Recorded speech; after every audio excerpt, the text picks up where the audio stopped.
Rain was drizzling onto his face. Damn it! He was so exhausted he could barely breathe, yet he could not even close his eyes for a moment in peace. Awakened by the rain, the young man immediately sat up, grabbed his weapon, and walked step by step to the edge of the ruined building. Down below, the ground looked no different from a scrapyard crawling with monsters. They outnumbered ants, while he was all alone. But so what? After taking a deep breath, Kim Sung-in immediately leaped straight toward the monsters. Razor-sharp sword strikes flashed continuously through the air, wildly sweeping through everything. Monsters fell like overripe figs. Unfortunately, he was only one man, so he could not hold out for long before painfully spitting out a large mouthful of blood. Just as Kim Sung-in was exhausted, a voice suddenly rang out from the sky. As expected of humanity's hero. Oh my God!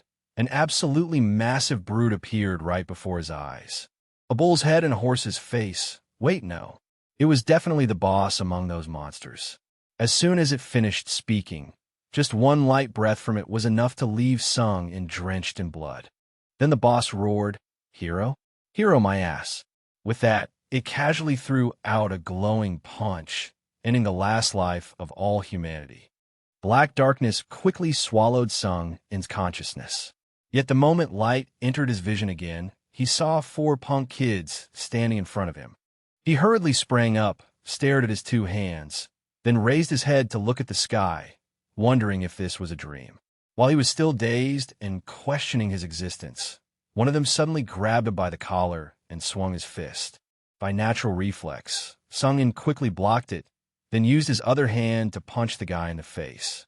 The person who wanted to hit him was sent flying into a corner.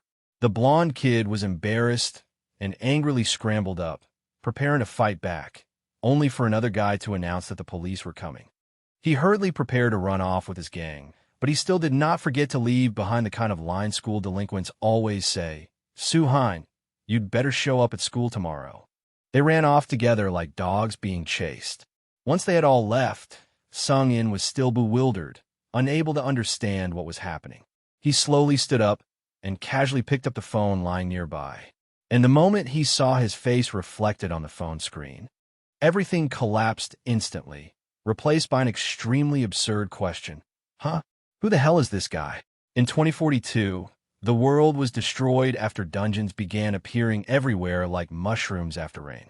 Monsters crawled out of unconquered dungeons and began invading reality. That phenomenon was called a dungeon outbreak. In the face of this disaster that determined humanity's survival, certain people with extraordinary power gradually appeared. Because of that, the whole world called them awakened. Kim Sung-in was one of them. After all of humanity kicked the bucket, he became the sole survivor and had to fight the dungeon monsters alone. But because they overwhelmed him with sheer numbers, there was nothing he could do. When he opened his eyes again, he suddenly discovered that he was no longer Kim Sung-in, humanity's last awakened, but a weak kid who was often bullied by his classmates, named Kim Soo-hein. The 2-page-long self-introduction ended, but as before, it still could not make the police officer believe him in the slightest. Instead, he only asked questions like his name, age, and home address, but then still became irritated because the boy knew nothing except the name Kim Soo-hein and the fact that he was 19 this year. The officer said in frustration that his mother would arrive soon, so he should just sit and wait a little longer. On top of that, he warned him not to wander around here anymore, because the news had just reported that those things would appear near areas under construction.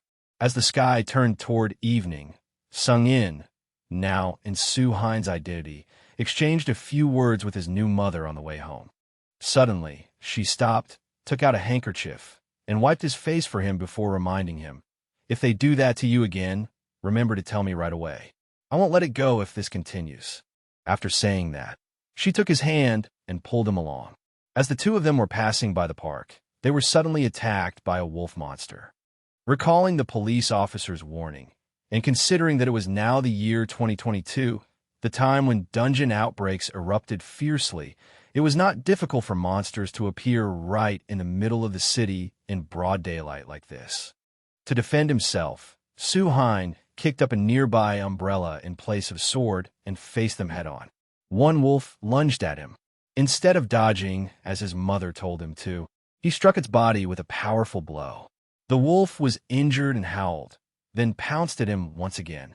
Unfortunately, his new body was not that of an awakened, so his combat power was nowhere near as strong as before. Suhain was pinned on his back against the ground. While he was struggling and wrestling with one wolf monster, another charged in to attack. Just when it seemed this fan would be carried away in a coffin by 4 handsome pallbearers, his mother bravely threw herself forward to help. Never underestimate women, especially women with children. After the powerful tackle sent both of them flying back, Suhain seized the chance to quickly draw back his leg and kick the wolf monster off himself, then hurried over to check on his mother. She was injured.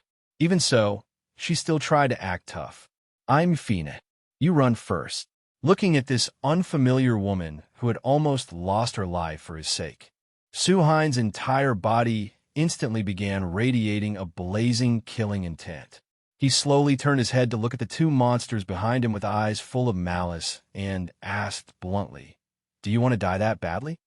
Unexpectedly, the wolf monsters could actually understand human speech.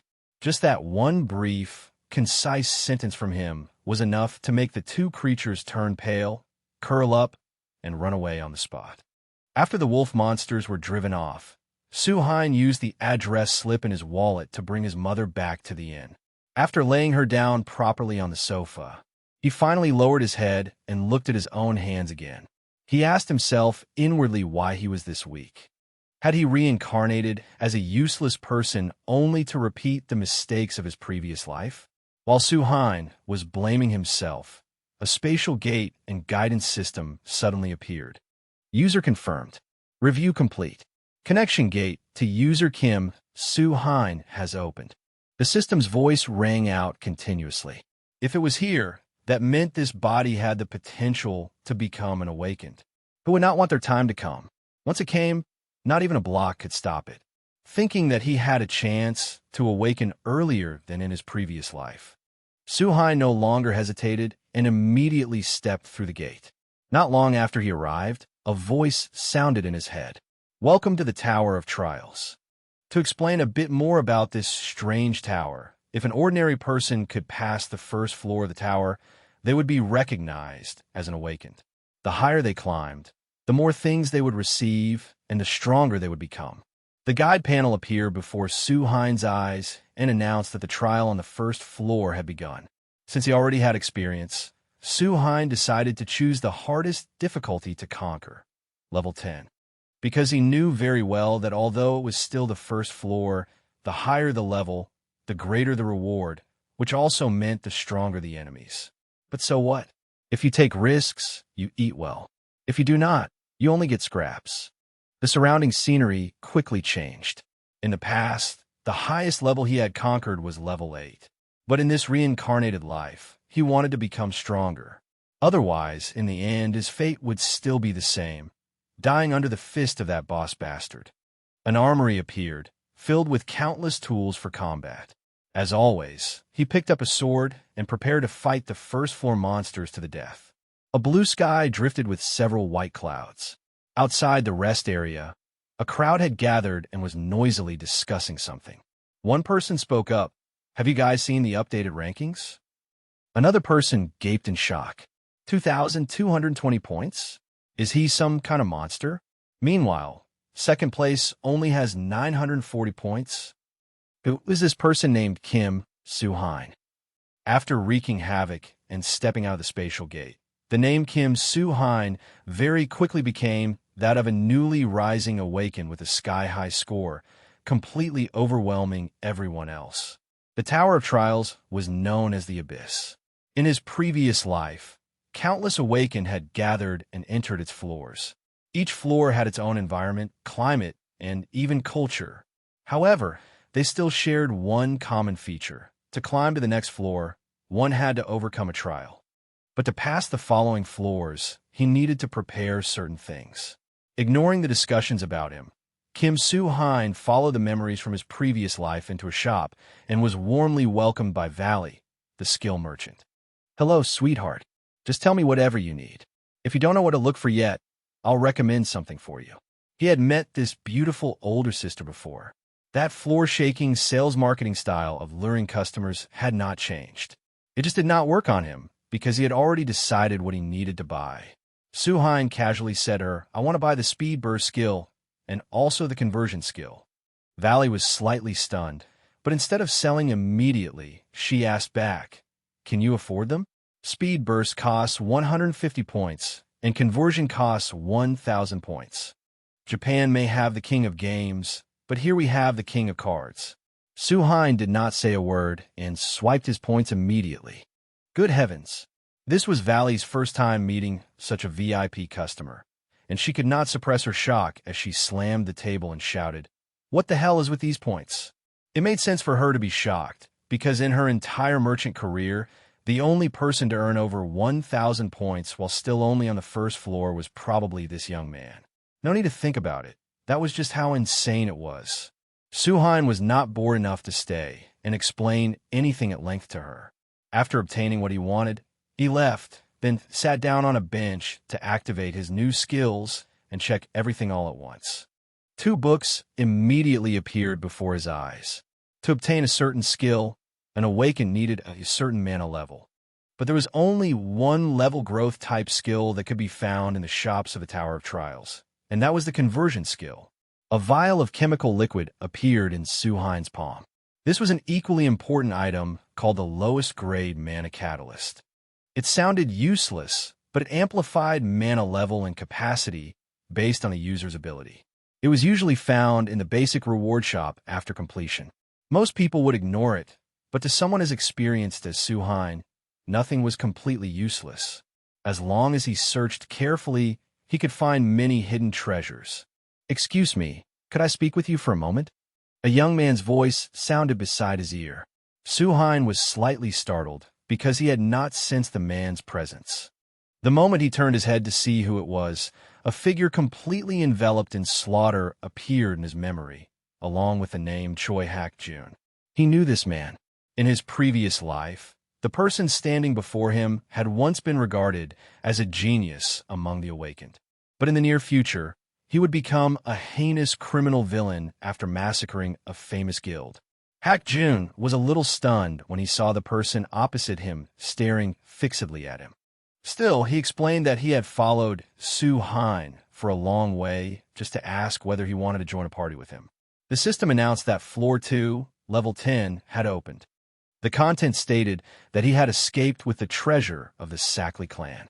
The members of the clan were furious and would pursue him to take back the treasure. The requirement was to escape with the treasure and try to survive in this forest. After grasping all the information, Suhain hid on a tall tree trunk, while below him, the pursuit-type monsters were tirelessly searching. He looked at the necklace in his hand and muttered to himself, "I think aside from having to protect it, this thing probably doesn't have any special effect. I wonder what approach I should choose to resolve this." After thinking over the 4 words, "try to survive," he suddenly understood the issue. So he immediately activated Speed Burst and began attacking the monsters below. It turned out that try to survive meant eliminating everything in this forest. The battle began, and here came Florentino with sword strikes as fast as the wind, cutting everything apart. Each monster instantly gave him 20 achievement points. While taking down these green monsters, Suhain remembered the previous conversation between himself and Hak-jun needed to form a team for the goal of conquering Level 8. Unfortunately, Suhain's answer had been no, because Level 8 was far too low compared to the goal he had set from the beginning. To someone as experienced as Suhain, those monsters were only low-level enemies, so it did not take long for him to completely clear them all out. Only then did the boss of the second floor appear. One look was enough to tell there was a difference. It was riding on the back of another monster. Suhain had been waiting for a long time, so he pushed off with his heel and leaped high into the air, then activated Speed Burst and gifted both master and servant hundreds of cuts in the blink of an eye. The second floor was completed. This time, the reward was the necklace called the Family Treasure. Its function was to heal all injuries and remove all conditions that caused pain to the body, though it was limited to 5 uses. At the same time, thanks to the conversion skill, he absorbed the Fury ability after defeating the Sakli clan leader. Su-hein smiled in satisfaction at what he had gained after completing the mission. With his current strength added in, perhaps these low floors no longer had anything that could defeat him. Or maybe not. He was knocked down by hunger and forced to return home. If he kept wandering around the floors forever, he would collapse from exhaustion. As soon as Su-hein came out of his room, a lavish meal was already laid out before him, steaming with fragrant heat. His mother had prepared everything to thank him for risking his life to save her earlier. Su-hein did not think he deserved much credit and said, "You're the one who's more tired than I am. Yesterday, you even went to work despite your body being so badly injured." After exchanging a few more words, the two sat at the table and began eating. Su-hein choked up as he scooped a spoonful of rice into his mouth. It was delicious. With cooking like this, even if he was not truly her son, he would still be willing to do everything he could to protect her for the rest of his life. 1 year later, Saturday, December 7th. Today, he left home with the excuse that he wanted to relax after his difficult semester exams. During this time, he had coaxed his mother while clearing the tower floors one after another. His plan to conquer the 10th floor was about to begin, but he did not know how long it would take, so it was most reasonable to make an excuse and leave now. For the awakened, the 10th floor was a barrier they absolutely needed to overcome. The difficulty of the trials rose terrifyingly after every 10 floors. Most people usually chose 1 or 2 levels lower than the level they normally challenged. However, once they gradually got used to that, the following floors would become harder to conquer. Su-hein still clearly remembered the green dungeon that would appear in Injong 1 year later, a large-scale dungeon outbreak. Following that was the incident in Gyeonggi province that occurred right during the New Year period. He cast his gaze toward the crimson sunset sky, so glaring it sent chills through him, and muttered to himself, "I'll change all of that. This time, I'll definitely protect it." Su-hein went alone straight to the 10th floor of the Tower of Trials. There, he met an old man whose appearance was no different from that of a beggar. The other party stretched his hand toward him and said, "I won't try to stop you, but give me something before you go." Su-hein knew very well that this old man was the guardian of the 10th floor. Most people who came here would think he was a beggar and ignore him, but his role was extremely important. Unlike them, Su-hein was willing to donate 5,000 achievement points in exchange for a little information about the place he was about to go.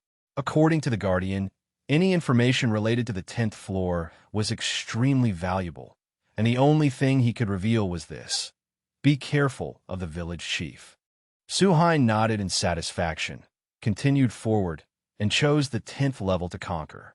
The system guide appeared very quickly. This time, the contents were rather unusual, with only 2 brief requirements: find its purpose and do not die. In the forest near the village, an adorable child was picking wild fruit.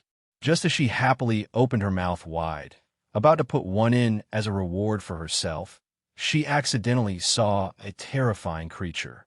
"Hello, sweetheart. I have been waiting here since this afternoon." The giant lizard monster did not even give the child time to let out a cry before immediately lunging into attack. Not long after Su-hein entered the simulated world, he happened to see this and immediately rushed out to save her. He activated his transformation skill, enhancing his physical abilities to the limit. Su-hein held the child and leaped high into the air. Then he immediately drew his sword and dealt with the lizard monster right in front of the little girl. Su-hein had just acted like a good citizen, saving someone and eliminating a monster for the benefit of society. Yet when he brought the child home, her mother scolded him fiercely. "Even if you take my daughter hostage, it will be useless. There is nothing in this village for you to take, so hurry up and leave." "Huh? What nonsense are you talking about?" Su-hein was driven away and denied any conversation. He wandered through the village in the middle of the night, surrounded by furtive gazes watching him from afar. The guide window suddenly issued a requirement: save this village from its crisis and survive. He walked while thinking, as everyone kept staring at him as if he were a gorilla locked in a glass case. Su-hein knew full well that the people here were NPCs, but their appearances and thoughts were frighteningly human. He stopped, raised his head to look at the sky, and thought to himself, their attitude towards strangers is extremely hostile. Add in the village's unpleasant and gloomy atmosphere, and it feels far too much like that time. It was exactly the scene of a world standing on the brink of destruction, the kind he had experienced in his previous life.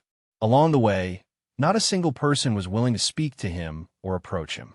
It was not until Su-hein sat down in frustration beside a large tree that the child he had saved earlier came looking for him. She seemed quite cautious and timid, but still mustered her courage and ran over to give him some fruit as thanks for saving her life. Su-hein knew what he had to do. He immediately gave her food in order to coax a little more information out of her. Thanks to that, he learned that the reason everyone was unfriendly was because they were guarding against the possibility of their food being stolen. The little girl ate happily while saying, "My father said the village chief has done everything he can to protect this village his whole life, so we have to trust him. The monsters cannot approach the village. They say it is because the village chief made it that way." Su-hein realized there was something wrong with the little girl's words. But just as he was about to ask more, the village chief arrived with another man. The old man was not friendly in the slightest.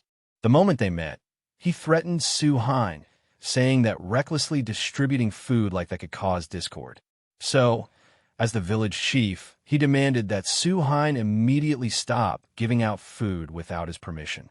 The guardian of the 10th floor had warned him to be careful of this man, but in order to clear the 10th floor, Su-hein brought out his spatial bag, which contained a large amount of food, placed it before the village chief, and asked for permission to stay. He even added enthusiastically, "If you give me a place to sleep, then while I am here, I will provide the food you need." He thought the old man would refuse, but unexpectedly, the chief nodded easily. The village chief turned away, even putting on a friendly air as he said he would give Su-hein one of the remaining houses. Since he had been accepted, that night he began wandering around the village looking for clues. Along the way, Su-hein happened to see many villagers gathered together, praying for something. This was not strange at all, because in his previous life, he had seen it thousands of times. When faced with the end of the world, people began going insane in different ways. Even so, in the end, nothing remained. Su-hein was allowed to stay here, but how could he know that in his study, that village chief was planning a sacrifice? The man spoke first. "The ritual has already succeeded, village chief, but we still do not have a sacrifice for the ceremony 3 days from now." After hearing this, the village chief merely hummed. He had already made his calculations, which was why he had decided to let Su-hein stay. So he handed the sleeping potion to the man and instructed him that 3 days later, after making Su-hein lose consciousness, he should drop him down to it. He said they merely needed to offer a few sacrifices for everyone's safety. A sand monster had appeared beneath the village and ate only humans, but thanks to it, other monsters did not dare come and invade the place. As the village chief, he would rather sacrifice a few villagers for the common good and felt no remorse at all, because that was what a hero had to do. 4 days later, Su-hein was pushed by the villagers to the sacrificial altar while unconscious. The rope was cut, and he was dropped into an underground chamber, where the sand monster lived and incubated its eggs. After a day had passed, the village chief quietly crept over to see which area the snake had marked by then. As he walked, he thought to himself, it must have finished digesting him by now. It is almost time for it to expand its territory again. Unexpectedly, as soon as the heavy door to the underground chamber opened, what entered his eyes was the sight of the giant snake he had been raising, cut into several pieces by the outsider Su-hein, who looked ready to preserve it in liquor. Not only was Su-hein not dead, he was standing there with a sword in hand, his entire body drenched in blood. He coldly asked the old man before him directly, "What brings you all the way here, village chief?" The old man could not answer right away and could only tremble as if unable to believe what had happened before his eyes. Upon seeing the snake dead, he immediately flew into a rage and cursed Su Hein for ruining everything. If this sand spirit does not continue marking its territory, other monsters will come and attack the village. He kept saying that he was saving this place, but Su Hein did not think so. Man-eating sand spirits spent most of their time sleeping when they were not eating. In particular, they would not regard the person who raised them as prey. Su Hein approached him and said that the old man's role as a hero ended here. It was fine to have your fun, but you went too far and caused far too much trouble. Su Hein carried the sand spirit's head in front of everyone and, while he was at it, exposed all of the village chief's lies for them to hear. Only then did he pour out the eggs he had obtained and explain clearly. I said before that this kind of man-eating sand spirit has one trait. It will not harm the person who raises it, correct? Based on that trait, everyone will raise these young sand spirits together. Looking at the pale, ashen faces of the villagers, he added that if they agreed to this method, there would be no need to sacrifice any more people in the future. Instead, they would sacrifice monsters to them. It sounded very feasible, but everyone believed they had only ever been farmers with farming tools, so there was no way they could hunt monsters. They pushed the responsibility onto one another, and in the end, not a single person dared to step forward and shoulder what they saw as such a heavy burden. Su Hein was quite angry at these cowardly words. He said bluntly, "Then accept it. If you will not protect yourselves, then you can give up everything and continue sacrificing villagers to them." The atmosphere quickly fell into silence. He had already guessed this would happen. It was precisely because of that dependent way of life that an unwilling hero like him had been born. But just as he was about to search for another way to complete the mission, a young voice rang out. The little girl stood slightly trembling behind her mother, yet still firmly said that she wanted to help. "I want to become strong like you and help my village." Without another word, the adults returned to their places. The child's words suddenly became a spark, instantly igniting their courage. Now, no one dared to reject Su Hein's idea anymore. A young man approached him and asked quietly, "While you are still here, can you teach us how to fight?" Since they had asked, Su Hein naturally agreed gladly.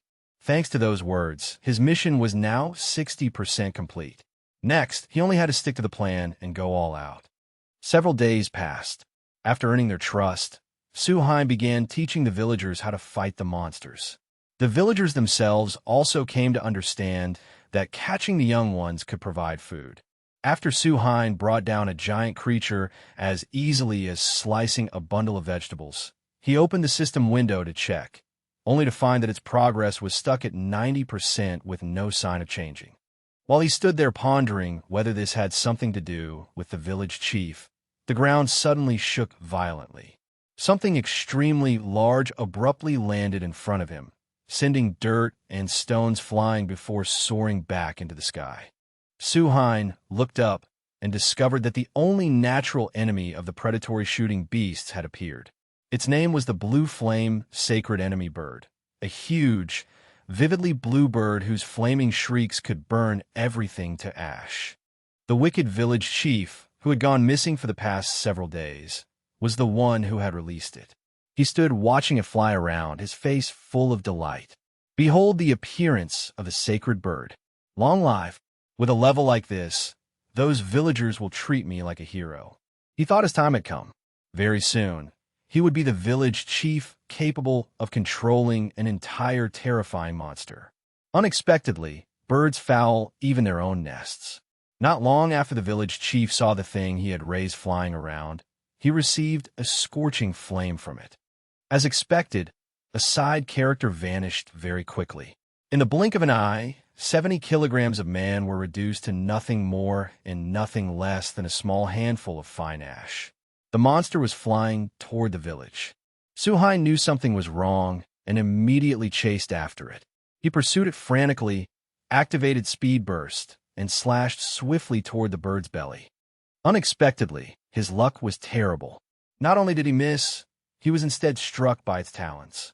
Su Hein fell freely through the air, still unable to let go of his obsession with being a hero.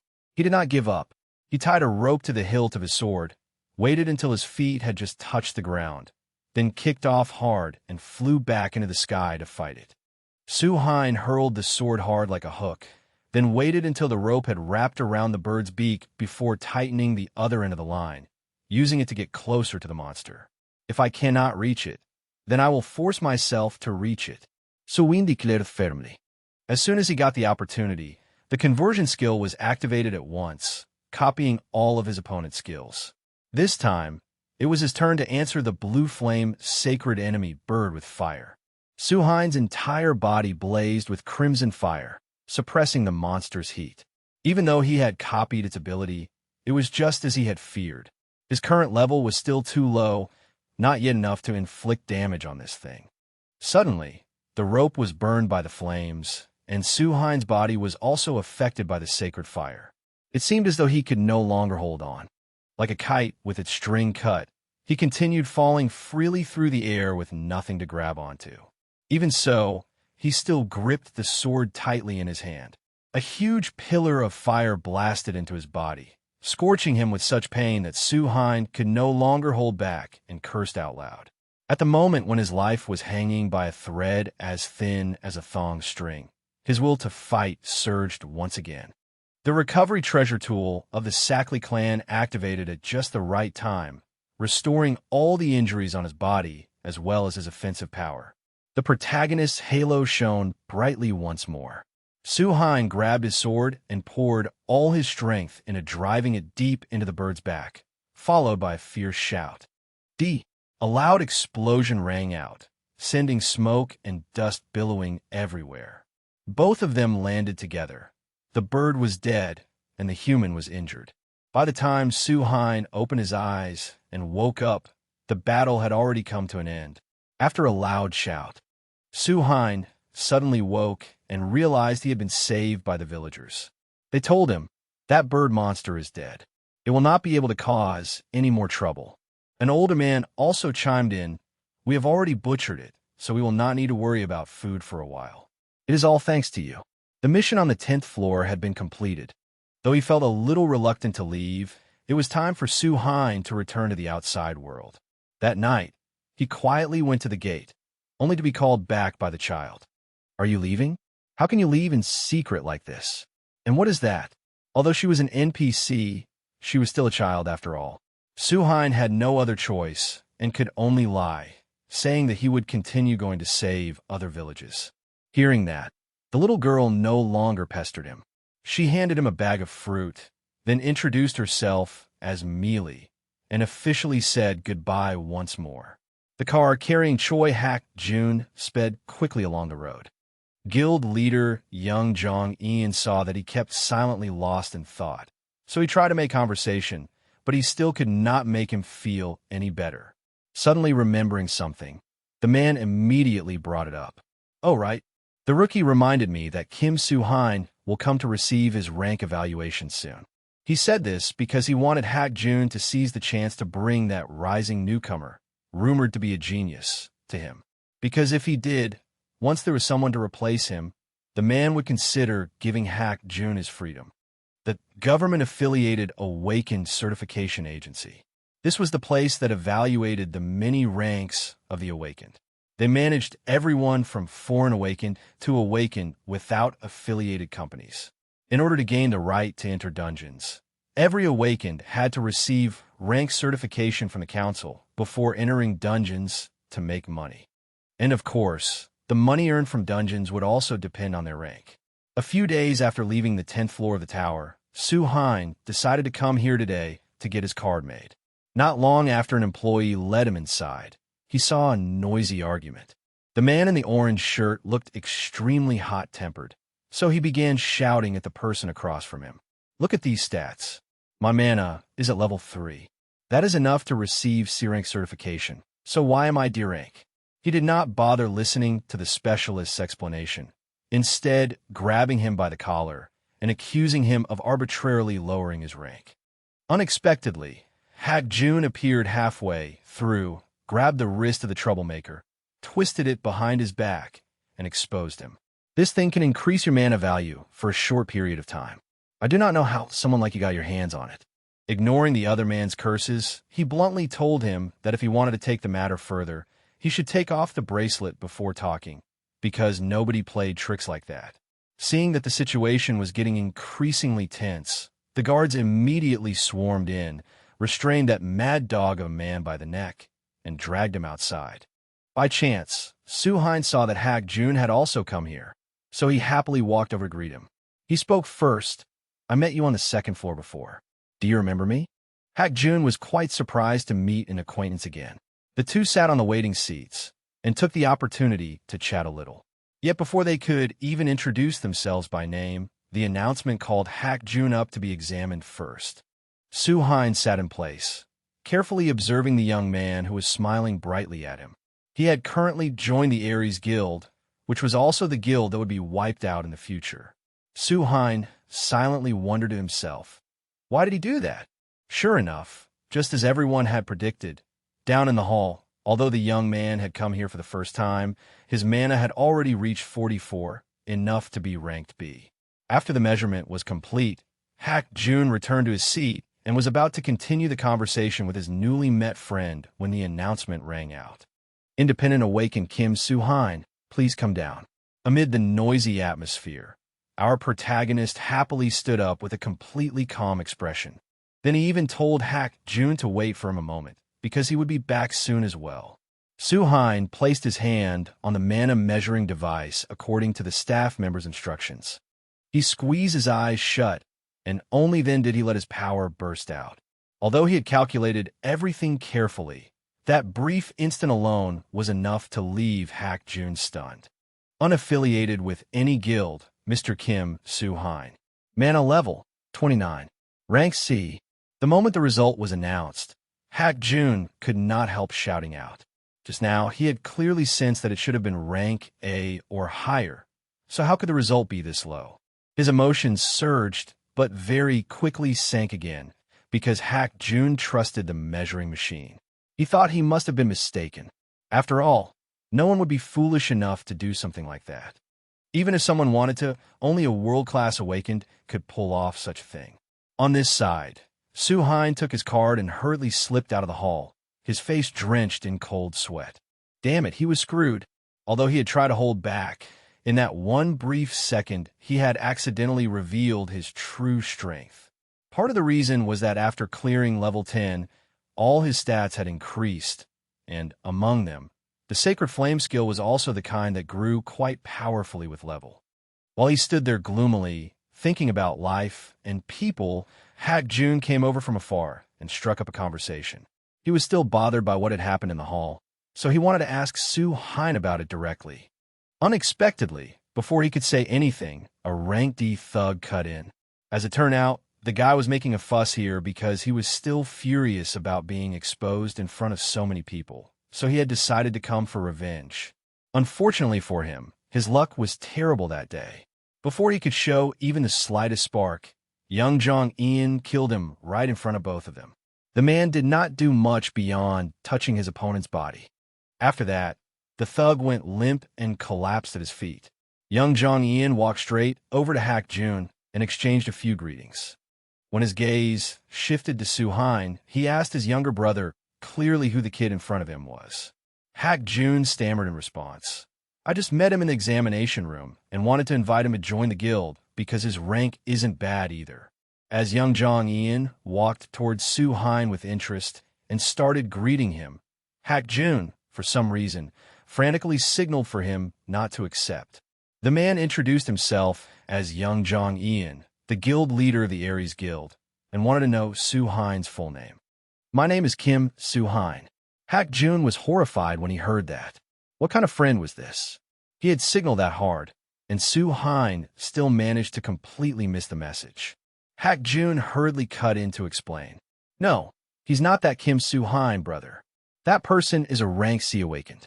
There's no way he could be Kim Su-hein. At first, young Jong-ian had been delighted, thinking Su-hein was the person he was looking for. But after seeing that his certification card showed only rank C, he immediately turned away and no longer wanted to continue the conversation. I'm not interested. Even if you're the rumored Kim Su-hein, I would never join your guild. While Su-hein made it clear that he hated the man's casual slaughter, young Jong-ian felt proud of a guild backed by a powerful guild leader like himself. A guild possessed power that allowed them to escape all guilt, even when they committed murder.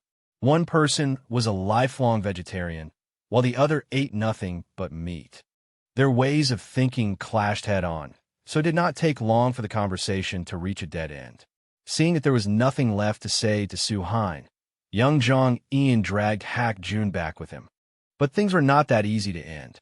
Halfway through, as Hak Jun passed by, Su-hein stopped him. Su-hein secretly handed him a slip of paper and told him to contact him whenever he needed help. Only then did he step aside and let them leave.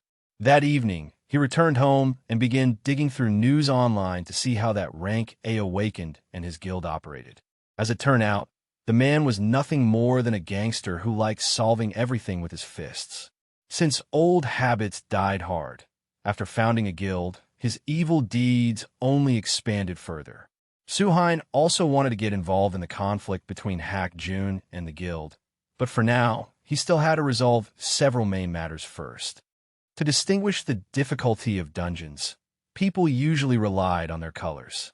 It was a range of colors like a rainbow, and the closer it got to violet, the higher the difficulty. An orange dungeon was ranked second lowest from the bottom. If a party had many rank C members, then this was a dungeon worth joining to accumulate experience. Time passed. On January 1st, 2024, in Gwangju, Gyeonggi-do Province, Su-hein joined the raid party for the Gwangju Orange Dungeon. The first person to talk to him was the party leader, Lee Ju-ho, a friendly and approachable uncle. But the others were not necessarily the same. A prime example was this short-haired woman. After learning that he was not the rumored Kim Su-hein, she came over and said irritably, "Were you even evaluated properly? I don't know whether you'll be of any use to us." Su-hein had once been the last human being alive on Earth, so he was not afraid of anyone. He immediately snapped back. "I didn't think I'd hear that from someone who's also rank C like me." It was true that aside from her, the other girls were all easy to get along with. While he was chatting with Kim Yoon, the team's nurse, he pointed toward the fully covered-up guy and asked who he was. But just like Su-hein, not many people here knew that person either. They had been gathered from various places, so they did not know one another very well. Su-hein had come to this team because he knew very well that, in the future, everyone here would die. What caught his attention was that only 5 out of the 6 members had been murdered, and his goal this time was to find the culprit behind it. Not long after the entire team entered the dungeon, they were suddenly attacked by a green cyclops. Its surprise attack was fast enough to send earth and rocks flying everywhere, but fortunately, no one was injured. Su-hein realized something was wrong, because this species of monster usually only appeared in yellow dungeons or higher, not in a place like this. That meant there was only one reason. The dungeon had raised its own level. The entire team was thrown into chaos by the monster's appearance. While they were torn between leaving and staying, the Cyclops suddenly swung its club toward them. Ju-ho was the party leader and the only rank B here, but unfortunately, his strength was still not enough to block that vicious attack. The moment he was sent flying, the next blow came crashing down. This time, the one who blocked that giant club was Su-hein. In that critical moment, he even dodged a sneak punch, leaving everyone stunned. Seeing the whole group standing there blankly, Su-hein made it clear that the dungeon had changed by itself, so the old exit had also been sealed off.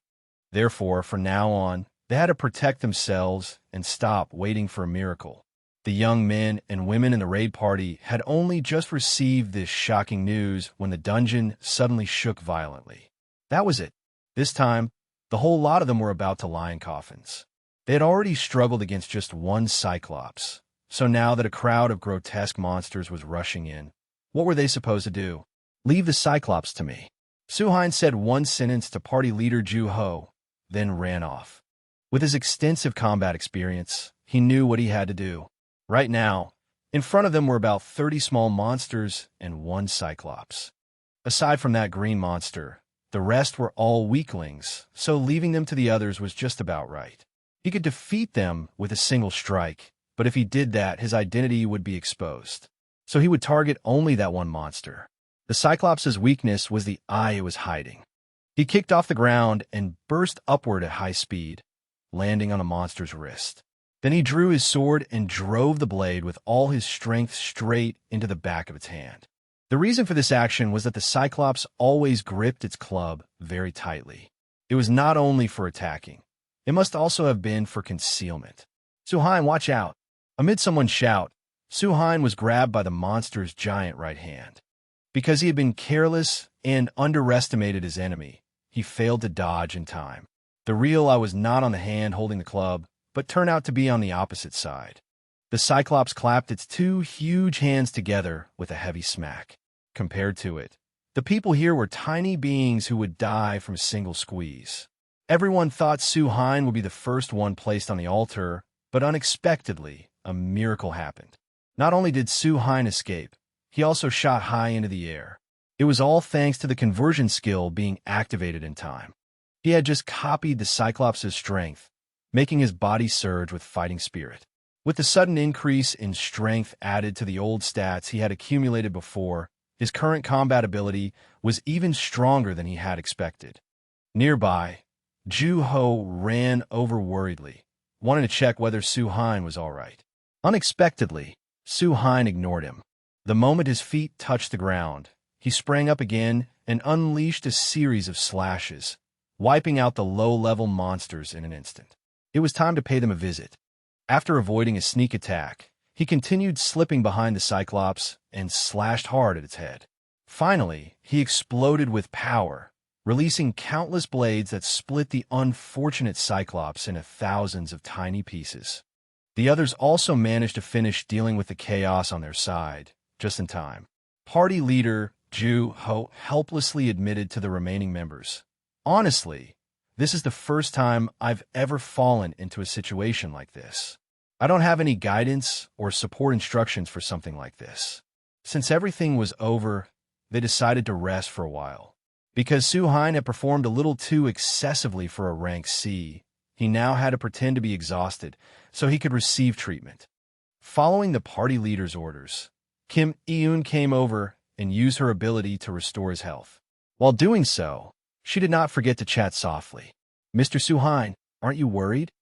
Seeing that Su-hein did not seem to understand, she added, "I mean the people here. Min Seo-iak is scared to death. Liu-mi keeps complaining, and there's even someone we know nothing about." After saying that, she shifted the topic to party leader Ju-ho and his assistant Kim Bar-ryun, sharing some bad information about them. She was worried that after they escaped the dungeon, the people here might not receive any appropriate rewards at all. At the same time, Ju-ho happened to walk over to Su-hein and said directly, "I want to talk to you for a moment. Can you come with me?" He had come at just the right time. Su-hein did not refuse and happily nodded, his gaze suddenly changing in a strange way. No one knew what the two of them talked about, but the whole group still had to keep moving. Soon, a large door blocked the path in front of the entire team. One by one, they entered, but before they had gone far, they noticed another door on the opposite side. Everyone thought the exit was there, so they happily walked toward it. Halfway there, the system panel suddenly appeared and announced that the trial dungeon would soon begin. It presented two choices. First trial, they had to fight monsters continuously for 30 minutes. Second trial, they had to run away from the monsters for 30 minutes. If no decision was made after 10 minutes, the system would make a random selection. Once the raid party members understood the situation, they began arguing noisily over whether to run away or fight the monsters. The short-haired girl, Liu-mi, was always the first person who wanted to run. She said, "We should definitely run. Think about the difficulty of this dungeon. Fighting the monsters head-on is impossible." The young man with an undercut scratched his face and forced a smile as he objected. "But if we fight instead of running, won't the reward be better? Besides, we've been fighting pretty well so far." The more they talked, the more heated they became, and the more heated they became, the more they looked ready to beat each other bloody. Ju-ho decided to take a step back so he could observe everyone more clearly. That was why he handed full authority to Su-hein, because the reason they had won the previous battle and made it this far was entirely thanks to him. I think it would be better if we choose to fight. Su-hein explained more clearly that, when comparing running away and staying, running would definitely be easier. However, that would also mean playing a deadly game of provoking dogs, with monsters that could not be defeated chasing right behind them. Not to mention, who knew what was waiting beyond that door that seemed to be the exit? Ju-ho quite agreed with this opinion, so the whole group formed a circle and prepared for battle. Their thinking time was over. When the giant door opened, monsters of all shapes and sizes immediately surged in, attacking from every direction. While everyone was fighting until they were exhausted, the exit door suddenly opened slightly. Unexpectedly, the one who appeared there was the mysterious young man who had been acting all impressive while covered from head to toe, now pierced full of holes after unluckily stepping into a trap. The monsters suddenly vanished, and the system sent a notice saying that the mission had been canceled and would restart in 10 minutes. Everyone was required to pass through the gate and wait at the exit. The short-haired woman flew into a rage and began cursing. We had less than 5 minutes left before completing the challenge. Who opened the gate? While everyone wanted to change their choice to escape, only Su-hein and Ju-ho maintained their decision to keep fighting. Su-hein explained to them, for the second stage, the system said monsters would be summoned. It didn't mention traps. The system doesn't lie, so perhaps the traps only activate when someone abandons the path they chose. Either way, after 3 minutes, we'll all die. In that case, why not at least try to do something before then? The two of them spent a few minutes persuading everyone, then told them to follow the system's instructions. But when the members left one after another to prepare to close the door, only Su-hein demanded to stay behind. And of course, he did not stay alone. He dragged Kim Eun along with him. The plan had been discussed beforehand, so Ju-ho immediately stepped forward and pulled the door shut. Kim Ba-ryun did not understand and immediately asked, "What the hell are you doing? What did Eun do to deserve being treated like this?" No one had spare time to explain, so despite Kim Eun's loud screams demanding to go with them, Ju-ho firmly shut the door according to Su-hein's earlier instructions, preventing her from having a chance to escape. Now, only 2 people remained in this place. Su-hein did not bother being friendly. He immediately changed his attitude, swung his sword, and cut away part of her clothing, revealing a tattoo on her shoulder. He confirmed that the girl before him belonged to the Damn Gang, a group of sinful murderers who always targeted Awakened. At this point in time, the name Murder Fanatics had not yet become widely known, but in just 1 more year, they would expand and become a guild that threatened the safety of all humanity.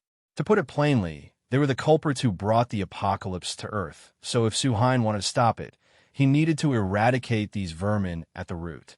He asked directly, "Did you plan to eliminate every participant in this dungeon raid, so you could earn evaluation achievements for your guild?" With his sharp perception, Su-hein eliminated the members from suspicion one by one and exposed the scheme she had wanted to use to mislead him. With everything exposed, Eun immediately activated her hiding skill, the concealment technique, and prepared to leave, because she knew full well that she could not defeat him. Unexpectedly, Su-hein suddenly said, "Well, I wonder whether that skill can erase the smell of blood on your body." Only now did Eun realize the problem, but it was already too late. The monsters had arrived, and the wicked woman was quickly killed under their claws and fangs. While Su-hein stayed behind and turned the monster's entire den upside down, Ju-ho had already led the others quite a distance away. Thinking about his earlier conversation with Su-hein and everything Su-hein had done so everyone could survive, Ju-ho's conscience stirred, so he decided to stop. He said to his assistant, "No matter how much I think about it, I still can't just leave Mr. Su-hein behind alone and walk away." After that, he immediately turned around and ran back in the opposite direction to help. The moment the heavy, massive door opened, an extremely horrifying scene filled Ju-ho's sight. Monsters were strewn all over the floor, giving off the strong smell of perfectly roasted meat. A divine lizard swooped down from the air toward Ju-ho without warning. Before it could even touch him, Su-hein gifted it a terrifyingly hot burst of flame called Hellfire, dropping it instantly. Almost the entire cave full of monsters had been burned clean away, and the one who had done all of it was Su-hein alone. Seeing that Ju-ho had not followed his instructions, he asked, "Why did you come back? I remember telling you to get out of here." Ju-ho lowered his head and apologized, then scratched his head with an awkward smile when he realized that, after running here like a madman, he had not been able to help at all. Just then, a golden gate suddenly appeared right in the middle of the two men's conversation. The dungeon boss had arrived in the form of a dried-up skeleton, holding a staff inlaid with a magic stone. Ju-ho stared for about 2 seconds, then turned to Su-hein and asked quietly, "What the hell is that?" Su-hein answered enthusiastically, "Like I said, it's the boss of this dungeon." Ju-ho did not believe him and mocked it, saying, "How the hell can a shriveled-up pile of bones that even a dog would reject be the final boss?"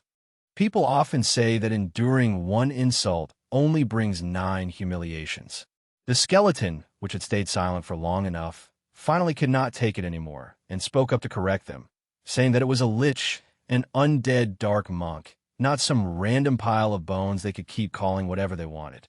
Su-hein did not care what it called itself, and immediately started insulting it mercilessly.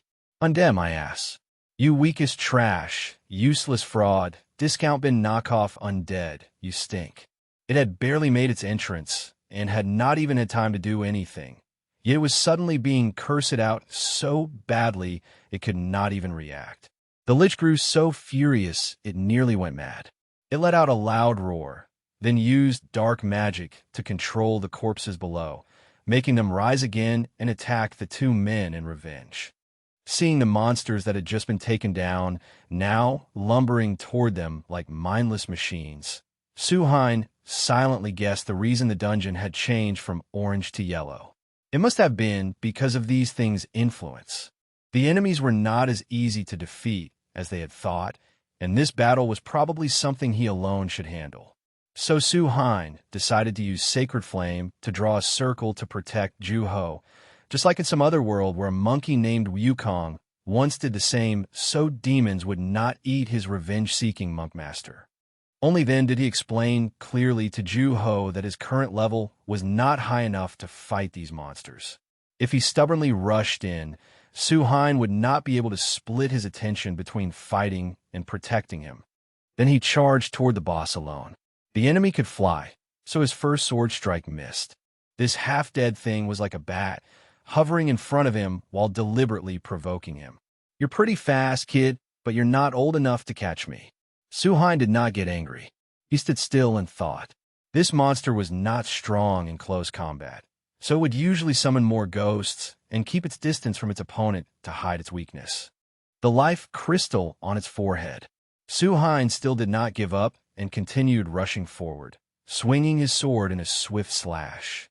Who would have thought the opponent would teleport upward, then fire a pillar of pitch-black, evil energy toward him?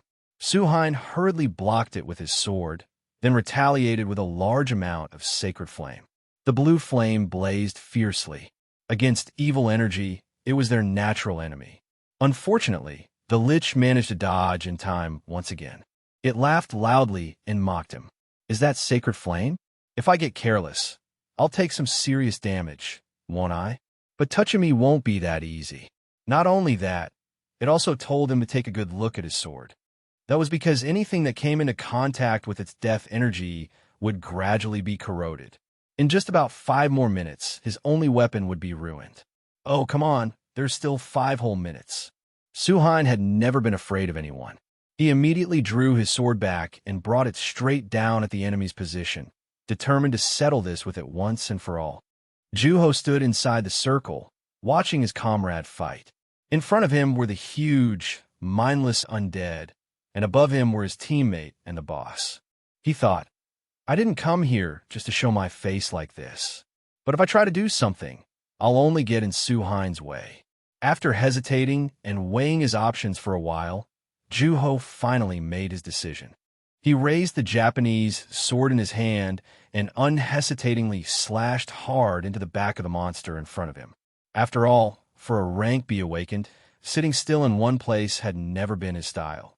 Su-hein looked up and saw that Ju-ho was refusing to obediently follow what he had told him. However, Ju-ho was using the sacred flame Su-hein had created to fight those monsters. A smart teammate who knew how to use his head like this definitely was not dead weight. Su-hein smiled and decided to change tactics. He kicked off the ground and abandoned his fight with the Lich, turning back to lend his teammate a hand. A sharp whirlwind swept through everything in its path. Su-hein landed in front of Ju-ho, then turned back and said to the skeleton, "Why are you running? We've only just begun." Su-hein spoke frankly to the party leader. "I want to apologize for what I said earlier. Let's deal with those small fry first. After that, I want us to take that thing down together."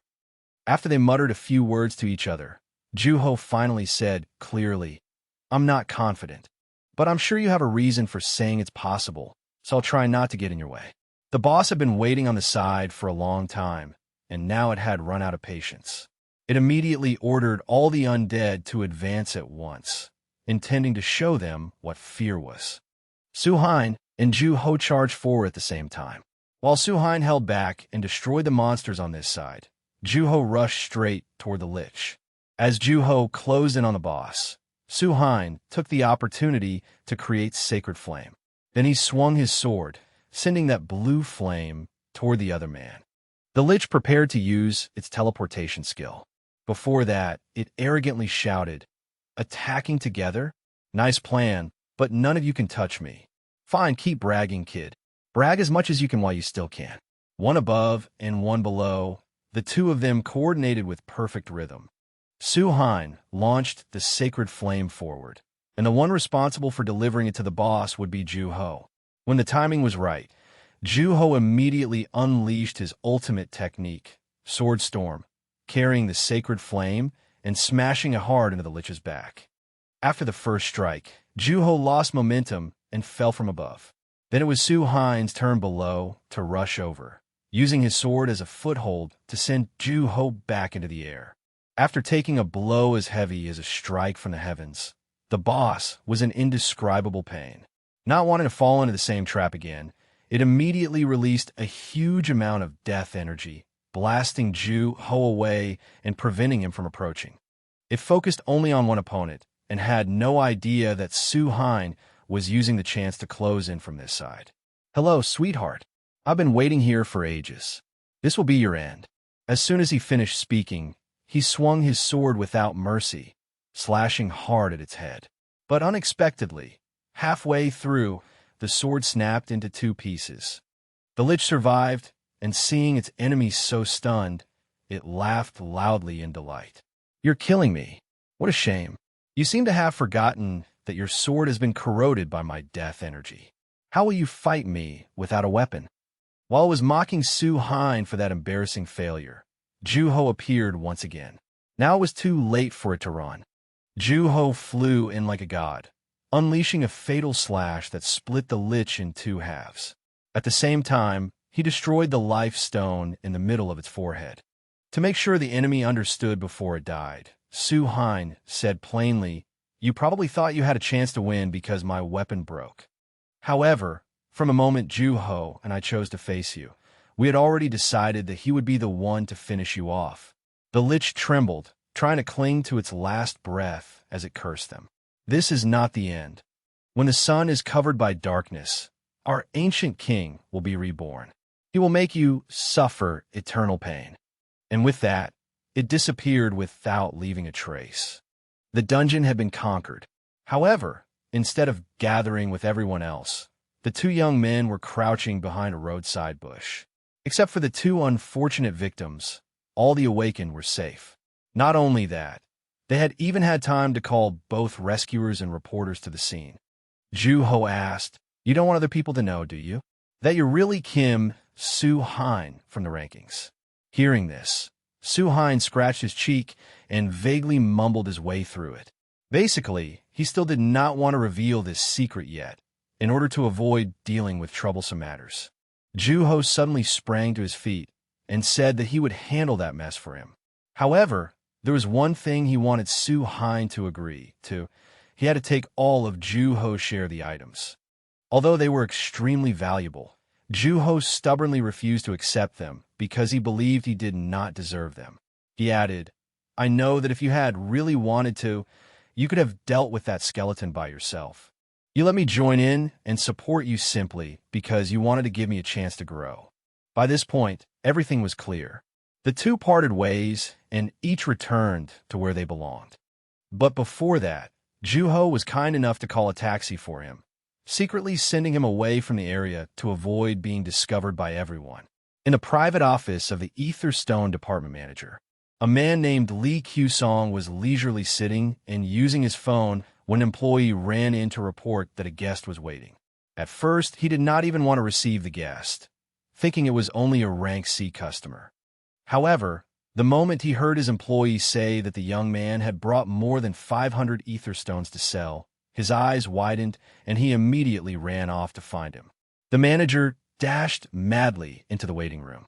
Since he had finally found a VIP customer, he was extremely cordial. "It is truly an honor to meet you, sir. My name is Lee Q-song, manager of the Etherstone auction house. I heard you brought quite a few Etherstones today." Suhain did not hesitate and immediately placed a heavy bag on the table. After examining and appraising them for a while, the manager acknowledged that they were all genuine goods from a yellow dungeon.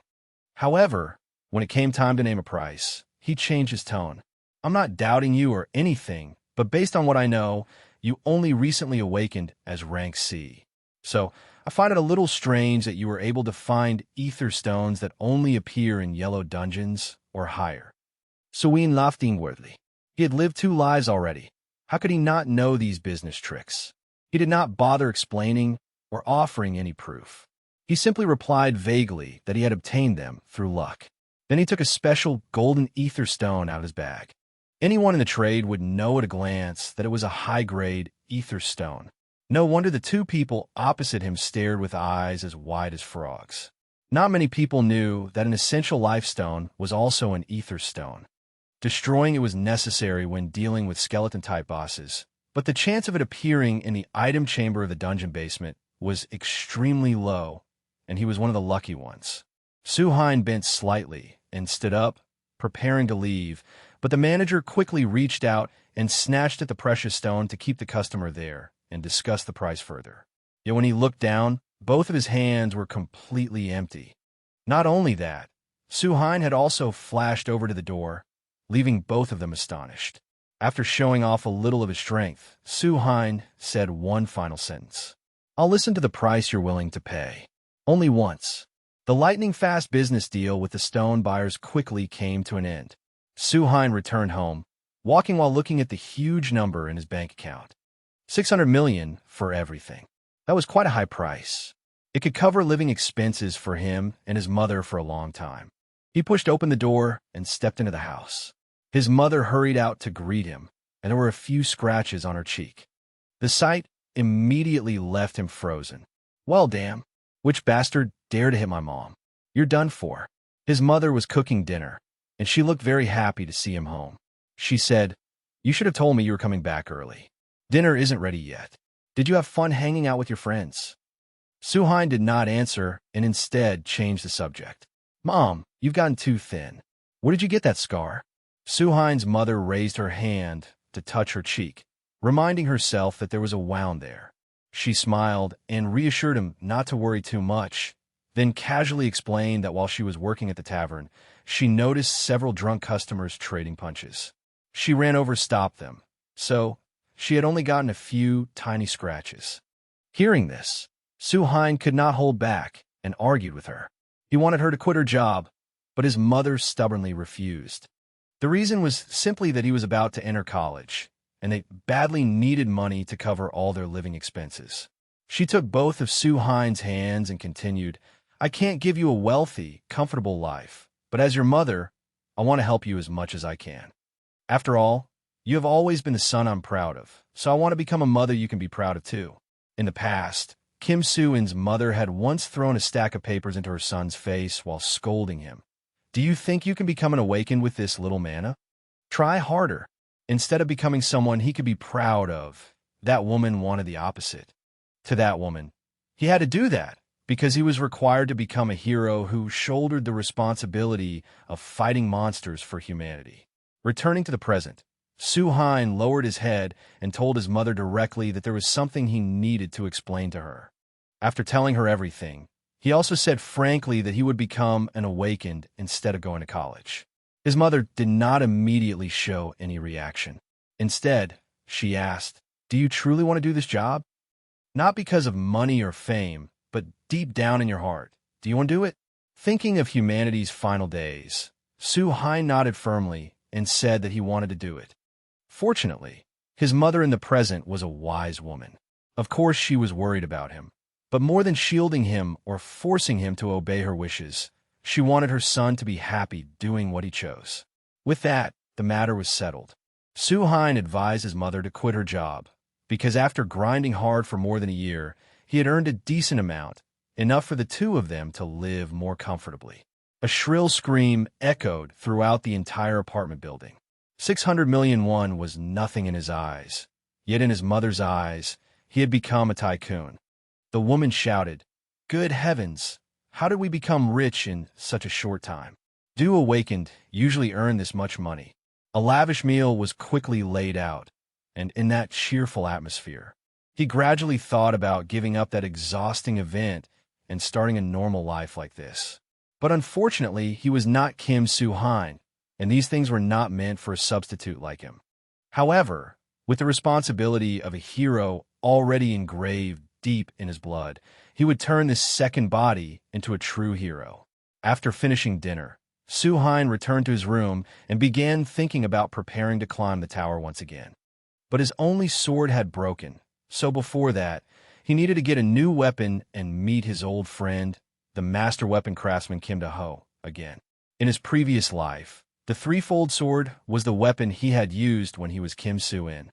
It was a wonderful sword made from many rare materials, and the one who had created it was the blacksmith Kim Do-ho. On a day of heavy rain, so fierce it seemed ready to wash everything away, Su-in went to the forge to pick up the sword he had ordered. However, the other man brought out an extremely fine sword that far exceeded his expectations. Su-in tried to refuse it, because those materials were things the blacksmith had saved up for nearly his entire life. He felt he was not worthy of accepting it, nor did he have enough items to compensate him. At that time, Kim Do-ho was stunned, but compared to anyone else in this world, he was willing to give up everything to make Su-in the best sword. "I can feel that the more famous you become, the more pressure you bear. Wouldn't that be terribly unfair?" Everyone in this world had received far too much from him, yet they could not repay him with anything. To Kim Do-ho, those who kept forcing the idea that Su-hein was the only one capable of doing it were cowardly and absurd. That was why the one thing he could do to make that unfairness disappear was forge Su-hein the very best weapon. In his previous life, Su-hein had been unable to save him when the apocalypse came. So now, standing before the old man in the present, he promised himself that he would protect him as much as he could. He had met an old acquaintance again, even though the other man knew nothing about him, and had even shut the door on him outright because he did not want visitors. Using what he knew, Su-hein convinced the homeowner to open the door, then presented him with the highest grade ether stone he had obtained after conquering the Yellow Dungeon. At the present time, this item was priceless. The world would only come to know of it as a dungeon reward after the Yellow Dungeon outbreak. Kim Do-ho did not ask too many questions about Su-hein and simply stared at the item in his hand. After examining it for a while, he happily said that, for the sake of this wonderful stone, he would craft Su-hein a sword for free. It would take about 10 months to complete, so Kim Do-ho told him that if he needed any weapon in the meantime, he could take whatever he liked. Well, having something to use was better than having nothing. Just as Su-hein stepped outside, a spatial gate happened to appear in front of him. He continued his return to the tower and began grinding levels there. Time slowly passed, and before he knew it, half a year had gone by. Then, on one fine day, he realized the time had come, so he did not hesitate to take out his phone and call his friend Ju-ho. He boldly asked him for 3 things. First, to find him a place to live near the outskirts of Seoul. Second, he asked Ju-ho to track the damn gang and dig up some information on them. Kim Ah-in was one of the lowest profile members of the gang, but the other members would grow suspicious when she disappeared without completing her objective. Soo-hein wanted to track them himself, but he had no time. Fortunately, Ju-ho agreed to take on the matter, even though he was still lying in the hospital in a cast. And the last favor Soo-hein wanted to ask was that he needed an ally to help him when the Blue Dungeon outbreak occurred on December 24th in Anya City. Although Ju-ho was not sure whether it was true or not, he still nodded and accepted. Therefore, from now until that time, Soo-hein needed to conquer the 20th floor of the tower in order to have enough strength to deal with this disaster. In the trial on the 19th floor of the trial tower, he was sent to a rat cave with the mission of surviving and escaping from it. These rats had gathered in great numbers inside a gigantic skeleton. Fortunately, the system dropped him at a location relatively far away from them rather than right in the center of those disgusting creatures. Although they had just finished butchering their prey, Soo-hein's appearance at that moment immediately turned him into their snack. The entire army of starving rats surged toward him, and Soo-hein welcomed them with countless sword strikes at an extremely swift speed. Suddenly, one rat dashed in from behind and slashed across his right hand. Soo-hein hurriedly dodged, then raised his sword to exterminate it. But he quickly realized that the bite of this creature contained poison or something similar. If one of them had bitten his hand, then he would burn down their entire nest in revenge. Soo-hein put the thought into action at once and released a large amount of sacred flame to burn them. Blue flames flickered and crackled. Clinging to a rib bone, he looked at everything before him and began calculating. They were not strong, but there were far too many of them. If he kept using sacred flame like this, it would consume a lot of mana. He also had no idea what would happen after this swarm of rats. If only there was some way to wipe them all out at once. It had only been a brief distraction, yet when he looked again, the rats had already piled on top of one another, forming a long rope and chasing right up to him. Soo-hein did not panic. Holding his sword, he unleashed several attacks and killed quite a number of them. While being chased and bitten by the swarming mass, Soo-hein's eyes happened to catch sight of a crack in the ground. He wondered whether there might be an empty space beneath it. Without hesitating for even a second, Soo-hein immediately gripped his sword, quickly lit a flame, and then hurled it straight into the crack in the ground, intending to use sacred flame to blow up the entire tunnel below. Following a terrifying explosion, a huge pit with a gaping mouth appeared. Wiping out the rats was not too difficult, but now the real fierce battle was about to begin. After falling underground, Soo-hein discovered that there was a massive structure down there, with walls carved with strange patterns. In front of Soo-hein was a rat. It had fallen down with him, but for some reason, something frightened it so badly that it kept trembling nonstop. The rat hurriedly dashed away, but unluckily, it happened to step on a trap, and its body was instantly skewered several times. The ground suddenly shook violently, and Soo-hein knew something bad was definitely coming. As soon as he turned his head, he realized that this place was ruled by an enormous python. One sweep shattered the tiled floor and sent fragments flying everywhere. Soo-hein dodged in time and counterattacked with a powerful slash. He never imagined that his sword would be deflected, making his hand tremble nonstop. He muttered to himself, thinking that if even Daho's sword was not useful, then it must have considerable physical resistance. If this method did not work, he would switch to another. He threw a magic attack straight at its face, yet none of it had any effect at all, not even leaving a scratch. This damn thing had physical resistance and magic resistance, and on top of that, its speed was extremely agile. The python charged forward in a frontal attack. Soo-hein hurriedly ran to one side to dodge, but before he could even regain his footing, the tail came at him. He leaped high into the air, secretly thinking he would be safe this time, but once again, its gaping mouth appeared right in front of him. Soo-hein used his own sword to block the surprise strike, which meant letting himself be slammed straight into the wall by the monster. After that swift attack, The python opened its crimson mouth wide to intimidate him. It looked terrifying, but the current Su-Hein still had more than enough strength to defeat it. Su-Hein stood up and gripped the sword tightly in his hand. Timing it precisely as the enemy charged in, he sprang high into the air to evade. He slashed at its head. Although he knew full well he could not bring it down, he could at least enrage it and make it chase him.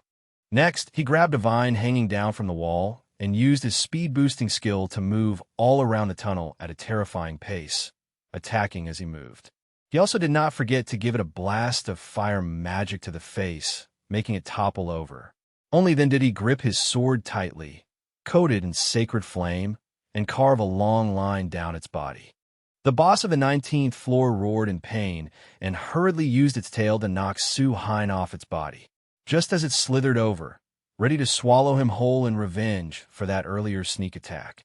Su-Hein had already stalled for enough time, causing the python to be tightly wrapped by the vines in the tunnel like a bundled rice cake, dangling right in front of him. Su-Hein cheerfully praised his opponent. Physical resistance, magic resistance, and above all, regenerative power. So far, it was lucky enough to be the first monster to possess all three types of resistance. But you still can't beat me, baby. The time had come. Su-Hein's hand blazed with sacred flame. He raised his hand high, and before long, the blue flame took the form of a phoenix, flapping its wings and soaring into the air. This was the result he had obtained after leveling up his skill while conquering the 18th floor. Although it consumed quite a lot of mana, its destructive power was 10 times stronger than sacred flame. He ordered it go. The phoenix immediately obeyed Su-Hein and rushed straight toward the python at a speed faster than a bullet fired from a gun. This direct strike was personal, so a single blow was enough to turn that monster into a giant donut. The guide screen appeared, announcing that the 19th floor had been completed. What Su-Hein had to do now was wait for his weapon to be finished and then proceed to the 20th floor, where there was a high chance he would be shot at until his mouth was full, just like on the 10th floor he had conquered before. In the rest area after each floor of the tower, news that the awakened Su-Hein had completely cleared the 19th floor with a score on the altar spread at incredible speed. Someone asked, "Did you see it? That ranking board. Looks like he did it again." Another person began lamenting, "Is that Kim's Su-Hein guy even human? How can anyone clear the 19th floor with a score like that?" In the real world, a sports car stopped in front of a cafe. The male lead stepped out of the car looking exactly like the young master of an ultra-rich family. Juho had already been sitting there waiting for him for a while, so as soon as he saw him, he ran over to start a conversation. "Mr. Su-Hein, do you like the car I bought?" Su-Hein hesitated before answering. "I think it seems a little too flashy." Juho, however, thought his younger friend was far too modest. He was earning piles of money, yet spent all day taking the subway and buses. At that rate, when would he ever use up that money? Juho was even about to start promoting the car brand he had bought, but Su-Hein cut him off and pulled him into the cafe. Only then did Juho report to him the information he had gathered. Thanks to that, Su-Hein learned that it was a gang extremely skilled at hiding information. The number of awakened deaths and disappearances had increased, but most of the causes were connected to dungeons, so there was no reason for suspicion. However, Juho had recently discovered an awakened who had died on the street. According to the autopsy report, it involved poison. Su-Hein's memory immediately turned to the leader of the Ares Guild, but he did not rush to say the name and instead asked back, "Can you investigate it? I feel like we'll learn something if we follow that lead." The two talked for a while longer before Su-Hein returned. According to the scheduled appointment, Su-Hein went to see old Kimda Ho to pick up his sword. Unlike in his previous life, this time his sword had a rather plain appearance. To put it bluntly, there was nothing beautiful about it at all. However, its quality was still the same. Su-Hein drew the sword he had previously borrowed from the Ho and tossed it into the air.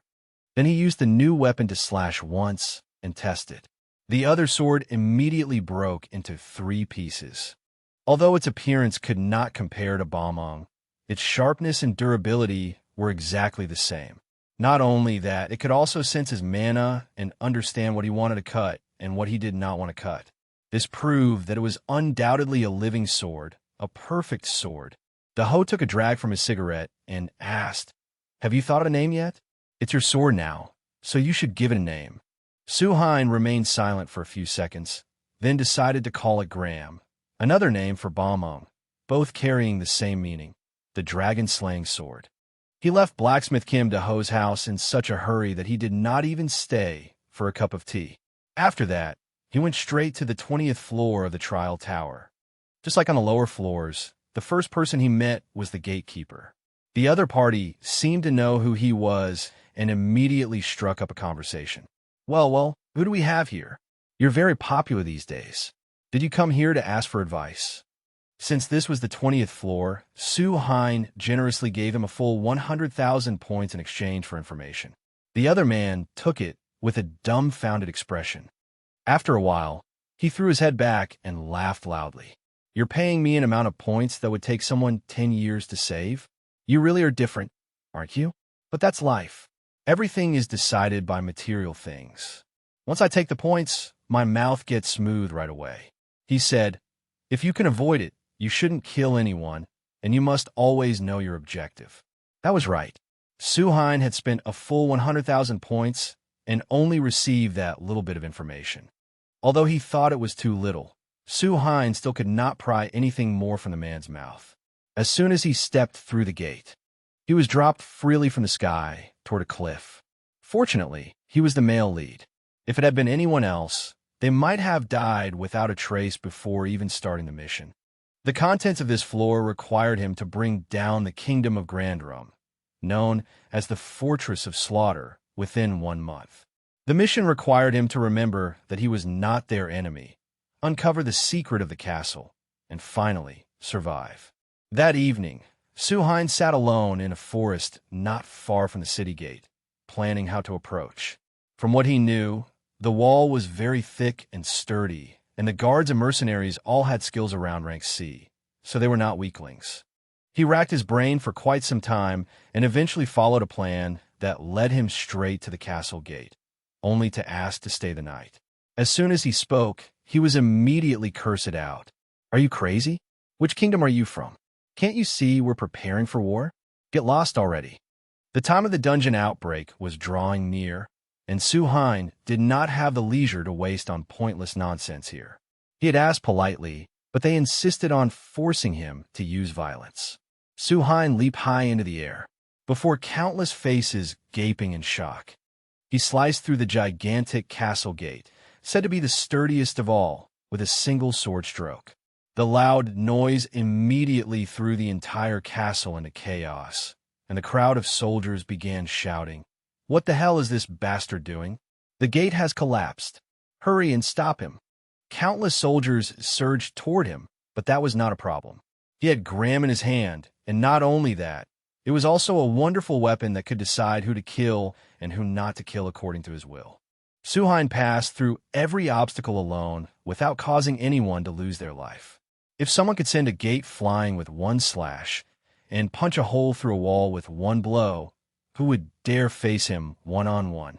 The guards were helpless, and the archers were helpless as well. Su-hein leaped onto the wall so he could more easily observe everything.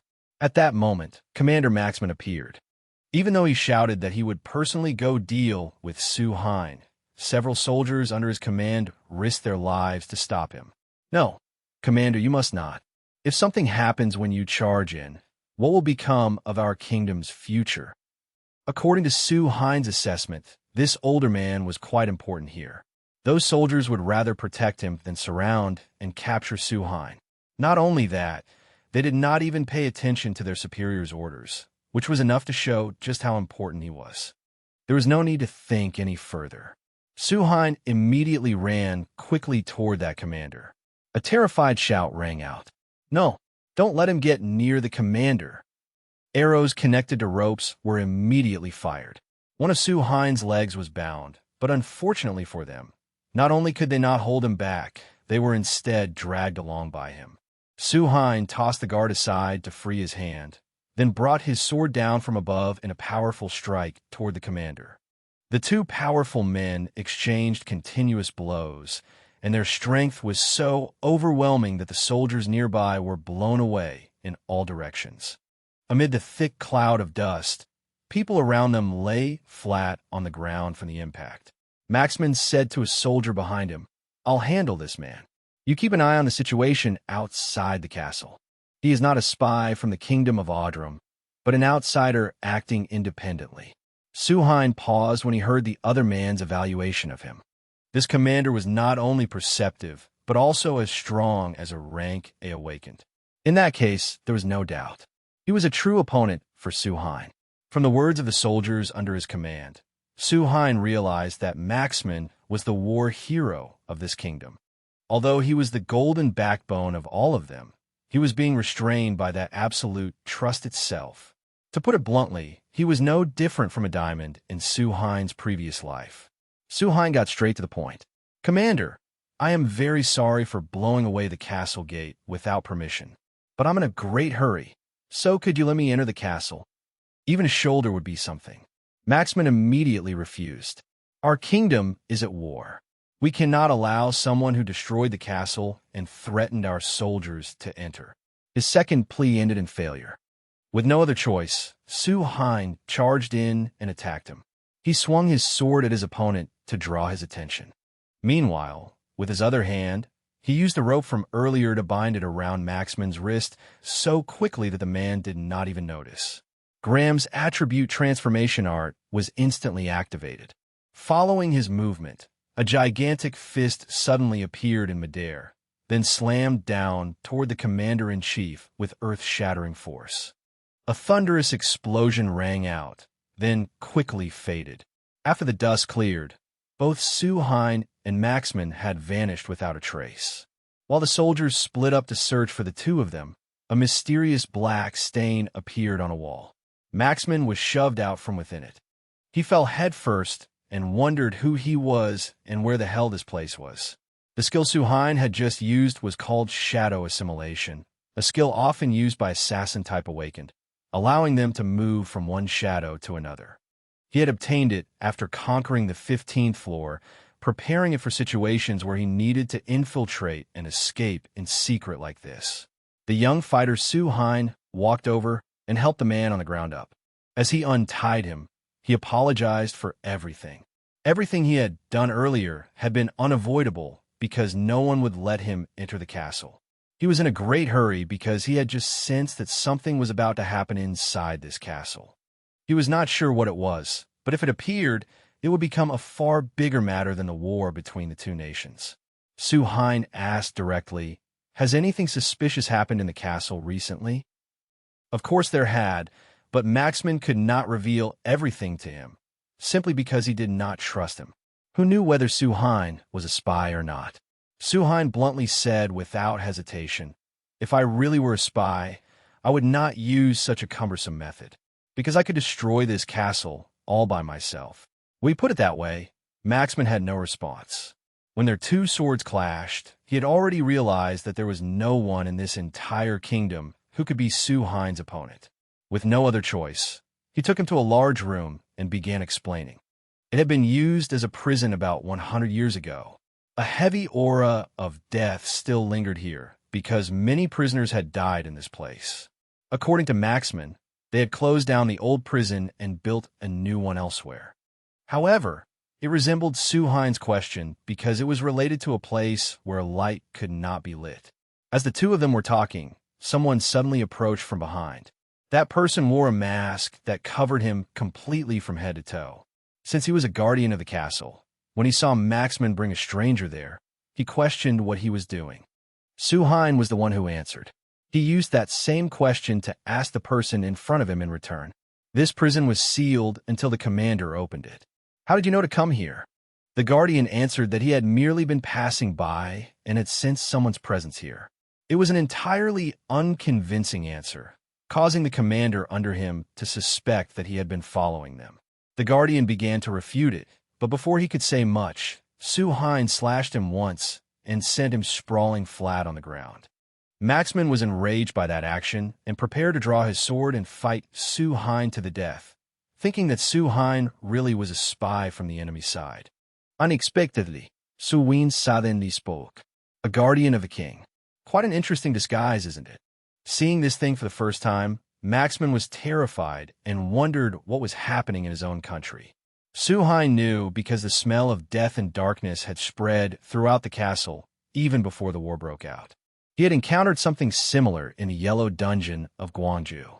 However, that had only been a half undead, while this one was a true lich. It fired a magic bullet filled with death energy toward the two of them. While Maxman stood frozen in place, Suhine charged forward fiercely with Gram in hand and cut the attack in half right before their eyes. Since he had no teammate with holy skills here, he had no choice but to fight alone using Sacred Flame. The first clash missed.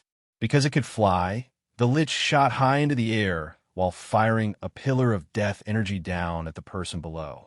Suhine immediately used Sacred Flame to block it, but then he suddenly realized he was outmatched, and his fire could not possibly withstand its death energy. If this continued, his mana would run dry, so the best method was to thrust his blade straight into its life force. But theory and practice were completely different. With the Lich's constant hit-and-run style of attacking and dodging, no matter how hard he tried, he could not get close. After finally finding a suitable opportunity, Suhine immediately kicked it in the head, sending the Lich flying to the side. He then closed in, preparing to pierce it with a strike.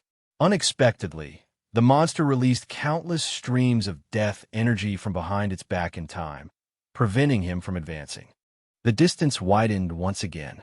Suhine stared at his enemy, wondering what it was plotting by never using its full strength and only dodging.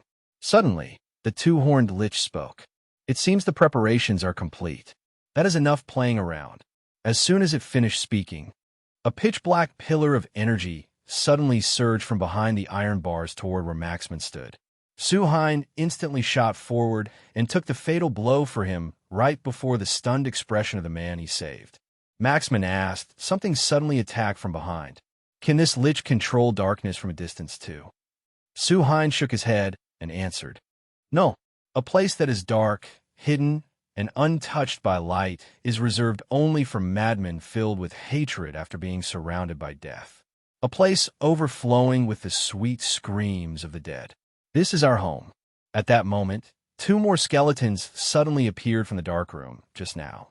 The three-horned skeletal brothers appeared one after another. Each one had its own style, and each was flawless in its own grotesque way. Suin finally understood. Thousands of guards were gathered in a vast yet sealed castle. These liches had infiltrated this place and disguised themselves as the emperor's attendants. In that case, they had only one main purpose: to summon the Lich King by offering up the lives of the Empire's soldiers. The Lich leading them was rather surprised by Suhine's knowledge. It spoke plainly. Yes, that is right. While searching for offerings for our king, I found this castle. After killing the emperor, we controlled his body and disguised ourselves as the emperor's attendants. It added that the plan had originally been set for next month, but since the two of them had appeared midway, once they dealt with them, they would begin gathering the soldiers. As it spoke, a frame made of death energy instantly surrounded Suhine and Commander Maxman. Suhine knew it. This was called Guide of the Night, one of the Lich's highest level techniques, which crushed the space inside a defined area. By the time he realized these horned creatures were apostles of the Lich King, it was already too late. In his previous life, he had only conquered level 8, while this was a level 10 trial. So when he was forced into this situation, he truly had no idea how to resolve it. Darkness slowly boxed in the two of them, and at the critical moment when it seemed they would lose their lives, everything suddenly shattered. Not only Suhine, but even the leading Lich was equally shocked.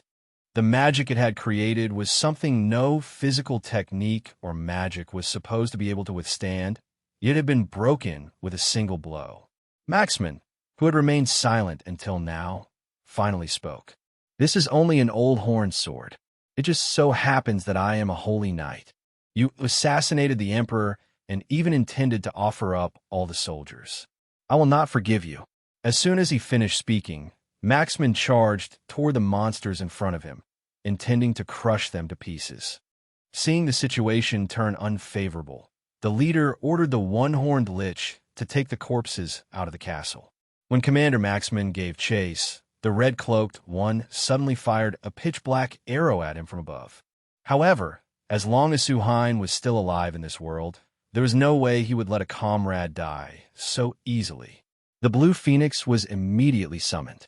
It obeyed his command and flew forward to directly confront the death energy arrow. Against these evil creatures, it was their natural enemy. The Blue Phoenix opened its beak wide and, as fast as lightning, bit apart the arrow right in front of the red-cloaked lich. It did not stop there. The phoenix flew toward the red-cloaked enemy and made it scream miserably. After thoroughly terrifying the one above, it now descended toward the one below. The short lich, being chased, nearly lost his composure as he ran and shouted, "Help! I was not planning to do anything, boss." At this moment, Su-hein asked Maxman, who was standing there stunned, "Are you ready?" Meaning, was he ready to stay and fight alongside him, or to return and lead his soldiers out of the castle? Maxman showed mixed emotions. "I'm not sure whether I should leave you here. I owe you too much. At the very least, I should fight by your side." Su-hein thought for a moment, then said there was not much time, so Maxman had to make a decision quickly. "This castle or the lives of the soldiers? Which do you think is more important?" Because he understood that this was the Lich's den, and their leader was a monster like a high-level mage. If they stayed in the castle, everyone would die. Although Maxman still could not fully believe the words of this intruder, he ultimately chose to retreat. Su-hein recalled what the gatekeeper had reminded him. At each moment, do what you must do. In other words, it was clear that there was a division between what he had to do and what others had to do in this battle. So he would entrust the protection of the soldiers to Commander Maxman, while he would stay behind to deal with these skeletons. Moreover, by doing well, he might gain an ally during the trial. After he said that, some kind of energy ran through the walls. The castle began to tremble, making the two-horned leader unable to understand what was happening. It still asked in confusion, "What did he just do?" The walls shook more and more violently and began to collapse. Only then did all three horned ones realize what was happening. They only had time to curse Su-hein as a madman, but it was already too late. The one-horned one could only raise both hands and immediately surrender. "Oh, dear mother, save me." At that moment, a stream of black, dark energy appeared. It was the leader of the liches. He began scolding his one-horned subordinate. "You fools are truly troublesome. I will say no more. Go gather the undead. Otherwise, I will personally kill you before he gets the chance." The one-horned skeleton seemed to think, "Why the hell am I the only one getting scolded? This is so unfair." Then the leader ordered the red-cloaked skeleton to go check the shrine. Because only if the shrine remained intact could they continue the ritual. The red-cloaked one was still lying on the ground as he accepted the order when the Blue Phoenix suddenly charged toward him. Fortunately, he was quick enough to shoot into the air and dodge. But before he could even breathe a sigh of relief, Su-hein appeared behind him. With one sword strike, he split the skeleton in two, and it instantly turned to ash. It even asked, "When did you get there?" But before it could hear the answer, it had already departed with no chance of reincarnation. Seeing his comrade reduced to ash, the remaining one roared angrily, "Arrogant human!" He then used death energy to attack Su-hein, but Su-hein struck him and sent him flying. Unable to do anything else, he used the same technique as before, forming a frame of death energy to surround Su-hein while he was floating in midair. With no other choice, Su-hein called on the Blue Phoenix for help. The Phoenix charged in and immediately broke the encirclement for him. Feeling that things were getting somewhat difficult, Su-hein suddenly wondered whether he had pushed himself too far. The leader seized the chance and began attacking. "Resistance is useless. I know full well that the flames from that holy bird are consuming your mana. If you surrender now, I will let you suffer less." In truth, that phoenix did consume quite a bit of his mana, so now he could retrieve it. But this guy had underestimated his strength far too much. Who said I am useless without mana? Just as he was about to grip his sword and attack, Commander Maxman suddenly returned and asked if there was anything he could help with before leaving. "No, I'm fine. I already owe you a great deal." "What?" Maxman was completely baffled. At this point, with all this owing back and forth, who even owed whom? Then, fight properly, all right? Su Hein said with determination. The scene changed. Outside the castle, the soldiers were checking the extent of their casualties and telling one another to pay close attention to the enemy's movements. They simply did not know what had happened inside the castle. Suddenly, the one-horned lich appeared. He had been ordered to raise the undead, but even while taking the chance to threaten the soldiers, he did not forget to badmouth his boss. "That guy talks a lot anyway, but if you do not listen and make him mad, he becomes terrifying." Then red magic poured from his hands and spread in every direction. Death energy began to appear beneath the ground. Hundreds of undead rose one after another, each of their eyes glowing like two orbs, filled with killing intent. Only then did the soldiers realize that the creature had summoned the undead, but that did not make them afraid. They understood that only by destroying that one-horned skull could they destroy these monsters. They immediately shouted to one another to attack him, while he merely laughed smugly. At that moment, Commander Maxman called out to Luke, one of his close soldiers. Seeing the commander, Luke was delighted. "Commander Maxman, thank goodness you are safe." But he was still worried because ever since the gate collapsed, the castle had begun to crumble. Commander Maxman reassured him that he had calculated everything, and all the soldiers were nearby, so there would be no casualties. However, that was not important. What mattered was whether Luke had finished repairing the gate, since the undead could easily rush in. But it seemed things were still not quite all right. The undead outside were still clamoring to break down the gate. At this point, their only option was to block the gate no matter what and rebuild the castle. But before that, they had to deal with that one-horned bastard first. After saying that, Commander Maxman intended to go handle it alone, leaving Luke behind to watch over everyone. But now the soldiers' fighting spirit was rising. They no longer wanted to let their commander fight alone and volunteered to cover him. Commander Maxman was surprised. "Then what about the undead outside?" "Please do not worry, sir. The front-line troops can handle those weaklings. If the living can still fight, what are a few skeletons?" Seeing his brothers so determined, Maxman no longer needed to stop them. He ordered the soldiers to use a defensive formation and follow closely behind him. In his heart, he thought, "I do not need to fight at full strength. I still have to protect them. I will leave the rest to that young man." That was right. The young man here was Su Hein.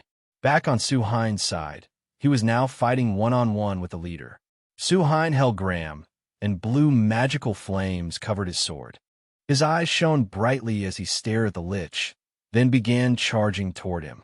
At that moment, the lich also released a stream of death energy. The two streams of magic clashed and burst out in every direction. But then Su Hein managed to cut through the lich's magic. He flew into the air and was about to bring his sword down on the lich's head. Fortunately for the lich, it could fly, so it managed to throw out another move. Su Hein seized the opportunity to close in and gave that skull-faced bastard a sword strike. It fell backward from high in the air, sending dust billowing everywhere. After being slashed, the lich's skull-like face became cracked. It began clutching its head and groaning breathlessly. Impossible.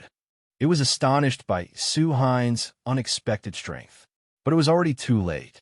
Su Hein charged in and swung his sword, cutting the life stone on the lich's forehead in two.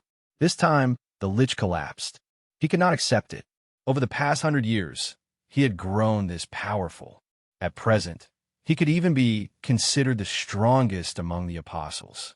Why could he do nothing but stand there and watch the human kill him? No, he could not fail in a place like this. Su Hein watched him and thought, even after having his stone cut in half, this guy still hasn't disappeared. He really isn't ordinary. But why the hell is he muttering like that? Su Hein spoke up. "Stop wasting time. Your plan is finished." Who would have thought that even on the verge of death, this lich could still run his mouth so fiercely? Wasting time? You are the one wasting time, foolish human. We are not the only ones who wish to resurrect the king. Countless apostles are preparing day and night to resurrect the king. Even 10 people like you could never stop it. The king will be resurrected and plunge this world into darkness. Suhain walked closer to him and sighed. Don't worry, the Lich King will die by my hand too. After saying that, his blade stabbed straight into the Lich's life stone, and the Lich immediately crumbled into ashes. In fact, what Suhain had said was the truth. In his previous life, the Lich King had shattered the world in order to invade reality. But in the end, he had also been defeated by Suhain. Even in the Wangju dungeon, the Liches kept mentioning the Lich King. Because of that, he would probably be resurrected earlier than expected. Suhain realized something truly troubling. Everything might be happening faster than in his previous life. But for now, he had to deal with the remaining Lich first. Meanwhile, on the other side, Commander Maxman and the soldiers were handling the one-horned Lich. His swordsmanship was no simple matter either. But these Liches relied on their ability to fly, so they dodged every strike. From high above, the Lich even laughed loudly to provoke Maxman. Maxman thought this enemy was truly difficult to deal with. After all, he fought in the air, and Maxman was not strong in that area. Still, it was fine. From the beginning, Maxman had not intended to kill him. He only wanted to distract him in order to protect the soldiers. After that, he would wait for Suhain to make his move, so buying as much time as possible was enough. At that moment, the one-horned Lich sensed that his comrade had died. He shuddered and began groaning. Dead. Why? How? How could he die? With his comrade dead and the mastermind dead, he seemed unable to stay calm after seeing his ally perish. He just kept floating up there, repeating dead over and over.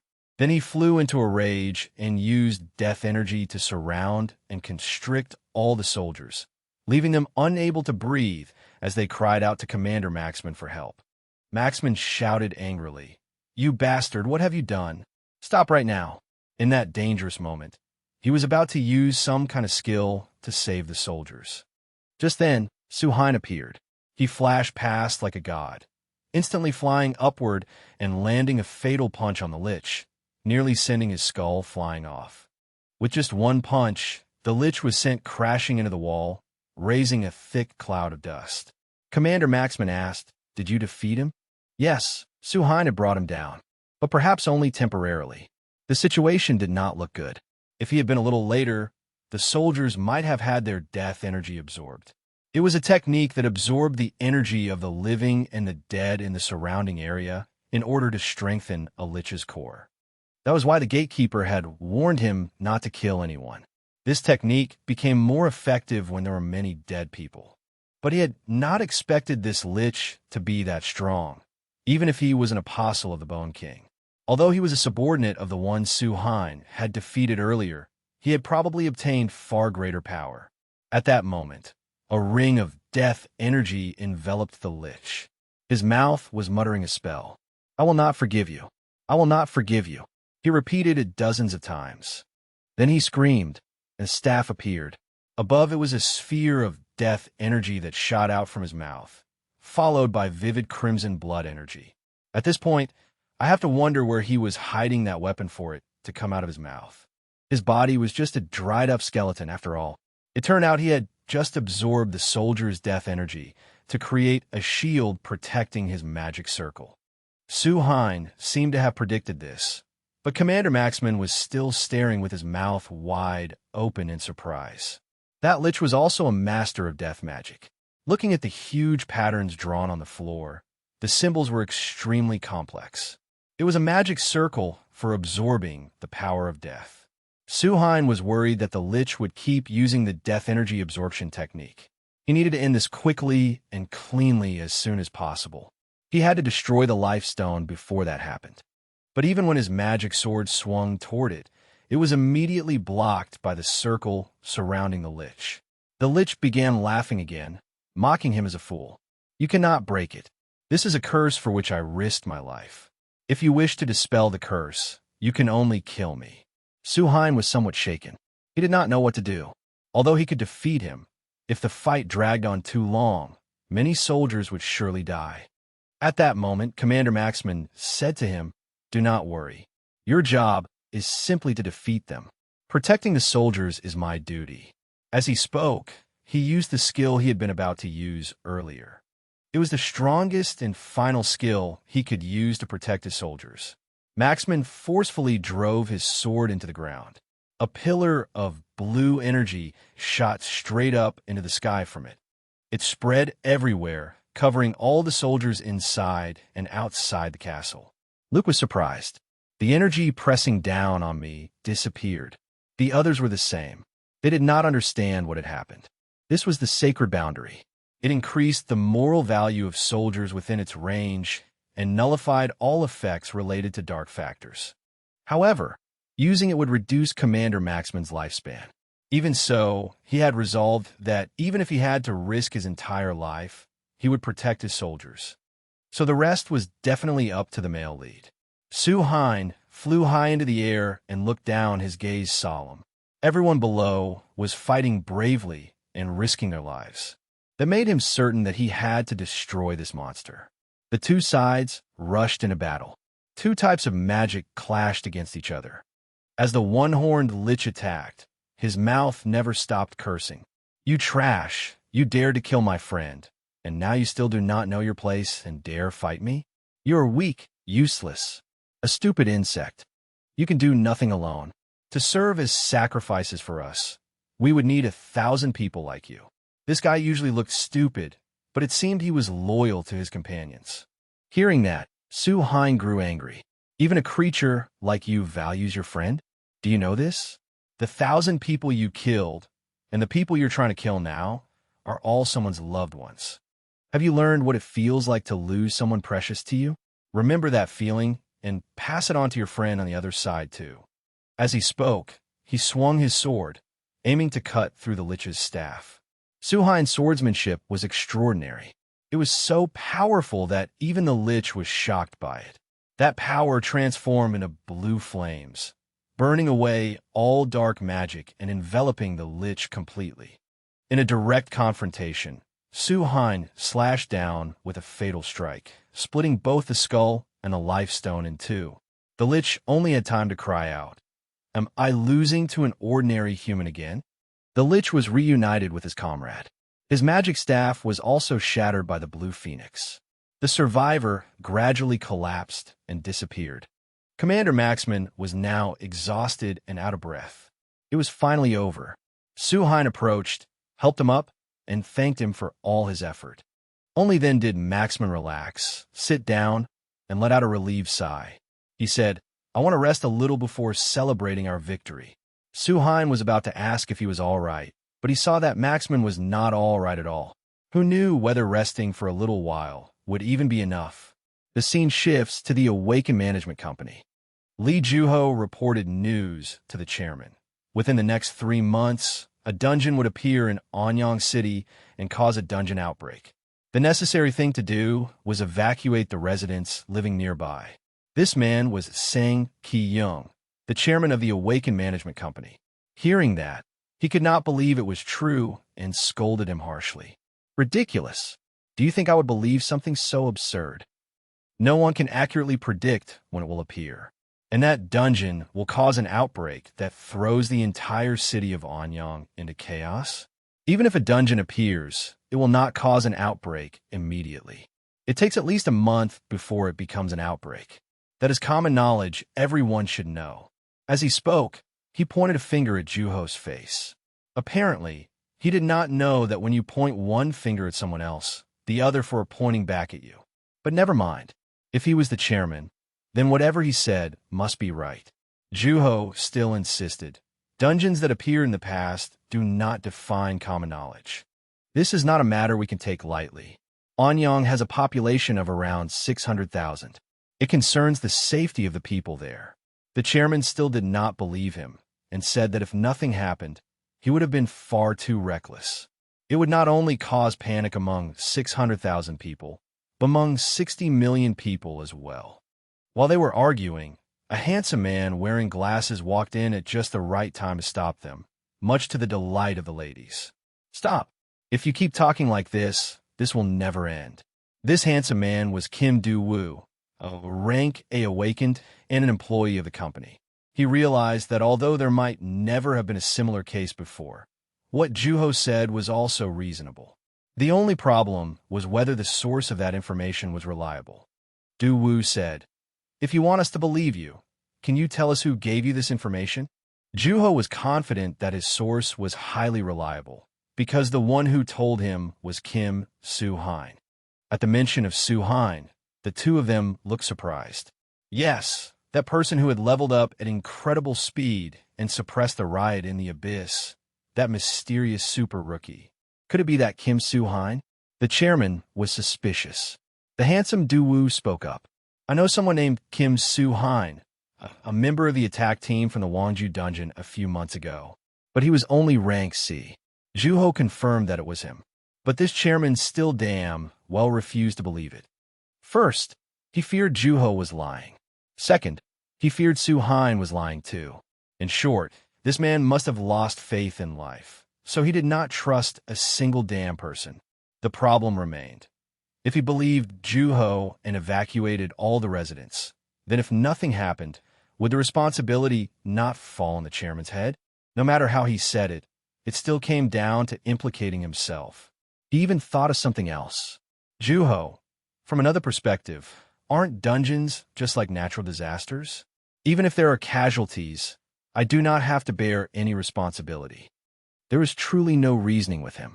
Juho angrily thought that the chairman was deliberately playing dumb simply because he did not want to take responsibility. But since Juho was his subordinate, he could only admit defeat. The chairman wanted the two of them to forget about this matter. This was his final decision, and he would take responsibility for it. Back to Soo-hein. After clearing the 20th floor, he was taken to the hospital to recover. Ignoring the nurse trying to stop him, he stubbornly insisted on being discharged. He said that he wasn't awakened, so he recovered very quickly. They only needed to give him a few prescriptions, some bandages, painkillers, or whatever else. And so he walked straight out of the hospital with his arm wrapped in bandages, thinking these little wounds are nothing. Why make such a big deal out of them? At that moment, Juho, his face drenched in sweat, ran up in front of him. Suin jumped in fright. "Oh, you scared the hell out of me. Are your injuries all right? From the way you were moving, it looked like you were badly hurt." Soo-hein said, "The fact that I can still move is already lucky, man." Juho looked worried and said, "You cleared the 20th floor in a single day and then went to the hospital. I thought you were seriously injured. I saw your ranking. It was impressive. Can you give me some advice?" Advice? There was really no advice to give. It was just that Soo-hein had gone a little too hard, which was why he ended up injured like this. Juho thought, maybe I do not need to worry about him. As for the matter Soo-hein had asked him to warn the chairman about, Juho said that he had failed. Not only had he failed, he had even accidentally revealed Soo-hein's identity. "I am truly sorry." Soo-hein let out a sigh. It was nothing surprising. After all, he had not expected anything from that chairman anyway. Juho was very surprised. Soo-hein even knew the chairman? Of course he knew him, because in his previous life, he had been awakened in that man's company. Not only that, he had been a workaholic. Although Juho's negotiation had failed, he said that he had managed to get a little information from Kim Do-woo, the person beside the chairman.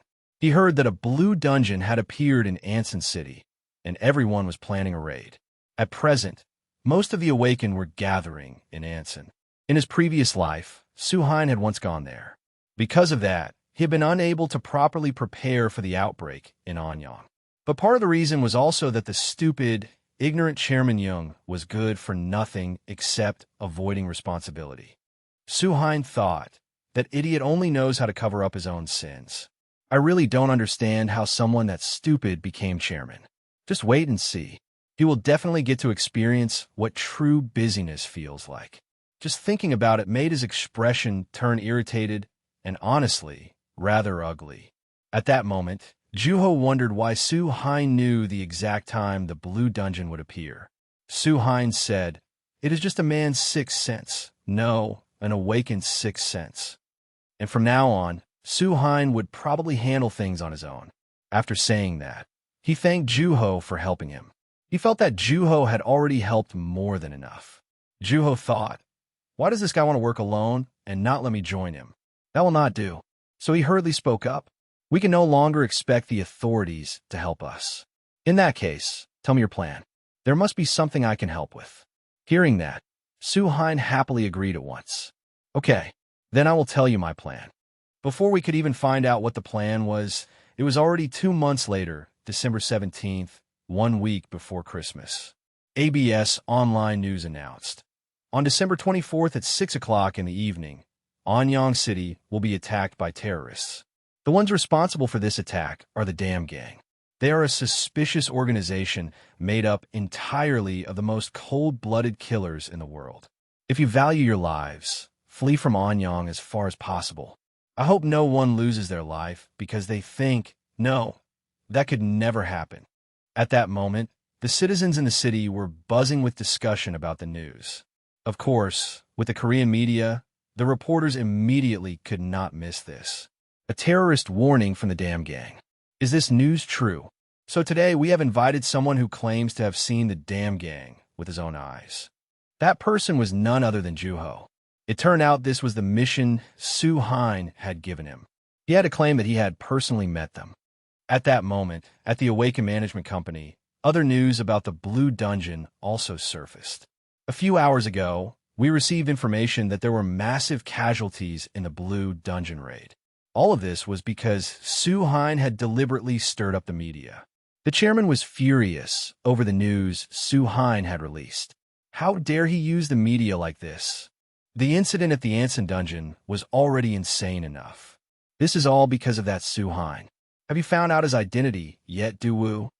The handsome man in glasses calmly said that they could not do anything about him. Even the Management Bureau cannot stop the actions of an ordinary awakened. I have found his identity.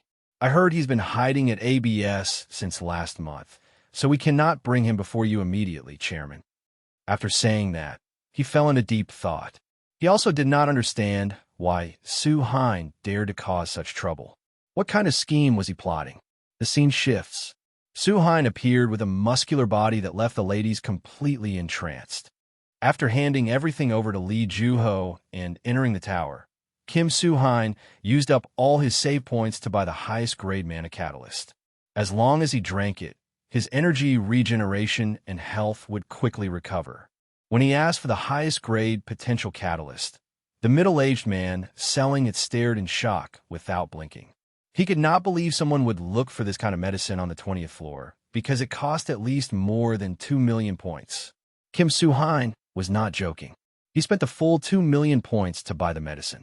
The shop manager had never imagined anyone would earn that many points and buy something so expensive. Back at the inn room, Kim Soo-hein drank the medicine. Its awful smell filled the room, so much so that he had to exclaim, "That smells disgusting." But after drinking it, he could clearly feel the medicinal liquid pass down his throat and into his stomach. Then it began amplifying his magic, and a purple magic power started spreading throughout his body. Kim Soo-hein slowly used his own magic to suppress the after effects of the catalyst. It felt as if someone else's power was inside his body. At that moment, Kim Soo-hein felt intense pain. His body felt like it was burning, and the catalyst began flowing to his heart and circulating through his blood vessels. Kim Soo-hein finally finished with a strained expression. At that moment, the innkeeper was pounding on the door and shouting outside. "Hey you! You rented the room for a whole month, so why haven't you shown your face outside? What the hell are you doing in there? If you're about to die, you still have to pay the rent, you know?" As soon as he finished speaking, the door opened, and he immediately barged in. Seeing that Kim Soo-hein was completely fine, he was relieved that he had not run away. But then he suddenly narrowed his eyes. The room was filled with a terrifying source of mana. Kim Soo-hein had no intention of skipping out on the payment either. He apologized to the owner and offered to pay extra. Seeing his muscular physique, the owner gaped and asked how much longer he planned to stay there. But 1 month had already been enough. He had recovered his energy to the most perfect state, and now it was time for him to leave. As soon as he finished speaking, Kim Soo-hein vanished right before the owner's eyes, leaving only a pouch of money behind. Kim Soo-hein checked the remaining time. Tomorrow was the day. Young Jong and Ha Chun were discussing the news about the damn gang. Young Jong was extremely surprised when he saw this news, unable to believe that someone would openly talk about the damn gang like that. It was a secret criminal organization, and even after it grew powerful, only a small number of Awakened knew of its existence. Ha Chun looked at his phone screen and kept reading the comments on the post. It seemed many people thought the same way. What do you think, Ha Chun? Ha Chun said there was a 50-50 chance it would actually happen. It would make sense right when the blue dungeon appeared in Anson, but was there any reason to go this far? In truth, Young Jong had investigated the person who spread information about a gang only a few Awakened knew of, and had discovered that the writer of those reports was Kim Soo-hein. He said he would investigate further to find out why that guy wanted to bring down the damn gang. He seemed very upset about it. Upon hearing Kim's name, Ha Chun suddenly flinched as if a current had shot past his ear. It seemed he knew who Kim Soo-hein was. His expression turned thoughtful. Strange. Why would a guy who only cared about his own interests be concerned about this? What did he have to do with the damn gang? Could the Aries Guild, Young Jong, and the damn gang be connected somehow? Ha Chun had met Kim Soo-hein before. Kim Soo-hein had even left him a business card and told him to contact him if he needed help. But in his mind, he still could not believe that Kim Soo-hein, who had only reached rank C, was the person in the rumors. At that very moment, in Gyeonggi, Anson, 3 robber brothers appeared in a small alley. They were probably professional thieves, but today business was terrible, and they could not find a single target. The blonde-haired one complained, "This is so boring. Why is Christmas so quiet? There isn't anyone to rob. At this hour, everyone's probably at home hugging their lovers, right? They don't have time to wander the streets like you guys." That said, the people in this city had probably already evacuated. The curly-haired one said worriedly, "Shouldn't we run too instead of hanging around like this?" Yo idiot. You really believe that? Why are you worried because of some bastard who likes tricking people? It's obviously bullshit. These guys really were fools who feared nothing. Suddenly, a young man wearing a mask appeared behind them and interrupted him. "It isn't bullshit." Hearing that, the 3 robber brothers froze. Where did another bowl-cut guy come from? Are we 4 brothers now? Every one of them looked annoyed and asked who this masked young man was. They only thought he was some weirdo wearing a mask and going out for Christmas. Then burst out laughing together. "Our chance is here. Let's mug this guy. He looks like a lunatic." But they never expected that it was Kim Soo-hein. He grabbed the blonde-haired man by the collar and lifted him into the air.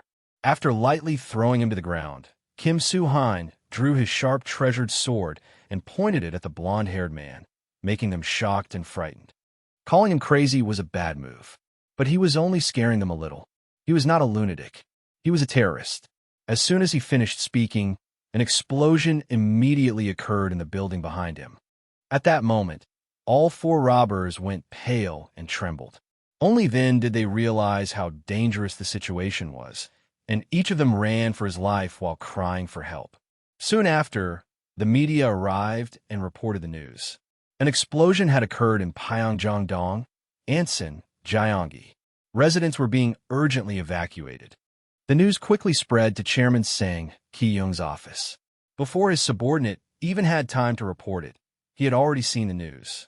At that moment, his expression looked truly displeased. He had still thought it was only Juho's scheme to make the residents evacuate, but now that it had actually happened, he found himself in an awkward position. Kim Do-woo was sitting in a chair, staring at his phone. According to witnesses at the scene, this terrorist attack had been carried out by one person. At that moment, Sang Ki-young grew worried as he remembered what Juho had warned him about earlier. Information from Kim Soo-hein was accurate. If he had believed it from the start, wouldn't everything have turned out differently? But no. He immediately ordered Do-woo to gather as many Awakened as possible and capture Kim Soo-hein at all costs. That boy was the terrorist. It was too late to realize that now director. Returning to Kim Soo-hein, he looked incredibly cool as he stood amid the flames and wondered, is this enough chaos? At that moment, The buildings and vehicles seemed to be burning, but in reality, that was not the case. It turned out that the entire scene was magic created by him. He had learned how to make everything look as if it were submerged in a sea of fire, even though it was not truly burning, by controlling the sacred flame and changing its color. His mastery of this skill had reached 66.7%.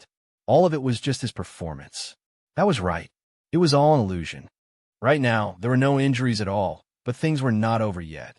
He needed to approach the central area of Anson. But he also knew that now that things had reached this point, Awakened would appear to stop him. And the one leading them was still the handsome Kim Do-woo. "We are from the Awakened Management Company. Stop this terrorist attack." It turned out Kim Do-woo was an Awakened cooperating with the nation, and he was also the deputy director of the management company. No wonder he often appeared with Sang Ki-young. With a serious expression, he said, "Surrender, Mr. Kim Soo-hein."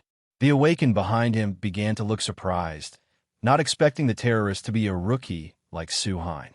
While Kim Do-woo was doing his best to persuade him to stop and cooperate, Soo-hein had already drawn his sword and readied himself. "Stop whining and come at me. I don't want to waste time." Those words enraged the other Awakened. They charged in one after another, each launching attacks towards Soo-hein. The first one had hair like Son Goku. Their two swords clashed, and Soo-hein quickly realized he was an Awakened above rank B. But every attack he made was blocked. Another man behind him, below rank B, could not wait either and immediately wanted to show off his skill. He created a magic circle with strange purple patterns and fired a column of magic straight at him. Soo-hein merely tilted his head slightly to the left and dodged it. The next man fired countless streams of magic like swords towards Soo-hein. He tried to close in and attack, but Soo-hein kicked him in the arm. At that critical moment, another man carrying a hammer came to rescue him. Otherwise, he might already have been dead. That huge hammer was quite powerful too. When it slammed down, it seemed ready to blow the rocks and ground apart, sending dust and smoke everywhere. Soo-hein moved away with agile footwork, so he remained safe. These Awakened were all around rank B. Only Kim Do-woo was the strongest, but he still did not attack. He was watching and analyzing Soo-hein's abilities. He was the only one who knew that Soo-hein still had something he had not shown. Suddenly, Kim Do-woo did something. He opened a book and used magic. Blue energy surrounded Soo-hein, and a pair of wings lifted him into the air. At that moment, Kim Do-woo also realized there were no injuries. Everything looked as if it were burning, but in reality, it was not, and there was no economic damage either. But why had he staged a terrorist attack to evacuate the citizens? Was he trying to evacuate them from the outbreak? Soo-hein did not care much and only provoked Kim Do-woo, wanting him to fight him. Kim Do-woo closed the book then, and the magic disappeared as well. Soo-hein fell freely from high above. Kim Do-woo also moved after him. He used 5-star magic, creating a guided bolt of lightning to roast Soo-hein, but Soo-hein immediately blocked it with his sword. The collision caused an explosion. Soo-hein remained safe even while falling freely. He landed lightly and carefully brushed the dust from his clothes. Kim Do-woo was also quite surprised. Even though Soo-hein had been attacked by countless Awakened, there was no way he should have been able to avoid his mid-air attack like that. Soo-hein raised his chin and asked his opponent what he thought. Kim Soo-hein immediately replied, "I feel like I've shown enough. You people aren't on my level." Hearing that, Kim Do-woo confirmed that his judgment of Soo-hein was correct. He was very strong, and there was still something he had not revealed. The Awakened rushing and still had no idea what was going on, and all of them wanted to take down Soo-hein. Only now did Kim Do-woo realize that he needed to contact the agency for support and ask them to send every available Awakened here. Soo-hein's true goal was not to fight the other Awakened. That was why he did not truly attack anyone. Whenever someone came to attack, he used his technique to dodge, and when necessary, only threw out a light punch or kick. For example, this Awakened with Son Goku hair attacked him, only to be kicked in the head and end up with a huge lump. He could only shout angrily, "Please fight properly and use your sword." At that moment, Kim Do-woo stopped everyone and told them not to attack. He had already called for reinforcements. What they needed to do now was focus on defending against Soo-Hein's attacks. In other words, they should conserve their strength until it was truly needed. As I said, Kim Do-woo was the only one who knew how strong Soo-Hein was, and that he definitely still had not shown everything. He was certain that his opponent possessed the skills of a rank S warrior, perhaps even higher. But he still did not know why Soo-Hein was doing this, so the question kept lingering in his mind. Why would someone who had never revealed himself until now suddenly decide to appear as a terrorist? If you do not know, let me explain. Soo-Hein did this to provide proof that none of the awakened here were stronger than him. There were two reasons he had to hide his identity and perform this act. First, he wanted to assess the combined strength of the awakened currently available and see just how powerful they were. Second, he wanted them to send more awakened as reinforcements. If he did not reveal himself as a terrorist, Director Sang Ki-yoon would definitely never send reinforcements. He did not care whether the outbreak happened or not. He only cared about catching the person who had caused the disturbance and ended up on national news. So the important thing Soo-Hein needed to do was drag this out until more reinforcements arrived. Then there would be many awakened fighting alongside him against the outbreak. Not long after, a voice rang out from above. "We have come to respond to your request for reinforcements." That was right. The voice belonged to an awakened who had come to help. A group of people wearing matching outfits stood on the rooftop, appearing brightly amid the flames. They were the Federal Awakened Team, selected by the Awakened Management Company, the Special Forces of the Awakened Agency, also known as ACT. ACT's current captain was Rank S. Park Jong-woo. Beside him was ACT's current vice captain, Rank A. Kong Cheon-cheol, along with the other awakened. Their appearance made Kim Do-woo and the rest a little surprised as well. He thought the director must have been very angry to send out such a powerful team. Everyone on this team looked incredibly cool, especially Captain Park Jong-woo. Hearing his voice, one of the awakened below immediately asked, "Sir Park, could you open up more spots in ACT?" "No, you idiot. ACT is made up entirely of awakened above rank A. These youngsters are not qualified." Returning to Soo-Hein, he recognized someone familiar as soon as he looked over. Park Jong-woo was one of the strongest among the rank S members. Moreover, in his previous life, when he was still Kim Sung-in, Sir Park had once been his master and taught him. But of course, the captain had no idea who he was. He was only slightly surprised that they needed to gather so many awakened just to catch one terrorist. Kim Do-woo hurriedly reminded him, although according to the report, Kim Soo-Hein is registered as rank C. His true skill is rank S, or perhaps even stronger than you, Sir Park Jong-woo. There are too few people here who can match him. That is why we need support. Hearing that, ACT's vice captain immediately grew angry. "What are you saying, Deputy Director Kim? Don't tell me you've gotten scared just because you haven't been on a battlefield in a long time. No matter how I look at him, he's just a kid." Before he could finish speaking, the captain interrupted him. "Do not underestimate him. Deputy Director Kim Do-woo, I do not know how strong he is, but I do not intend to act yet." That was right. He would let his subordinates handle it. There was no need for him to personally take action. Understanding his meaning, they immediately jumped down to the ground and headed towards Soo-Hein.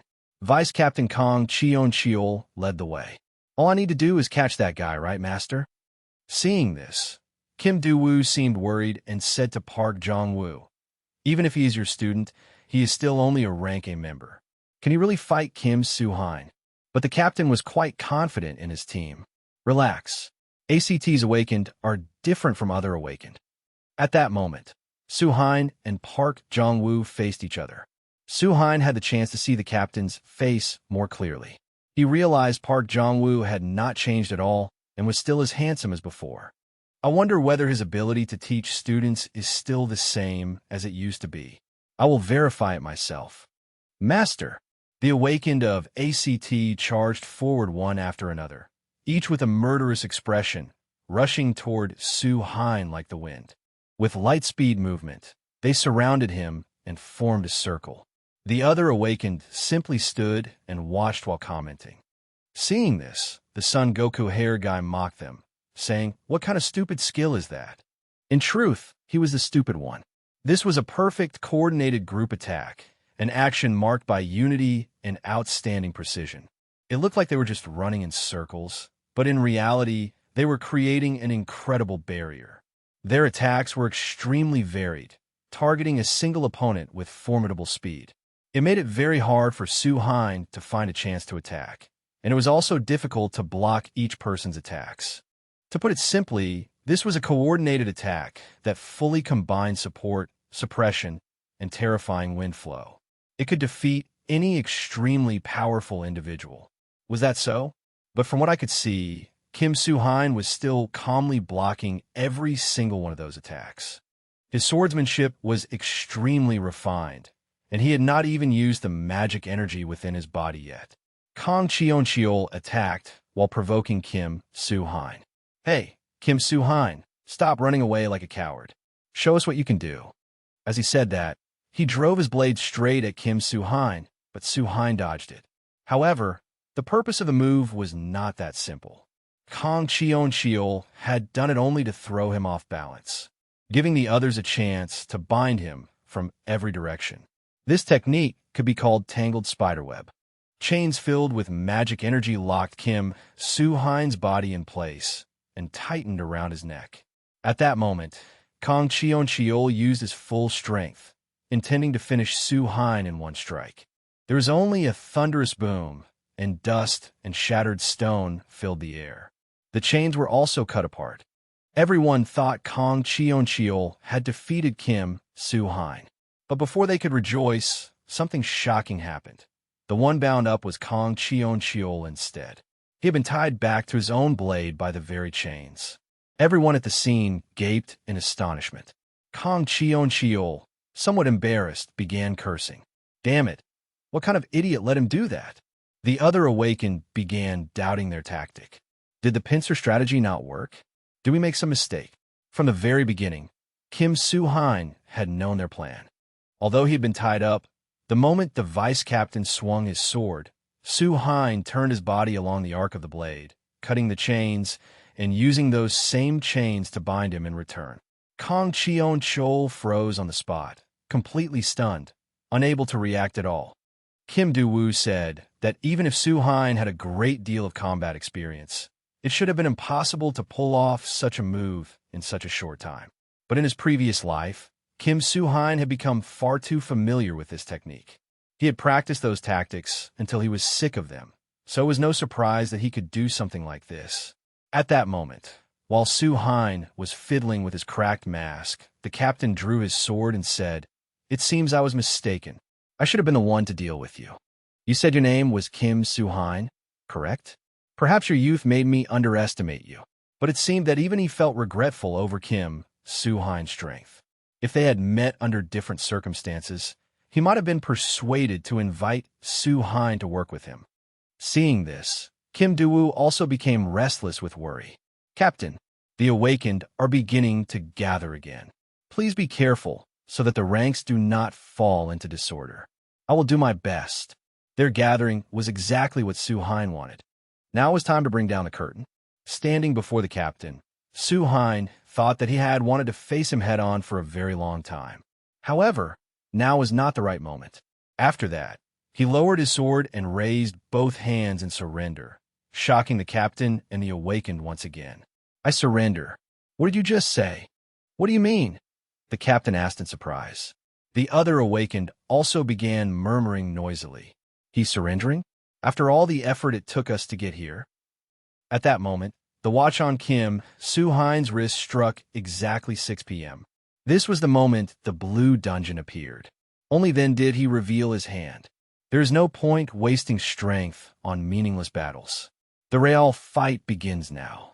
As soon as he finished speaking, heaven and earth suddenly shook, and a blue light appeared in the sky.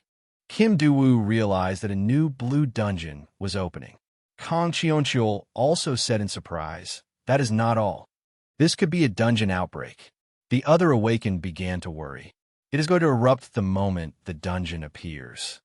Kim Soo-hein explained. As you can all see, the appearance of dungeons and the timing of outbreaks will become increasingly difficult to predict. I know all of you are very confused right now, and you may be angry that I did not tell you the truth from the beginning. Awakened, fight with me. Let us protect this city of Anson together. As he spoke, Kim Soo-hein clenched his hand and absorbed the flames around him. The flames returned to their familiar blue color and enveloped his body. Hachan had also been there for some time, witnessing everything. Just as he had guessed, that person really was Kim Soo-hein. Returning to the dungeon outbreak, an outbreak was currently known as a phenomenon that occurred when a dungeon was not cleared within the time limit. But this time, the outbreak happened the instant the dungeon appeared. The sudden outbreak in Anson would become a catalyst for a threat to the entire world. Kim Soo-hein knew that from now on, this would happen more and more often. At that moment, he asked Kim Joey, "Mr. Joey, how many reinforcements do we have?" "At least 100 people. Kim Soo-hein immediately thanked him and assumed Joey had understood his intentions. But in truth, he had not. It was only because of Soo-hein's disturbance and fake terrorist attack that Joey had been able to call reinforcements more quickly. At that moment, the other awakened said fearfully, "It looks like they knew beforehand that an outbreak would happen. Look over there." A monster emerged from the dungeon. Everyone hurriedly shouted, "The monsters are coming out! The outbreak has begun. Everyone, prepare for battle." The outbreak had begun, and monsters crawled out one after another, every one of them glowing blue. Each monster was at least on the level of a red or orange dungeon boss. A gigantic boss wearing nothing but a pink loincloth appeared, and several people had already died beneath its feet. At that moment, it was about to swing its fist and eliminate the next person, but that awakened seemed utterly terrified. His body was frozen, unable to move, his eyes filled with tears. No matter how everyone shouted warnings at him, he did not fight back and did not run. His legs seemed rooted to the ground as he waited for death. Fortunately, before the monster's fist could come down, Captain Park Jong-woo appeared just in time and blocked it. "Get a hold of yourself if you do not want to die." Only after hearing that did the man hurriedly run away. The captain gave an order to act. "Move. Support formation. Support the other awakened as they prepare for battle." Kang Cheon-cheol, who had just taken down a monster, disagreed when he heard this. "Captain, would it not be faster to let us handle them ourselves?" Kim Soo-hein appeared from behind him and answered, "All the awakened are extremely confused because of this sudden situation. In circumstances like these, helping everyone calm down is the top priority. Is that not something only ACT can do? Do your best in every situation." After saying that, he charged toward the dungeon, leaving Kang Cheon-cheol furious. Damn it, who does he think he is? How can he talk like he is the boss? But that was only natural. Soo-hein thought, "Master, no, Park Jong-woo will deal with the blue dungeon monsters without any problem, because ACT is here. The situation with the civilians should settle down as well." At that moment, countless winged monsters surrounded Kim Soo-hein. He swung the sacred flame once, and each of them was immediately sliced in half. At this point, he no longer needed to worry about every small monster. He was only waiting for one thing to appear. That was the half-black dragon monster, Jobless. Down below, in the city, the awakened were focusing on evacuating the civilians. Kim Do-woo was extremely worried. Fortunately, we prepared in time and still have not let anyone get hurt. But we have to hurry before the monsters go out of control. Otherwise, not only Anson, but the entire country will be in danger. Monsters still filled the sky. Do not let them reach the ground. Make sure none of them leave Anson.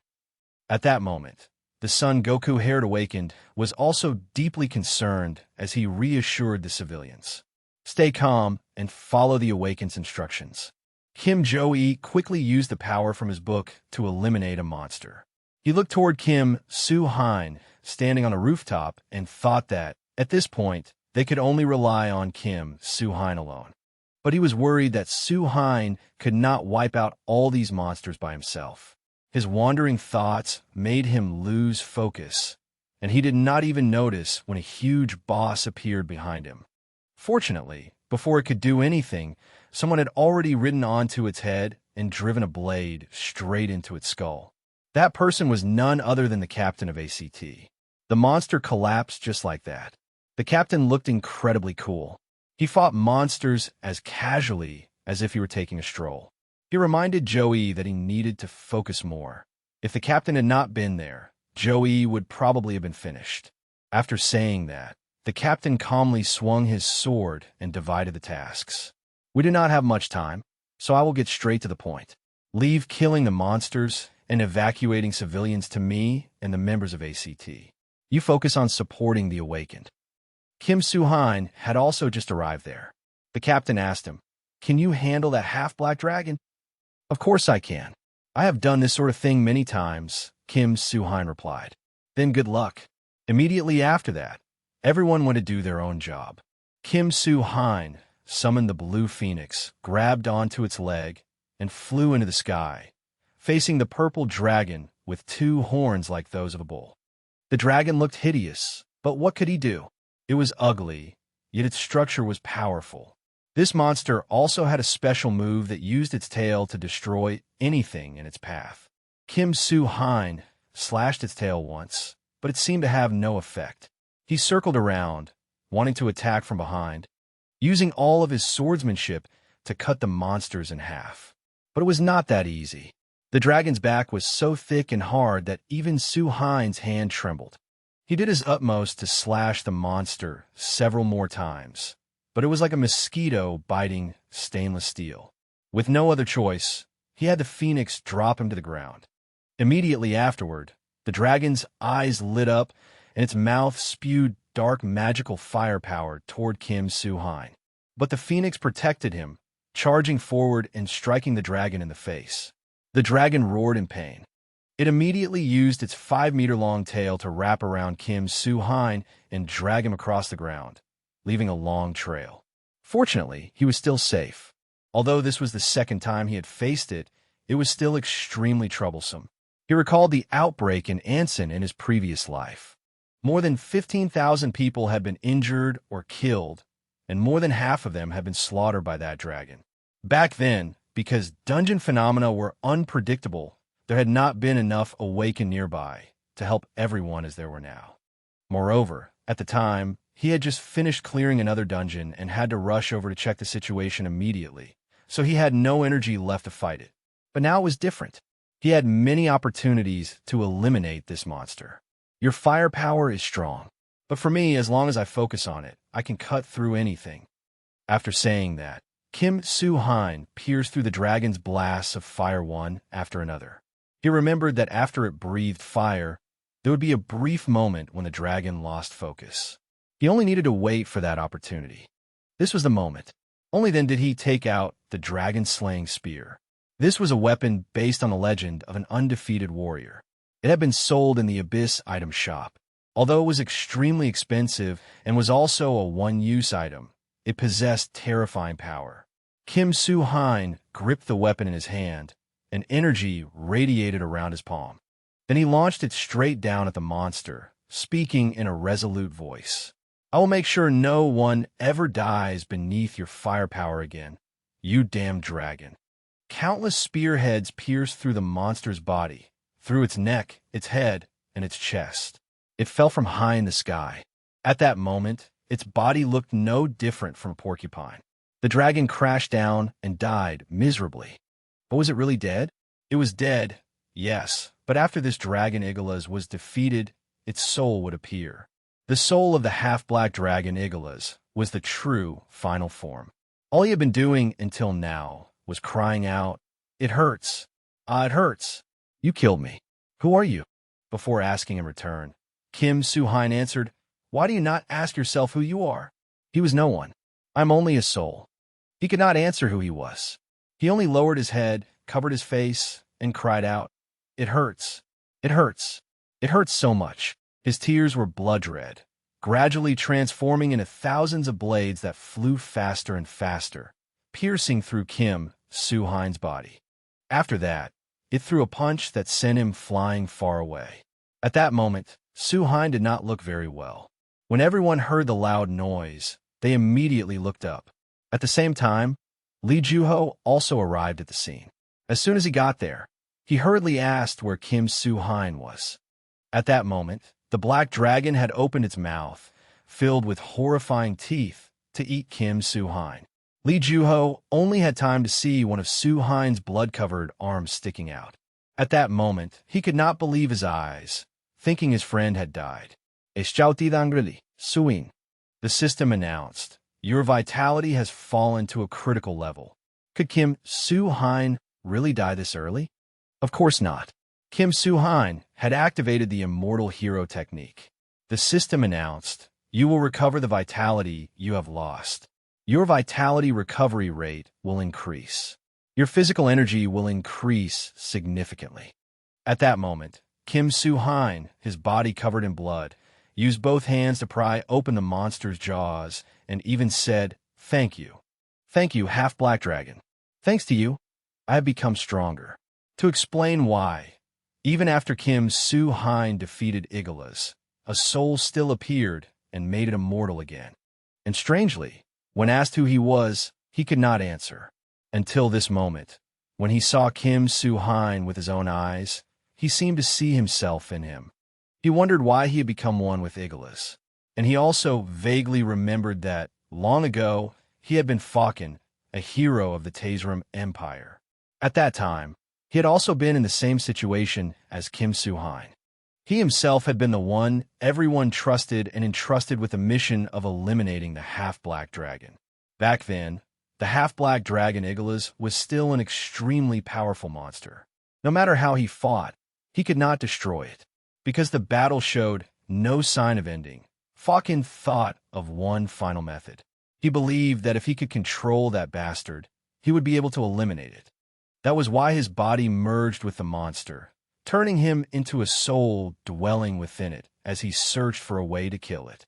But because too much time passed, he forgot his own past. And so he became the soul inside Igalus's body. Returning to reality, Kim Su-hein was now in peak condition, and his body could float as lightly as a feather. This was thanks to the effect of Indomitable Hero. Indomitable Hero. Mana rank, proportional to the user's mana. Skill type, passive. Level 1. Proficiency, 0%. The body of the tower climber who challenged the Demon Lord. The body of the Indomitable Hero cannot be destroyed or harmed and has approached immortality. When vitality passes a certain threshold, it will activate automatically. At that time, your recovery ability and stamina will recover faster, and at the same time, your physical condition will improve by leaps and bounds. With a skill like this, it was no wonder Kim Su-hein had escaped death by a hair's breadth. He wanted to eliminate this half-black dragon quickly, but he could not approach it. He was still trying to find the dragon's weakness. Its body was so tough that it was difficult to know where to aim, but there had to be a weak point. There it is. Kim Su-hein quickly found an opportunity. He swung his sword and slashed at a wound on the dragon's arm. Immediately, one of its arms was cut in two. The dragon screamed in pain. At that moment, Su-hein spoke to Falcon's soul. "Is it not time for you to think things through? Falcon, those you saved, and those you could not save, all of them, do you still think they would want to see you in your current form?" As he spoke, he continued fighting the dragon, cutting off one of its arms. Of course, it would not simply let him do as he pleased. At that moment, Falcon had also thought things through and said, "I fought Igalus and could not defeat him. So now, hero from another land, end this." After he said that, a hole opened in his chest. Kim Su-hein immediately understood that this was the key point needed to destroy the half-black dragon. It turned and tried to run, but there was nowhere under heaven it could escape to. He grabbed the dragon-slaying spear, and once again hurled it straight through the chest of Falcon's soul. The dragon fell to the ground just like that, and all that could be heard was a thunderous crash as dust and smoke billowed everywhere. On the dragon's corpse, Falcon lay there, as though something still lingered in his heart. At that moment, Su-hein landed beside him and asked, "Have your memories returned?" Falcon replied, "They have." The past I had forgotten was filled only with failure and mistakes. I am Fakin, a knight of the Taisrum Empire. I tried to defeat the half-dragon monster Igolas for a very long time, but because the battle dragged on, my country suffered heavy losses. In the end, I used magic to trap both myself and that monster in another dimension. But because the battle was endless, Igolas entered my body. Even after escaping that dimension, I continued fighting to kill it inside me. But every time, I ended up killing innocent people by mistake. After hearing that, Su-hein comforted him. After all this time, you still regret that? I think that instead of dwelling too much on what was lost, you should focus on protecting what remains. If you hadn't fought to protect your country, perhaps even more people would have died. Fakin was moved. Are you trying to comfort me? You're really not good at comforting people. Su-hein was a little embarrassed and admitted that he was not good at things like that. Fakin continued, you are right. It would be a lie to say I have no regrets, but if I could return to the past, I would still make the same choice. Hearing that, Su-hein suddenly remembered his previous life when he was Kim Sung-in. He had also fought to save the world, but in the end, he had still been struck down by that ox-headed, horse-faced monster, bringing about the final end of all. Humanity. But even then, he had done his best, hadn't he? At that moment, Fakin took out a treasure and gave it to Su-hein to thank him for helping end this long, drawn-out battle. It was the finest iron armor the Taisrum Empire had made for Fakin when he set out to fight Igolas. When you're hurting and suddenly get something good, why wouldn't you accept it right away? Su-hein took it and said thank you. At that moment, the system also announced, you have obtained an item, Fakin's heavenly armor. Fakin then spoke his final words. I want to thank you once more. This battle was truly far too long. Now I can finally rest. After that, Fakin's body and the half-black dragon gradually shattered into pieces and dissolved into the air. Su-hein also bowed his head before the hero of Taisrum. Rest in peace. Sunlight shone over the city once again, and only now did he breathe a sigh of relief. At that moment, Ju-ho and Du-woo came running over in a panic from afar. As soon as Ju-ho arrived, he looked all around. Are you okay? As you can see, I'm fine. That monster was stronger than I thought. I thought I was really going to die. Ha! Ju-ho shouted right in Su-hein's face, spitting everywhere. That monster was terrifyingly strong. You almost lost your life. As for Du-woo, after asking how Su-hein was, he suddenly bowed at a 90-degree angle. The director may not accept this, but I sincerely apologize and thank you, as the company's representative. Su-hein said he did not need to do that, and that he was glad no one had been hurt. Seeing that everyone was still all right, all of his worries completely vanished. It was just that he was a little tired. As soon as he said that, his body suddenly swayed, and he collapsed to the ground. Ju-ho caught him in a panic. Su-win, you must be hurt somewhere. Du-woo said, you must be injured somewhere. Only Du-woo knew that he was fine. In truth, he was simply sleepy. He must have been exhausted, but luckily, he had not suffered any serious injuries. After everything was resolved, a massive storm would rise, and the young man Kim Su-hein would be at the center of it. The main character at the center of that storm was currently sleeping very soundly. That's right, the media had exploded. The stations continuously reported the news. A dungeon outbreak had occurred in Anson. Fortunately, the citizens had been evacuated. Experts were currently discussing this incident very heatedly. In a place like Anson, where disasters often occurred, terrorism by extremist guilds was something that could have been predicted. However, when talking about the resolved dungeon outbreak, it was all thanks to the awakened Kim Su-hein. 3 days had passed since the incident occurred. Su-hein had just woken up in the hospital. He had slept for 3 straight days. When he woke, he could not remember when he had passed out, so he reassured himself. I must have pushed myself too hard. After gathering his senses, he saw a fruit basket on the table with a letter attached. It had been sent by Lee Ju-ho. I stopped by to visit you, but you still hadn't woken up, so I left this note. I think we need to sort things out a little, because right now, the whole world is talking about this incident. So I handled all the troublesome calls on your behalf. I'm sorry for doing that without asking you first, but I believe you'll understand. You saved a lot of people. You must be very tired now, so don't think about anything and just get plenty of rest. You might feel hungry when you wake up, so I prepared some fruit. Suhain picked up an apple and said, I'm really grateful to him. No wonder, when he had checked his phone earlier, there had not been a single notification. It turned out Juho had handled everything for him. Still, he did not seem hungry. He held the apple, but did not eat it, simply tossing it up and down as he thought. I resolved the dungeon in Gwangju, and now the dungeon outbreak in Anson too. When I think about it, I've been pretty useful. It's completely different from my previous life.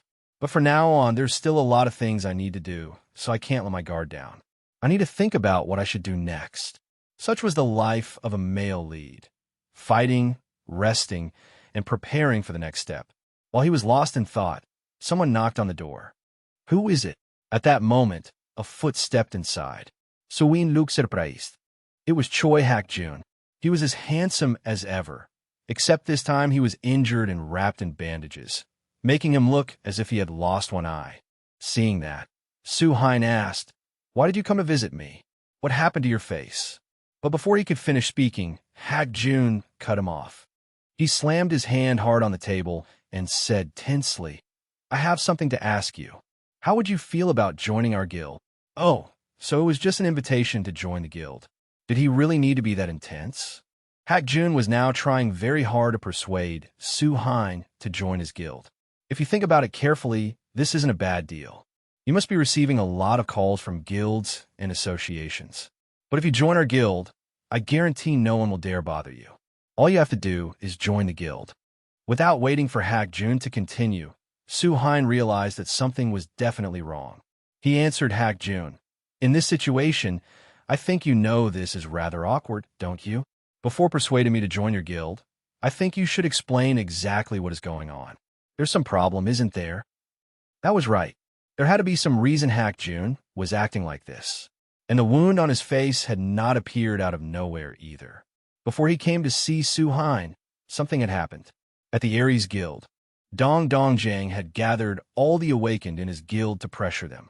Soon, there would be a test to advance to the status of a major guild, and it was truly important for their future. Although there were many benefits to becoming a major guild, the most important thing was that the amount of support funding they received would increase. He hoped everyone would prepare well for this test. If anyone makes a mistake, I will kill that person with my own hands.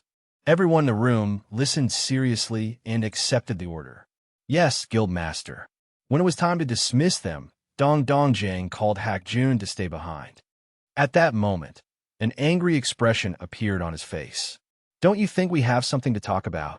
After he said that, 2 large bodyguards could be seen standing outside, while the sound of a fight echoed from inside. Inside the room, Hak-jun was beaten by the guildmaster until he coughed blood and fell rolling to the floor. The reason he did that was because he believed Hak-jun had betrayed him. How dare you deceive me? As he spoke, he sat down and grabbed Hak-jun by the hair, despite Hak-jun saying that he truly did not know Suhain. You saw him at the bottom of the abyss. You even took the rank confirmation test together, and yet you say you don't know him? Are you saying you didn't know that was Kim Suhain? After saying that, he hit Hak-jun again. Hak-jun simply collapsed to the ground without resisting. Dong Dongjang's goal was to make him recruit Suhain into his guild, because with someone as strong as Suhain, they could easily pass the promotion test. It was just that Hak-jun did not want to do it. He protested weakly. How am I supposed to bring him here? I've only met him on a few occasions. I've never contacted him first, and I can't force him to come. You know how strong he is too. Dong Dongjang simply pressed the half-burned cigarette against Hak-jun's forehead and warned him, I'll give you one last chance. If I tell you to bring someone here, then you bring him here. If you can't do that, then I suppose Yu-san needs to be taught a lesson. Hearing Yu-san's name, Hak-jun suddenly became angry. He looked at Dong Dongjang and warned him. In this situation, I think you know this is rather awkward, don't you? Before persuading me to join your guild, I think you should explain exactly what is going on. There's some problem, isn't there? Bring Kim Suhain to me before the promotion test begins. At that moment, After returning home, Hak Jun's girlfriend was applying medicine to his wounds. She was Yu San, the person Dong Dong Jang had mentioned. She asked worriedly, "Does it hurt?" "It's fine. I was just a little startled." She knew all of this had been done by Dong Dong Jang, and she was very worried about him. He tried to reassure her by saying it had happened while he was fighting monsters. What kind of monster would only aim for your face like this? Indeed, no monster could make one eye swell up like that. "Hak Jun, I'm really fine." "Stop it." As soon as she said that, she began coughing violently. "Fine, my foot." Hak Jun worriedly brought medicine for Yu San to drink, and only then did she stabilize again. Yu San was actually suffering from a very painful illness, one that could not even be cured by modern medicine. Only Dong Dong Jang had an effective pain-relieving medicine that could help Yu San. So that was the deal between the two of them. Dong Dong Jang had always used Yu San to threaten him. Hak Jun did not want to see the person he loved suffer in pain. That was what made him obediently follow Dong Dong Jang's orders. That was also why he had to personally bring his rather unsightly face to find Su Hein and persuade him to join the guild. But when asked what was going on, Hak Jun did not say anything. He simply drew his sword and pointed it straight at Su Hein's face. "If you care about what's happening, then fight me. If you win, I'll tell you everything. But if you lose, join the Ares Guild." Wait, the guy had only just rested and recovered, and now he was being forced to fight? In his previous life, Choi Hak Jun was the youngest awakened in the entire country, a member of the elite Ares Guild. Choi Hak Jun was famous and praised as a genius. On the night before the test to rise to rank S, he massacred the entire Ares Guild. Although Su Hein had met him a few times when he was still Kim Sung-in and had once tried to advise Hak Jun, at that time Hak Jun was a completely different person. "You want me to save the world? Don't be stupid. Why should I waste my time for other people?" But the current Choi Hak Jun was a very good person. He was gentle. When he met Su Hein in front of the company, it seemed like he had something he wanted to say, and he tried his best to ignore Su Hein in front of Dong Dong Jang. Even in Anyang, he had fought to protect others.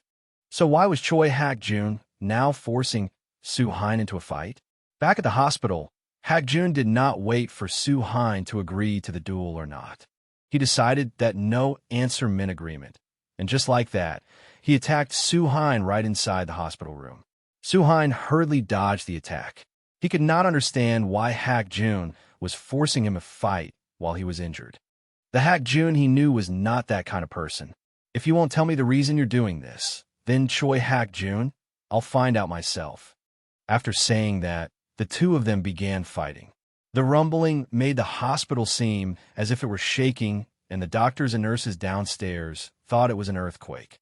At that moment, a female nurse hurriedly ran down from the upper floor and said in a panic to another nurse, "Ma'am, there's a problem. Awakened are fighting upstairs." Su Hein had not found his weapon yet, so he had no choice but to fight his opponent barehanded. He could be seen lightly dodging every slash of Hak Jun's sword. Not only that, with his agile movements, he even landed a kick on Hak Jun. However, he was sent flying toward the hospital bed. He thought that if the fight dragged on, it would damage the hospital, so he had to end everything as quickly as possible. But to do that quickly, he needed a weapon. Su Hein began looking around for his swordgram. He spotted it over there, but there was no way Hak Jun would give him the chance to take it. This method might have been a little underhanded, but Hak Jun would not let Su Hein get the sword, because he knew he was far weaker than Su Hein, so he had no choice but to force Su Hein to fight while he was injured. Every attack Hak Jun launched, Su Hein blocked. He grabbed Hak Jun's hand tightly, and the power from the kitchen knife cut into Hak Jun's body with 2 slashes. Hak Jun cried out in pain, "Damn it." Then, in anger, he used the terrifying power of full moon explosion and brought it crashing down towards Su Hein. A brilliant surge of magic could be seen lighting up the rooftop of the building. After receiving reports, the police and firefighters had surrounded the area below. At that moment, above them, Hak Jun had gifted the roof with a long crack. It could be seen that when that power approached Su Hein, he blocked it with magic, causing the crack to split in 2 directions while he remained safe. Only now did Hak Jun stop. He smiled faintly and said, Just as I thought. I can't beat you, Su-hein. If that was the case, then now it was time for him to tell Su-hein what was going on. Ha-gyun began explaining. Kawa Yu-san is the only person in this world I want to see happy. Yu-san and I have been together since we were children. She's my best friend and also my girlfriend. After Yu-san graduated high school, she took over her family flower shop. She helped me a lot when I was unemployed. She always encouraged me. That's why, when I became an awakened, I was very happy. But then one day, when I went to her shop, I found her coughing up blood violently. While I was wondering who had done this, by coincidence, Dong Dongjang appeared at that exact moment. He examined the situation and judged that Yu-san had been severely poisoned, and he happened to be very knowledgeable in that field. He offered to help us, and the medicine my girlfriend takes is also provided by him. After hearing that, Su-hein understood everything.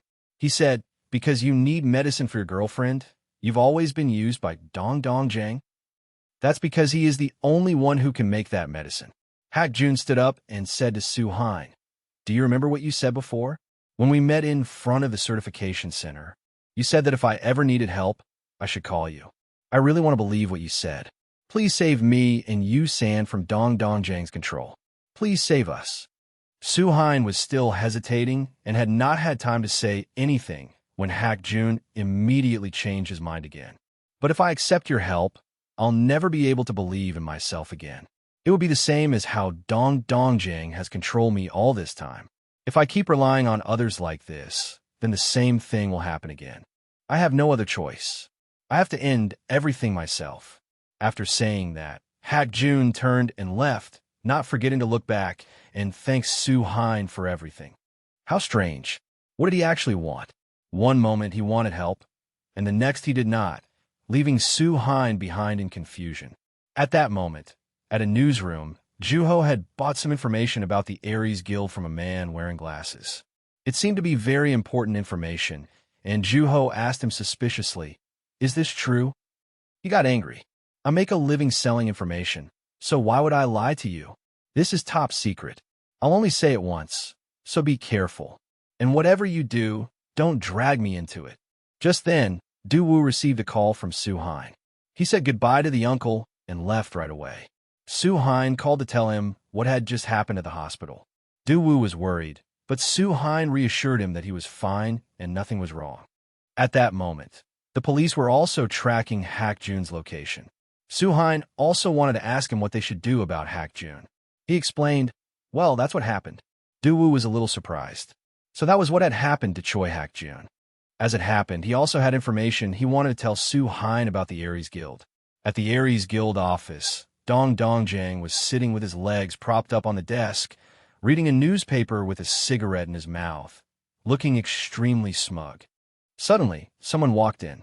He was slightly annoyed and scolded them for not knocking first, but then he realized it was Hak-jun. He wondered why Hak-jun was here. Then he noticed that Hak-jun's body was covered in blood, and that he was holding a sword stained with fresh red blood. With a cold expression, Hak-jun asked, Guildmaster, I want to ask you something. If an awakened uses his ability on someone else, and then that awakened dies, does the ability lose its effect? So this was the way he had chosen to end his own problem. They say that if you cannot solve the problem, solve the person who created it. He had come to eliminate Dong Dongjang. He had killed the other awakened first before coming to find Dong Dongjang. Dong Dongjang looked shocked, but immediately seemed to realize the problem. Furious, he questioned Hak-jun in return. What are you planning to do? Asking me something like that. News that Hak-jun had attacked Su-hein at the hospital was quickly reported by the media. Breaking news. An awakened attacked Songji Hospital in Gangnam. Fortunately, there were no casualties. The awakened management company is currently investigating the case. The main suspect is Choi Hak-jun of the Aries Guild, and the victim of the attack is an awakened. Yusen had also seen the news by then. She was so worried that she could not sit still, and she called Hak-jun, but all she received was the operator's response. The number you have dialed cannot be reached. Please try again later. She was afraid that he might do something reckless. Suddenly, a knock at the door startled her and made her afraid. Who is it? It turned out to be Kim Su-hein, who had come to see her. Yusin invited him inside and made him a cup of hot tea. He said awkwardly, "Thank you for inviting me in. I came rather suddenly, didn't I? It must be uncomfortable for you." Yusan was not uncomfortable because he had come here. She was uncomfortable because the person sitting in front of her was the man her boyfriend had attacked. "No, you've been quite famous lately. I've heard a lot about you from Hak Jun too. He always said he wanted to become someone like you. I saw the news reports saying Hak Jun attacked you, but he isn't the kind of person who would do something like that." Su-hein quickly comforted Yusan. Although he did not know the specifics, Hak Jun had told him a little about Yusan's situation. The reason Hak Jun had come to him was probably also because of the guild's orders. Su-hein had felt that Hak Jun looked quite desperate when he came to see him. But in the end, he had not asked Su-hein for help and had instead said that he would handle it himself. At the time, Su-hein could not force Hak Jun to do what he wanted. That was why he had come all the way here to learn more. He said, "I want to know what you think." Yusan. Hearing this, Yusin covered her face and burst into tears. Hak Jun had always stayed by her side and encouraged her. She remembered what he had said. "Yusan, as long as you're all right, everything is all right. So don't give up. I'll risk everything for you." Yusin spoke words of plea, just like the words Hak Jun had used when asking Su-hein for help. "Please help us. I still haven't been able to fight beside him even once. So please don't let Hak Jun fight alone." Su-hein had only been waiting to hear those words. Perhaps he had wanted to help Hak Jun, but Hak Jun had not wanted to accept his help. Now Su-hein had a reason to help him. As for Hak Jun, he was currently being beaten to a pulp by Dong Dongjang. Honestly, he was no match for him. On top of that, Hak Jun was already badly injured, so just one kick from Dong Dongjang made him cough up blood. That blue poison controlled Hak Jun's body, causing him to collapse to the floor. Dong Dongjang laughed coldly and mocked him. "Hagyun, oh, Hagyun, this older brother of yours has pitted you so much, but of all the choices you could have made, this is the worst thing you've ever done. Did you really think you could defeat me just because you got a little stronger?" At that moment, Hak Jun could feel only pain. His body would not obey him. It felt as if thousands of thorns were piercing through him. Seeing that, Dong Dongjang grew even more arrogant. "Do you see the difference between you and me now? Even if I don't lift a finger, you'll still die." "Shut up, Dong Dongjang," Hak Jun said angrily. In truth, he had known that Yusan's illness was caused by Dong Dongjang poisoning her. There was no coincidence or salvation here at all. "You set this whole thing up to force me into your guild, you bastard." And then he had continued using the same method to force Hak Jun to invite Su-hein into the guild. Hak Jun angrily blamed himself. He had understood everything long ago, but had been unable to do anything because he was too weak. Dong Dongjang put on an affected expression, pretending to recall it as he said to Hak Jun, "Oh my, you guessed right. I almost forgot that little matter." Dong Dongjang's attitude made Hak Jun determined to eliminate him at all costs. He calmed himself. "Stay calm, Choi Hak Jun. Things are different now. This time, I'll drag you down with me, Dong Dongjang." With that, he used all his strength to grip his sword and tried to attack him. Dong Dongjang simply snapped his fingers calmly, and Hak Jun's body was instantly controlled by the poison. He fell to the ground in agony. Dong Dongjang thought Hak Jun was acting foolishly. Dong Dongjang had many different kinds of poison. He admitted that there were chronic poisons, like the one he had used on Yusan. But there were also poisons that quietly accumulated and then erupted, like the poison currently controlling Hak Jun's body. He had predicted that Hak Jun would betray him one day, so he had poisoned him every time they met. "You should have controlled your expression a little better." As he spoke, he kicked Hak Jun into the door like he was kicking a ball. Hak Jun was now severely injured. Because one of his eyes was barely working, all he could see were Dong Dongjang's legs. He knew he had failed. Disappointed thoughts filled his mind, and he thought of Su-hein as he blamed himself. "In the end, I couldn't kill Dong Dongjang. I couldn't cure Yu-san's illness either. I really am irresponsible.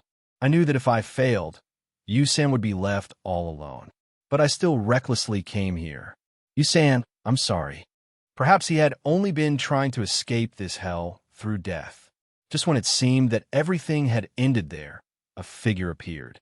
Yes, it was Su Hein. He had come to save Hak Jun. Dong Dongjing was quite surprised by his appearance. Hello. We've met before, haven't we? I came here to register as a member. Dong Dongjing's face at that moment looked as if he was wondering whether this was a dream. Kim Su Hein had come on his own to ask to join the guild. The two sat down to talk on the sofa. Before Dong Dongjing said anything else, he first had to hand Su Hein the membership application. Su Hein glanced toward Hak Jun, his eyes seeming to hide something he wanted to say. Dong Dongjing said in surprise, "All I can say is that this is extremely unexpected. I thought you were quite reluctant to join our guild, but you came to us first. I'm a little curious. May I ask why you suddenly changed your mind?" He thought things could not be that simple. He was a dishonest person, and surely everyone knew it. If Su Hein had come to him on his own, then he definitely had another purpose. Su Hein replied that he was not exactly a good person either. It was simply that he looked down on things like playing the hero. If Dong Dongjing and he could come to an agreement over what each side wanted, then it did not matter whom he worked with. But that was exactly what Dong Dongjing wanted to hear. A person who cared only about benefits. He was very pleased to hear this. But just to be sure, before making any agreement, he wanted Su Hein to sign the contract first. Su Hein signed it immediately without the slightest hesitation. Dong Dongjing was basically thinking, "Oh my God, not expecting things to be this easy. Then let's officially talk business. What are your conditions?" The first thing Su Hein wanted to do as a member of the Aries Guild was to demand that Dong Dongjing remove the poison from Hak Jun's body. This greatly surprised Dong Dongjing. However, to prevent him from growing suspicious, Su Hein had a reasonable excuse for it. He brought up the guild's work. "Leaving Hak Jun lying here isn't exactly good for my work.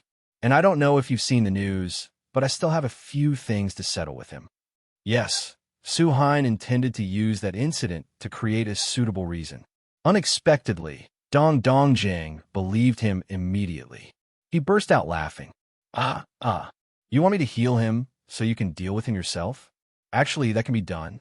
But even if I remove the poison, he won't be useful anymore. After all, the after effects of the poison will still remain in his body." Su Hein said he did not care. One Choi Hak Jun would be better than 100 rank C awakened. Hearing that, Dong Dongjing agreed to remove Hak Jun's poison right away. But wait, I thought this guy was supposed to be suspicious. And yet he really believed him. The moment Su Hein said it, he did it without any hesitation. Who knows whether his mind was actually clear right then? With that, Dong Dongjing grabbed Hak Jun by the neck, and the poison was sucked out through his hand. After he finished, he coldly threw Hak Jun aside without the slightest mercy. At that moment, Su Hein went over to Hak Jun, placed a hand on his shoulder, and whispered to him that he had come here after meeting Yusan. Hak Jun, who had been completely drained of strength, suddenly opened his eyes as if he wanted to say something.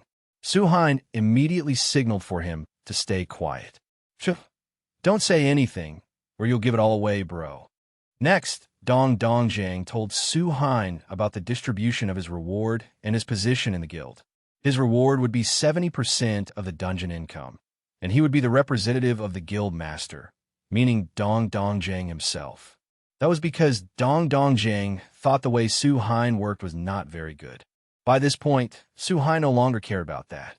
He turned his back and said coldly, "If everything you do is just business, then I don't need to stay in this under-the-table agreement. What I want is 100% of the income and the position of guild master of this guild. Hand all of it over to me." Surprise, old man. Su Hein finally showed his hand. Dong Dongjing was shocked, then burst out laughing in anger. "I knew you were planning something. You want me to hand my guild over to you, just so you'll join? Don't make me laugh." Su Hein felt there was nothing for this madman to laugh about. Dong Dongjing was a vicious man who extracted information from those weaker than himself and used their weaknesses to threaten them. That was how he had built this guild. Because that was the way this guild operated, Su Hein would use that very same method to seize the guild from someone weaker than him. That only made Dong Dongjang even more furious. Don't look down on me with your fake compassion, you brat. I didn't exploit their information. I was simply making full use of them. Do you feel pity for herbivores when they're hunted by carnivores? From the very beginning, they were stupid and weak creatures. Their lives had no value at all. By the laws of nature, they were destined to be eaten. But I was the one who used them properly. I turned them into something useful to this society. Lacking strength, lacking resolve, lacking intelligence. That is their fault in this world where only the strong survive. That is the world of the awakened. This guy's theory sounded impressive, but it was complete garbage. He believed that because he was strong, he had the right to use those weaker than himself. But it seemed he only knew that part and had forgotten something else. Those herbivores that looked weak would strike back at predators to protect themselves. Right then, a miracle happened. Hak Jun appeared directly behind Dong Dongjang. Hello. Didn't see that coming, did you, old man? By the time he noticed, it was already too late. Hak Jun leapt up and slashed that despicable man with tremendous power. Surely he was done for this time. That was what Dong Dongjang had to feel, the resistance of the weak. Being cut down by the guy he had been bullying must have felt pretty satisfying. But wait, hadn't Hak Jun just been on the verge of death and still suffering from the after effects of the poison in his body? Did he get back up through the power of love or something? After being slashed by such a huge sword, Dong Dongjang should have been headed straight to the altar by now.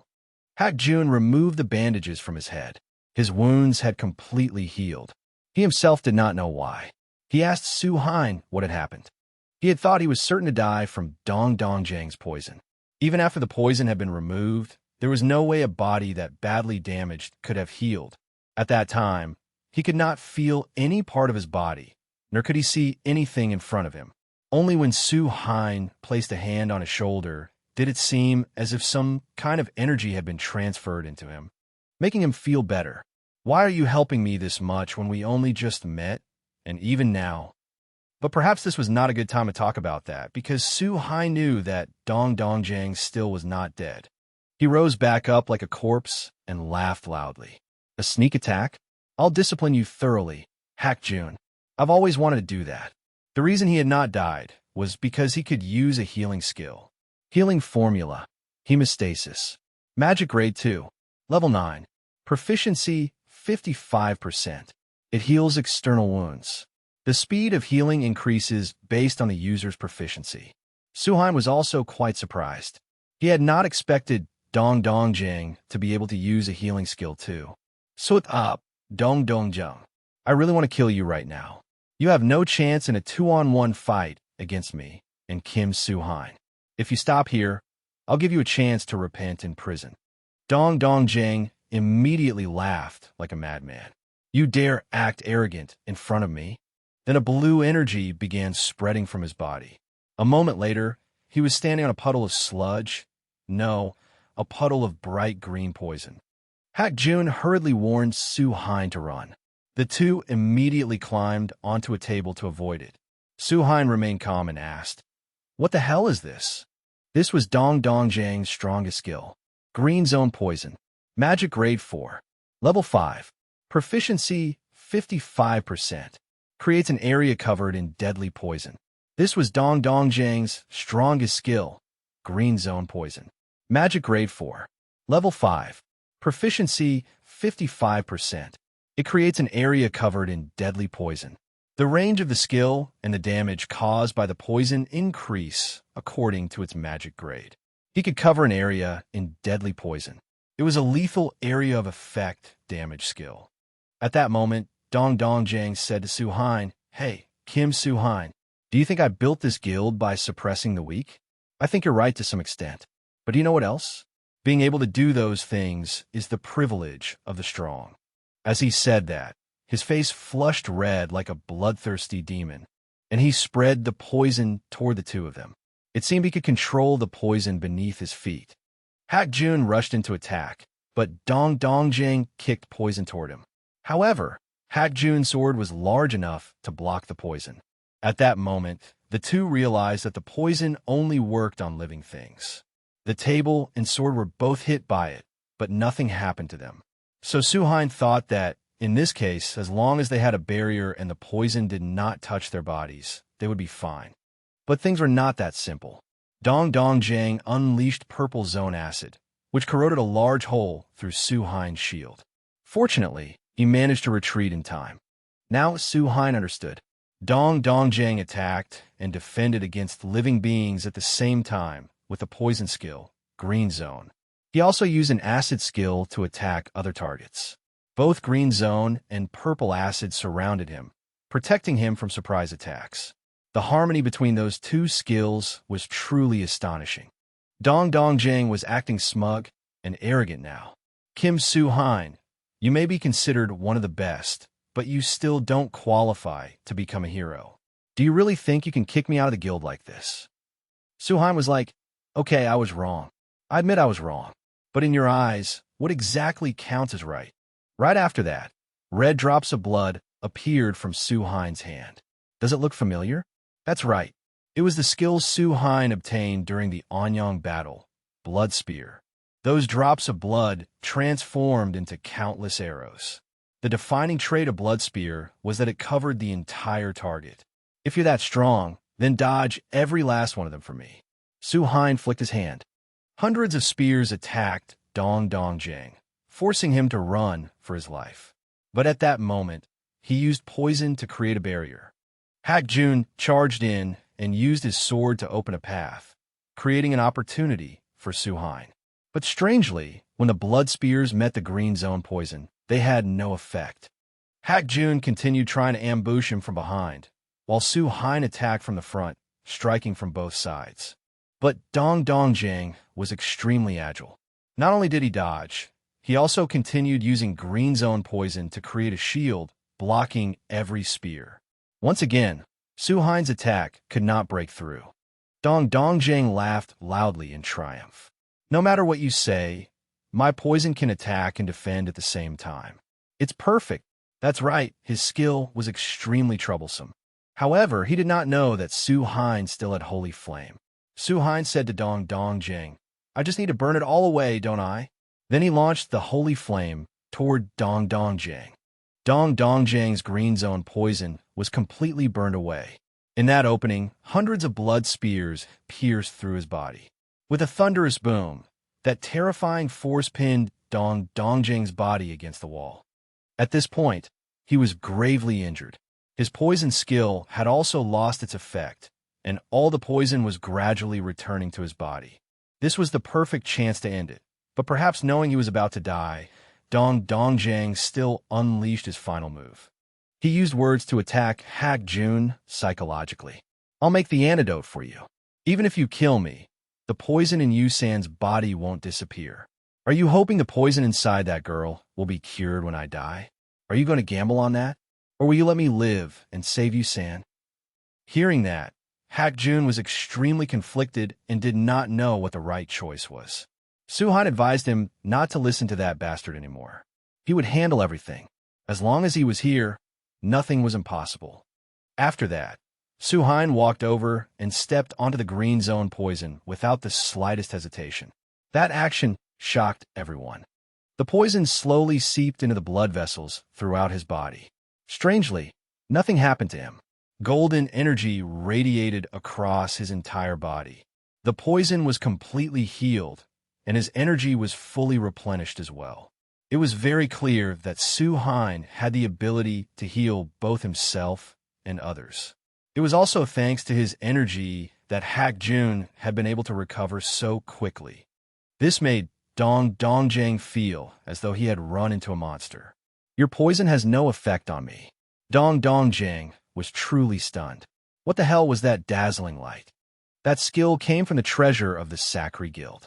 It was the reward on the second floor of the Tower of Trials if one reached stage 10 and completed it 100%. It was an item that could recover all injuries and remove all negative effects. However, it could only be used 5 times. He had used this skill for the first time on the 10th floor of the Tower of Trials, and the second time on the 15th floor. Another time was when he saved Hak Jun, and one more time was to recover from the poison, making 4 times in total. And for the final use, he handed it to Hak Jun so that Hak Jun could save his girlfriend. Hak Jun accepted it and was deeply moved, repeatedly thanking Su-hein. As for Su-hein, he then dealt with Dong Dongjing, who was still cursing away.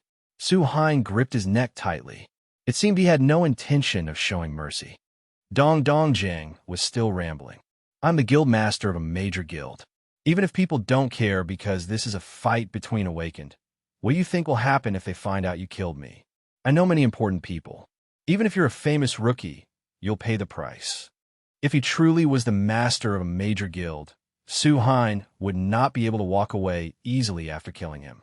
However, Su-hein knew that Dong Dongjing was connected to the criminal organization Chaos. This was information Zuho had reported to him earlier. Zuho had confirmed that the Ares Guild was connected to the Chaos Guild.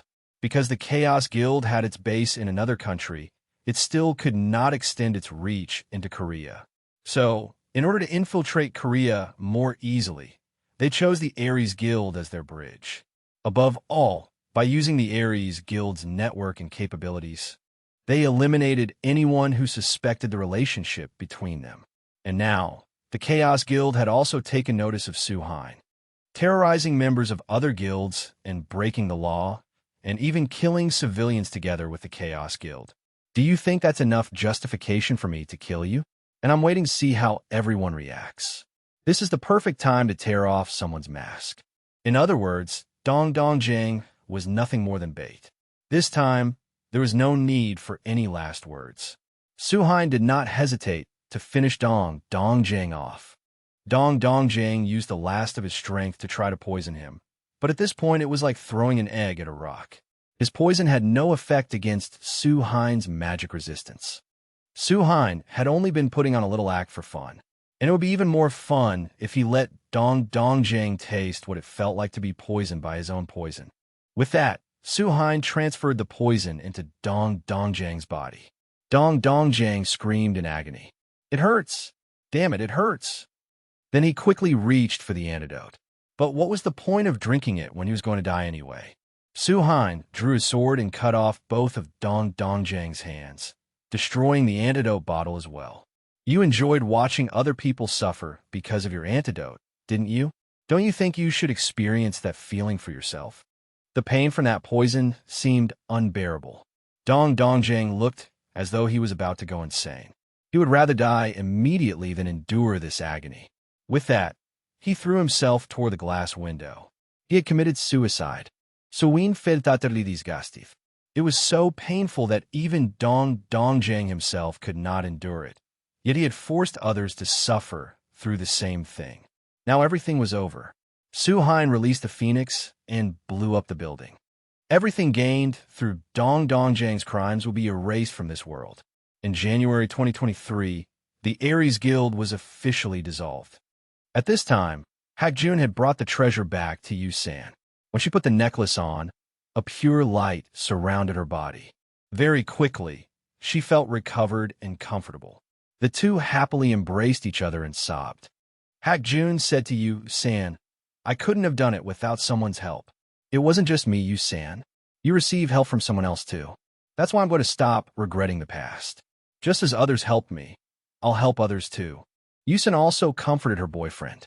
Hak Jun, do you remember what I always told you? Don't try to do everything alone.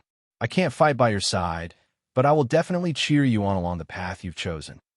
While the couple cried together inside, outside, a figure was talking on the phone. It was Zuho. He was talking to Su-hein about their situation. Su-hein wanted to know whether Hak Jun was safe and how Yu San was doing. Zuho reported everything to him. The situation was very good. Hak Jun had arrived safely, and Yu San had also improved. They looked very happy. It turned out Su-hein had always wanted to keep watch and be ready to help Hak Jun, which was why he had asked Zuho to handle this. Now that everything was fine, he could probably feel relieved. After that incident, the Korean media reported. At around 9 o'clock last night, we received a report that the headquarters building of the Ares Guild, located in Gangnam, Seoul, had collapsed. Although we have confirmed that there were no casualties caused by the incident, the body of awakened guild master Dong Dongjing was found beneath the building. The police are currently investigating. Investigators said he died from the impact of the fall, but there were signs left behind of a battle. At that moment, at the Awaken Management Company, the director was demanding that Soo-hein explain what had happened. But Soo-hein did not want to answer. He had already told Kim Jo-e everything, and he had only done what he believed was necessary. The director angrily scolded Soo-hein. You didn't just break into a guild headquarters. You killed the guild master and even destroyed the entire building. You have committed an act that some people would consider terrorism. Dong Dong-jang had used his abilities to blackmail many people. Soo-hein knew for certain that the director was aware of the crimes the Ares Guild had committed in the underworld, but he had not acted and had merely stood by and watched. Soo-hein still believed that he had done something useful for this association. Weren't they a mess that needed to be cleaned up? But the director only thought Soo-hein was making excuses for himself and demanded that he present crucial evidence proving what he had said. The director believed that even if the Ares Guild had committed all those illegal acts, Soo-hein had no right to judge them. Do you think you're a true hero of the people because they supported you throughout the Anyang incident? The director mocked Soo-hein. Even Kim Jo-e, who was beside him, could not stand listening to the director's words and hurriedly stopped him. Director, what are you saying? Soo-hein never asked for anything. There was one thing about Soo-hein that people did not know, a very strong feeling that repeated itself again and again. He felt that he was the furthest thing from what people considered a hero, risking his life to save the world and help others. He did not do all those things simply because he pitied people. He did them because he did not want anyone else to have to do them. Everything he had done up until now was simply him following his instincts. At that moment, Soo-hein walked up to the director's desk. His expression turned frightening, and he said coldly, "You too should be careful. I will do whatever I want, even if that means killing you. You too should be careful. I will do whatever I want, even if that means killing you." Hearing this, the director was probably scared out of his wits and could only force a laugh. Come on, don't act so cold over a joke. Isn't the title of hero a good thing? It's not like I'm insulting you or anything. The joke was not funny. Soo-hein was serious. The director hurriedly said that he would use the association's authority to help Soo-hein get out of this. But there was one condition. He wanted to use this incident against Soo-hein and make use of him for whatever missions he had in mind. But Soo-hein seemed to read the director's thoughts and immediately turned him down, making him furious. Hey, Soo-hein, this isn't as simple as you think. It doesn't change the fact that you just committed a major crime. Do you understand? No matter how strong you are, without help from a guild or other awakened. This man was really stubborn, nagging endlessly. Soo-hein said nothing and simply played an audio file on his phone. The voice that came out was very familiar. It was the conversation between the director and Lee Soo-ho about the Anyang incident. Do you remember your attitude during the Anyang incident? Even if everyone dies, it is not my responsibility. The director was surprised and could not understand how Soo-hein had a recording of that conversation. But now Soo-hein had his weakness. An awakened who killed the head of a major criminal organization against the director of the association who did not care about public safety. I'm wondering who the public will condemn. I don't think there's really much I need. Even the director can't do his own job. If you're trying to threaten me, I'll retaliate. Soo-hein made the director so furious that he shouted. Then Soo-hein provoked him again. It was just a joke. Don't overreact. But it was true that Soo-hein always had a way to solve every problem. When he left the company, Soo-hein recalled the director's furious face. You had better keep this a secret, understand? Soo-hein wondered if he had gone too far. No, he had only wanted to teach the director a lesson. He could not believe the man had dared to threaten him. Fine, he supposed he should give up a few things. Soo-hein did not want to cause any problems right now, so he decided to go to the Tower of Trials until everything calmed down. The title of hero? At one point, that title had haunted Soo-hein, and he had only wanted to run away. However, throughout that process, he had helped many people and received their gratitude. So if what he wanted to do was walk the path of a hero, then in the end, a hero was what he would become. After the fall of the Ares Guild, public opinion about Soo-hein began to spread. Was he a hero or a demon who existed only to flaunt his power? This very question sparked debates. One side believed he was the hero who saved the city of Anyang. If it weren't for him, all 600,000 people would have died. Suhain was strong and made quick judgments, so he was able to save them. The other side opposed this, saying he was not a hero. Kim Suhain is someone drunk on power, so he keeps showing off his strength. The Ares Guild was an important guild in dungeon clearing, but because he disliked them, he destroyed the entire guild. However, not only did he receive no punishment, he was even given special treatment on his dungeon clearing card, even though he is only a rank C awakened. This makes me think he has connections with the association, and the association allowed him to do it. The other side countered that the number of dungeons he had cleared, including Anyang, already reached dozens. If he only wanted power, he could climb the Tower of Trials. Why would he clear dungeons? The heated debate continued while Kim Suhain had gone into hiding. However, regardless of the rumors and criticism from the public, Suhain did not care. What mattered to him now was only what he wanted to do and what he had to do. Awakened Kim Suhain was returning to the real world. Zuho was sitting idly at a cafe when Hak Jun happened to be there as well. Hak Jun could not believe that this workaholic was still working after coming all this way. He pulled out a chair and sat down. It had been a very long time since they last met, almost a month. Hak Jun asked Zuho how he had been. Zuho only sighed. Don't ask. I need more time because no matter how much I have, it's never enough. I have to keep going to the Awakened Management Association. I have to enter the Tower of Trials. And I even have to clear dungeons too. Hak Jun asked if he was still helping Suhain. That's right. I'm working for him too, but I'll probably have to demand a salary. Hak Jun fell silent, his expression somewhat awkward. He thanked Zuho for helping him during the Ares Guild incident. Thanks to Zuho, he was able to prove his innocence and spend time with Yusan. Zuho happily accepted his thanks and did not forget to remind him not to worry, telling him to just think of it as a debt he had to repay. In return, Hak Jun would treat him to a meal. Zuho asked about Yusan's health. She was still doing well. The two of them were always together. Now, when Hak Jun tried to return to the Tower of Trials, she tried to stop him. Suddenly, Suhain appeared behind them, greatly surprising Hak Jun. Zuho was annoyed at his friend, who was always late. With a completely calm face, Suhain picked up Hak Jun's cup of water and drank it in one gulp, making Hak Jun extremely indignant. No matter how close they were, he should not steal other people's food and drinks. He should order his own. How could such a handsome man have such a bad personality? Suhain took out an egg and said, "You two, look at this." It was the egg of a divine beast. The two stared at it with curiosity and excitement. Suhain had received it when he cleared the 10th floor. Hak Jun was so excited he could hardly believe his eyes. This was an incredibly rare item. He had once heard that it possessed a special power. This was precisely the matter Suhain had stayed here to handle. It had not reacted at all since he obtained it, but it began reacting when he cleared the 20th floor. After that, nothing happened again. Since it was an item with life in it, Suhain thought he should ask an expert. He was an awakened pretending to be rank S. Even so, no one knew more about Divine Beast than Song Hein Ki.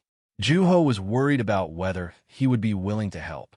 Song Hein Ki did not accept other people's requests easily, because he belonged to one of the top 3 conglomerates. And although that man was rank S, he had nothing to do with any association, so asking him for help would be very difficult. However, Suhain was not worried about that. He knew that man was extremely passionate about divine beasts, and he definitely would not ignore something this interesting. Suhain sent a message to Hein Ki, saying that he had a divine beast egg and asking him to contact him. Suhain knew very well that, in order to receive that man's help, he had to be extremely patient. The man would come on his own terms. On the other side, Hein Ki had read the message. Suddenly, a subordinate came in from outside to report. Seeing the dragon trembling in fear, Hein Ki gently reassured it. The subordinate had finished looking into the person named Kim Suhain. He was an awakened with a mage foundation, usually moving in the direction of both swordsman and mage. They said he was rank C. Hearing this, Heinke could not understand where he got the courage to use a community post to call him out. All of that information was official.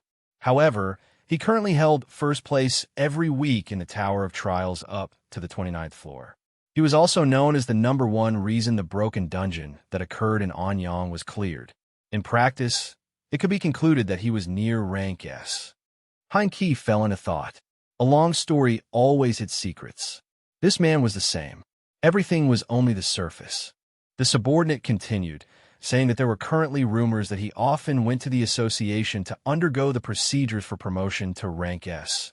Song Heinke was surprised by this information. Kim Soo-hein was going to complete the procedures to become rank S? Outside, many members of the press and reporters were already there, hunting for news. It seemed a rumor about Soo-hein being reassessed as rank S had spread.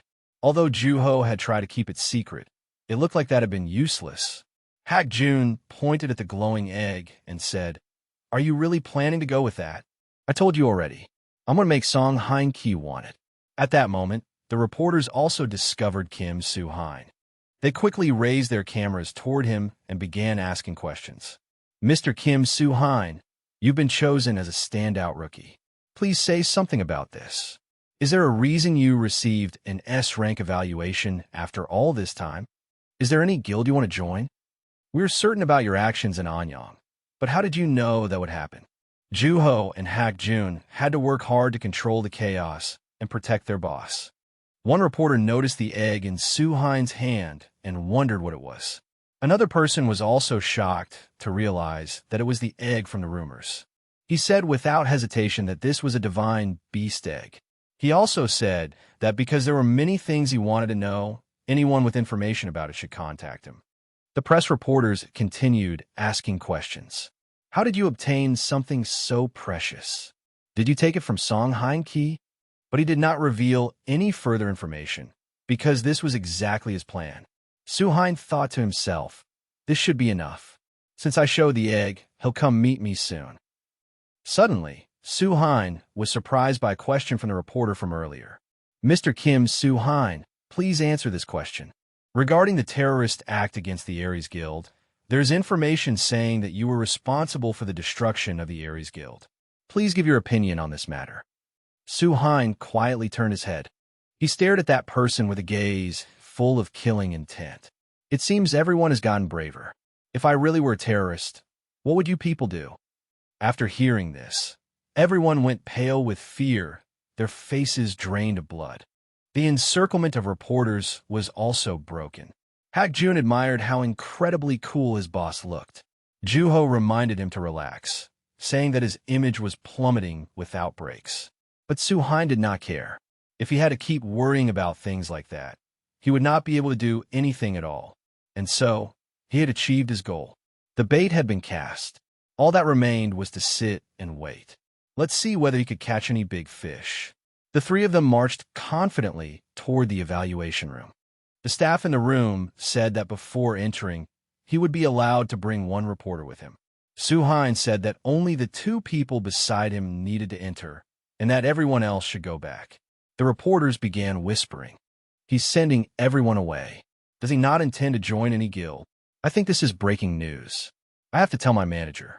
On the other side, Kim Suk-jin, the vice guild master of the Death God Guild, was reporting to the association that Soo-hein had driven everyone away except his two close companions.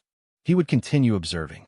Inside the evaluation room, the guide began explaining the rules and benefits that he would have to follow if he passed the S-rank evaluation. First, all S-rank awakened received a salary on the first day of every month. In return, all S-rank awakened would regularly enter an assigned dungeon, rotating with other S-ranks as a duty. The guide was about to explain the details of the test when suddenly someone came down the stairs. He said, "From now on, I'll explain." It was Kim Joey. Soo-hein was quite surprised by his appearance here. Joey said that he was an employee and had the duty to participate in and observe every test. Above all, he could not miss the opportunity to see Soo-hein's limits with his own eyes. Joey began explaining the procedures, and they moved together to the next floor. The S-rank evaluation was different from ordinary rank evaluations. He would have to complete a test similar to the Tower of Trials. Through the test, his level, physical limits, magical abilities, and even his ability to control magic would be examined. Not only all of his stats, but every factor that affected battle would be tested. The system and the test itself were the ability of an awakened. Depending on time and location, it could create a place where an S-rank awakened could display their abilities. This was the ability of a top awakened from the United States, famous for his illusion skill. Su-hein entered the machine, and Joey reminded him not to try to reject the magic from the machine, but to accept it. Now, they would begin the test. Su-hein was sent into a dark space. Even though he had known about it beforehand, he still could not get used to the feeling of this illusion. Suddenly, a huge hand attacked him. Su-hein quickly dodged the attack. It was an ugly monster with tremendous destructive power. It did not even give him time to enjoy the scenery. The insect and its underlings roared and attacked Su-hein. In that case, he would also draw his sword and fight. Time to warm up a little together. His dungeon-conquering ability would be tested to see whether he qualified for promotion to rank S. Not only his basic stats in battle, but also his ability to survive in adversity. His physical resistance, attack power, and even his mental endurance. Everything would be tested in this process. Stamina, decision-making ability, composure, field of vision, judgment, and tenacity.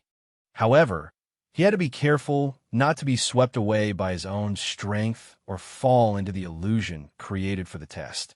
The number of heroes who had lost their lives here because of arrogance and weakness had reached the hundreds. When he realized his current abilities, he had to break through that unpredictable future and survive. And through that process, he had to prove that he was a hero. And so, after only 15 minutes and 48 seconds, Su-hein finished the first test. It was truly impressive. Joey thought to himself that his completion time was not much better than other Awakened S ranks. The original purpose of the first test was to evaluate their overall abilities, especially in situations where they encountered large groups of monsters. However, not many people passed this first test. But for him, it was just a simple test, almost like a joke. Joey was very much looking forward to Su-hein's performance in the next test, the second one. The second test began immediately, without even giving him time to rest. Suddenly, an eerie red light appeared. The second test was meant to examine his magical sense and his ability to control magic. He began using his power against the monster, but it quickly recovered. If he did not destroy their cores, no matter how many times he defeated them, they would revive. Therefore, to complete this test, he had to find and destroy the hidden core inside them in a single blow. Magic endurance, the amount of mana activated, precision, and concentration all had to reach perfection. As soon as the explanation ended, both sides charged at each other. Su-hein lightly and accurately pierced through its body and obtained its core. He did not have much time, so he would end it quickly. And so, the second test was also completed in 17 minutes and 3 seconds. Juho witnessed everything and still could not understand why Hak-jun had intended to fight such a terrifying person back then. Well, Hak-jun had thought he was being cool at the time. He really had no other choice, and he had not thought Su-hein could be that strong. He was even stronger now than before. Juho knew that the people down there were also shocked. Surely they were not here only to see how strong he was. The director must have sent Joey here to check Su-hein's weaknesses. The staff member in white was extremely astonished. In the first test, although a bit of time was needed to evaluate overall ability, 15 minutes was more than enough time to complete it. And yet, from the moment the monster appeared, Su-hein had taken only 1 minute to complete the second test. He had broken Park Zion's previous record of 40 minutes. The staff member could not believe that he was witnessing this with his own eyes. Joey also could not believe it. In South Korea, or rather perhaps in the entire world, Su-hein might be the greatest hero. Suddenly, the words "no signal" appeared on the screen. Everyone panicked when the connection was cut. On Su-hein's side, something was happening as well. Inside the illusion, A gigantic bullhorn monster appeared. Su-hein could not believe his eyes. "Why are you doing this? I think you've taken this joke a little too far." The monster roared, displaying its power. Su-hein sensed that something must have gone wrong. Outside, everyone was still actively checking the energy source and calling the technical room to handle the problem. Everyone was frantically trying to contact Johnny Bread. They were currently trying to contact the United States Awaken Agency, but it would take some time. Joey felt that something was very strange. No matter what kind of ability Su-hein was currently displaying, Johnny Bread's skill could not be eliminated. Even if it was difficult to accept, with the ability being restored, Kim Su-hein's mind should have returned by now, unless someone or something was blocking his exit. Inside, Su-hein was still struggling in battle against the monster. But it was very strong, and he kept being sent flying. As far as he knew, the S-rank test should have ended once he passed the second stage. Was there some error?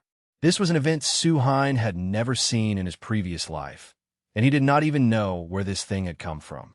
The uninvited guest kept attacking him wildly, but perhaps it had chosen the wrong opponent. Su-hein gripped his sword and charged rapidly toward its body, cutting off its arm and then slicing its body in two. However, the severed arm could still move, and it tightly grabbed Su-hein, lifting him into the sky. It was about to attack directly. His ability could instantly focus on releasing mana from both inside and outside his body, surpassing the limit of mana amplification. Su-hein immediately gathered all of his mana and released it at the same time. The sword, empowered by his strength, successfully cut the monster's throat. It slowly faded away just like that. Su-hein looked up at the sky in exhaustion. Was everything over? When he opened his eyes, he saw his two terrified younger brothers shouting and smashing things outside. Damn it! Were these people trying to scare him to death? Hak-jun shook Su-hein so hard his brain nearly fell out. "Boss, do you know how worried I was?" Joey hurriedly asked about Su-hein's condition, then apologized. He thought that some kind of technical accident had occurred just now. Fortunately, Su-hein was fine. Su-hein asked about the test results. Even after going through such a deadly incident, he did not seem flustered at all. Joey announced, of course you passed. In fact, I had already prepared a new Awaken registration card for you in advance." That meant that even before the test began, Joey had been certain that he would become an S-rank Awakened. They handed him the new card. Now he was officially an S-rank Awakened. From now on, Su-hein would only be assigned to dungeons registered by the Awaken Management Company. He had the highest priority for entering them, and even his bank loan limit had increased. Su-hein looked at his new card. No matter how many benefits an S-rank Awakened had, there was only one reason he wanted to achieve S-rank. It was so he would be able to participate in world-class dungeon raids. Because the future threats did not exist only in South Korea. With this, his preparations could be considered complete. Preparations to become a hero. Suddenly, everything began shaking, and some kind of pressure bore down on everyone. This was pressure from an enormous source of mana. In this place, the only person who could possess such powerful mana was Song Hein-ki. Su-hein could not believe it. How could he have taken the bait so soon? But Hein-ki really had come. Show yourself, Kim Su-win. Su-hein was quite surprised. He had not thought Song Hein-ki would decide to act so quickly. He calmly took out the egg and held it in front of Song Hein-ki. He felt that Song Hein-ki's appearance was far too noisy. In any case, he had probably come here because of the egg and this unidentified divine beast. When Song Hein-ki saw the egg in Su-hein's hand, his eyes lit up, and he said with a smile, "I am simply responding to your awakening. Now, put it down and disappear." As soon as Song Hein-ki finished speaking, he released his pet and sent it flying towards Su-hein.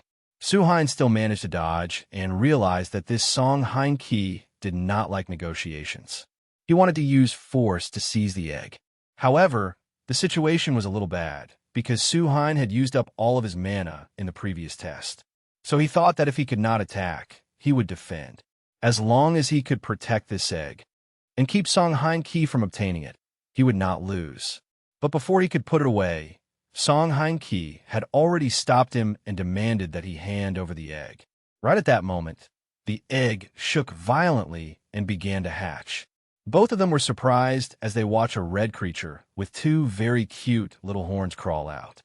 Although it was still very small, Su Hein was certain that this was a dragon. Dragons were one of the divine beast species with the most comprehensive power. This was truly lucky. As soon as this dragon came out of the egg, it opened its eyes. The first person it saw was Su Hein, so it thought he was its mother and happily jumped up to hug his face.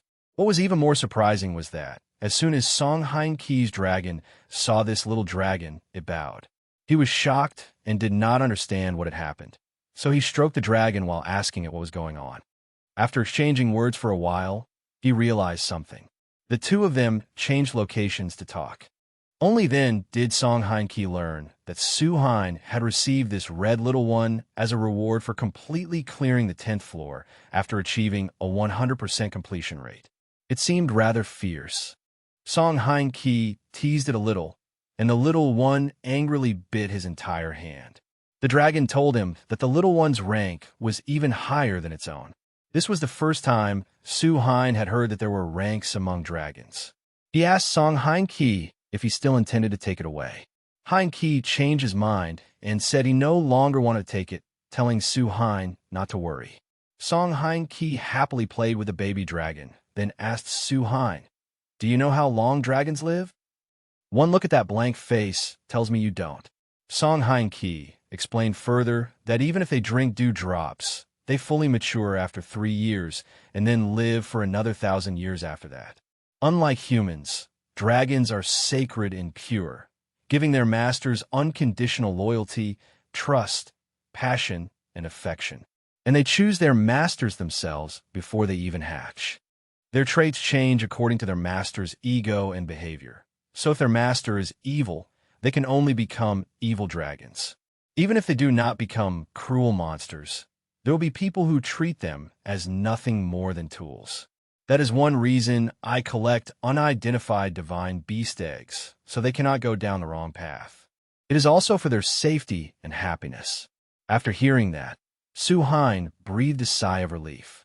Perhaps he realized that Song Heinke, standing before him, was not a bad person. He asked how old that blue bastard, no, Song Heinke's dragon was. Song Heinke stroked it with a face full of affection. Though it looked huge, it was actually only about 5 years old. To Heinke, it was still a baby. He himself could only live another 100 years. Even if he lived longer, the dragon would still have to live on alone for another 900 years. So he only hoped that, during those remaining 900 years, the dragon would be able to forget its current master. Su Hein had originally thought Song Heinke was an eccentric rich man with a hobby of collecting divine beasts. But now he saw that Heinke was actually very considerate. At that moment, the red dragon ran into Su Hein's arms, interrupting his thoughts. Song Heinke said, "This little one has chosen Su Hein as its master. A divine beast will not hatch if it dislikes someone or cannot sense compatible mana from them. So from now on, my job is to keep watching Su Hein. If you do not raise it carefully, I will take it away immediately. You had better raise it well, you lucky bastard. Learn about divine beasts. But first, you need to give this little one a name." Su Hein thought for a moment and decided to name it Mia. By then, Mia was curled up on his shoulder, sleeping soundly. On the way back, Su Hein walked while thinking. Song Heinke seemed better than he had expected. He had been a little worried because, in his previous life, Heinke had been an unpredictable person. He had never imagined Heinke had this side to him. Heinke even said he would come visit Mia often and reminded Su Hein to receive him properly. Meanwhile, Mia was still sleeping peacefully in Su Hein's arms. He and Mia continued heading home without noticing that someone was secretly watching them from a rooftop. Soon after, that person reported to a mysterious figure. "Kim Su Hein is currently returning with a divine beast. Should I continue following him?"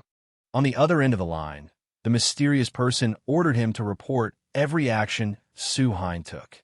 They were trying to complete some kind of scenario. Hearing that, The watcher immediately continued tailing Su-hein.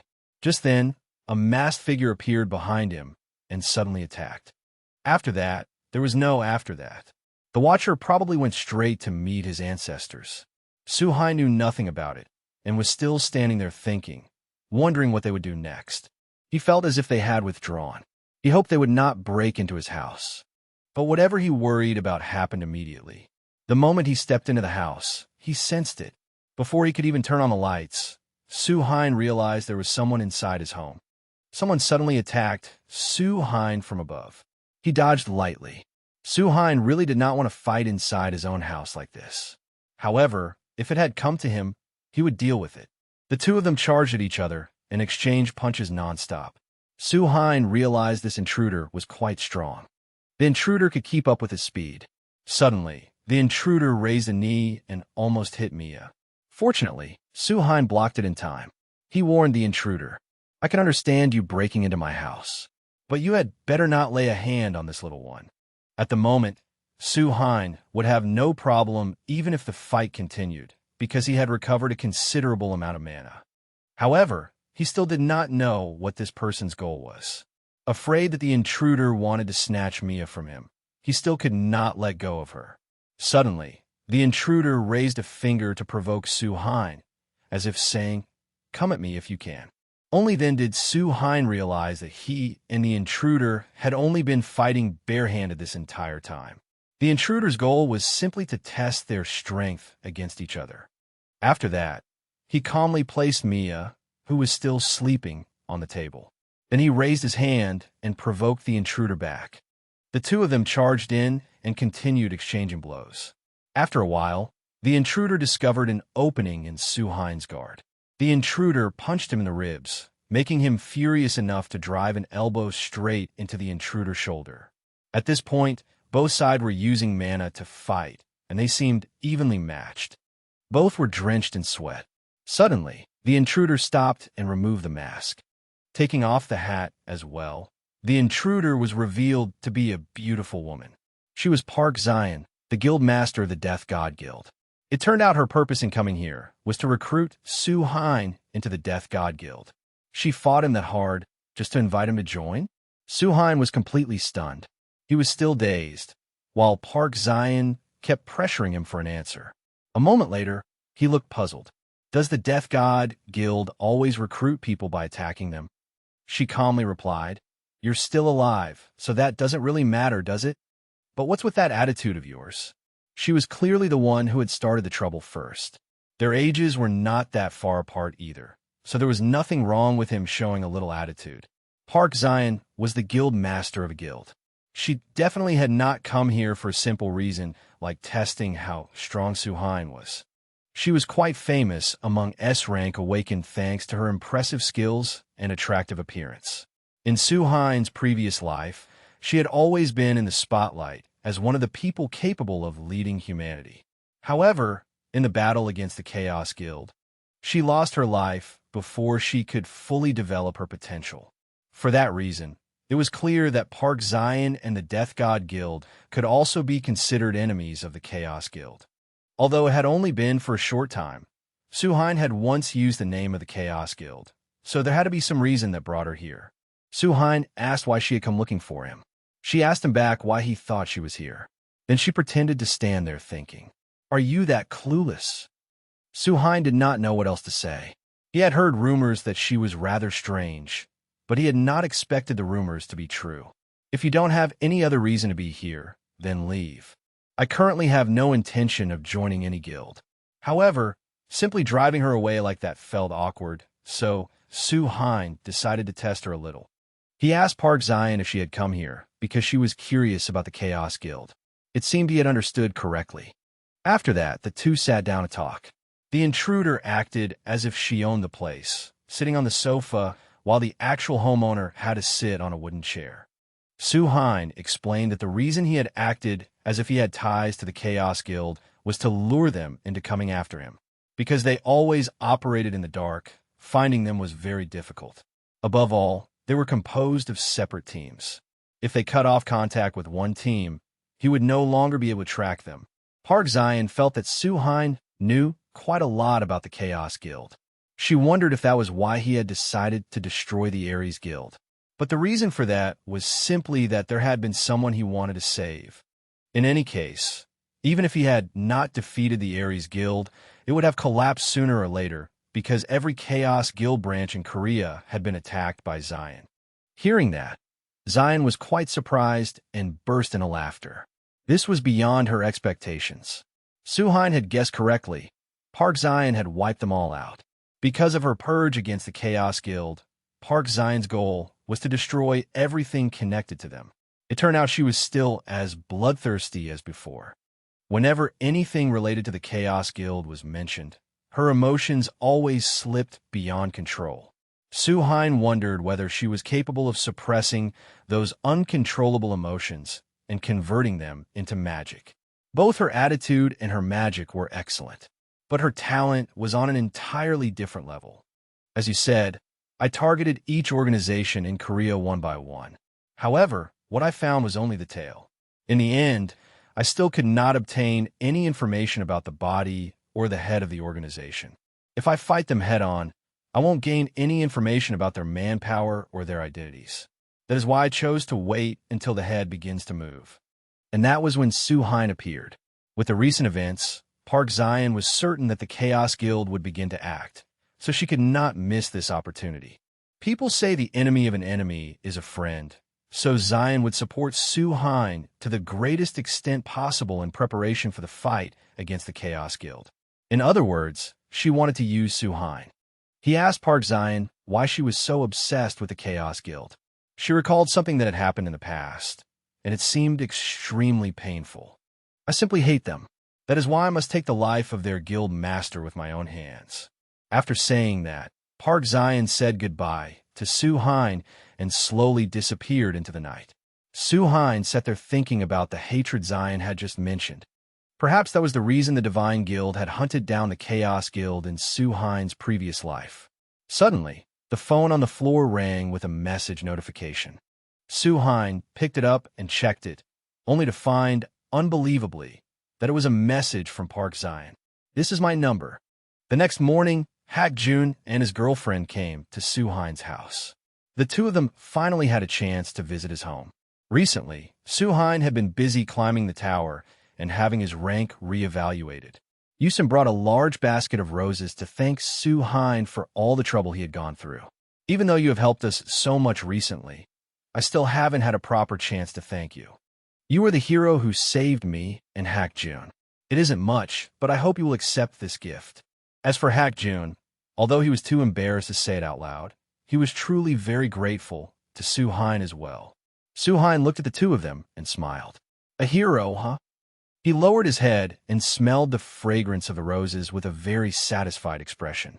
"Thank you both. The flowers smell wonderful." Yusen asked Suhain about his pet. He hesitated, unsure whether he should call it a pet or not. When she heard that it was a dragon, Yusen became excited and wanted to see it. Suino Guerli refused.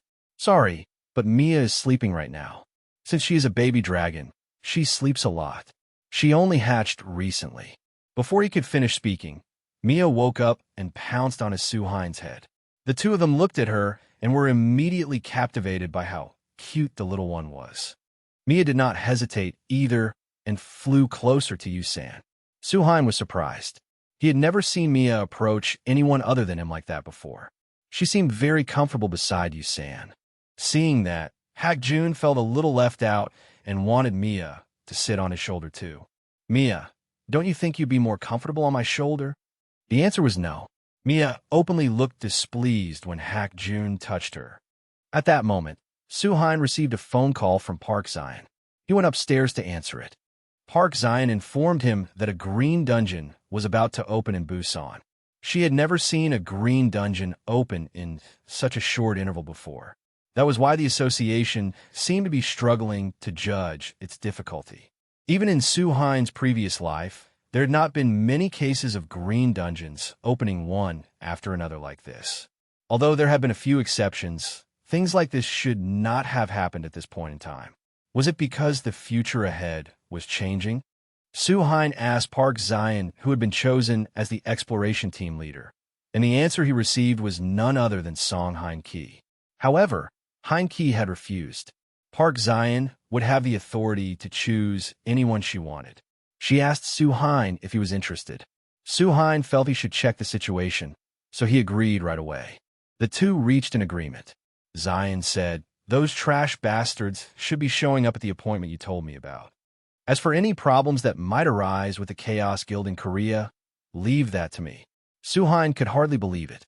Previously, the Chaos Guild had targeted the United States, China, Korea, the United Kingdom, and France in successive terrorist attacks, fully revealing their true nature. It all began when a blue dungeon appeared in the United States. During the dungeon raid, they assassinated several S-rank awakened. After the dungeon failed to be cleared, a dungeon outbreak occurred, and countless people lost their lives as a result. He thought this arrangement was perfect. He would leave the Chaos Guild situation in Korea to Park Zion, while he began investigating the events here. Su-hein did not forget to remind Park Zion to be careful. If she acted recklessly, she would surely be eliminated. But it seems Su-hein had worried for nothing. Before calling him, she had already dealt with dozens of Chaos Guild members by herself. She only replied coldly to Su-hein, "Don't worry about that. I'll send you the details by message. Who do you think you are, nagging me? If I were that easy to kill, I would have been taken care of long ago." Su-hein received the message. The guilds participating in the raid included the Gambler Guild, the Red Demon Guild, and the Papillon Guild. He was a little worried about whether they would listen to him. The next day, Kong Xian came to inform the Papillon Guild about who would be the team leader. This man was Li Konghai, the master of the Papillon Guild and an A-rank awakened. When Kong Xian told him that Kim Su-hein would be the team leader, he showed strong disapproval. Does the association not realize that he has only just received the title of S-rank? Are our lives so worthless that they would let a rookie like him command us? But an S-rank rookie was still an S-rank. Kong Xian thought there was nothing wrong with the rules. Li Konghai stubbornly refused to accept a rookie. He wanted an actual S-rank awakened on the level of Song Hein-ki or Park Zion before he would participate in this raid. Kong Xian went along with his wishes. "If that is what you want, then I will tell them the Papillon Guild will not participate." Li Konghai shouted angrily, "Are you messing with me, you bastard?" Kong Xian could not hold back and burst out laughing, making Li Konghai even angrier. "Human lives are in danger, and you can still laugh?" Kong Xian laughed and said that everyone reacted like this when they learned Kim Su-hein would be the team leader. "It seems your past achievements in the Tower of Trials do not mean much, do they? You still have a long way to go. Looks like you still have a lot of work to do, Kim Su-hein." Kim Su-hein had been personally chosen for this mission by Park Zion. How could someone of A rank like him understand? Even as Li Konghai cursed in rage, Kong Xian was merely trying to remind him to keep an eye on Su-hein. Who knew? Perhaps his attitude would change once he saw Su-hein in person. Guanggali Beach, Busan. Su-hein arrived there with Ju-ho tagging along. Su-hein said to him, "Why are you following me? It's not like I came here to have fun. Because this is your first time serving as the leader of a raid team, I thought I might be able to help." Su-hein was grateful for Ju-ho's kindness, but he could give orders on his own. Ju-ho wondered if there was anything this guy could not do. But the real reason Ju-ho was here was because, as a senior in life, he did not want to be left too far behind by Su-hein and Hak-jun. He needed to do whatever he could to become even a little stronger. Then good luck, senior. Many awakened had already gathered here. There were around 50 to 60 people, which was quite impressive for a first raid. But when they saw Su-hein, their expressions clearly showed discomfort. Su-hein could not really blame them. To them, he was only a rookie with no experience in dungeon raids. Li Konghai took the initiative to approach and speak. "Aha, look who it is. Isn't this our team leader, Mr. Kim Su-hein? It's a pleasure to meet you. I'm Li Konghai, Guild Master of the Papillon Guild." Without giving Su-hein time to return the greeting, he deliberately added with a provocative look, "Since you don't have any experience, you must be quite nervous, right? I guessed as much from the fact that you brought a guardian along." As he spoke, he shook Su-hein's hand. Su-hein said nothing and simply squeezed his hand tightly. Perhaps realizing the situation was turning bad, Li Konghai hurriedly said, "It was only a joke. If you need any help, just tell me. I'm a professional when it comes to dungeon raids. Thank you for your sincerity. I only hope everyone will follow my orders." Everyone wore fake smiles, but inwardly, they did not accept Su-hein. Another man appeared and cut into the conversation. It was Kim Tae-hyun, the guild master of the Red Demon Guild. He also came over and shook Su-hein's hand repeatedly. Tae-hyun explained, "People like Li Konghai tend to have rather high pride. I hope you'll understand." Next to Tae-hyun stood Park Mo-young, the master of the Gamer Guild. After exchanging greetings with each of them in turn, Su-hein immediately felt that this matter would not be easy. Kim Tae-hyun's mana was extremely powerful despite the smile he showed on the outside, while Park Mo-young was exceptionally skilled at hiding her own mana. Although she tried to conceal her presence, Su-hein could still smell the scent of blood coming from her body, so he needed to keep an eye on them. Soon after, Su-hein told everyone to set out and raid the Green Dungeon. The battle quickly began. With this many awakened from the guilds, conquering the dungeon was fairly easy. Just as everyone thought it was over, Su-hein's baby dragon growled as if it had discovered something. Su-hein also felt that there had to be something right on this route. It might be a trap. Juho quickly reminded everyone to stay on guard. Seeing that, Li Konghai looked down on Juho because he was only an A-rank hunter. He said Juho should feel honored to be working with an S rank. Juho fell silent, not knowing what to say. Only when Su-hein spoke up did Li Konghai shut his mouth and say it was just a joke. However, before he could even finish his sentence, Su-hein grabbed him by the collar and dragged him away, dodging an attack. Su-hein shouted a warning. "Everyone run!" Countless blue lights shone down, and a strange blue drop of water gathered on the ground. Everyone was utterly shocked by the scene before them. An underground stream was bursting upward in white spray, and water began to surround the place where the raid team stood. Li Konghai stood up in fear. The others looked around in confusion and asked, "What the hell is this?" An underwater city was appearing before their eyes. The strange thing was that they could still breathe normally. An underground city beneath the sea? It looks like Atlantis. Why does this dungeon look so luxurious? Juho found it very interesting. We can still breathe, and it doesn't feel like we're under the sea at all. There aren't even any bubbles or waves. Su-hein said all of this was thanks to the dungeon's design. Kim Tae-hyun, however, felt that this place was suspiciously quiet. It did not resemble the legendary Atlantis. Instead, it felt eerie, like a ghost town. Suddenly, Mo-young screamed and pointed in one direction. "Look over there." Everyone looked toward a ship drifting in the sea. The ship looked extremely ancient and gave off a thick, sinister aura. An awakened approached Kim Tae-hyun and said, "Guildmaster, something here is giving me chills." Hearing that, Kim Tae-hyun said he felt the same. Something definitely seemed wrong. He was about to suggest something to Su-hein, but before he could finish, a skull with blood-red eyes appeared in front of Tae-hyun. He froze for 5 seconds at the sight. Seeing that, Li Konghai turned and shouted, "Everyone, prepare for battle. It's charging this way." As the ghost ship rushed toward the raid team at full speed, countless dark figures on the ship laughed loudly. At their head was the captain, clearly a skeleton wearing a hat and a pirate-style suit, which made him look surprisingly dashing. He laughed loudly. "Ah, wake up, brothers. It's time to hunt." Then a whole swarm of skeletons surged forward. Kim Su-hein gathered mana into his sword. With a single slash, he sent all the enemies charging at him flying. They immediately turned to ash. Su-hein muttered, "I thought holy attribute attacks like holy fire were the only things effective against dark-type monsters, but thank goodness they can be defeated with magic."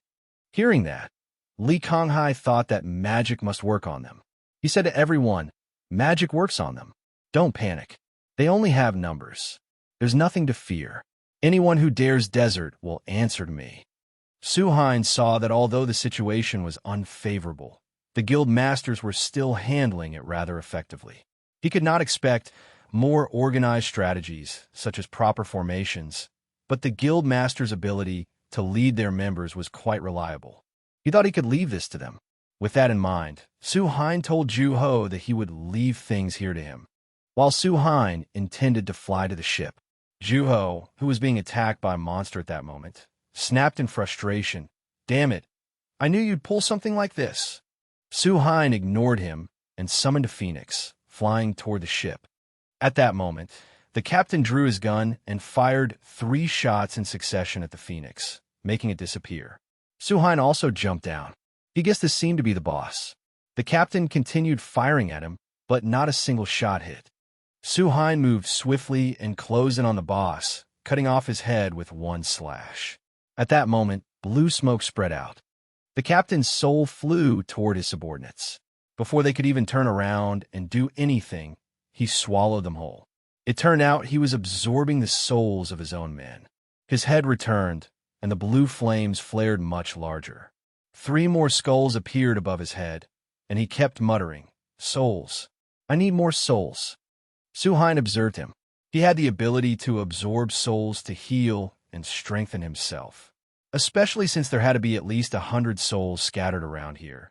This battle could easily become one of attrition.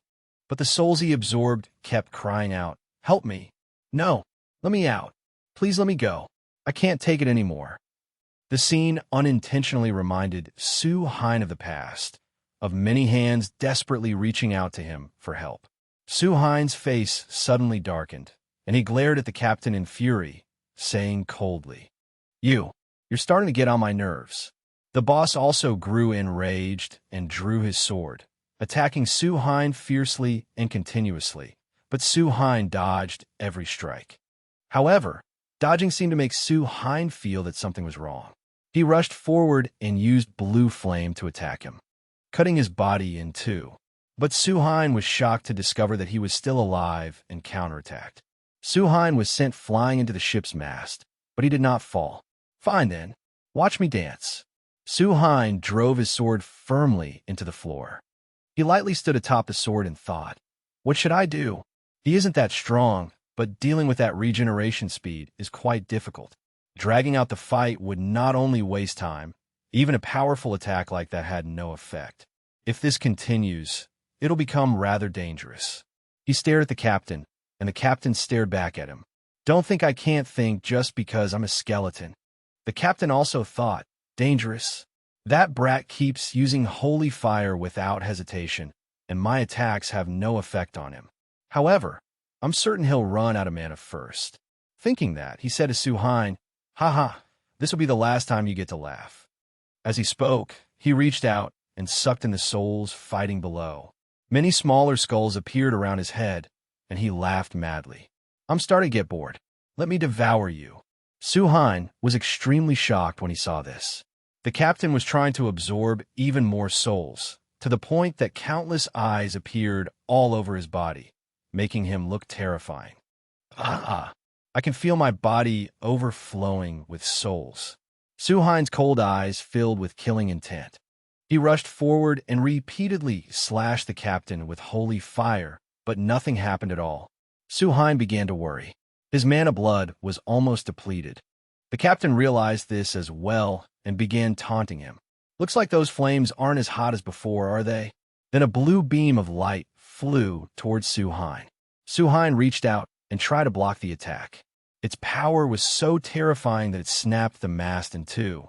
The ship was now filled with smoke and dust. The captain gathered his strength once more and attacked Su Hein without holding back. Ju Ho looked up from below, somewhat worried about Su Hein. But at that critical moment, Mia's eyes lit up. A holy flame suddenly shot toward the captain and burned his entire skull. The fire grew larger and larger, making him thrash in pain. Su Hein felt his mana being replenished, and his physical abilities also seemed to be strengthened. It was probably Mia who had boosted his power. Su Hein looked at Mia in surprise, and Mia also looked at him and wagged its tail happily. The captain continued wailing. "What the hell is that bastard? I was sure he had run out of mana. How many souls have I lost?"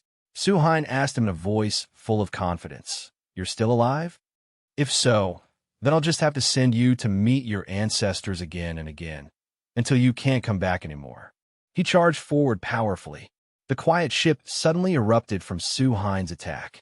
Seeing that, Juho became much less worried. He figured Su-Hein would be completely fine. Su-Hein beat the captain down until he was nearly out of souls. Knowing he would not survive if this continued, the captain hurriedly stopped Su-Hein. Wait, it was the Bone King. The Bone King ordered me to do it. He told me to deal with anyone who dared approach this ship. That's why His Majesty has a pet here. I'm simply a servant in charge of feeding His Majesty's pet whenever the time comes. I had no choice but to stay here. I was only here to survive. Su-Hein did not let him finish. A blue flame flashed past and coldly sent him down to the 18th level of hell. He smiled and said, "Thanks for the hint. So to get through this floor, I need to deal with that thing too, Li Konghai wiped the axe in his hand as he spoke. I told you, we have to go by ship. Are you planning to keep waiting for Kim Su-Hein to do everything alone? Taehyun was bandaging the arm of an injured guild member. He felt that they needed to treat the wounded first. Furthermore, Su-Hein had not sent them any signal yet, which meant it was not time to rush in. Li Konghai, however, thought Taehyun was afraid. Taehyun looked as if he could not even be bothered to argue. He sighed and replied, I understand that you want to achieve something too, but you already pushed everyone into danger at the beginning, and you still haven't grasped the situation? I simply can't understand how someone like you became the master of a guild. The two went back and forth. In the end, Taehyun asked Juho for his opinion. Mr. Juho, what do you think about this? Juho looked around and answered, I can't say anything either. More importantly, have you seen Park and Mo Young around here? Only then did they realize that not only Park and Mo Young, but the entire gamer guild was nowhere to be seen. Li Konghai still only thought that they must have boarded the ship and gone a scout ahead. He also wanted to hurry onto the ship and leave immediately. Juho found it very strange. They had suddenly disappeared without leaving any trace. They boarded the ship to scout ahead. If they went somewhere that conspicuous, someone should have seen them, shouldn't they? After that, Juho told everyone to search for the Gamer Guild together first. On top of the ghost ship, which looked utterly ruined, an object appeared before Su-Hein, reeking strongly of blood and surrounded by corpse energy. He looked at it and wondered, isn't it still young? Remembering the captain's words that a pet was here, he thought, is this why people say he raises a kraken or something? It was weak, but it was covered in the Bone King's power of death, so Su-Hein still raised his sword first to defend himself. Mia, standing on his shoulder, was also waving its limbs around to drive away the corpse energy. Thanks to the magic resistance trait of the Divine Horn, Su-Hein was not affected by the corpse energy at all. But most Awakened would be unable to resist it and would surely die under its effects. In other words, this ship was like a cradle where the Bone King raised the Kraken, while the Ghost Captain and his crew killed people and brought them inside. The souls and subconscious minds of those killed in that manner became food to nurture the Kraken. The structure ensured that anyone who entered the ship to kill the Kraken would also quickly die from the flow of deadly power inside. Its purpose was to further nurture the Kraken's self-control and strength. The preparations had been quite meticulous, but at the moment, it lay motionless under a seal. Su-Hein realized that he could use all his magical power to kill it instantly while it was still sealed. Su-Hein took a ready stance and thought to himself, Thanks, Bone King. Your seal has made this much easier. But unexpectedly, two swords stabbed him from behind. The two ambushers were extremely surprised to see that their swords could not pierce Su-Hein's body. It turned out there was a layer of turtle demon protection behind him. He immediately turned around and delivered a powerful kick, sending the two ambushers flying. Then two more attackers came at Su-Hein. He reacted very quickly, swinging his sword twice and striking both of them. He had only just thought this would be easy, yet now something felt wrong. Fortunately, he had converted the iron turtle he received on the 21st floor into a trait, which had saved his life. Suddenly, he turned and said, You can stop hiding and show yourself now, can't you?" A woman's voice rang out. Hee, just as I thought. You knew. It was Park Imo-young. She stepped out with a blade in her hand, and behind her were thousands of glowing red eyes. Su Hines said calmly, "That strong stench of blood. How could I not know? Are you advertising that the Chaos Guild is here?" At that moment, Imo-young took off her mask and smiled. "You really are the person those above are targeting. Even an S-rank master of disguise would have trouble detecting our camouflage. That's only because your tricks are too obvious. Assassinating awakened inside dungeons and carrying out terrorist attacks to create chaos. Aren't you tired of it? This time, you plan to assassinate me. Disguise yourself, then cause chaos in the blue dungeon that will appear in America and pin all the blame on me, didn't you?" Hearing that, she flinched. Inwardly, she thought, "What the hell? How does he know about that?" Even the related information in America is restricted, so only a few people know about this. At this point, he finally laid all his cards on the table. "That's right. You're not wrong. The day has finally come for us to step out and show the world a bloody, chaotic festival in every nation. I can't even imagine how many people will die. And the one responsible for this tragedy will be Kim Soo-yoon, the man who killed every S-ranker while conquering the dungeon. It truly is a grand plan." As he spoke, he grew more and more deranged. Soo-yoon only sighed and said, "But your plan only works if you can get rid of me, doesn't it? Can you kill me?" The man took a fighting stance. "Keep barking, because today, I'm definitely taking your life." With that, he charged madly at Soo-yoon, followed by several of his subordinates. Soo-yoon also steeled himself for battle. He was certain they were not the only ones who had come from Korea. The ones who had entrusted them with this mission had to be here as well. In any case, his job right now was to deal with these guys. Everything else could be left to Park Sung. On Park Sung's side, she had already dealt with all the small fry and was calmly sitting there, waiting for someone to arrive. Just then, a bald middle-aged man with a flashy air appeared. He was talking to someone on the phone, reporting that he had just arrived. The advance team has already entered the dungeon. He was confident that even if Soo-yoon made it out alive, all he would have to do was finish him off afterward. He promised the person on the other end that he would take care of Kim Soo-yoon. Suddenly, he took off his sunglasses and saw his subordinates lying scattered all over the ground, while Park Sung sat there. He immediately hung up. "I'll contact you later, sir." Then he asked casually, "Hello, I've been sitting here since this afternoon. Unlike these guys, you seem quite a bit stronger, don't you?" He calmly asked, "Did you do all of this by yourself?" Park Sung teased him. Who else could have done it, passing bald uncle? He slowly let out a laugh, cursing those useless pieces of trash for losing to a lone girl. It was humiliating beyond words. Park Sung stood up in boredom. One after another, every single one of them said the same kinds of things without having any idea what was about to happen to them. So besides Kim Soo-yoon, Korea still has plenty of annoying insects, huh? I'll deal with this bug first. Park Sung did not want to waste words. She gripped her sword and charged straight at the bald man. Meanwhile, Soo-yoon was fighting the Chaos Guild. Mia's whole body was also giving off energy, supplying him with mana. She even strengthened his sword. With one slash, he broke his opponent's sword in two and cut into his body. The others also rushed in to launch a sneak attack from behind, but the attribute of the Iron Turtle shield protected him, so it did no damage at all. He turned around and slashed one man across the stomach. The same man who had sneered at him earlier was also struck right across the face. Realizing what was happening, that man warned his subordinates, if possible, stop aiming for his back. Hide yourselves and attack him. So they immediately used stealth techniques. Soo-yoon stood there and assessed the situation. Thanks to the traits of assassins, surprise attacks were more dangerous than facing them head-on. They had made the right decision. Even so, Soo-yoon was still very confident in his own danger detection ability. On top of that, with Mia by his side, he had nothing to fear.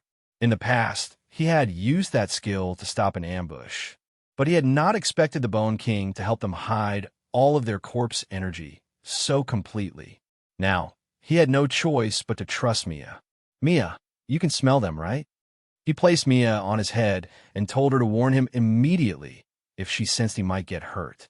Mia signaled her agreement. She began focusing intensely on tracking their scent. Suyun closed his eyes completely and followed Mia's warnings.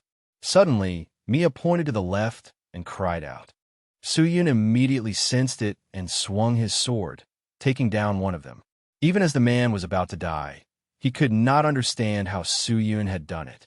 Mia's danger detection was even better than Suyun's. Thanks to that, he took down another one. The remaining men began to feel that something was wrong. Is stealth not working? One of them said. Earlier, we disguised ourselves as members of the Gamer Guild. So why don't we disguise ourselves as someone else and attack him? There's no guarantee that will work. If cheap tricks like that worked on him, he would already have become the captain's prey. The man who had been loudly claiming he would take Suyun down was now anxious. Underestimated this guy. He's too strong. From the very beginning, he was never someone we could handle. Not to mention, we could go insane at any moment because of the corpse energy. But suddenly, he noticed something and smiled in satisfaction. He looked toward the Kraken's gate. The corpse energy was the key. They stopped using stealth and directly confronted Suyun. At that moment, Suyun was still confident in a head-on fight, but then he realized their target was not him. It was the Kraken's gate. Suyun hurriedly rushed forward to stop them, but the remaining men turned back and blocked his path. All he could do was watch as the man disguised as Moyong drove a sword straight down into the Kraken. His sword strike split the Kraken's seal into two pieces. It's about to awaken. Suddenly, above the ghost ship, violent tremors erupted. An explosion rang out, sending smoke and dust everywhere. The ship shattered, and the man disguised as Moyong laughed loudly as he looked at the result of his work. Ha ha! This is my victory, Kim Suyun. The monster Kraken had awakened. It was a gigantic octopus. It used its tentacles to crush the disguised man's body. At that moment, he could no longer laugh. Go on, keep bragging. Why aren't you bragging anymore? Kim Suyun landed safely, then used his strength to leap up with Omiya. He spoke calmly. Long time no see, Kraken. It glared at Suyun with its blood-red eyes. At that moment, Mia's body radiated energy. Following Suyun's command, Mia buffed his strength. His sword overflowed with energy, and he slashed straight into one of the Kraken's blood-red eyes. With this attack, it would lose awareness for a while. He had to make use of this chance and finish things quickly. Suddenly, he realized the enhancement effect was disappearing. It turned out that Mia had used too much power to buff him and was now exhausted. Suyun simply fell downward. At that moment, a thought echoed in his mind. He had to stay calm. Mia's abilities had not fully developed yet. Since she was still unstable, he naturally could not use this cheat-like skill without limits. This was a huge gamble. After using every spell he had resisted the explosion caused by the broken seal. Right now, he had no strength left at all. His only choice was to use Indomitable to recover and fight. Just then, Juho rushed in like a god and caught Suyun. He scolded him. You brat, everything you do makes me worry. It's because you don't know how to value your own life. Fix that habit of trying to solve everything by yourself. Suyun was a little surprised and asked why Juho was here. The Gamer Guild had disappeared, so the whole team had no choice but to board the ship. However, the ship suddenly exploded, so they had to find a safe place. Juho alone came back because he was worried about Suyun. At that moment, Suyun felt guilty. Thank you. As the commander, I should have been the one doing that, but I made you. Don't worry about it. Just treat me later. But that thing won't suddenly chase after us, will it? It's blinded and trying to recover, so that won't happen. The team below was staring in shock at the gigantic monster. Everyone was confused, wondering whether they could really kill it. Li Konghe lost his composure and complained. The raid commander, the Gamer Guild, and even Li Juho all went missing. This is driving me insane. Kim Taehyun also stared at the Kraken, wondering where such a monster had come from. Just then, Suyun appeared and explained everything. After hearing it, Li Konghe blamed Suyun again, asking why he had acted on his own and made things even more chaotic. Taehyun calmly asked Suyun, forget it. The situation is already bad anyway. Do you have a plan? Suyun explained that the Kraken's weakness was now completely exposed, so if they joined forces, they could hunt it without getting hurt. Then Suyun said something that embarrassed all three of them. But if you keep failing to work together like this, then you don't need my plan, do you? In that case, I'll assume all of you are following my plan. This is my plan. The Kraken was still in great pain from the wounds Suyun had just inflicted on it. At that moment, Juho, Kang-hee, and Tae-hyun shouted together, "Everyone prepare group magic, Team 1. Ready, fire." All the spells they created were aimed straight at the Kraken's eyes, and waves of power continuously struck the Kraken's body. Juho continued shouting, "Next, Team 2 ready." He recalled Suyun's words. The Kraken's weakness is its speed. It needs to get close to us to use that tremendous power. If we keep attacking with magic while maintaining distance, it won't be able to reach us and will be forced to retreat. It was true that it could not get close, but it really was enormous. Juho thought destroying it would be impossible. But that was not a problem, because their mission was to keep the Kraken away from this place while Suyun recovered. The other Awakened were trying to help Suyun recover his mana. While everyone was rejoicing because everything was going according to plan, one person in the team suddenly pointed toward the Kraken. "Someone is approaching the Kraken." Juho turned his head. For a moment, he wondered if Suyun had already recovered, but that was not it. He was so stunned that he nearly fell over backward. It was Lee Kang-hee, the troublemaker again, leading a pack of little troublemakers from the Papillon Guild as they rushed toward the Kraken like the wind. Among them, one member still hesitated and asked Lee Kang, "Guild Master, are you sure this will be okay?" Suyun clearly said we must not get close to the Kraken. Hearing that, Lee Kang-hee angrily grabbed him by the collar. "If he told you to die, would you just die?" The young man still insisted. "But won't the Kraken's strong vitality and regenerative ability make it difficult for us to take it down?" Lee Kang-hee, the troublemaker, still did not understand the problem. He continued to believe that Suyun was lying. "Idiot! Can't you see it's dying?" Kim Suyun said that because he wants to monopolize the rewards. "If you don't want to lose your job, follow me." Then he declared boldly, "The Papillon Guild will take down the Kraken." With that, they rushed in and slashed wildly, aiming to keep the monster from having time to recover. The others were confused and did not know what to do next. If they kept attacking the Kraken with magic from a distance, Lee Kang-hee and his guild would be hit as well. With no other choice, Tae-hyun ordered everyone to stop attacking. "From now on, we'll focus on controlling the situation." As for Lee Kang-hee, he did not care at all. While repeatedly chopping at the Kraken with his axe, he bragged, "You arrogant little brat, acting high and mighty just because you're a bit strong? Watch. In the end, I'll be the one to take down this monster." But no matter how much he chopped, it was like a mosquito biting steel. The wounds on the Kraken's skin were only enough to scratch an itch. By the time Lee Kang-hee realized that, it was already too late. The Kraken had recovered. It began to let out a tremendous roar. Everyone there clutched their heads in dizziness. Lee Kang-hee could not understand what the hell was happening. Its groan was throwing his magic power out of balance. At that moment, he hurriedly shouted, "Everyone, retreat immediately." But how could they retreat? The monster's tentacle was already about to crush Lee Kang-hee. At the critical moment, Suyun appeared and cut off the tentacle, saving his life. He had almost died. Lee Kang-hee gave an awkward laugh. "Ha ha, you got here fast. You've recovered." Before he could finish speaking, Suyun turned back and looked at him with murderous eyes, his voice filled with anger. "Do you want to die?" Then he immediately gifted Lee Kang-hee a punch right in the middle of the face. Seeing that, the members of the Papillon Guild became frightened and asked Suyun what they should do next. Following Suyun's orders, they returned to the raid team's position.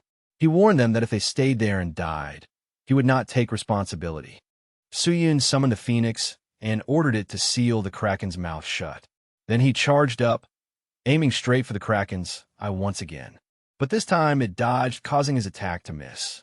The Kraken grew agitated and swung its tentacles wildly, which put Suyun at a disadvantage.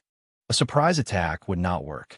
After observing for a while, Suyun thought there was no other way. He would just have to cut off every single one of its tentacles. Seeing this, Taehyun was completely dumbfounded. He said, "All we can do is leave a few scratches on it, yet he's slicing through it like it's nothing." Juho saw his blank expression and thought he was still being affected by the monster's earlier groaning. Juho said they should leave the Kraken to Suyun, while the guild should stay back, because they were not on the same level as Suyun.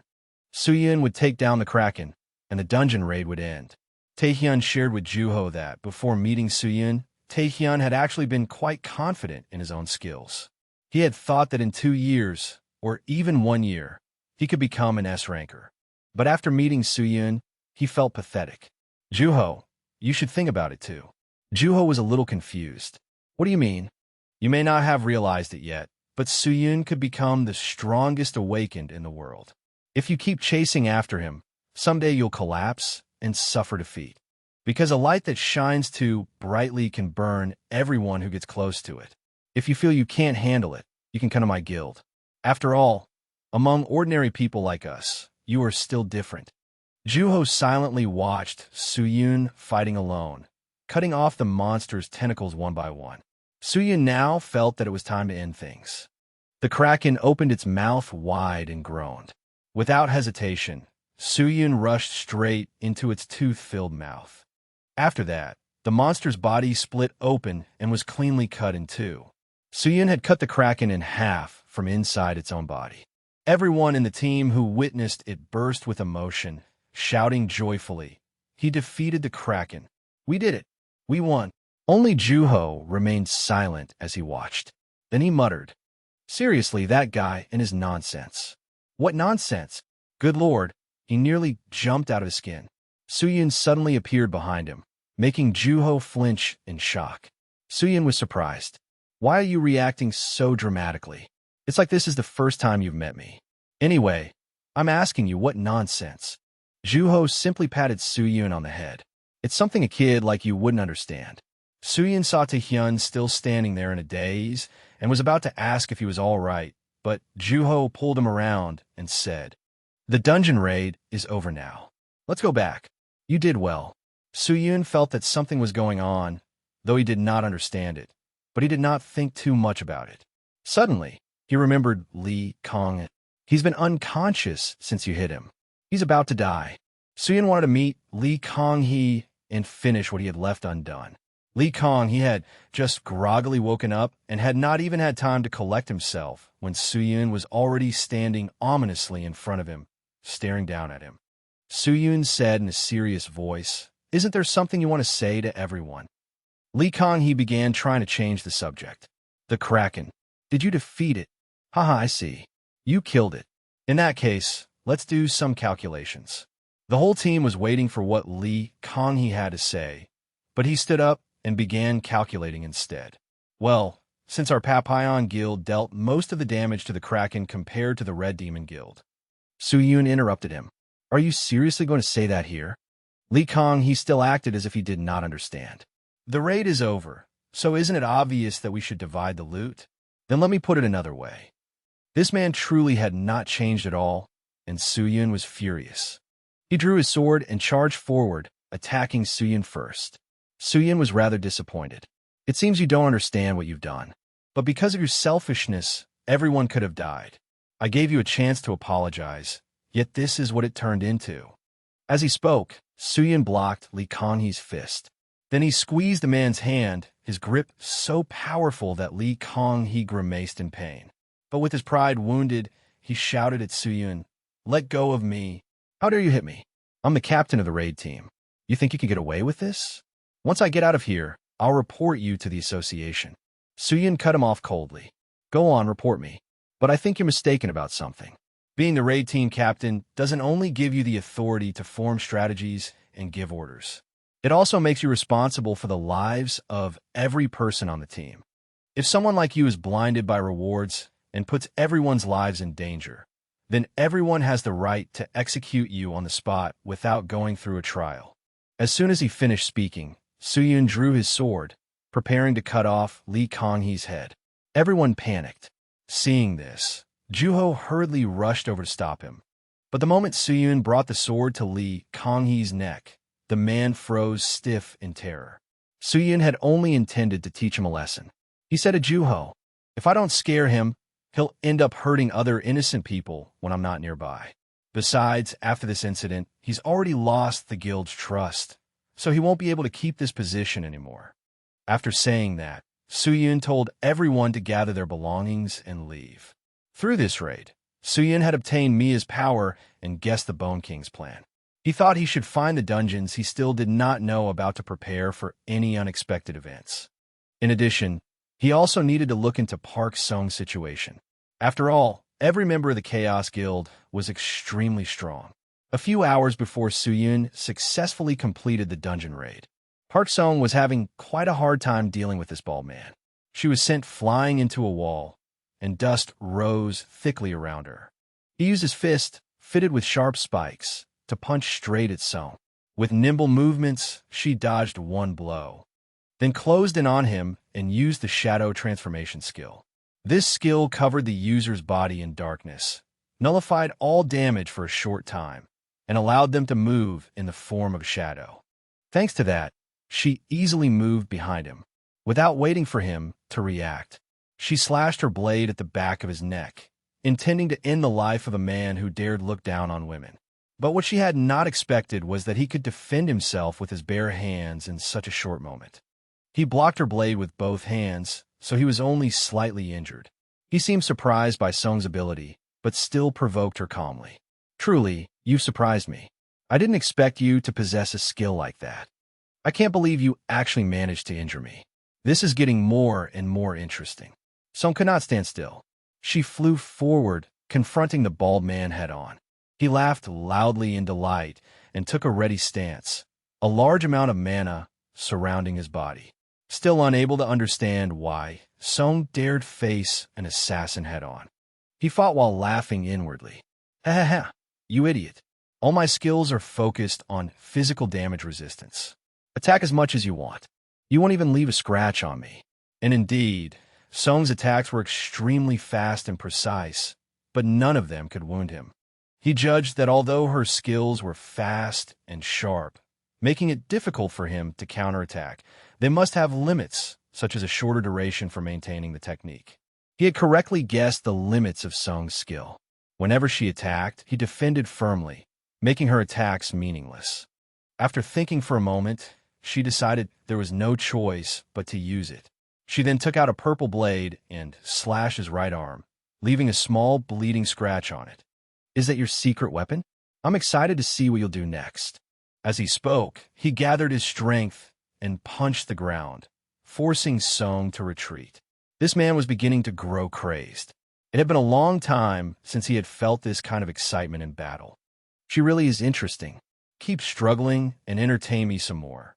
Suddenly, Park Sung stood there very calmly and stopped attacking, making the bald man puzzled. She said, "It's over. There's no need to do anything else. It would only waste my strength." He was still eager for battle and provoked Sung to keep attacking, but she paid him no mind. Her attitude drove him mad, and he shouted, "How dare you ignore what I say?" As he ranted, he charged towards Sung. Sung still stood there very calmly. His fist suddenly stopped right in front of her eyes. Something had made his body unable to move anymore. He was utterly confused. His body gradually collapsed in front of Sung. She stepped closer and said seriously, "Didn't I tell you? It's over." As she spoke, she fed him a fatal punch, knocking him backward onto the ground. This time, all of his defensive skills had been deactivated. He realized that the real problem was not that his mana would not circulate, but that his body had stiffened and could not move. "You must be wondering why your body won't obey you. Just as you said, this is my secret weapon. I don't use it often because it has a limited number of uses. But this sword has the ability to disrupt the mana inside the target's body when it lands a hit.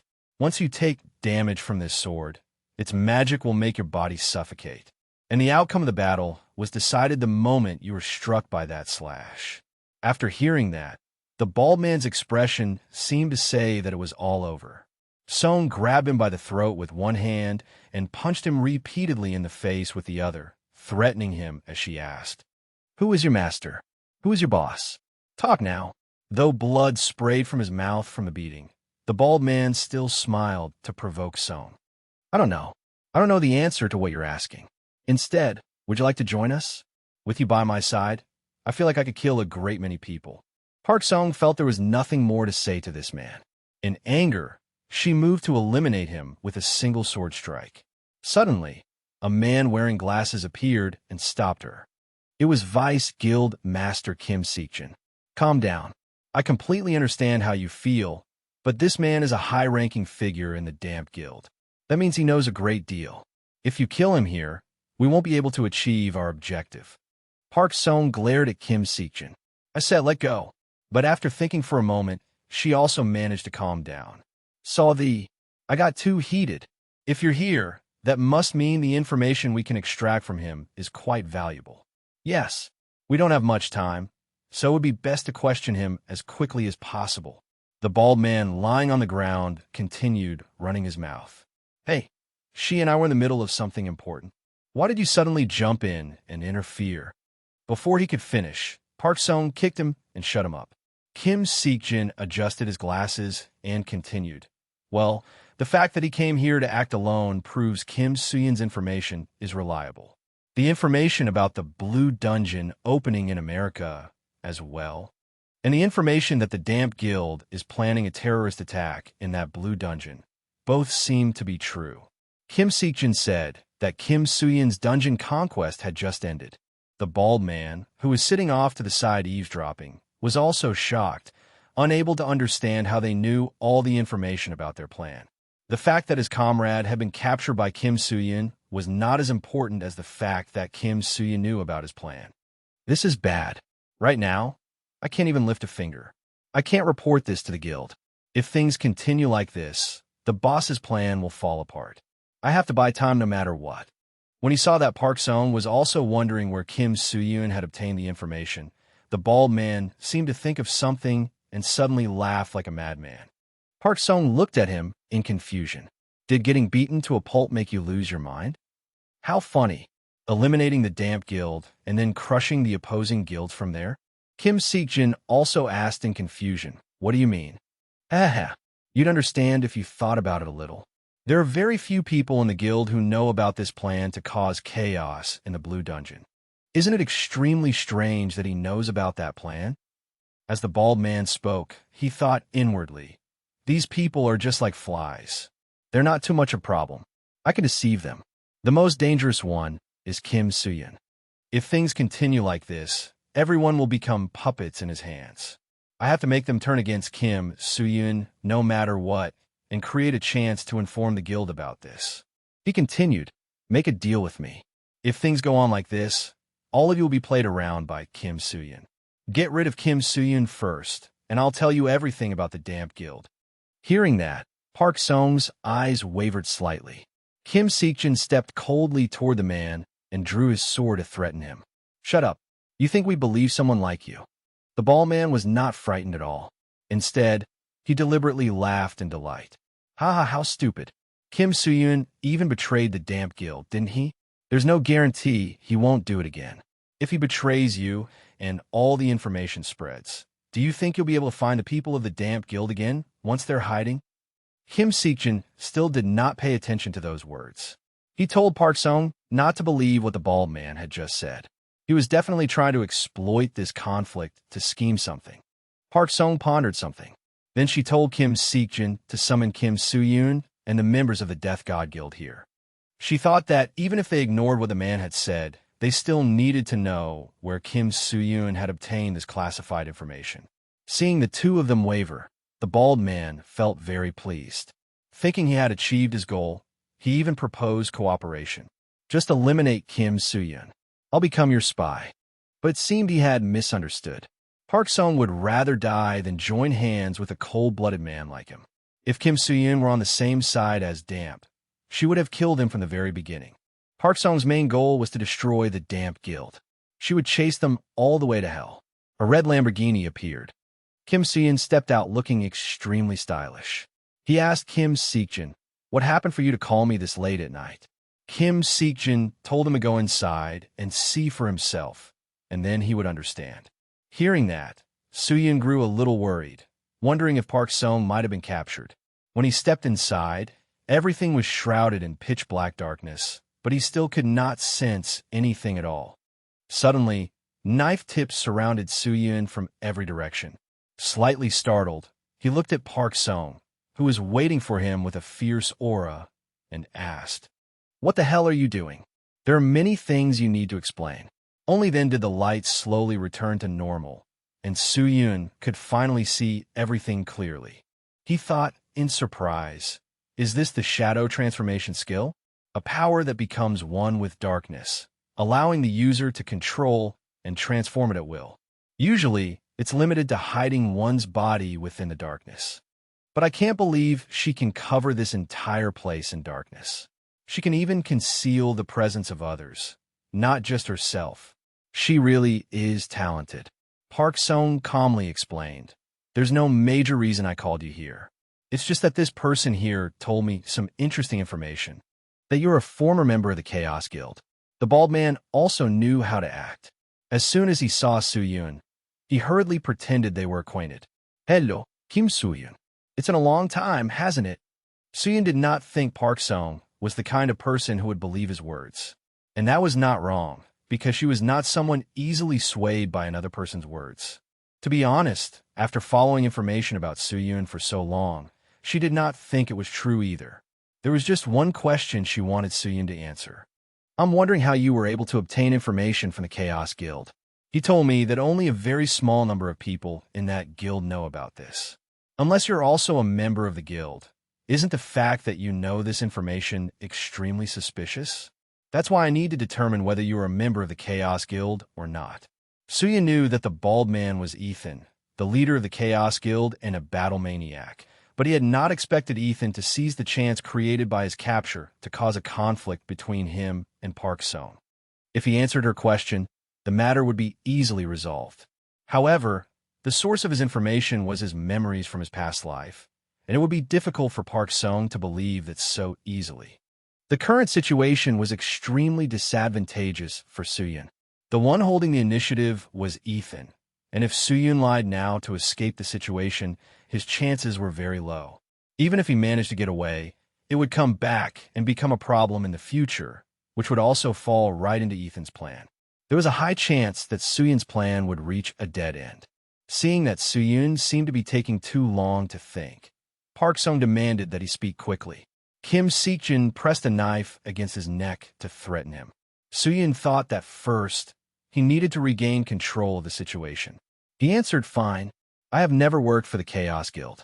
I could provide proof. But as for the source of my information, I can't tell you that. And why not? We are in a relationship based largely on a shared objective. It is not my duty to tell you everything. Moreover, whether I am or once was a member of the Chaos Guild is more important, isn't it? Come with me to my home, and I'll show you my proof. But only you can come."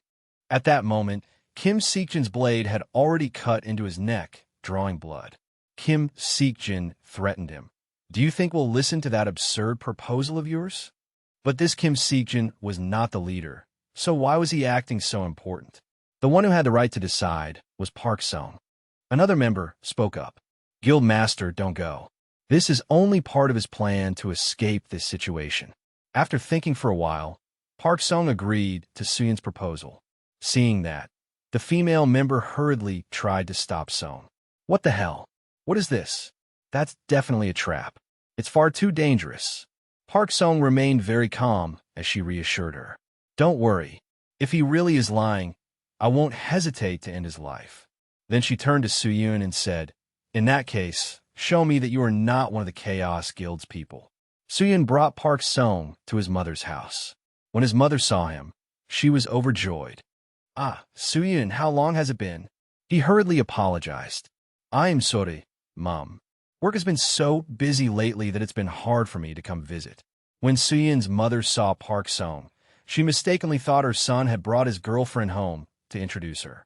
She hurriedly asked Soo-yoon, "Who is this? Could she be your girlfriend?" She happily took Song's hand. "Oh my, Suyun, why are you only now introducing such a beautiful girlfriend to your mother?" Park Song was so embarrassed she could not speak, and she did not have time to explain. Suyun's mother hurried off to prepare a meal for their honored guest, and the table was soon filled with food. "Mom, why did you cook so much? You brought your friend all the way here, so of course I have to prepare properly." Then she turned to Park Song and smiled cheerfully. "I'm sorry about earlier. You're the first girl Suyun has ever invited home, so I couldn't hold back my happiness." Park Song hurriedly replied, "It's all right. I'm Yufina." Like that, Suyun's mother kept placing delicious food into her bowl. Looking at the kind woman before her, Song was touched and thanked her. She sat quietly, observing Suyun and his mother chatting happily in front of her. Suddenly, she felt something in her heart. After that, the two of them entered Suyun's room to talk. He asked Song, "How was the food today?" She replied, "It was very good. You're quite close to your mother, aren't you?" "You could say that. What do you think? Do you still think I'm one of the Chaos Guild's people?" Suyun brought her home to meet his mother because he wanted her to understand that someone with such a kind mother could not possibly be a member of the Chaos Guild. Park Sung understood that too, but she could not stop suspecting him just because Suyun had someone who cared for him and looked after him. Seeing that this still was not enough proof, Suyun set down the cup of hot tea in his hand, then casually pulled off the shirt he was wearing, revealing his firm abs. Park Sung froze, her face turning bright red, thinking he was trying to seduce her with his good looks. Blushing furiously, she shouted, "What the hell are you doing? Have you finally revealed your true nature now that you have nowhere left to run?" Suyun was baffled. "What are you talking about? I'm handsome, but I'm not easy. You said you still couldn't trust me. Every member of the Chaos Guild has a symbol tattooed on their body. I'm just showing you that I don't have one." Knowing that Park Sung was embarrassed, he deliberately teased her. "Should I take off my pants too?"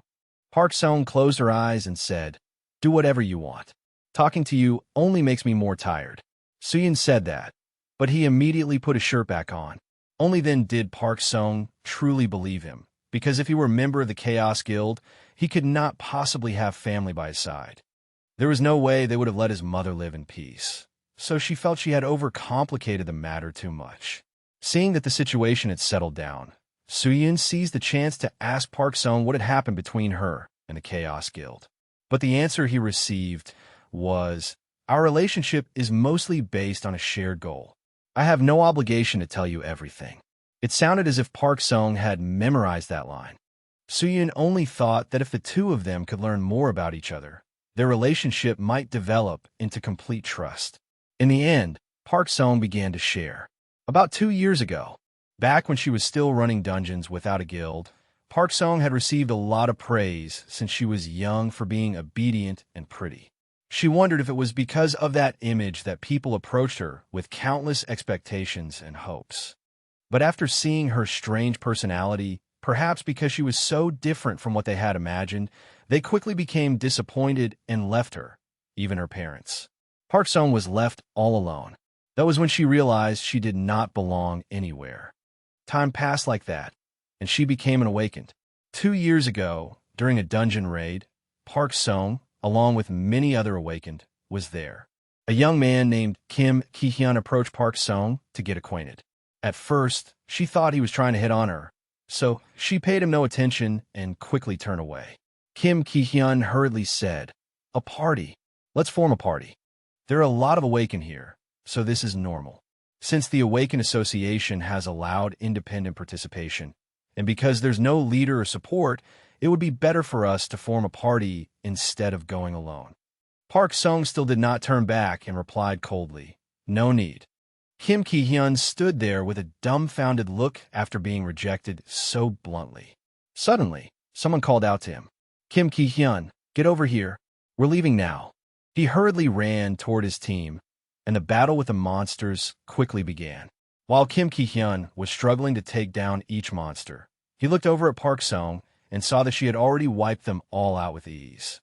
A large man holding a shield and hammer asked Ki-hyun, "Wow, how many has she killed already?" Beside him, a short-haired girl also spoke up. "You invited her to form a party earlier, didn't you? Yeah, but I got rejected.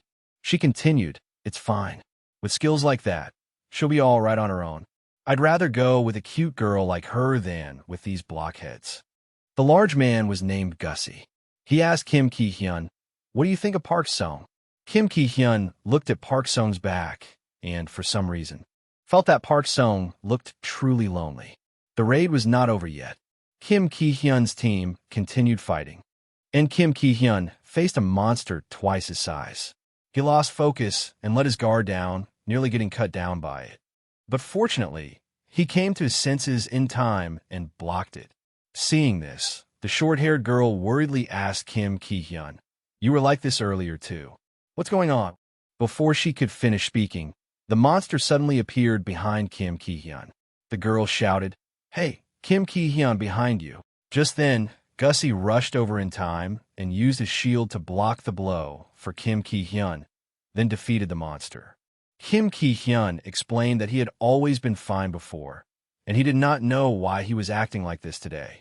Gussie smacked Kim Ki-hyun right in the face to snap him out of it, then told him, tell everyone. Isn't it because you've been thinking about that girl from earlier? Don't do something you'll regret later. Go after her. Hearing that, Kim Ki-hyun smiled brightly and hurried off to find Park Sung. At that moment, Park Sung was still focused on taking down monsters one by one. There had been a time when she had not wanted to die, but also a time when she had no longer wanted to live. A giant boss monster holding an axe loomed before Park Sung. It attacked repeatedly, swinging its huge axe down at her. Fortunately, she blocked it in time, but the exhaustion from the battles until now had affected her, and her body could no longer move. Looking at the monster before her, she wondered, is it over? It's fine. I have nothing left to cling to anyway. Just when it seemed everything was over, the hero arrived in time to save the beauty. Kim Ki-hyun defeated the boss in front of Park Sung. I told you, didn't I? It's hard to go alone, so what do you think about joining my party? Park Sung lifted her head, looked at Kim Ki-hyun, smiled without saying anything, and silently continued walking. Kim Ki-hyun joyfully assumed she had accepted his offer and hurried after her. The hero saving the beauty tactic really was effective. Park Sung never forgot that moment. It was her meeting with the person who made her want to keep living. At that very moment, however, a dark shadow was watching the two of them from afar without her knowing. After the dungeon raid ended, Park Sung met Kim Ki-hyun again. He had the same expression and said the same words. Park Sung, we meet again. This must be fate. How about joining my guild? This time, he did not just want her to join his party, but his entire guild. Park Sung still refused. Whether by coincidence or intention, the two of them kept meeting in every dungeon Park Sung entered. And each time, he simply chased after her, determined to invite her to join his guild no matter what. In a way, Kim Ki-hyun's invitation became a daily event for Park Sung.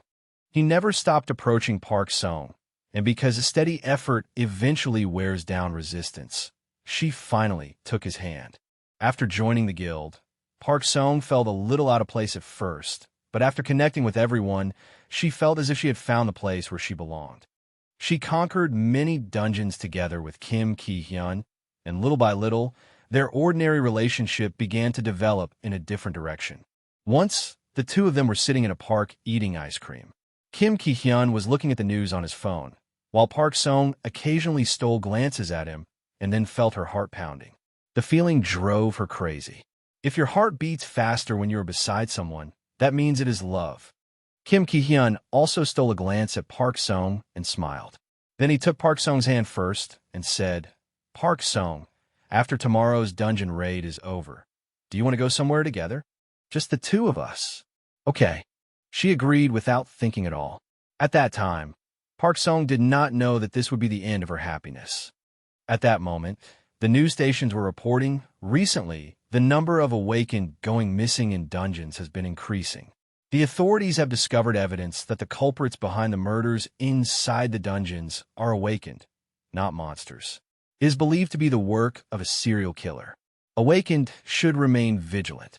The next day, after the raid was completed, Park Sung's mind was filled only with thoughts of her date with Ki-hyun. Ki-hyun was also getting ready for a romantic date. Suddenly, a white-haired man appeared. "Excuse me, I'm from the association. I am currently investigating the recent dungeon murder cases involving Awakened. I hope everyone can cooperate." Ki-hyun recalled the news he had seen yesterday. "Ah, the case that's been on the news recently. So you're investigating inside the dungeon too?" "Yes. We are also conducting on-site investigations at the same time." Park Sung felt a little annoyed and thought to herself, why did it have to be today, of all days? All she wanted was to hurry up and go on her date. Ki-hyun said to the white-haired man, "Then what can we help you with?" At that moment, the man's expression changed. "You don't need to do much." As he spoke, he lunged at Ki-hyun, but fortunately, Park Sung reacted quickly and pulled him away in time to dodge. The man was a little surprised that Park Sung could avoid his attack. Park Sung held her sword and tried to attack him, but his hand, filled with magical power, stopped right in front of her blade. She asked in surprise, "Who exactly are you? I suppose you could call me an unforeseen misfortune." As he spoke, he knocked one of Park Sung's swords away. He launched attack after attack, but Park Sung was able to counter them all, shocking both him and everyone watching. The short-haired girl even exclaimed that Park Sung was really amazing. Only Ki-hyun observed and realized that, on the surface, it looked like an even match, but every move that man made was one step ahead in every way. Park Sung also felt that the man was overpowering her. At this rate, she would be defeated by him. He broke Park Sung's sword in two with his bare hand.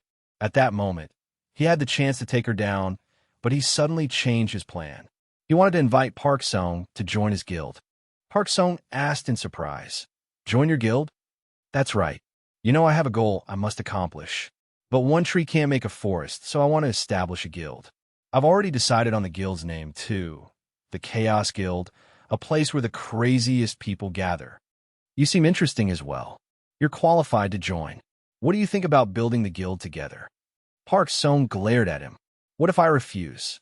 After hearing that, the man seemed unable to believe his ears. His expression changed. "Then you're as good as dead." At that moment, how could Ki-hyun stand by and watch his girlfriend be bullied? He rushed toward the white-haired man like a gust of wind, intending to cut off his head, but it was not that easy. The man quickly dodged. The remaining members of the team also cast magic to attack him. Ki-hyun asked Park Sung worriedly, "Park Sung, are you okay?" "I'm fine, but that man is far too dangerous. I'll buy time for everyone, so all of you need to run now." Park Sung was more worried about Ki-hyun and the others, but of course Ki-hyun would not let her stay behind and fight alone because they were comrades. After saying that, Ki-hyun divided up Him-jun and Ia-jun, telling them to use their skills against the man, but that certainly still would not be enough. Ki-hyun would distract him and open a path for everyone. He attacked the man from the left, but the man did not even need to look to block it. Ki-hyun shouted at him, "Why are you wiping out all these Awakened?" The white-haired man answered coldly, "Do I need a reason to do that? It's the same with you, brat. You're really annoying." As he spoke, he delivered a fatal punch to Ki-hyun's chest. Blood leaked from Ki-hyun's mouth, but he still tried to hold tightly onto the man's arm and pin him in place, then shouted, "Now's our chance." At that moment, Park Sung used a concealment technique to appear unexpectedly and slash at the man's neck. Everyone waited anxiously for the result, but to their surprise, the wound was still not deep enough to kill him. But that was all right. Ki-hyun's plan also included Big Gussie. If Park Sung could not finish him off, then Gussie would ambush him from behind. Gussie's hammer carried enough power to crush anything. An explosion erupted, and dust and smoke scattered everywhere. But shockingly, the white-haired man blocked that attack with just one finger. At that moment, he was truly furious. That's enough of these little games. After that, what happened next, I'm not sure anymore.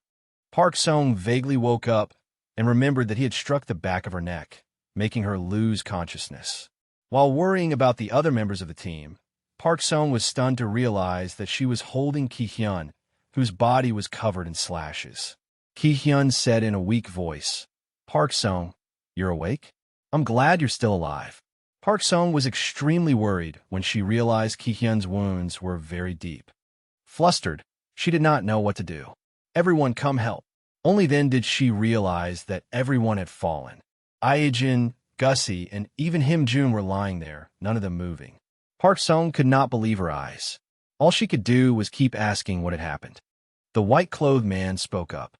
"Oh, look who's crying for her friends." Park Sung turned back with tear-filled eyes brimming with hatred and said, You killed them, didn't you? I will never forgive you.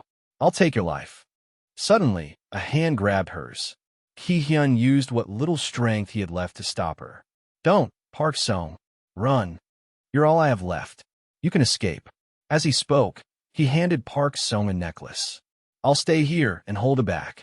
Park Sung did not want to, but Ki-hyun shouted, "Go." Park Sung knew there was no other choice but to escape alone.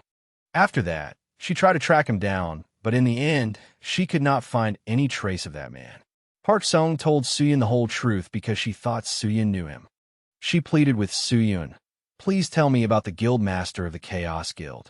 Soo-yun recalled his own past and said, "All right, Fine. The guild master of the Chaos Guild is a first-generation awakened.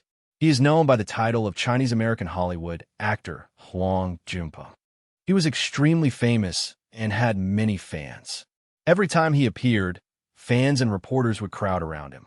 Someone wanted his autograph, but he skillfully refused. "Thank you, everyone. I'm afraid I can't sign autographs for everyone because time is limited, but I'd be very happy to take photos with you." A reporter asked him, "There are rumors that you donated all of your earnings from this film. Is that true?" He replied shyly, "Yes, that is true." Hwang Junpeng was the leader of the Chaos Guild. After learning the truth, Park Sung shed tears, and then her eyes turned cold. The leader of the Chaos Guild, the one who took away the people important to me. At last, I can take revenge. Seeing this, Soo-yun grew worried. "Wait, don't tell me you're planning to charge straight at him without any plan." Park Sung reassured Soo-yun. She had a reason not to act rashly, even though she now knew his identity. She did not want to ruin everything just because she acted on impulse. But even as she said that, Park Sung's hands were clenched tightly together and trembling violently. She still found it difficult to control herself. Soo-yun explained that Hwang Junpeng usually hid the fact that he was an awakened through his shape-shifting skill while operating within the Chaos Guild. He was extremely cautious. On the surface, he remained a beloved actor, always wearing a friendly smile in front of his audience. But when no one was around, he revealed his vicious, true face, readily calling his audience annoying insects. That was why provoking Hwang Junpeng after learning his identity would be a terrible mistake. In the worst case, he might hide himself at the top of the trial tower. So Soo-yun reminded Park Sung that they needed to act according to plan. Their shared goal was to eliminate the Chaos Guild. While I'm in the Green Dungeon, stopping the Chaos Guild's terror attack, you and the Death God Guild will attack their base. At that moment, Hwang Junpeng arrived for a meeting with the core executives of the Chaos Guild. As soon as he arrived, he asked about Ethan. Mark River, an executive of the Chaos Guild, said, "He still hasn't arrived. Judging by the situation, even we can't contact him, so he's probably gotten himself into trouble." The blue-haired woman beside him, who was taking selfies, laughed with delight when she heard that. "Oh ho, that's good. I'm sick of seeing that huge bastard smug-face anyway. Now, I won't have to look at him anymore." She was the master of the Star Guild and an executive of the Chaos Guild, Chloe Lafferty. Mark River did not hold back just because she was a woman and cursed at her outright, calling her an idiot. He believed Ethan might have leaked information about their guild. Chloe still did not care. Even if he did, what can Kim Soo-yun do? He's just small fry. Don't let your guard down. If he could take down Ethan, that means he's fairly strong. Chloe remained extremely confident. "I still don't think I'll lose." Hwang Junpeng tied back his long hair and agreed with Chloe. "Chloe is right. It is unfortunate that we failed to kill Kim Soo-yun, but it is not a major problem. We simply need to handle it our own way." And that was to annihilate everyone who had touched them. He looked at the city with a malicious gaze and said to the two of them, "How does it feel now? Isn't it thrilling? The excitement before this festival city collapses." The next day, for people, Kim Soo-yoon, Park Song, Him Jun, and Kim Seo-jin were on a flight to America. Him Jun was very happy that Soo-yoon had asked him to come, but the atmosphere was somewhat quiet and awkward. Him Jun looked at each person in turn. This older man looked too scary, so he did not dare start a conversation. When he turned to Park Song, she also seemed difficult to approach, and Soo-yoon was focused on his phone. Soo-yoon stared at the screen and thought, as expected, after checking the dungeon support supplies from the association, this change must be because of the green dungeon in Busan. Fortunately, the future has not changed completely, but I still have to stay alert. Suddenly, Him Jun spoke up, cutting across Soo-yoon's thoughts. Young, I have a question. Why are we going to America? Only then did Soo-yoon realize he had not told Him Jun that a blue dungeon had opened there. After hearing the explanation, Him Jun's face turned pale, but by the time he found out, the plane had already landed. However, once they arrived in America, Him Jun seemed to like it very much, unlike the surprise he had shown earlier. It was his first time riding a plane and traveling abroad. Him Jun asked Soo-yoon if he had ever been here before. Of course I have in my previous life. No. Him Jun wondered, isn't the blue dungeon the first dungeon of its kind in the world? This should be a huge topic. So why have I never heard about it? Soo-yoon explained that it was because America had kept the information confidential. They wanted to deal with it themselves in their own way. Then a dungeon outbreak could happen. Him Jun spoke anxiously. The situation is a little complicated. To put it simply, America has the largest number of Awakened in the world, but most of them are below B rank, so they are considered rather useless. What they want to prove to other countries right now is that they not only have numbers, but also reliable quality. Him Jun truly could not understand it and sighed. If innocent civilians are hurt because of that pride of theirs, how do they plan to deal with it? Soo-yoon patted Him Jun on the head. You're right. Pride is a rather unrealistic thing. A man's voice sounded from the other end of the line. Oh, isn't this Mississippi Park? I heard you would be coming to America. What is the matter? It's a long story, so I'll get straight to the point. I want to discuss the Blue Dungeon. Very soon, Park Song's team arrived at the office of the Medical Guild, and Robert Williams was the guild master. Thank you all for coming such a long way. You must be Soo-yoon, correct? It is a pleasure to meet you. I'm a fan of yours. Soo-yoon silently thought, Robert. He is known for his ambition and numerous achievements, even in the past, when he was an Awakened. Should I rest for a bit? Seeing Soo-yoon remain silent without answering, Park Song thought he could not understand Robert's words or speak English, so she tried to step in for him. But then Soo-yoon spoke directly. I will get straight to the point. Please allow me to participate in the Blue Dungeon raid. Soo-yoon spoke in English, startling even Him Jun, who was sitting beside him. Robert hesitated slightly. I do not know how you found out about it, but to be honest, this is quite an unreasonable request. As you know, our country, America, has never asked for help from foreign Awakened. However, this time is different because I approached you first. Soo-yoon immediately stated his condition. If you agree, I will give you half of my spoils. You will not suffer any loss. When Robert heard this, he was very surprised and thought to himself that there really was no loss in it. The spoils of an S-rank Awakened were always equal to an entire guild. Moreover, the current raid team was short one S-rank member. If the Medical Guild recruited Kim Soo-yoon, Robert could become a hero of America. But he was quite greedy and felt that half still was not enough. He said to Soo-yoon, that is a proposal worth considering. But how would the American people feel? Soo-yoon calmly said, I know that the current American raid team only has 2 S-rank members. When you're this short on manpower, if the Medical Guild gains the reputation of having brought in an S-rank Awakened, you will become the hero who saved the entire country. After hearing that, Robert broke out in a cold sweat. He thought Soo-yoon might be able to read his mind. Oh my, was I asking for too much? It seems I have made things difficult for you. As he spoke, Soo-yoon pretended to stand up. It can't be helped then. I will ask another guild. This kind of move always worked. Robert hurriedly stopped him. Although he was somewhat reluctant inside, he had no choice but to yield. It seems there has been a misunderstanding. I will do as you say. At that moment, Soo-yoon added another condition. However, splitting it half and half between us seems a little small. So how about this?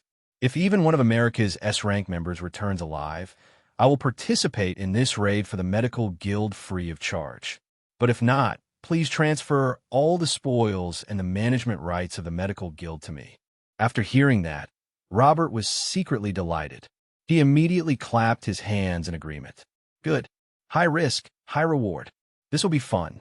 After saying that, he hurried off to bring the contract and write it up at once, afraid that Soo-yoon would change his mind. Seeing this, Soo-yoon laughed. He told himself not to burst out laughing. From the moment he proposed the bet, victory had already belonged to him. It was only natural because he knew the future in advance. Meanwhile, the greedy Robert still thought this was his moment. He believed that at least one person had to come back, didn't he? In short, Robert had been played. After the contract was signed, time passed very quickly. 3 days remained before the blue dungeon opened. Just as Soo-yoon had predicted, not a single S-rank awakened returned. Robert once again anxiously broke out in a cold sweat. As for the Chaos Guild, when they heard that Kim Soo-yoon would participate in the raid on behalf of the medical guild, they believed he had willingly walked into a trap. 2 days remained. Then 1 day remained to carry out the plan to eliminate the damn guild. After everyone finished preparing, the final decisive battle finally arrived. In the deep forest of Los Angeles, a man looked at his watch and said, "I arrived earlier than expected." He was the deputy master of the Maximum Guild, the S-rank awakened Jordan Rogers. He asked his subordinate where Kim Soo-yoon was and was told that Soo-yoon had not arrived yet. People always say he is a genius. I am curious. Chloe appeared and began mocking him. It looks like your instincts have grown dull, Jordan. To think you have to rely on a rookie like that. Jordan did not back down either.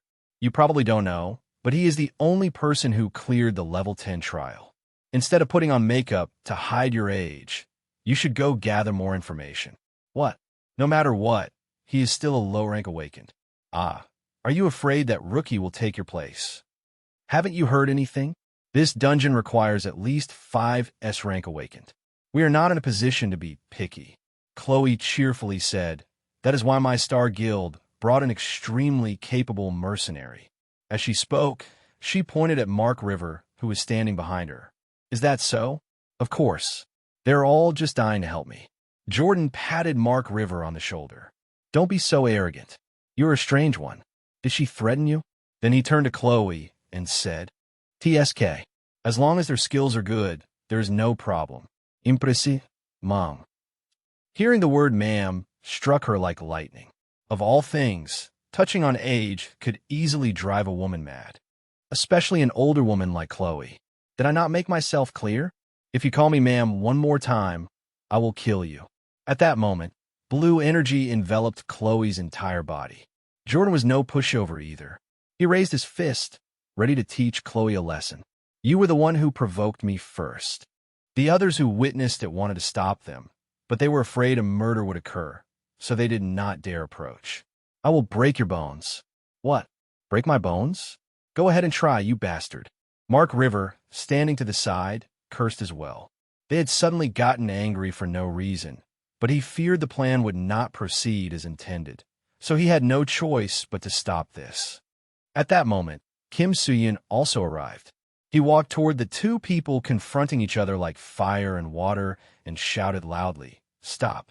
That's enough, both of you." All three of them turned in surprise to look at Soo-yoon. He appeared with a vast amount of mana covering him. Narrowing his eyes, he looked at the two people in front of him. Soo-yoon spoke coldly. You came here to conquer a dungeon, yet you are acting like children. What kind of disgrace is this? Looking at the tremendous amount of magic power radiating from him, Jordan frowned and asked, You are? Soo-yoon did not hide it either. He calmly said, I am Kim Soo-yoon. If you want to continue, I will join the fight as well. Jordan hesitated for a moment. Then he looked toward Chloe and spoke. That is enough. I do not intend to fight. Let's stop here. Chloe, however, refused to accept it and shouted, Who said we were going to stop? Seeing this, Mark walked over, grabbed her by the shoulder, and advised her. No, stopping is the right thing to do. Calm down. Chloe fiercely bit her lip and turned away unwillingly. Mark hurriedly followed after her as well. However, before leaving, whether intentionally or not, his gaze flicked toward Suyun. Suyun also watched their backs intently, deep in thought. Just like in my previous life, the most outstanding people have all gathered here. But there is also a possibility that Huang Junpeng will cause trouble. That man has two choices. One is to participate in the Blue Dungeon. The other is to prepare for unexpected situations and wait at the Chaos Guild headquarters. He felt sorry for Park Song, but if possible, he hoped Huang Junpeng would choose the first option. On the other side, Mark walked behind Chloe and asked in a low voice, "You felt it too, didn't you, Chloe?" Chloe fiercely bit her lip and nodded unwillingly. That bastard was suppressing his own magic power. Mark's expression grew somewhat grave, and he said in a low voice, "No wonder Ethan was defeated. We need to change the plan. Jordan could be dealt with later. Therefore, they would take care of Suyun first." At that moment, Jordan walked over to Suyun's side. "Well, that must have been embarrassing to watch. Let me formally introduce myself again."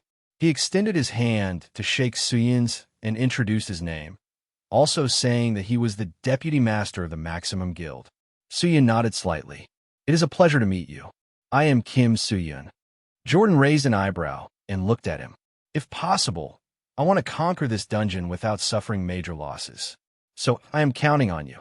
You people are underestimating this too much." With a cold snort, Suyun continued, "The Blue Dungeon is not a place where you should be worrying about avoiding losses. You should be thinking about how to return alive." Jordan was somewhat surprised, but soon after, he smiled and said, "You are surprisingly cautious, aren't you? Genius, do not worry." He was very confident in his raid team because all of its members were the best. He had staked his pride on this success.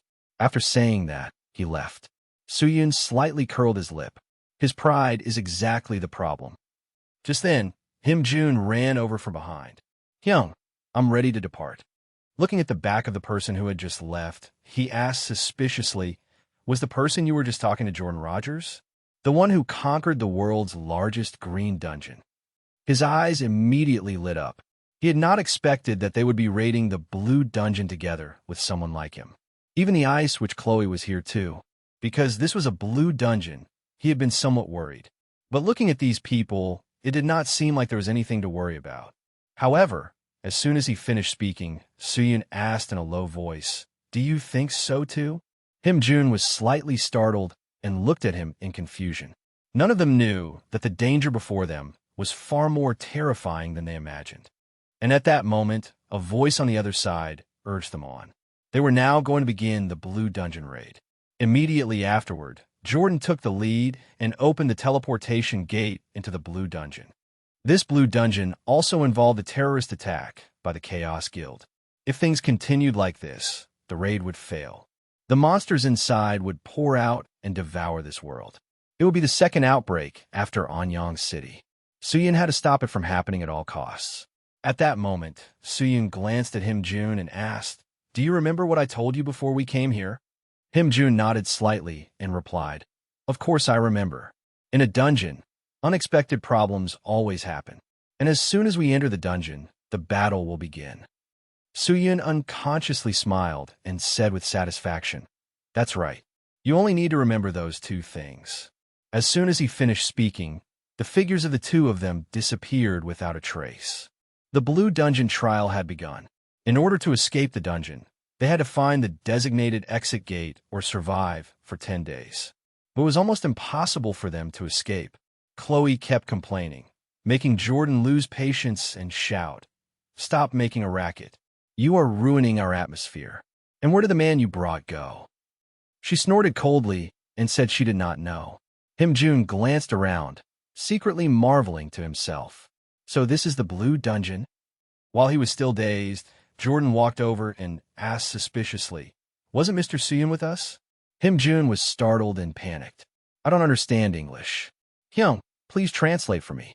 However, when he looked over to the other side, Suyun was nowhere to be seen. Jordan's expression became somewhat ugly. As soon as they entered the dungeon, two people had disappeared, and the people who had disappeared were very strong. so their risks would become even greater. But after seeing Chloe's reaction, he realized she was flustered. Was it because that nameless man had disappeared? Or was it because of Suyun? Either way, he no longer had time to think about it, because many monsters had now appeared in the sky. At the same time, in another corner of the forest, Mark seemed to be heading somewhere. His speed was extremely fast, but before long, he realized someone was following him. It could not be Chloe or his boss. Jordan was not this fast either. Having guessed who it was, he decided to stop and said coldly, "Come out, Kim Suyun." As soon as he finished speaking, Suyun landed on the ground, curled his lip, and sneered. "You're faster than I expected. I almost lost track of you." Sweeping his eyes over him, Mark gritted his teeth and asked, "What do you want?" "I was assigned to scout this dungeon from the moment we entered." "Scout?" Suyun curled his lip in disdain. "You mean assassinate, don't you?" As soon as those words came out, Mark's expression immediately darkened. However, Suyun did not panic. He calmly said, "In terms of ability, I heard you were second only to Junpeng, right? I want to see what your skills are like." Hearing that, Mark's face grew even more alarmed. He had not expected Suyun to know his boss's name, and he even knew their plan. Taking a deep breath, he forced himself to calm down. He thought Suyun might have obtained this information from Ethan. With that thought, he glared at Suyun and asked through gritted teeth, "Who the hell are you?" Suyun smiled without realizing it, then could not help speaking in admiration. As expected of an assassination type awakened. "You really are good at controlling your emotions." Seeing that he could no longer hide it, Mark shifted into an attacking stance and said coldly, "I do not know how much you have figured out, but it does not matter. Because if you die, everything ends here. Now, you will not be able to catch him." As soon as he finished speaking, his figure vanished from sight, and a wave of distortion rose around them. This was a skill that wrapped the body in wind to increase power. Mark had already closed in right next to Suyun. He growled, "I will tear you apart." The assault team has entered the dungeon, along with everyone else. However, Suyun waited very calmly. At that moment, a streak of energy charged fiercely toward him along with a loud shout. "You do not need to worry about being lonely. Everyone else will die, too." "I am sorry, but," Suyun said as he slowly drew his sword. "From the moment I stepped into this dungeon, your terrible plan had already failed." Immediately after, he slashed down fiercely with his sword. That single strike pierced straight through Mark, making him spit out a large mouthful of blood. Suyun looked up at him, his face full of contempt. Elsewhere, Jordan's group was currently fighting monsters. Chloe used her frost to freeze the monsters. Jordan was not idle either. Flames kept spewing out, burning the monsters before him alive. Outside, Jun saw this scene and was stunned speechless, unable to believe it. Chloe was playing the role of a shield with her ice magic, and Jordan was playing the role of a spear with fire magic. The rest of the guild was also remarkable. Those people were too strong. While he was still dazed, a giant ape charged fiercely toward him. Jun gripped his blade tightly. When the ape got close, he swung his blade and cut it into two pieces. Jordan was fighting the monsters, but he was also paying attention to the situation outside. Seeing this, he could not help sighing in admiration. That kid only needs a little more training, and he can become a powerful awakened. A moment later, monster corpses lay scattered everywhere. Jordan looked around and breathed a sigh of relief. "The blue dungeon is easier than I thought." Chloe walked over from behind and said with a pout, "Is that not obvious? Our team is the strongest in history. That is no exaggeration." Jordan nodded calmly and replied, "You are right. There is no dungeon that a party of this level cannot conquer." But at that moment, Chloe suddenly revealed a mysterious smile. "But I forgot to tell you something." Jordan looked at her suspiciously. "What nonsense are you planning to say?" With a soft hum, she said coldly, "What a shame. We're going to fail in this blue dungeon." As soon as those words came out, Jordan's expression immediately turned ugly. He wanted to say something, but he was attacked by a burst of blue energy. With a boom, a huge explosion erupted there. When the smoke and dust cleared, everyone there had no idea what was happening. Even Jun had been affected. Fortunately, he had raised his sword to block it, or he would have been in danger. Everyone suspected another monster had attacked, but Jun had seen it clearly. Chloe had attacked Jordan. That shockwave was produced by the clash between the powers of two S-rank awakened. This explosion was a magical explosion. On this side, someone suddenly spoke up. "Hey, Star Guild, help us support the injured. Stop just standing there." When the members of the Star Guild heard this, they revealed mysterious smiles. One man slowly stepped forward and said with a soft laugh, "Let me help you." As soon as he finished speaking, he stabbed that person to death with a knife. The Chaos Guild's plan had officially begun. Immediately afterward came a chaotic battle. The members of the Star Guild continuously eliminated the members of the other guilds, and fresh blood flowed like a stream. Jun stared blankly at this scene, not knowing what was happening. But at that moment, someone launched a sneak attack from behind him, startling him slightly. However, he quickly regained his senses, struck with his blade, and finished the attacker off on the spot. The remaining members of the Star Guild had now surrounded Jun. The leader frowned as he looked at him and said warily, "He is not easy to deal with. Do not be careless. Attack together." Jun raised his brows as he looked at them. Why is the Star Guild attacking everyone? Their relationship with the Maximum Guild may not be good, but this is a different matter. But thinking about it again, Suyun had said the battle would begin from the moment they entered the dungeon, so he had already predicted that this would happen. More importantly, Jun had to survive first. Thinking this, Jun tightened his grip on the blade in his hand and snorted coldly. "Come on."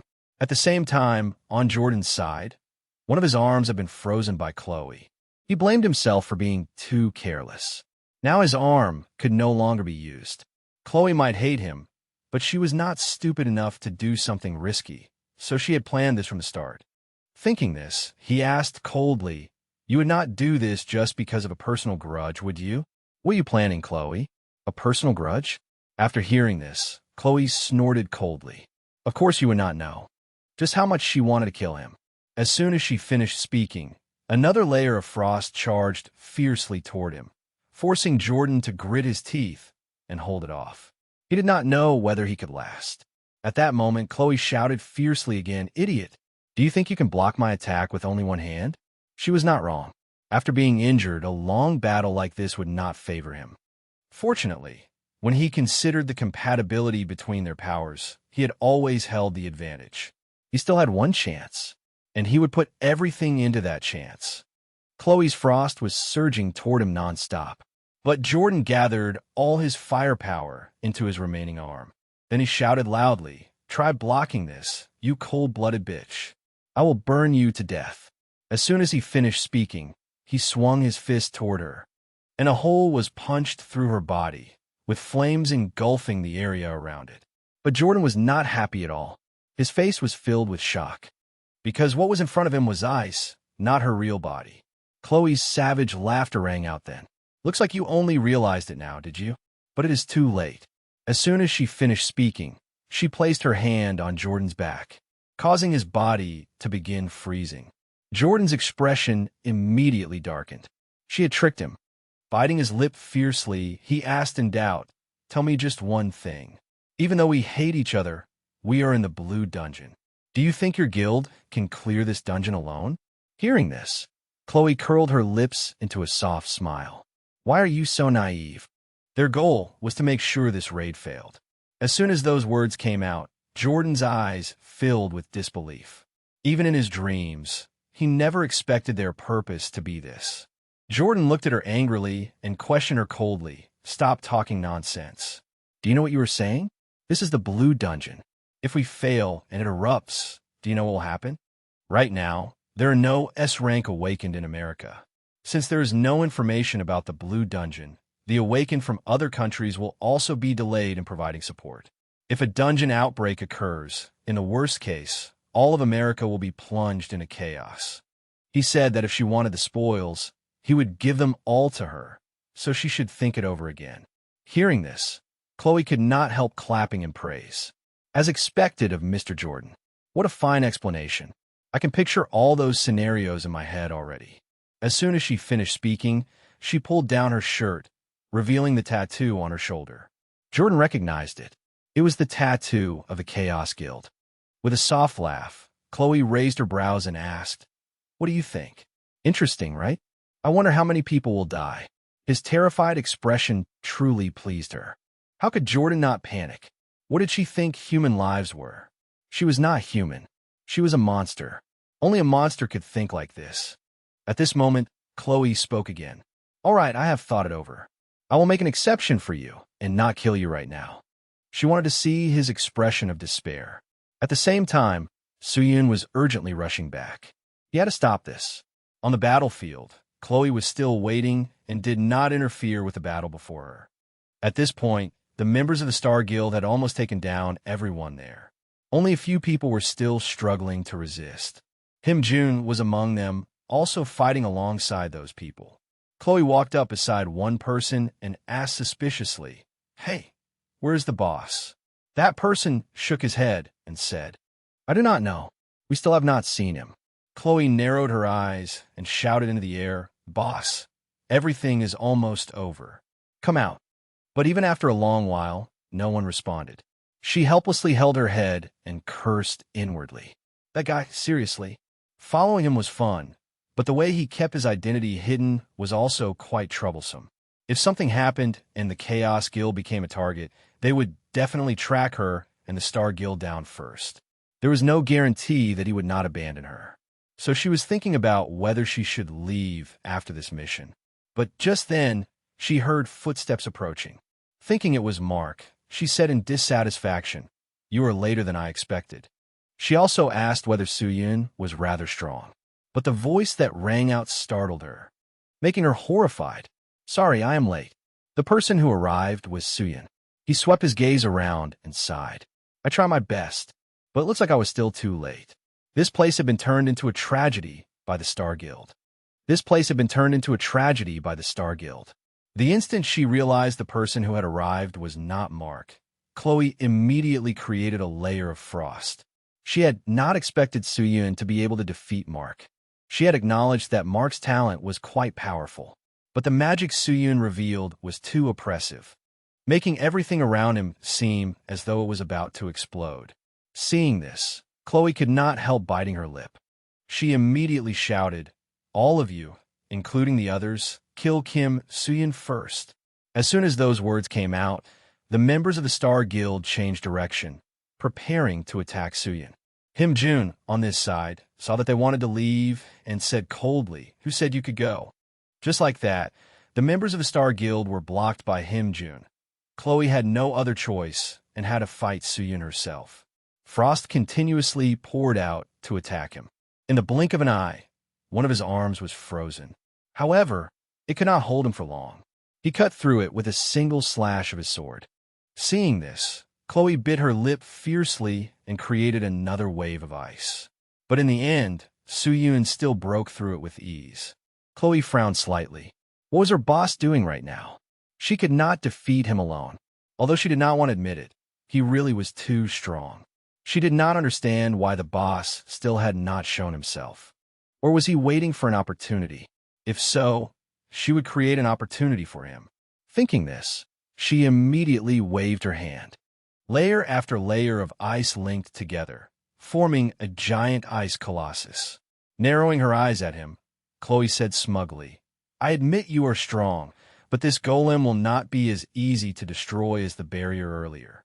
However, the moment she finished speaking, the giant ice golem's arm was severed. Suyun laughed mockingly in contempt. "Is this all you can do?" With that, he quickly charged toward her. But at that moment, another layer of frost appeared. Immediately afterward, Suyun's body was tightly held by that ice. He was somewhat surprised, not expecting her to be able to do this. Seeing his reaction, Chloe became even more smug. "Did you think I would be stupid enough to fight a monster like you alone?" Suyun paid no attention to her and swung his sword, cutting off one of the giant ice golem's arms. But in the end, he was still caught by its other hand. Seeing that the opportunity had come, Chloe immediately shouted, "Boss, act now." But the place fell into silence. No one answered her at all. If she wanted to find Huang Junpeng, then he was naturally at the Star Guild headquarters right now. He was even standing leisurely by the window, in a very good mood.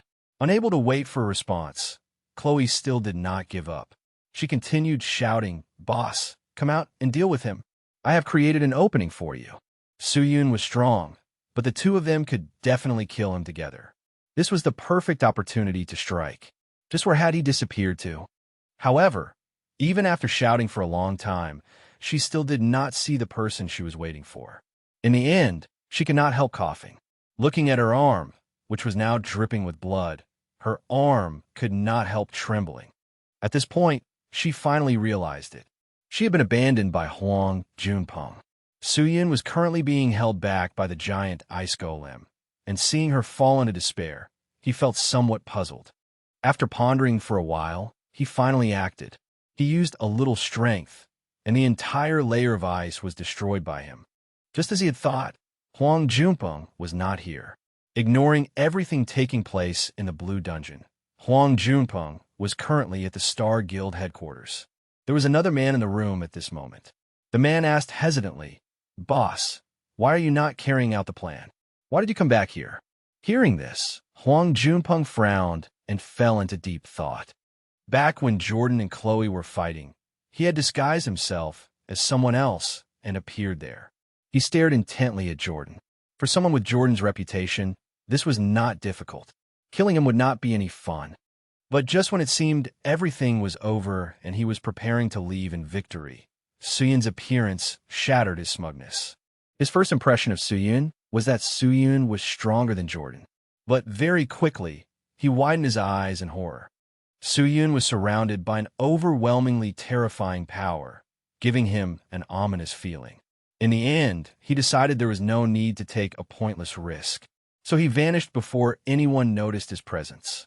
Returning to the present, after pulling himself out of his thoughts, he shook his head and said, "I do not know." When the other man heard this, he frowned. He did not know what Hwang Junpeng was thinking at all. And what was he supposed to do now? Just then, someone rushed in from outside and shouted, "We are in trouble." The man turned to look at him and asked, "What is the problem?" The newcomer replied gravely, "It is the terror attacks in countries outside America. The associations of those countries have captured the terrorists." Hwang Junpeng's expression immediately darkened. Even the other man cried out in disbelief, "What? You mean the associations know about our plan?" At this moment, Hwang Junpeng suddenly laughed loudly. "Now I understand. They already knew everything." The other man looked at him suspiciously and asked, "Boss, is this the time to laugh? This was not part of the plan at all. Now is not the time to stay calm." Hwang Junpeng stood up without the slightest worry. "I have decided." The more the man listened, the less he understood. "What nonsense have you been saying all this time?" But before he could finish speaking, Hwang Junpeng ended his life with a single slash. Immediately afterward, he slowly walked toward the door and finished off the remaining man as well. Only after finishing the job did he speak coldly. "Establishing the Chaos Guild was fun, but because of you people, my reputation has been completely exposed. So I have to run away now." Because he still wanted to be an actor. Inside the Blue Dungeon, the group was now trying hard to wake Jordan up. A moment later, Jordan finally regained consciousness and asked groggily, "Where am I?" But he quickly regained his composure and cried out in panic, "What about Chloe? How did the raid go?" The person in front of him hurriedly told him to calm down. Everything had already been resolved. Those words startled Jordan Rogers. Only then did he realize that Chloe's group had been captured. Confused, he asked, "What the hell happened? We clearly lost." The other person hurriedly explained, "Soo-yoon came and saved everyone. If it weren't for him, we would all be dead." At the same time, Soo-yoon was trying to appease him. "June, listen to me. The moment I entered the dungeon, a suspicious guy jumped out. If I had stopped to tell you, he would have escaped, so I had no other choice." With a light snort, Him June said unhappily, "Several of us blindly followed you, and you abandoned us here. It felt like we had been betrayed." Soo-yoon knew he was angry and truly did not know what to do. Just then, someone called out to him. When he turned around, he saw Jordan Rogers leading people toward him. Soo-yoon asked how he was feeling. Jordan Rogers narrowed his eyes and looked him over. "You clearly knew about the Chaos Guild's plan. But that was not important. Chloe's arrogance had led to this. Seeing him say nothing, Soo-yoon became a little puzzled. Why had the atmosphere suddenly become so tense? In the end, Soo-yoon spoke first to break the silence. Why are you looking at me like that?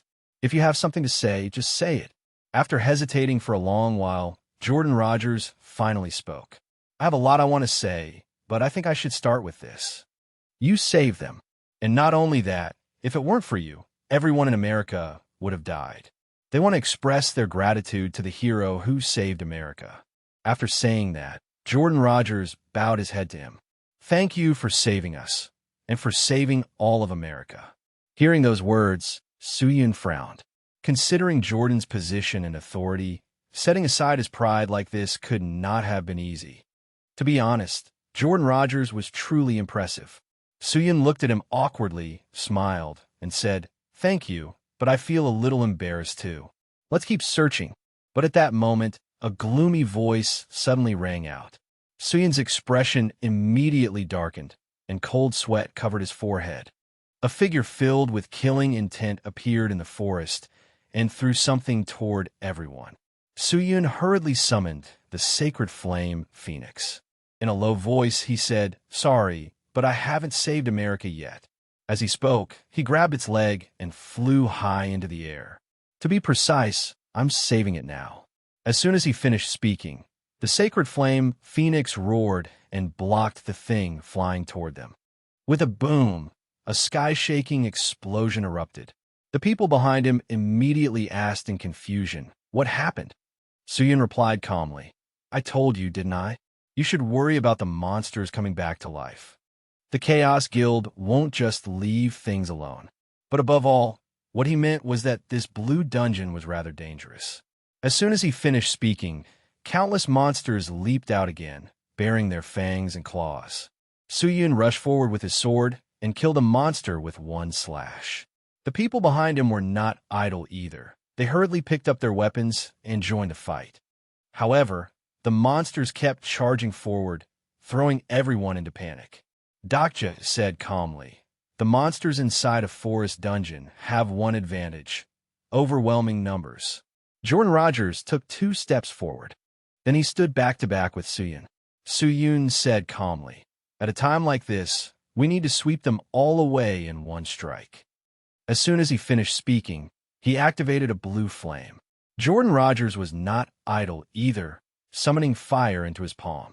Immediately, the two of them attacked the monsters. Seeing this, Him-jun could not help exclaiming, Amazing! Jordan Rogers' men hurriedly reminded everyone, Get ready.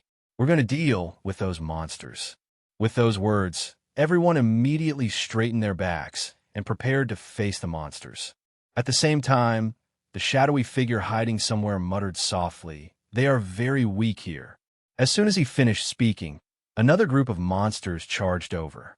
Jordan Rogers shouted an order to everyone, The monsters are coming back. Wipe them out now. As soon as he finished speaking, he charged off like a rocket covered in flames. But then a strange change occurred. The monsters simply swept past them. Jordan Rogers' expression instantly turned ugly, and he cried out gravely, They're aiming for the wounded. Stop them. Just as he said, the monsters charged straight toward those who had no fighting strength, and miserable screams rang out one after another. On the other side, a severely wounded person was sitting there with no strength to fight, only able to wait silently for death. But at that moment, swift footsteps rushed over. Soo-yoon mercilessly swung his sword and cut through the monsters. He narrowed his eyes at them, his gaze filled with killing intent. The shadowy figure had now sensed the danger Soo-yoon posed and immediately ordered, Lock onto him.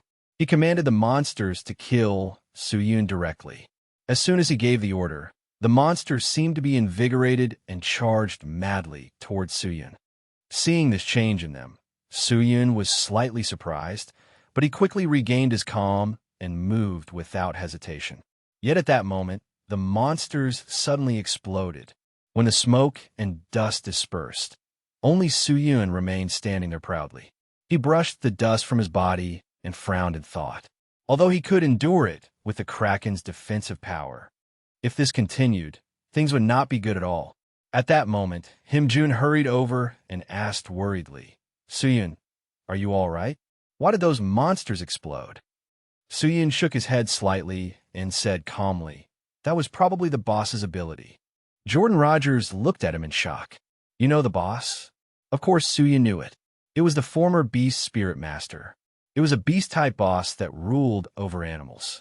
It was extremely intelligent, proficient in magic, and possessed many abilities that were very difficult to deal with. To be honest, the current situation was not optimistic at all. They had to protect the wounded, guard against the Chaos Guild's people, and continuously fight these monsters without rest. Soo-yun thought for a moment, then spoke. I'll deal with the boss. Once I take it down, these small fry will naturally leave. You just need to hold out until then. After saying that, he prepared to leave. But before he had taken more than a few steps, Jordan Rogers grabbed him. In a low voice, he asked, Don't you have anything you want to say? If the boss really can control monsters the way you said, it will definitely focus its forces on you before you can reach it. No matter how strong you are, you won't be able to kill it easily. Soo-yun glanced at him and asked seriously, Jordan, you call me a hero, didn't you? Soo-yun had always hated it. That title felt no different from a burden to him. But when Jordan and the others called him that, he felt a little happy. At this point, Soo-yun smiled at him and said, So now it's time for you to become a true hero. Hearing this, Jordan Rogers could only sigh helplessly.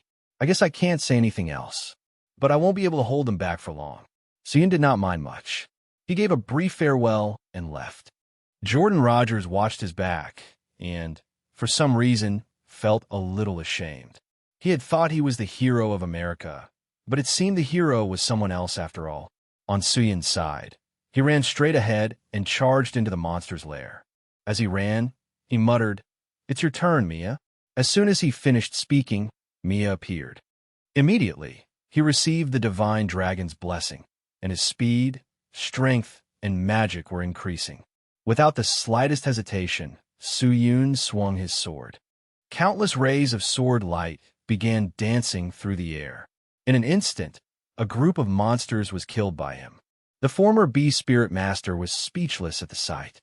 But very quickly, he regained his composure, and waves of sound appeared in the air again. In the blink of an eye, the sound waves spread throughout the forest.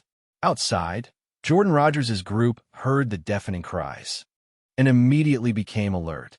A group of monsters rushed out from deep within the forest. Meanwhile, Soo-yun charged into the battlefield like a fierce god. Every sword he swung took a monster's life. Time passed like that, and Soo-yun continued slaughtering without stopping. At that moment, he cut down a monster in front of him with one strike.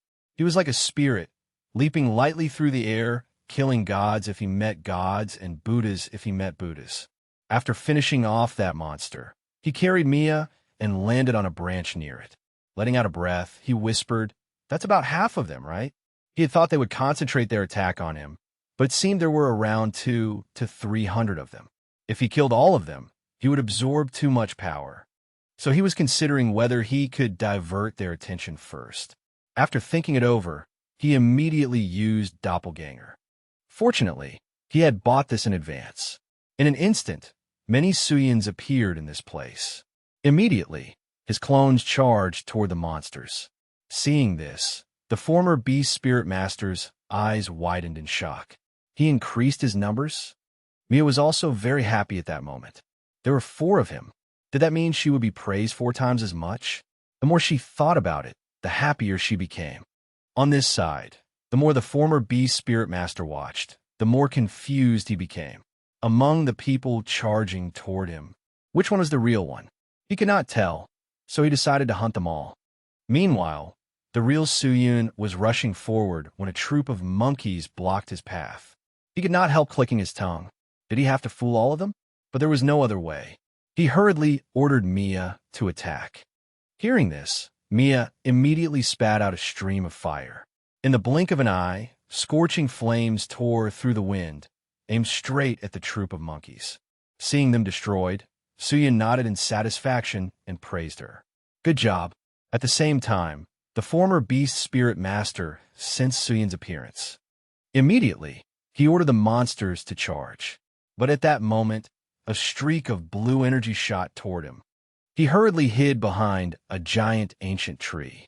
Just like that, the energy blasts bombarded the old tree. In the distance, Suyun saw this, and his expression became somewhat solemn. It seemed the creature would not let him escape so easily. With no other choice, he still had to fight the monsters surrounding him first.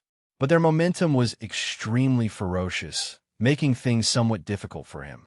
Under the former beast spirit master's control, the monster horde charged madly toward him. In the blink of an eye, they exploded. This place was filled with smoke and dust. Inside the cloud of dust, Suyun could not help coughing twice. Seeing that Mia in his arms was already exhausted, Suyun put her back into his space. "Leave the rest to me." Then he slowly advanced again. In front of him now was a frenzied horde of monsters controlled by the former beast spirit master. Suyun said coldly, "Now let's find out who is the hunter and who is the prey." As soon as he finished speaking, he charged toward the monsters.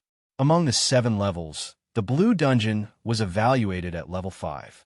Based on the characteristics of the dungeon and its difficulty rating, the dungeon that had appeared here was one of the most difficult blue dungeons.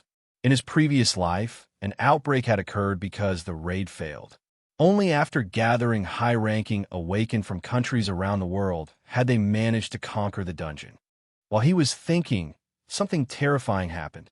A monster bit into his neck, causing fresh blood to flow continuously. Biting his lip hard, he could not help cursing inwardly. Damn it, he had let his guard down. At the same time, the former beast spirit master used his magic to attack. With a boom, a massive explosion erupted. It could be said that the probability of Suyun successfully conquering this dungeon alone was almost 0. The former beast spirit master slowly walked forward toward the place where Suyun lay unconscious on the ground. But Suyun still did not want to give up. In his previous life, he had tried very hard. Yet even back then, when he possessed great power, he had still been unable to protect anything. Even after the blue dungeon outbreak in his previous life, he had continued to fail at protecting people. That had made him wonder whether he was even capable of protecting himself. Why was he called a hero? In a sense, just looking at the despair of people whose names he did not even know was enough. Even when people were dying in front of him, he felt nothing at all. The only thing left was the responsibility to save the world. Those vague thoughts had always lingered in his mind. Kim Sung-in could never become a hero. However, with this awakening, thinking of the people he had met, he believed Kim Sung-in would be different.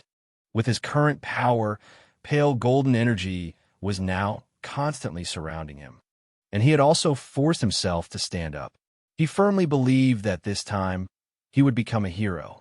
Seeing this, the former beast spirit master's eyes widened in shock, and he muttered in disbelief.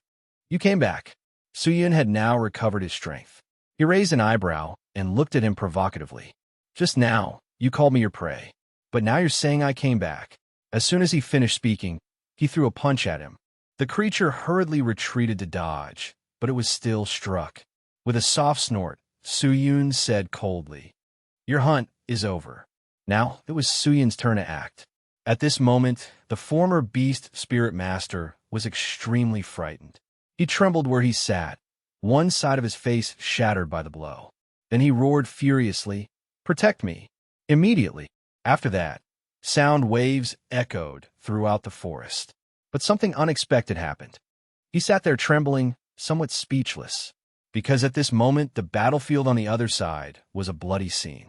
Monster corpses were scattered everywhere, and the flames in Jordan Rogers' hands continued to blaze. The people who had stayed behind to hold off the monsters had successfully cleaned them up. Therefore, no monsters came to support the former beast spirit master. Jordan Rogers raised an eyebrow proudly. "Don't underestimate us." On this side, Suyun slowly walked toward the former beast spirit master and said coldly, "Looks like there aren't any monsters left to protect you." "I don't want to die," it shouted, then began using magic. But before it could do anything, both of its arms were dislocated and torn apart. Of course, Suyun had done it. In an instant, its movements froze, its face filled with terror. Suyun raised an eyebrow, looked at it, and said, "You probably feel the same way too." As soon as he finished speaking, he thrust his sword forward. The blade pierced directly through its body. Suyun thought this was an opportunity for him to correct his mistakes. Both his sword and his mind became lighter than ever before. He was very grateful to the original owner. Thanks to him, Suyun finally had the chance to atone. He had killed the boss of the Blue Dungeon and prevented the disaster it had caused in his previous life. He would never forget the opportunity the original owner had given him. Outside, a group of people were standing on the rooftop of a building. A young man asked doubtfully, "Sister, didn't you just say the Chaos Guild base is there? Why aren't we attacking?" Their enemy was clearly right in front of them. The woman standing in the middle was Zion. At this moment, she had fallen into deep thought. She remembered earlier when Suyun had called her out to talk. Since they would split into two groups, Suyun would conquer the dungeon, while Zion would attack the Star Guild. However, after hearing this, Zion curled her lips in disdain. She grabbed him by the collar and fiercely questioned him. "After hearing what I said, you still dare suggest something like that?" She warned him she would kill Huang Junpeng. Whoever stood in her way, she would not spare them, even if it was him. After saying that, she finally let him go. Suyun calmly said, "I know you're strong enough, but you can't defeat Huang Junpeng alone. He is a first-generation awakened, so he has accumulated his power for a very long time. If he appears at the Star Guild, then it is very possible that you and the Death God Guild will lose." At this point, he looked at her meaningfully. Only after a moment did he continue, "I don't want you to lose something even more precious because of revenge." Returning from the memory, Zion could not help but sigh. What did her own life matter? But since Suyun had said that, she also did not want the people following her die. Seeing that she was still hesitating, the people behind her grew anxious. Someone could not help speaking up. "Hey, Seo Sukjin, say something to her." However, Seo Sukjin shook his head and refused. "Come on, she must have her own reasons." And just then, the building across from them suddenly rang out with an explosion, immediately throwing Zion's group into panic. What exactly is going on? Is it an attack? Is it an attack? Does someone else know that the Star Guild is actually the Chaos Guild? The one creating this chaos is Huang Junpeng. He wants to silence the guild's people. For the sake of safety, he is even attacking his own men. That person kept begging him, swearing that he would not reveal his identity. On this side, Zion had already seen Huang Junpeng's figure.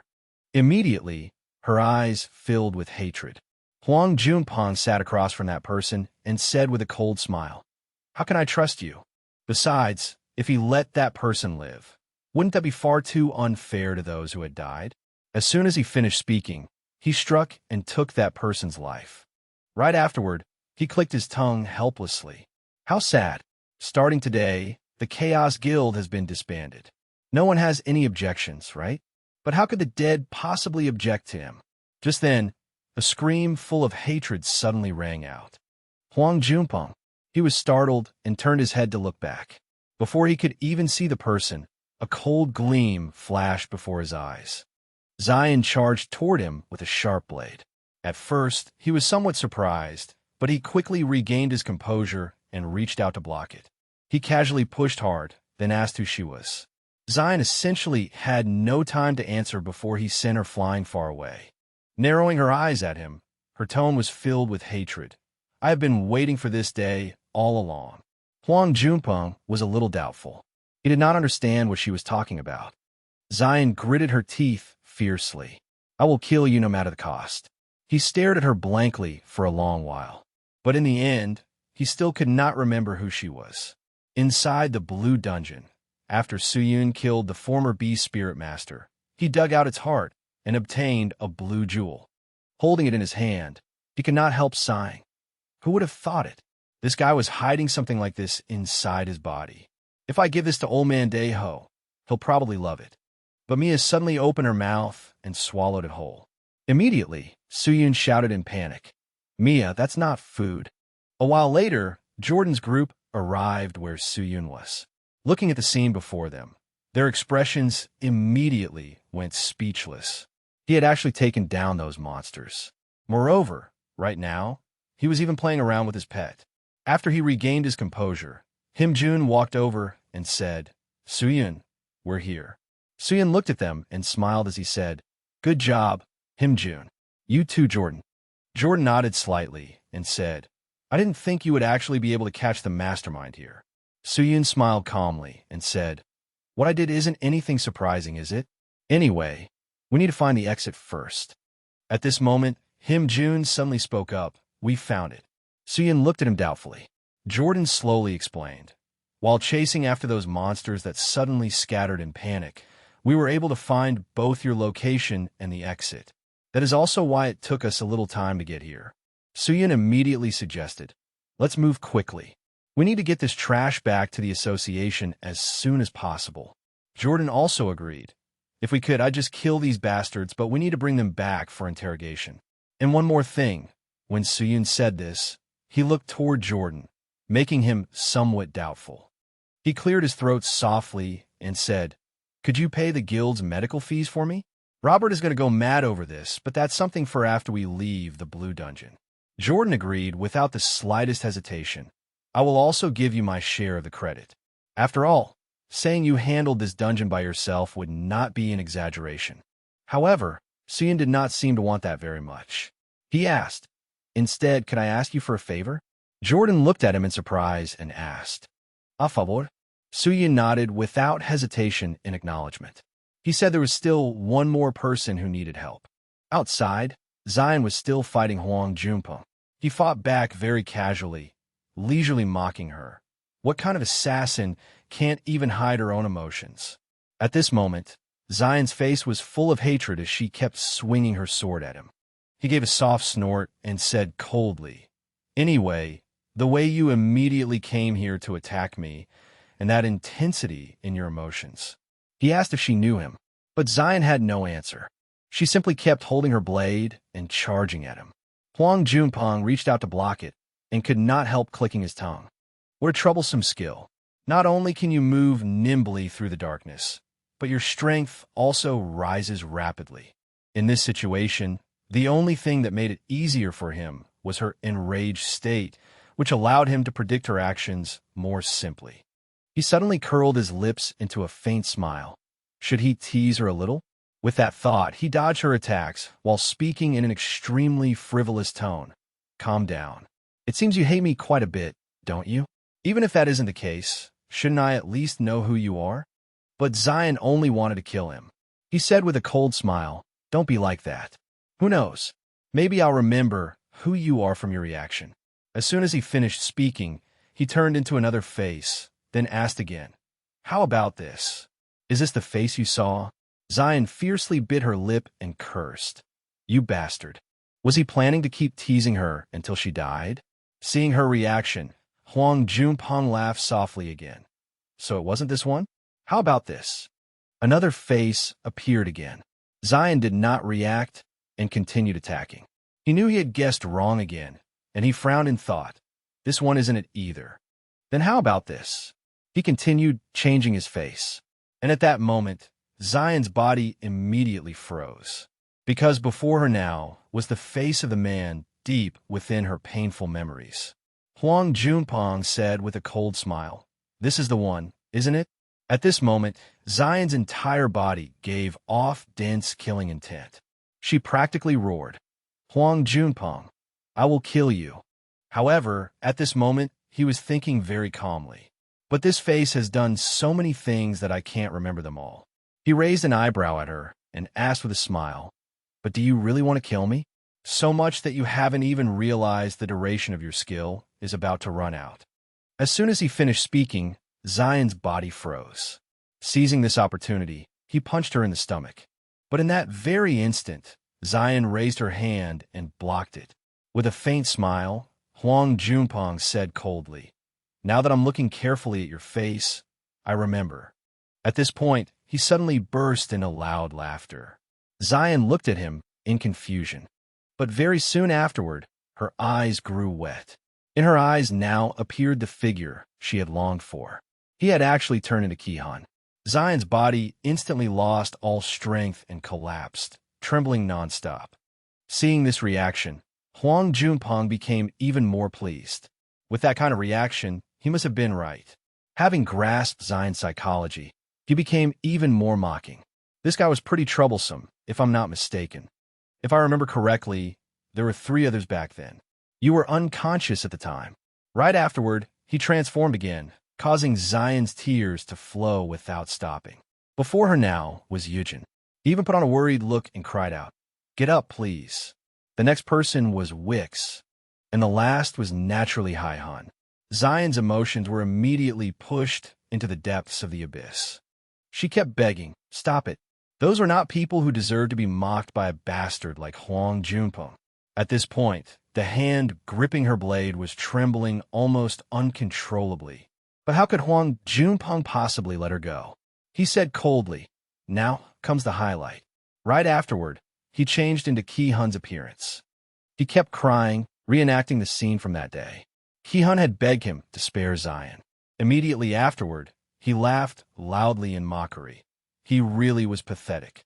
He said she should have seen what Ki-han looked like when he killed him. The more he spoke, the darker Zion's expression became. The more pain she felt. The more pleased Huang Junpeng became.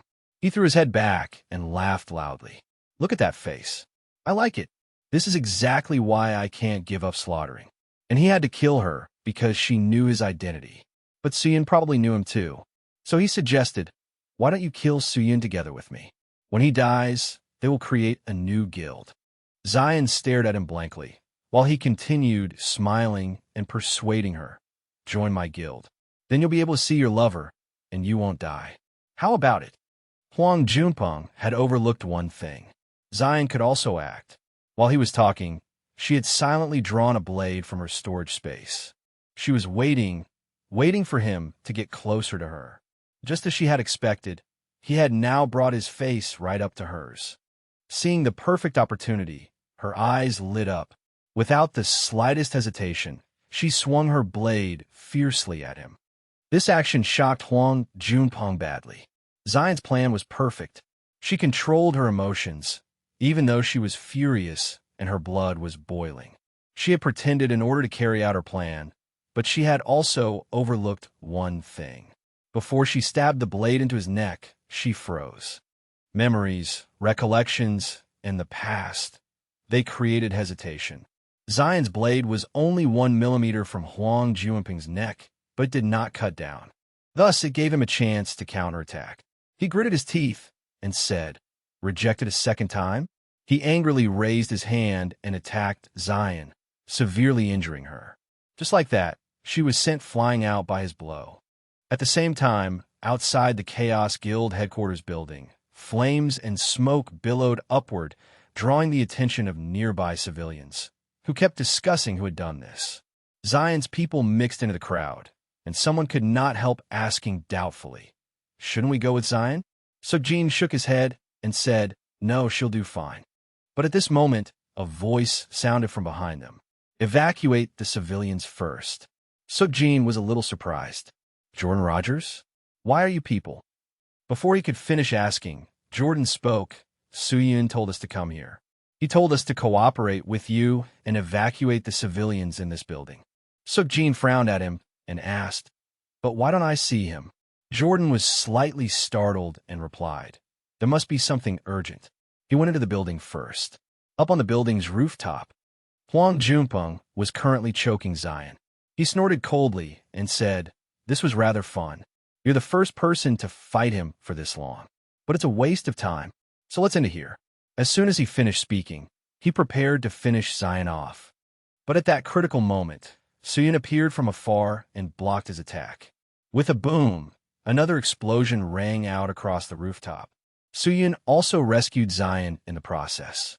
Gently placing her on the ground, he said in a low voice, "I'll keep my promise. Don't worry." After the smoke and dust cleared, Huang Junpeng walked out from within the rubble and said with a cold smile, "Are you Suyun? You revealed yourself in front of me on your own. I have a lot of things I want to ask you." With a light snort, Suyun said coldly, "Is that so?" I also have a lot of things I want to ask you. He asked him if he enjoyed it. Pretending to be other people to deceive them, transforming into someone else's family to humiliate them, looking down on them and killing people for satisfaction. These words left Huang Junpeng staring blankly, not knowing how to react. But Suyun still repeated the question in the same voice. Do you enjoy it? A moment later, Huang Junpeng finally regained his composure. He said indifferently, I wonder what you're talking about. That excitement will disappear with time. But the best part is that he never gets bored. I can give you excitement too. Suyun said coldly, then began drawing his sword to attack. Huang Junpeng stared at him blankly and hurriedly activated his skill. But he was too slow. Suyun had already slashed straight through. Glancing at him, Suyun said in a deep voice, The excitement I give you will be much more fun than your games. At this moment, Huang Junpeng finally discovered that a large wound had appeared at his waist, and fresh blood had begun pouring out like rain. He hurriedly landed on the ground and reached out to clutch his wound. Narrowing his eyes at Suyun, his expression was now filled with anger. Immediately afterward, he began transforming. In just an instant, his clothes were torn apart by the changes in his body. When they looked again, he had already turned into a giant dragon. He roared fiercely and charged forward. I'll tear you to pieces. That was Dragonkin energy, a skill that transformed a person into a dragon.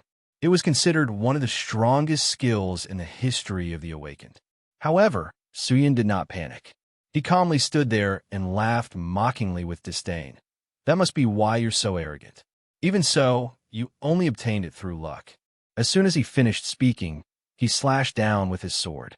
Huang Junpeng hurriedly twisted away to dodge. Then he used his claws to attack Suyun. However, Suyun dodged in time and also took the opportunity to release the sacred flame phoenix. Seeing this, Huang Junpeng opened his mouth and roared. Who do you think you're using fire in front of? After that, he swallowed the flames whole. Narrowing his eyes at him, Suyun pouted and asked, Isn't it hot? Hearing this, he snorted coldly in disdain. I'll show you what true heat is. Watch closely. This is a dragon's fire. Immediately afterward, he spat a stream of flames towards Suyun. Suyun very calmly summoned Mia. Show him what a real fire dragon is. Mia quickly appeared, then took a deep breath. Immediately, an even more brilliant blaze shot straight forward. The two flames quickly collided, then exploded. Seeing this, Huang Junpeng could not believe it and stared with wide eyes. Impossible. That tiny dragon could actually blow away his flames. His gaze frightened Mia on this side, making her hide behind Suyun's back. She trembled and said, He's trying to trick me.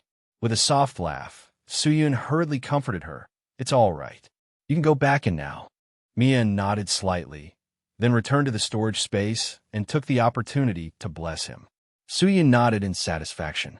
Mia had always followed his wishes. At this moment, Huang Junpeng suddenly charged from afar and shouted loudly, You shouldn't be so distracted. However, Suyun curled his lips into a faint smile. He clicked his tongue and said, I don't think so. Immediately afterward, he swung his sword again and slashed into Huang Junpeng's claw, causing fresh blood to pour out nonstop. This made his claw freeze in midair. His enormous body trembled continuously, then staggered and collapsed to the ground. At this moment, his eyes were filled with disbelief. Was he, in his Dragonkin energy state, losing to Suyun? Was that unpleasant feeling he had felt earlier actually fear? Thinking that, he immediately gritted his teeth, then threw his head back and shouted, Don't make me laugh. Dragonkin are the strongest. At that moment, Suyun spoke coldly again. I'll tell you one thing. The reason I left you alone, even though I knew your identity, was because I can clear the trial tower at any time. In other words, he could kill someone like him whenever he wanted. As soon as he finished speaking, his body closed in right in front of Huang Junpeng, and his sword, like rolling ocean waves, swept across him. Huang Junpeng violently spat out a mouthful of fresh blood, his body now covered in wounds. At the same time, the commotion there drew the attention of Jordan's group. Jordan narrowed his eyes in that direction and muttered suspiciously, "What's going on up there? Is the building collapsing?" Just as they said, the entire building was blazing fiercely, and now, as if something had cut through it, it began to collapse. Jordan hurriedly ordered everyone to evacuate. On the rooftop, Huang Junpeng had now returned to his normal state, lying weakly on the ground. He trembled and muttered, "Why are you doing this to me? Do you have a grudge against me too?" With a light snort, Suyun said indifferently, "I just don't like you." And at that moment, Zion behind him had also regained consciousness. Hearing the movement, he hurriedly turned his head and said with a smile, "I think the final preparations are complete."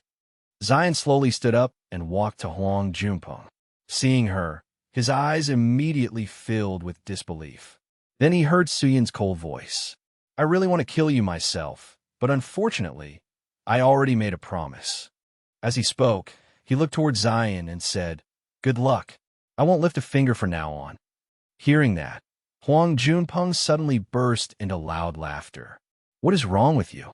Suyun narrowed his eyes at him and said, "If you beat Zion, I won't do anything, even if you run away. But if you run now, you know what will happen." Huang Junpeng curled his lips into a faint smile. Then he forced himself to stand up and said with a pout, "Don't change your mind. I thought this was the end."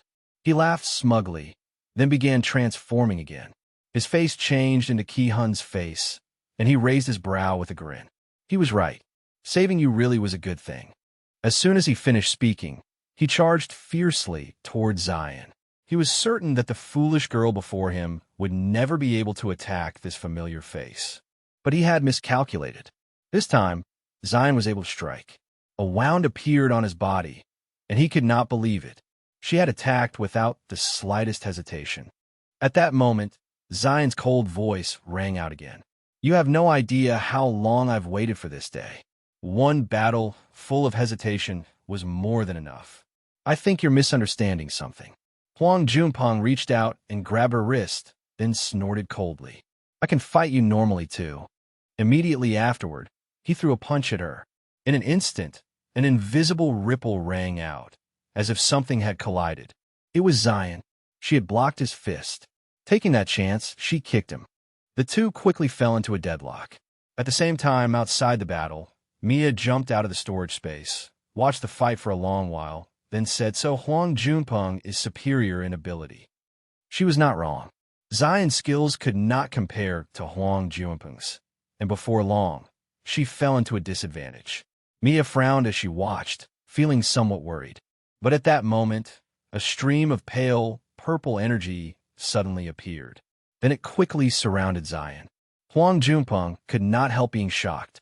While he was still stunned, a figure swept past him, causing the surroundings to tremble violently. By the time he reacted, a long cut had appeared on his face. Fresh blood began to seep out, and he angrily looked toward Suyun. Knowing what he was thinking, Suyun pouted and said, "Don't misunderstand.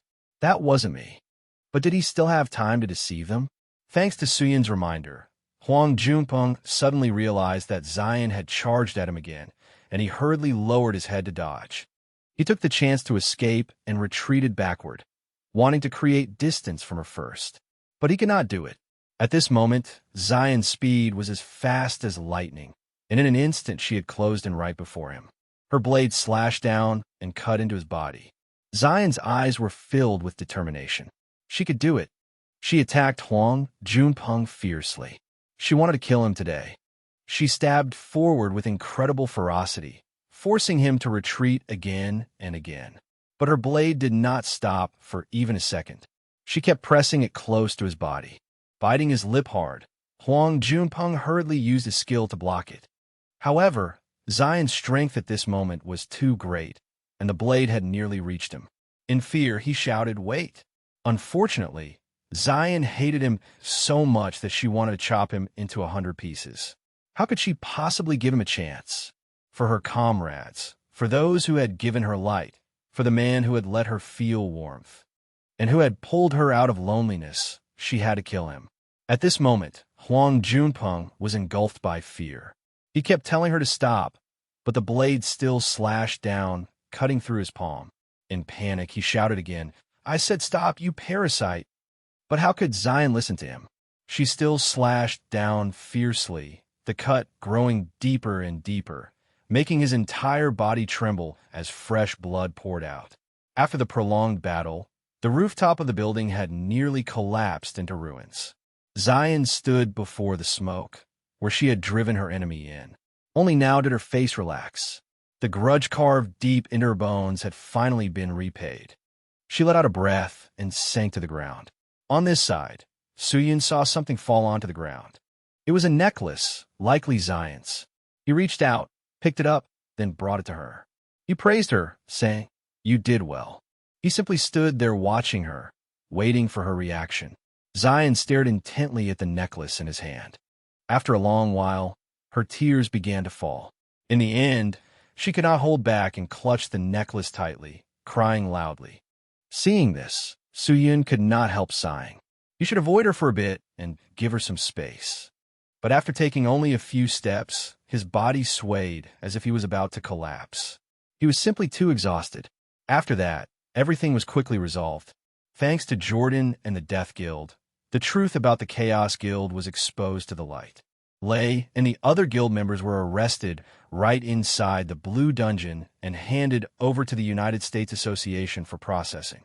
There was information that some businesses were still cooperating with Chaos, so the people involved were still under investigation. But the scale was larger than expected, and the investigators were facing considerable difficulty due to insufficient information. Major television stations also reported that Huang Junpeng was the guild master of the Chaos Guild. Lei denied all of Huang Junpeng's crimes, causing a huge shock, but his crimes were soon exposed as well, enraging the entire world. At the same time, Suyun's group was also paying attention to this news. After the broadcast ended, curses rang out non-stop. Juho was the first to speak. Damn it, he really wasn't human. Unsun also chimed in. How could a person do something like that? At that moment, Ha-jun looked towards Suyun, who was lying in a hospital bed, and said in a low voice, "But hey, even while we were in the dungeon, Suyun already knew everything." Did he? Yuho nodded slightly. Probably. This kid told us to make sure we contacted him if anything happened. But he always carries everything on his own. At this point, he sighed somewhat helplessly. Jun felt the atmosphere had become heavy. Should he do something? Just then, he saw a pen nearby. After hesitating for a long while, he finally picked up the pen, walked over, and drew on Suyun's face. Seeing this, Unsun cried out in panic, "Hey, Jun, what are you doing?" But he kept drawing on Suyun's face anyway, making Unsun angrily reach out and pinch his cheek. He ignored it, drawing while complaining, "This is so annoying. He never tells us anything. Right, brother Juho?" Juho, suddenly called out by name, was slightly startled. Immediately afterward, he joined in the graffiti too. Unsun grew even angrier and scolded, "You too, brother Juho? Stop it." But Juho was having great fun doing it, laughing loudly without stopping. No matter how capable he is, he can't stop us from drawing on his face. Unsun finally could not bear it anymore and fiercely knocked both of them on the head. Only then did they lower their heads and apologize. But Juho was still very dissatisfied. He always tries to carry too much on his own. "Fine, I don't care anymore. Let's go eat." Very soon, only Suyun was left in the room, lying on the hospital bed, his face covered in graffiti. A moment later, a wisp of black energy suddenly appeared in the hospital room. Before long, Zion followed it in. She looked at Suyun and muttered something difficult to understand. "It was you, wasn't it?" She asked that because earlier, after everything had ended, Zion's guild had received an anonymous letter. After reading it, she was shocked. It was a list of the remaining members of Chaos. She sighed as she looked at him, then whispered, "Did you do this so we could take revenge with our own hands?" Because even if the United States Association caught them, at most they would only be imprisoned. She had no idea where he had obtained this information. She still had many things she wanted to ask him, but today she had something else to say, so she would let him off this time. But before leaving, she picked up the black pen and, imitating Juho and the others, drew on Suyun's face. Only then did she climb out through the window and leave. Very soon, her figure disappeared together with the black energy. Suyun remained lying there quietly. The only difference was that there was now one more line of writing on his face. Elsewhere, a plane carrying the chaos of the recent incidents was preparing to leave the United States. At the same time, in the Golden Tower, a man and a woman sat on the top floor, enjoying dinner. The man was the first to speak. "How is it? Does drinking wine in such a high place feel good?" The woman took a sip of wine and said indifferently, "What a strange question. Wine is always the same. It's all tasteless and dull." But when she looked outside, she could not help sighing in admiration. Technology really is amazing. Even though it's so noisy outside, there's no shaking or noise at all in here. The man chuckled and replied, "We used a lot of ether stones, after all, so of course it's like that." Perhaps about 10% of all the ether stones in the United States were used for this building. Hearing that, the woman frowned and inwardly sighed that it was truly a waste of money, but she did not say it aloud. Instead, she changed the subject. "But hey, are you really planning to hold it? That ranking tournament?" The man quickly stopped what he was doing. He curled his lips, full of pride, and looked at the woman with a smile. "You know it too, Ashlyn. I have always considered myself the strongest. But the world doesn't think that. Because in this world, there are too many heroes bearing the title of S-Rank Awakened. Depending on their own achievements, they are praised as the best. In this small world, there are too many heroes. So through this ranking tournament, I will let them know that I, Golden Luhan, am the strongest." Time quietly slipped by. After the incident in America, Suyun returned and once again began climbing the tower. At this moment, he was killing a monster. Mia was also following him, leisurely sitting on his back, and when needed, she breathed flames to attack the monster. Before long, Suyun finally brought the monster down. Its entire head had been severed by him, and disgusting fluids kept flowing out. The content of the trial tower's 30th floor was surprisingly simple: destroy the heart hidden inside Ouroboros. However, Ouroboros was too large, and because this monster was that enormous, it had taken an entire year. Mia had grown a little bigger by now as well. Earlier, the guardian of the 30th floor had told him that Ouroboros' heart was a crystal made from all the power it had accumulated throughout its life, a storehouse of pure energy. Take it and eat it if you can. But soon, he would finally be rewarded for the past 6 months. Thinking that, Suyun quickly launched one final strike. In an instant, the amount of mana surged continuously. His entire body was now enveloped in enormous mana. Biting his lip hard, Suyun told himself, "Don't lose your mind." From now on, he would possess this thing. The amount of mana still continued to rise. A moment later, the mana finally receded, all of it absorbed by Suyun. Suyun also successfully obtained Ouroboros' characteristic, the third eye, which was considered a fixed characteristic. His status window appeared as well. He looked over it once. Then his eyes immediately shone brightly. His current mana and mana level had finally reached 8. The gap between 7 and 8 was huge. The result was well worth the 6 months spent. He wanted to quickly test his newly acquired power, but there was no need to rush. He needed to prepare for the next step. As soon as the first day of the month arrived, the world became lively. First was the dizzying speed at which dungeons were appearing. Compared to last year, dungeons were appearing everywhere at an exponential rate, and theories about the end of the world spread widely. Not only that, news related to riots also began to be reported, causing worry and unease among the people. However, this matter quickly faded because of the second issue, an event hosted by Golden Luhan, the strongest awakened and also the richest man in the world. He released a video. Sitting in a luxurious chair, he said coldly, "I am making an announcement to S-Rank Awakened all over the world. I do not like being placed in the same group as you simply because we are all S-Rank. Therefore, he wanted to prove it to the whole world." At this point, he suddenly stopped. Then his eyes filled with fighting spirit, and his deep voice rang out again.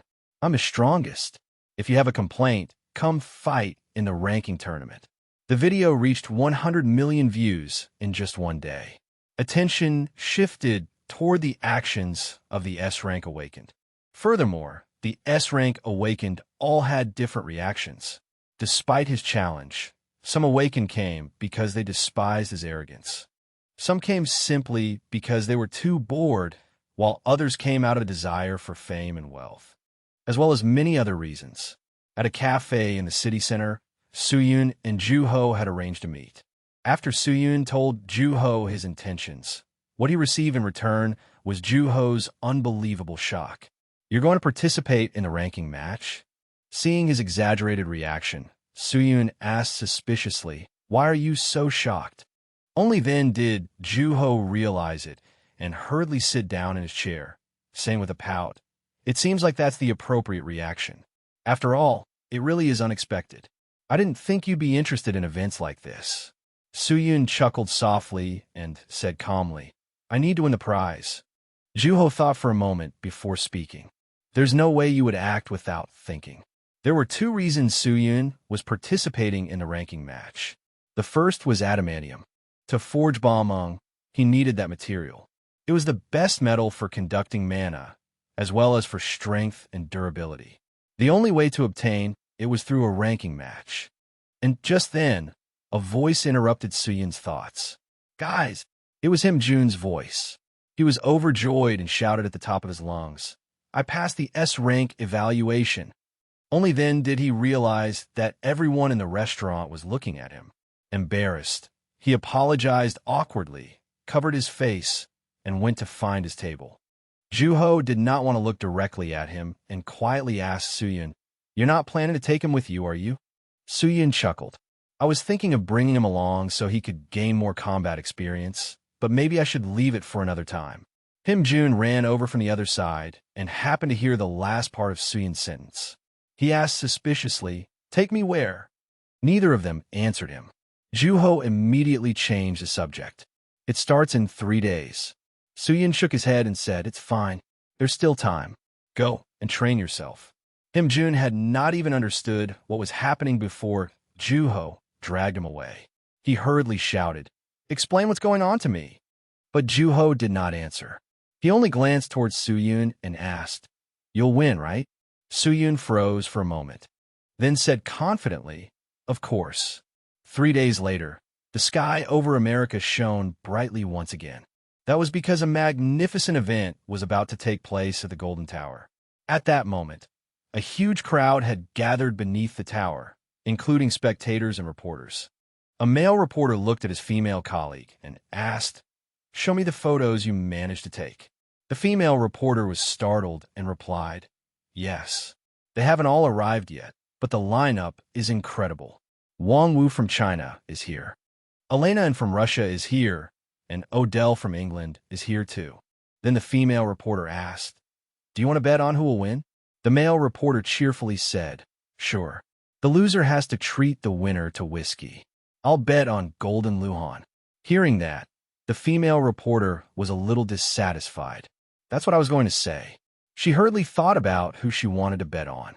Seeing this, the male reporter laughed mockingly. "What are you thinking about? Even if they're S-rank, who could possibly defeat Luhan?" But at that moment, they realized that everyone had gathered at the entrance. The people running past them seemed extremely shocked by something. Then the female reporter heard someone shout loudly, "Kim Soo-yoon is here." Soo-yoon really was here. Naturally, he had come to participate in the tournament. At that moment, the female reporter said with firm resolve, "Hey, I'll bet on Soo-yoon." Up in the tower, Him Jun excitedly looked at the scenery below and kept exclaiming, "It's so high up here. I've never been in such a beautiful room before." Joo-ho, standing beside him, was a little calmer and said casually, "Golden Luhan, the son of a Chaebol family, is known as the man who controls ether stones. He is far stronger than us."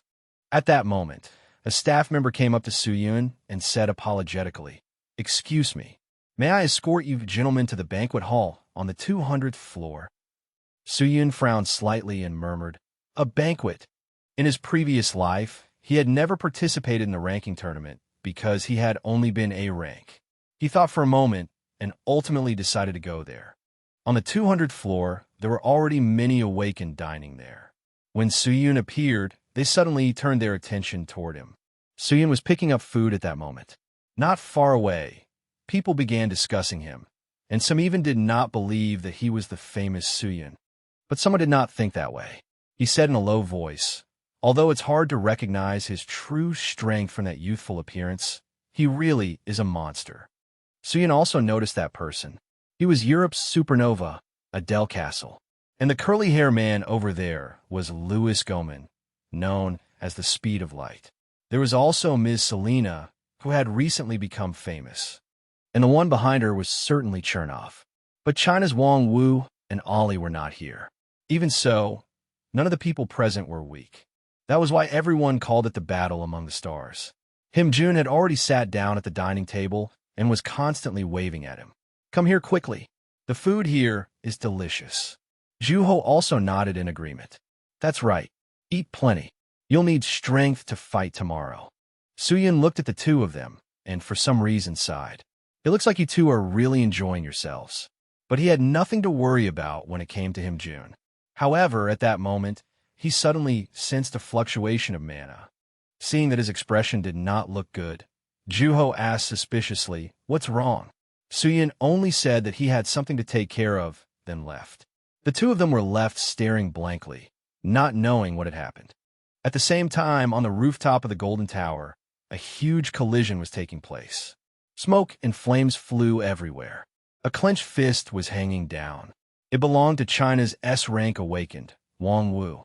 He roared angrily at the person in front of him. "If you've got the guts, stand still, you rat." The person facing him was Japan's S-rank awakened, Sugimoto Kenna. Sugimoto curled his lip and said, "I'm not fast. You're just slow because of all that fat on your body." Those words made Wang Wu even angrier. He shouted again, "You bastard! I'll cripple your arm." Immediately afterward, he charged forward. However, Sugimoto was not afraid either. He calmly said, "If you can do it, then try." Just like that, the two of them fiercely rushed toward each other. With a boom, an explosion rang out from the powerful collision. But when the dust and smoke cleared, Wang Wu's eyes widened in shock. Sugimoto was no exception. He stared in a daze, because a figure had appeared from nowhere and blocked the two of them. The one who had arrived was Suyun. With one hand, he held Wang Wu's fist, and with the other, he firmly held Sugimoto's sword. He said coldly, "Stop. The battle begins tomorrow." Sugimoto's expression looked somewhat grim. He did not know when Suyun had appeared there. His speed was too fast to see clearly. More importantly, both his attack and that pig's attack had been blocked by Suyun with one hand each. It seemed the rumors about him were all true. Thinking this, he immediately withdrew his sword and said quietly, "You're right. You should not waste his strength like this right before the day of the tournament." After saying that, he left. Wang Wu looked at his retreating back, and his expression gradually turned ugly. He gritted his teeth and cursed. "How dare you? Who gave you the right to stop my unfinished fight?" Immediately afterward, he fiercely threw a punch at Suyun in front of him. Unfortunately, his speed could not keep up with Suyun. Every one of his attacks was dodged. Suyun narrowed his eyes at him and said coldly, "Looks like I'll have to use force after all." With a soft laugh, he slipped close to Wang Wu, taking advantage of his large and clumsy body, and threw an upward punch. Wang Wu was caught off guard. Suyun's fist had already reached his face. But just as Suyun was about to land the punch, a low voice rang out. A figure walked in from the doorway and asked with a faint laugh, "What's this? Why is everyone up here instead of enjoying themselves down in the banquet hall? Are you planning to continue? If you are, let me join in too." The one who had arrived was none other than Golden Luhan. His sudden appearance made both Suyun and Wang Wu's movements pause. Wang Wu's expression became somewhat grave because he could sense the terrifying amount of mana radiating from Luhan. After hesitating for a long while, he finally decided to withdraw his hand and said coldly, "Fine, I'll fight you in the tournament later." After saying that, he looked towards Suyun. He warned coldly, "And you too. Just wait. I'll tear you apart." After saying that, he turned and left. Suyun sighed helplessly. Luhan observed Suyun for a long time. Only after a while did he speak. You're much stronger and more decisive than you look. Suyun snorted coldly and replied, I've never backed down from a challenge. Naturally, that includes you too. Hearing this, Luhan could not help but smile faintly and raised an eyebrow. What do you mean? Suyun narrowed his eyes at him, his face somewhat stern. After a long while, he said in a low voice, I mean, there's something I want to tell you. The next wave always overtakes the last. Never be satisfied with your current self. As soon as he finished speaking, he walked toward the door. Luhan did not stop him. He thought for a moment, then curled his lips into a faint smile. Looks like this battle will be very interesting. The next morning, at the venue where the match would take place, the host excitedly announced, Thank you all for participating in this tournament. Due to security issues and several other factors, this tournament will not have a live audience. They introduced the judging panel for this event. The founder of the evaluation system, who is also an S-rank awakened, Johnny Brand. As soon as that name was mentioned, whispers began spreading below. Suyun sank into his own thoughts. First Luhan, and now Johnny? Luhan was recognized by everyone as the strongest awakened, not only because of his ability to clear dungeons, but also because of his talent in the ether stone business. Although Johnny's main class was magician, he still possessed an extremely large amount of magical power. Having two of the strongest awakened in the world open the event was truly exciting. At that moment, Luhan ordered, Johnny, you may begin. Immediately afterward, a magic circle appeared in Johnny's hand, and the battle officially began. In the blink of an eye, the people in the stands gradually disappeared. This was Johnny Brand's illusion magic. Suyun wondered whether there would be another transitional stage. But no matter what, this battle made him extremely excited. The preliminary round of the match had begun. The awakened were teleported to a forest filled with traps and monsters. The final 32 survivors would pass. At that moment, Suyun was standing alone in one corner. He was thinking about one question, the status window and the settings. Were they set to adjust to each individual awakened? Johnny alone was able to do all of this. He really was impressive. But surviving until he was one of the last 32 people, that meant there would be a battle. Just as he thought, a monster attacked him at that moment. Sensing the killing intent coming toward him, a ray of energy appeared in Suyun's hand. In an instant, it spread through the air all around him. But at that moment, another burst of killing intent came at him. An assassin was trying to ambush Suyun. But Suyun had already noticed his appearance and quickly dodged his attack. Suyun's speed was much faster than his, and he counterattacked almost immediately. The man was punched by Suyun without even understanding why. No one had ever seen through his sneak attack before. Suyun snorted coldly and said with contempt, I can see everything. As soon as he finished speaking, Suyun pinned him down and knocked him unconscious with one punch. Suyun was not particularly surprised either. Was this what an average S-rank could do? At that moment, the man's body was suddenly wrapped in a cloud of black energy. Suyun only stood there and watched without doing anything. In his heart, he snorted coldly. All of you should not be satisfied with only this. The reason the world in his previous life had been wiped out was because of the increase in outbreaks. Humanity could not keep up with that pace and was eventually driven closer and closer to the brink of death. Until the final hope appeared, an S-rank awakened. While he was thinking, another person appeared. The man released a bolt of lightning from his hand towards Suyun. In an instant, a large crater appeared there. The man on the other side snorted contemptuously and said, I expected more because everyone said he cleared the blue dungeon. Is that all you've got? Even if you're the great Suyun, America's lightning god, Gray, is too much for you. But just as he finished speaking, a flash of sword light suddenly struck and cut across his body. Suyun put away his sword and frowned in deep thought. Those who had drowned in their positions of power had stopped training and grown arrogant. The man just now was a typical example. All of it would lead to destruction. Everything was still the same as in his previous life. Although he had changed a few things, he could not stop the apocalypse on his own. Even if they were here to see who was the strongest, he would be the one to test them all.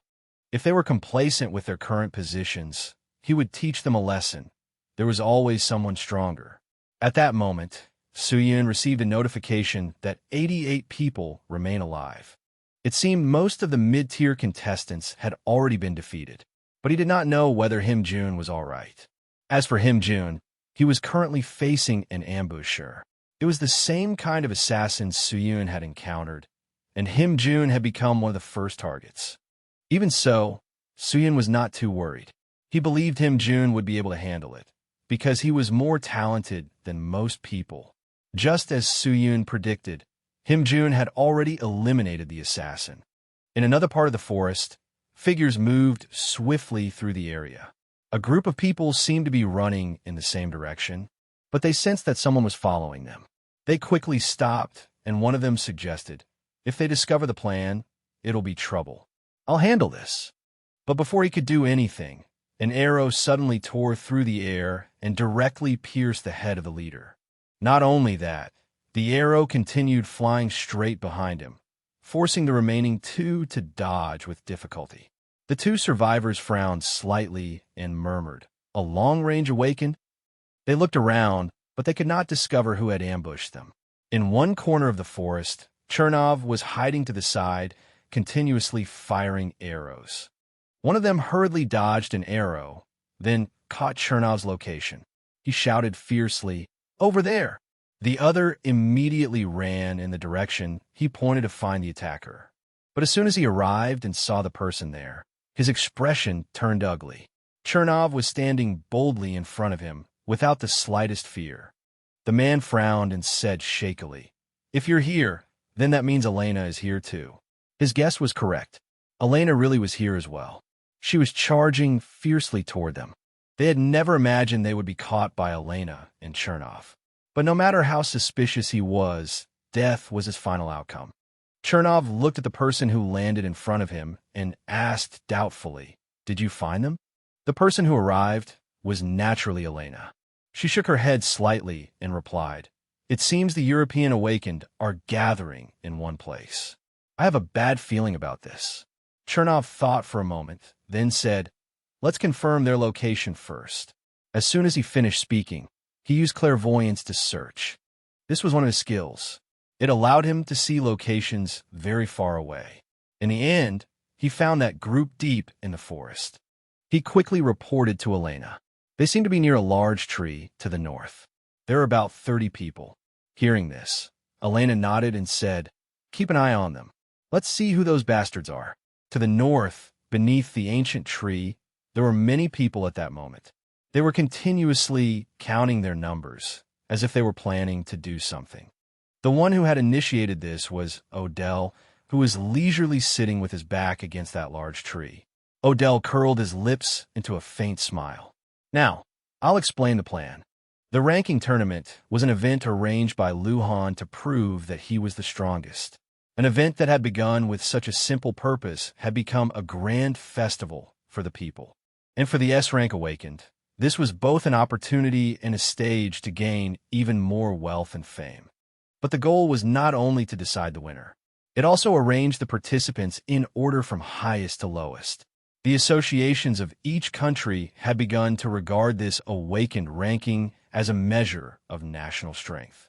Among them, Europe had been criticized for not being as strong as Asia and America, so they agreed to use this opportunity to display Europe's power. Back at the competition, beneath the ancient tree to the north, Odell glanced at everyone and spoke. "Everyone knows the terms of the agreement, right?" Hearing that, a woman replied, "We eliminate the candidates in the first few rounds. Then the contestants from Europe compete against one another in the finals, right?" Another man spoke up. "What other choice do we have? I don't know about the rest of you, but Luhan is a monster. The only way to beat him is to work together." Odell nodded slightly, looked toward another person, and asked, "All right, have you found the locations of the other awakened yet?" The other person nodded and answered, "The radar just detected them. I'll share their locations with everyone." Very quickly, everyone was able to see through that person's skill. Someone exclaimed in admiration. So it's a memory-sharing skill. Pretty useful. At that moment, Odell spoke again. Now that we know where they are, I'll explain the plan. Our targets are the 5 candidates for the championship. They are Wang Wu from China, Luis, the light speed awakened, and the third is Elena, and, of course, Suyun will also be on this list. And the remaining one is the creator of this match, Luhan. We will split into teams of 6, and each team will take on one target. Those people were indeed strong, but Odell believed that if they attacked simultaneously, they would be unable to stop them. The United Kingdom team will take on Luhan. As soon as he said that, a woman hesitated and spoke up. Even though you're on that team, I don't think you can defeat Luhan with only 6 people. Odell nodded slightly. That is why everyone must eliminate your targets as quickly as possible and join my team. I'll buy time. After saying that, he led his team away first. Seeing this, the remaining people quickly dispersed as well. The team led by Odell was now running in Luhan's direction. As they moved, someone called out to Odell. That person asked suspiciously, "If it were us, I could understand, but I didn't expect you to take part in such a dirty game too. Why did you suddenly change your mind?" What he meant was that Odell could aim for the championship on his own. However, Odell merely curled his lips into a smile and said, "I only want to become the strongest." In another part of the forest, a battle was taking place. Dust and smoke had spread everywhere, proving that someone had fallen. A man was clutching his arm, his expression somewhat ugly. This person was the S-rank awakened John Kliss. Opposite him was Suyun. He looked at John coldly. "I heard you were the first awakened in India to reach S-rank. The rumors said you were India's hero, so I had high expectations. But in the end, this is all you can do." Suyun's words made John so furious that he gnashed his teeth. He roared savagely, "You bastard! I'll kill you no matter what." As soon as he finished speaking, an iron hand appeared. Suyun raised his head and watched it come crashing down toward him. However, he did not seem very worried. He calmly looked at John and mocked him. "Looks like this skill is fairly useful." In the blink of an eye, he was imprisoned inside John's iron thorn cage. Seeing this, John became even more smug. No one has ever escaped from this cage. The hundreds of thorns inside will tear you to pieces. But at that moment, a flash of sword light suddenly slashed toward him. Before he could even see who had attacked, he was brought down. A man slowly walked over and said disdainfully, "We didn't even need to come here. It seems that Suyun is just a weakling, nothing like the rumors about him. They were the people from Odell's plan." Someone asked doubtfully, "But he doesn't seem to be dead yet. What do we do now?" Another person thought for a moment before answering. "If we just leave him like this, he'll die. And if his strength only amounts to this, then we can easily defeat him in the finals, right?" The others thought the same. There was no need to pay any more attention to him, so they turned and headed toward Odell. But at that moment, the leader's expression suddenly darkened. He turned to look at the others and shouted, "Everyone, get out of the way." The others looked at him in surprise. Almost at the same instant, an earth-shaking explosion rang out in the forest. At the same time, on a distant cliff, a figure was watching everything. That person was Luhan. He frowned and muttered, "What a huge shockwave. Who was that?" But as soon as he finished speaking, his voice was suddenly interrupted by someone's laughter. He glanced downward and saw a young man carrying a blade, running toward him. The person who arrived was Hayun. His head was already covered in sweat, and he kept muttering, "Just how strong have you become?" Hearing this, Luhan asked suspiciously, "Do you know that magic?" Hayun chuckled and answered, "Of course, because he's my brother." As soon as he finished speaking, he charged toward Luhan with his blade. While dodging the attack, Luhan frowned and asked, "I don't understand what you're talking about. All languages have clearly been unified in this illusion." He could not communicate properly with Hayun, so he decided to go and see for himself. Immediately afterward, countless arrows appeared in his hand. A rain of arrows instantly tore through the air and shot forward. Hayun was somewhat terrified as he faced them. Seeing this, Luhan raised his brows and sneered. But at that moment he saw something in the sky. A gigantic dragon suddenly appeared with a figure on its back. He frowned and muttered, "And who is this now?" The person who arrived was Hickey. He had acted to block the rain of arrows for Hyun. At this moment, Hickey looked down from the sky, his aura extremely imposing. Hyun also realized two facts. First, if Hickey had not intervened, he would have had only one path left: death. And second, the difference between him and those two was enormous. On this side, Luhan did not move at all. He narrowed his eyes and looked at Hickey. Immediately afterward, he shouted, "Then let's begin." In an instant, powerful bolts of lightning enveloped his surroundings. Seeing this, Hickey's expression immediately darkened.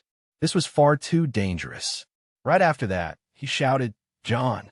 Following his shout, the giant dragon breathed out a massive blaze. With a boom, the cliff instantly exploded and dust and smoke billowed everywhere. However, from within the rubble, Luhan still slowly emerged. He smiled disdainfully and said, "So this is dragon fire? How fierce. Now it's my turn to attack." Only at this moment did he realize something. There was no one in front of him anymore.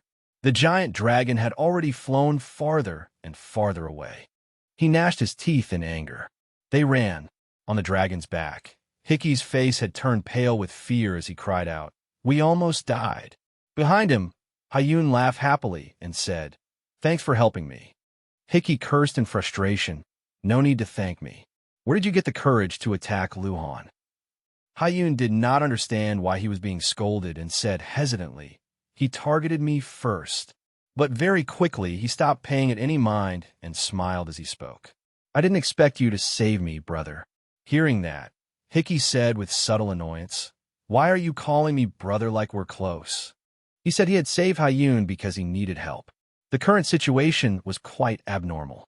The European Awakened had gathered together to form an alliance. Hyun was shocked after hearing this. "Isn't that against the rules?" Hickey curled his lips and answered, "That's a survival strategy. That's why I'm trying to pull you over to my side." Hyun nodded slightly. "I understand, but hey." Hickey laughed and said calmly, "That's right. They'll be teaming up against Suyin." Returning to Suyin's battlefield, after that explosion occurred, the entire forest had been greatly affected, and so had the people. The leader of that group had been standing the closest, and one of his arms had been severed. He swept his gaze around, searching. Where is everyone else? Did they all run? At that moment, the device by his ear suddenly rang with a voice. "Hey, can you hear me?" He recognized the voice as Timbo's. He hurriedly answered, "How are you contacting me?" Timbo replied from the other side, "When I shared the target's locations with everyone, I added a communication skill as well." "Forget that for now." He asked urgently, "There is a huge amount of mana, and the signals on your side have almost completely vanished. What happened?" Hearing this, the man frowned and said gravely, "Tell Odell that Luhan isn't the problem. The source of this mana is Kim Suyin." When Timbo heard that, the sound was cut off. He tried to reconnect, but failed. He looked toward Odell and asked worriedly, "You heard that too, right?" Odell nodded slightly. "I heard it." The people around them also began discussing this. Hearing everyone's uproar, Odell spoke to calm them down. "Everyone stay calm. Timbo, can you use your communication skill so I can speak to everyone?" Timbo nodded slightly, and then Odell quickly connected with everyone. He hurriedly said, "We don't have time, so I'll keep this simple." He told everyone that the huge amount of mana just now had come from Suyin. According to what Bobo said, it seemed that Suyin was on the same level as Luhan. Therefore, they had to adjust the plan. They would deal with Wang Wu, Elena, and Luis later, and target Suyin first.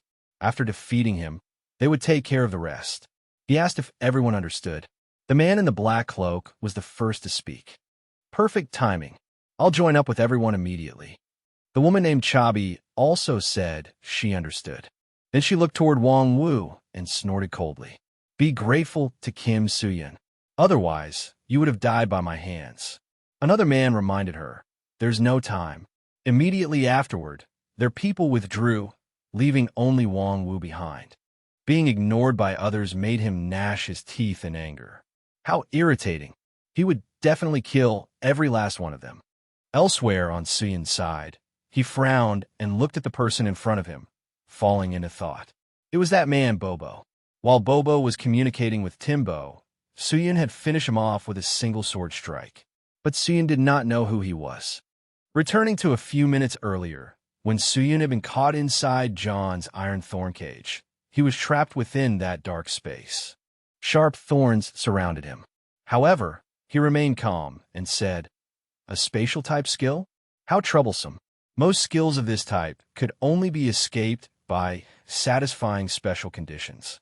Perhaps he did not know what those conditions were, but he could destroy it. Overwhelming power could defy all limits, such as rules and conditions. At that time, he had used his sword, along with an enormous amount of mana, to destroy the iron thorn cage. That was how he had escaped. However, the user of the skill was not there. Instead, there was another person. Suyun needed someone to explain the situation. But at that moment, a magic circle suddenly appeared beneath his feet. A blue surge of mana enveloped him. Immediately afterward, it wrapped around his body like vines. Seeing this, the man hiding in the shadows immediately charged forward. He laughed triumphantly. "Got you." But at the same time, Suyun directly shattered that stream of mana. Then, with one punch, he killed the person who had just arrived. Suyun wondered if he had misjudged his own strength because he had not absorbed Ouroboros's power for long. He still could not adjust his strength properly. Setting that aside, he looked in one direction and said coldly, "Are you planning to keep hiding? Come out." As soon as he finished speaking, many footsteps appeared on the ground. It was the group from Odell's plan. The leader looked toward him and said, "It seems Odell's judgment wasn't wrong. Kim Suyun really is a monster." Chabi frowned slightly and spoke up. "All right, then let's begin the conquest of Kim Suyun." At this moment, Suyun was surrounded by their people. The first to act was a masked man. He threw a chain towards Suyun. Suyun calmly shifted to the side and dodged. Then, taking the opportunity, he rushed toward another person. Without the slightest hesitation, he slashed out with his sword. The person in front of him was cut down just like that. As soon as he brought one person down, another lunged at him. Suyun dealt with it very calmly, countering each move with a move of his own, incomparably skillful. He bent his knees slightly, using his left leg as support, and raised his sword to block that man's blade. At the same time, a beam of energy quickly appeared in his hand. Without the slightest delay, he attacked straight ahead. He brought down yet another person, but there were truly too many of them. His sword rose and fell without stopping. More and more people surrounded him.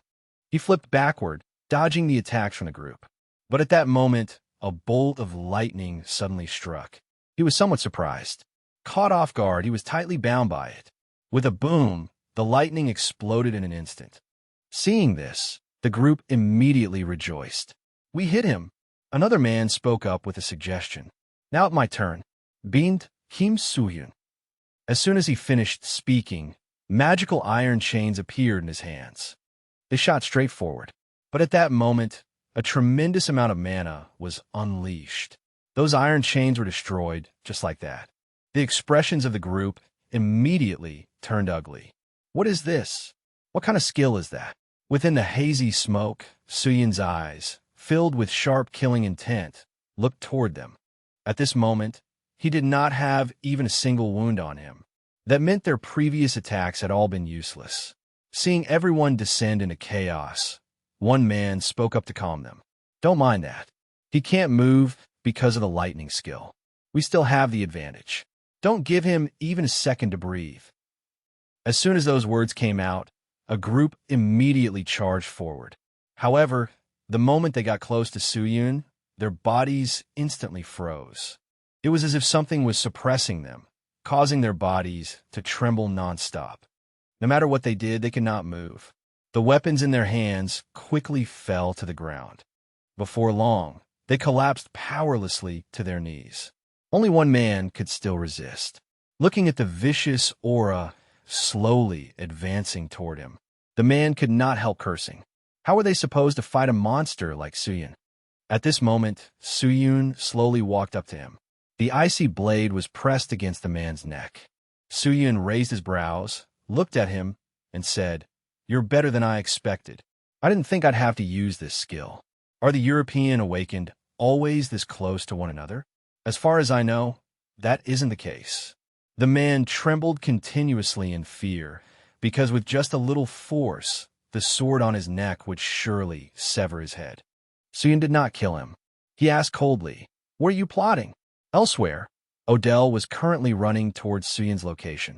However, his body suddenly trembled, and his heart felt as if someone had clenched it tightly. This feeling was extremely strange, but it filled him with urgent anxiety. He could smell the aura of death just ahead. Thinking this, he looked toward Timbo and asked, "Can you contact anyone from the original team assigned to Kim Suyun?" Timbo shook his head without hesitation. Someone asked doubtfully, "Then were they killed?" He hesitated for a moment before answering, "I think so. I also tried contacting them many times, but I couldn't get through." Someone asked, "What about the other teams?" When Timbo heard that, his steps halted. He answered solemnly, "Actually, after they reported that they had found Kim Suyun, all of their signals were cut off." Odell's expression grew uglier and uglier. He spoke in a deep voice. "In other words, the only survivors are the 6 of us." But they did not know that they had already entered the devil's sights. By the time they realized it, the scene before them had left everyone terrified. A sharp sound tore through the air, and a scream immediately rang out. One of them had lost his life. But before they could even regain their senses, Timbo beside Odell was also killed by something. Foam was still bubbling from his mouth. Odell looked back in panic. The 5 people around him had all collapsed. He had no idea what was happening. At that very moment, footsteps suddenly sounded behind him, and once again, he felt death approaching. It was an invisible energy that made others afraid. Odell's survival instinct was awakening. But Suyun appeared before him like a devil. He spoke coldly, "Nice to meet you, Odell Casal." Odell stared in terror at the giant python before him. He was the one at the top of this ecosystem, the perfect predator. At that moment, Odell's forehead was covered in cold sweat. He even forgot that he should run away. Seeing his expression, Suyun curled his lips slightly and said, "I acknowledge that your plan was very perfect, as expected of a candidate for the championship. But even if Odell could get through this trial, there would eventually come a time when stronger forces appeared and rendered him powerless." Odell looked at him in confusion and asked vaguely, "What do you mean?" With a soft snort, Suyun said coldly, "Nothing. I'm just certain that you're someone who understands things."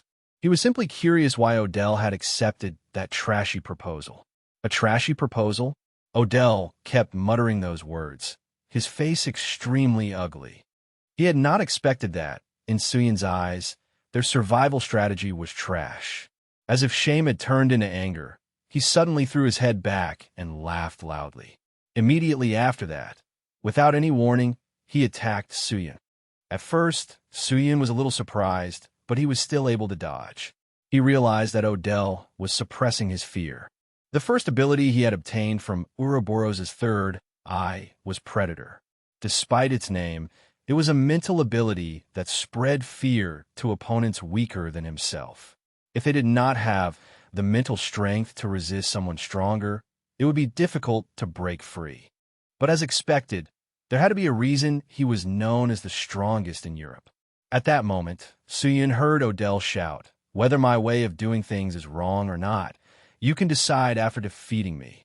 Suyun raised an eyebrow at him and said with a pout, "Then I guess I'm about to find the answer." Odell narrowed his eyes at him, his face full of fighting spirit. Suyun did not back down either. The sword in his hand had already been drawn. The two of them stood facing each other just like that. Both of their auras were immense. A second later, they charged toward each other at the same time. The sound of a powerful collision instantly rang out. Odell's iron fist clashed directly with Suyun's sword, and an enormous amount of mana scattered outward. Immediately after, an earth-shaking explosion resounded through the forest. Along with the collision of power between the two S-rank awakened, The preliminaries gradually entered their final moments. At present, only 41 people remained alive. Luhan looked at the person standing before him and could not help clicking his tongue. The preliminaries will end soon. I thought everyone would rush in and attack me. So earlier, I deliberately stood waiting in an exposed place. But perhaps all those S-ranks simply had no pride and were avoiding him. He was so bored that he had been about to eliminate all of them just like that. Still, it seemed the effort he had put into waiting had been worth it. Because a genuine S-rank, Paolon, had come to challenge him. Paolon smiled faintly and said, "I'm also glad to face a strong opponent like you." After saying that, he raised his sword and said coldly, "I've had enough of quietly playing around until now. Let's end this." Immediately after, he charged straight at Luhan. However, Luhan still stood there calmly, without the slightest trace of panic in his eyes. Elsewhere, another battle was also taking place. It was the match between Haxon and Elena. At that moment, Haxon gripped his sword tightly and shouted, "Sword slash." As soon as he finished speaking, he slashed down fiercely. A cold ray of light shot rapidly toward Elena. When she saw it, she hurriedly dodged in panic. At the same time, Siren, who had been hiding on one side, saw that the situation was bad and drew his bow, shooting an arrow. The arrow tore through the wind and shot straight toward Haxon without hesitation. Seeing the arrow already in front of him, Haxon panicked a little. He could no longer dodge this arrow. But at that critical moment, a protective barrier surrounded Haxon and saved his life. The one who acted was Hickey. Still in that same image, he flew over while sitting on the back of a giant dragon. When Haxon saw him, he was delighted. Perfect timing. Hickey quickly landed and said calmly, "You can't face her alone. She's also one of the candidates with a high chance of victory." Haxon nodded slightly. Her ability to coordinate with her teammates is also extremely high. Hickey frowned and muttered, "That's right. Their teamwork is the best in the world." On another side, Wang Wu was still surrounded. He narrowed his eyes at the people in front of him, a trace of anger rising on his face. "Don't block my path forward." On Suyin's battlefield, the two of them were still locked in a struggle. The sword in Suyin's hand was like a giant dragon, constantly twisting and attacking. Odell did not back down either, blocking each move as it came. And at that moment, an enormous amount of mana appeared in his hand. Suyin frowned when he saw it. Odell raised his hand to the sky and shouted loudly. Not long afterward, the phantom image of a giant dragon appeared in his hand. Immediately after, he commanded the giant dragon to charge fiercely toward Suyun. Not daring to be careless, Suyun hurriedly raised his sword to block. Odell had begun dreaming of becoming a hero ever since he started watching an anime as a child. It had a typical plot that planted dreams and hope in people by having the strong protect the weak. The dragons had super adorable chibi forms, but they were extremely brave, loved justice, and always appeared whenever someone did something bad.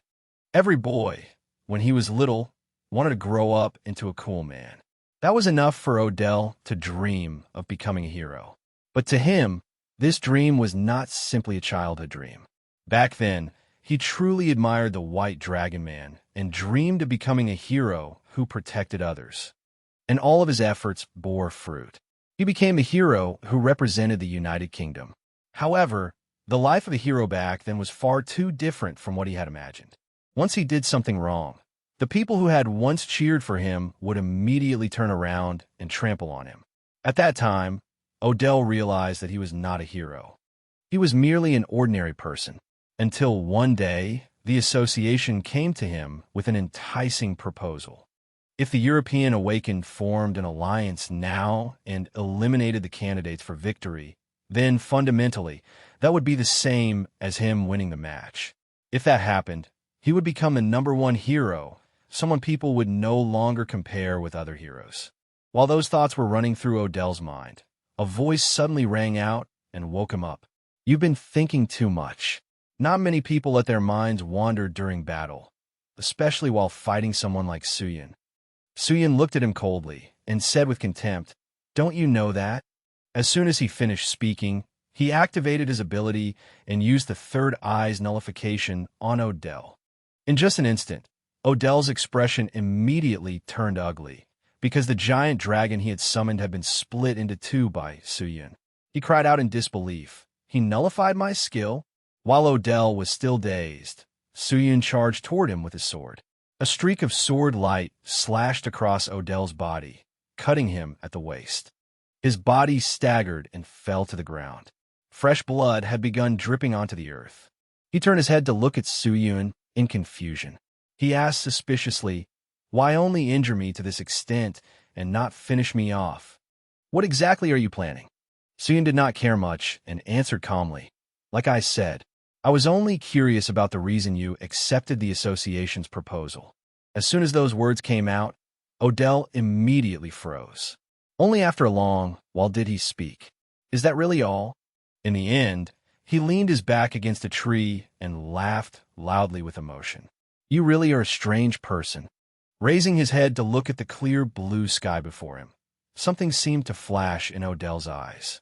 A moment later, Suyun heard him sigh and say, "It's just that I'm a little tired. I don't have confidence that I can live up to everyone's expectations of a hero. Because no matter what I do, I'll be criticized. If I were the strongest, I thought I might feel a little less wrong." Hearing this, Suyun finally nodded in understanding. So Odell was exhausted by the pressure of his title as a hero, just like Suyun in the past. Odell laughed softly again, his tone somewhat bitter. "Pathetic, isn't it?" But Suyun shook his head and said, "No. I've seen people like that before, so I understand." Hearing this, Odell did not ask who he met. After hesitating for a long while, he asked seriously, "What do you think a true hero is?" The me from before thought it was someone who helped the weak and brought people hope and dreams. But now, I'm no longer sure whether that's right. Suyun looked at his despairing appearance and felt somewhat unable to bear it. He walked over and reached out, wanting to help him up.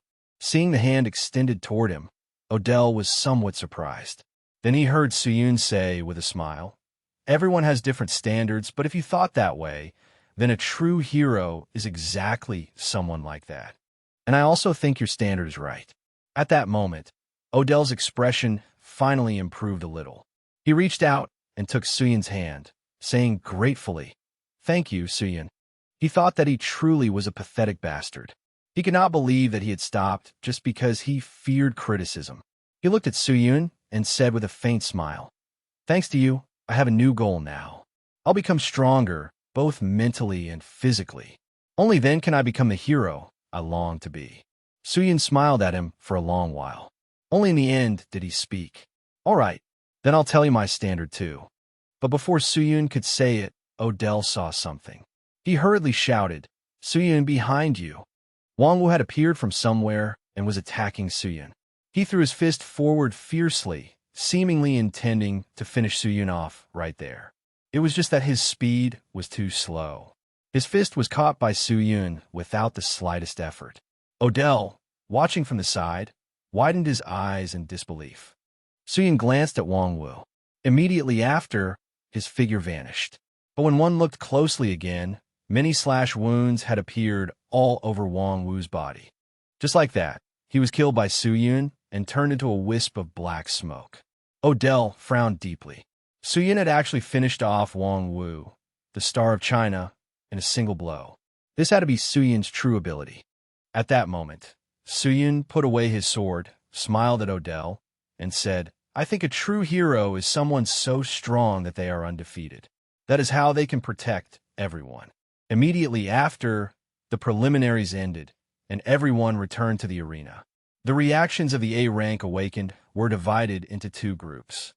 There were those who accepted the result and looked forward to what came next, and there were those who could not accept this result.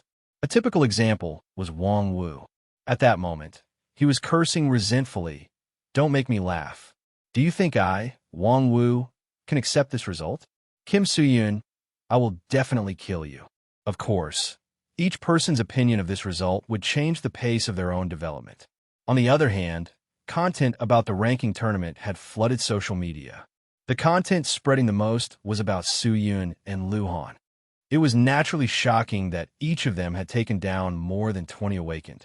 The star of the continent, Wang Wu, also received a great deal of attention, but none of it was very positive, which drove him mad with anger.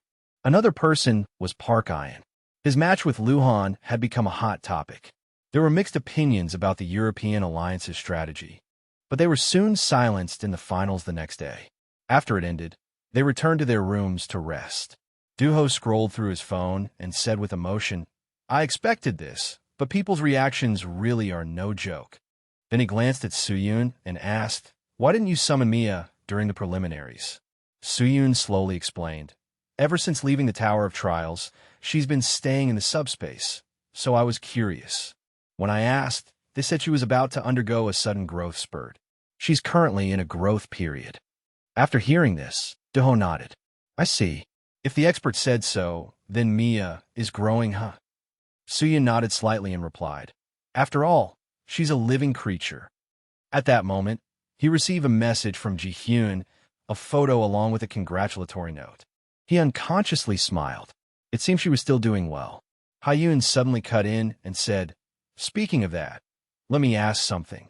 Is Hickey shy?" Suyun asked in slight confusion why. Hyun slowly explained, "Hickey saved me during the preliminaries. I went to his room to thank him, but I got kicked out. I'm sure it's because he was embarrassed." Hearing this, Suyun and Duho's expressions turned somewhat speechless.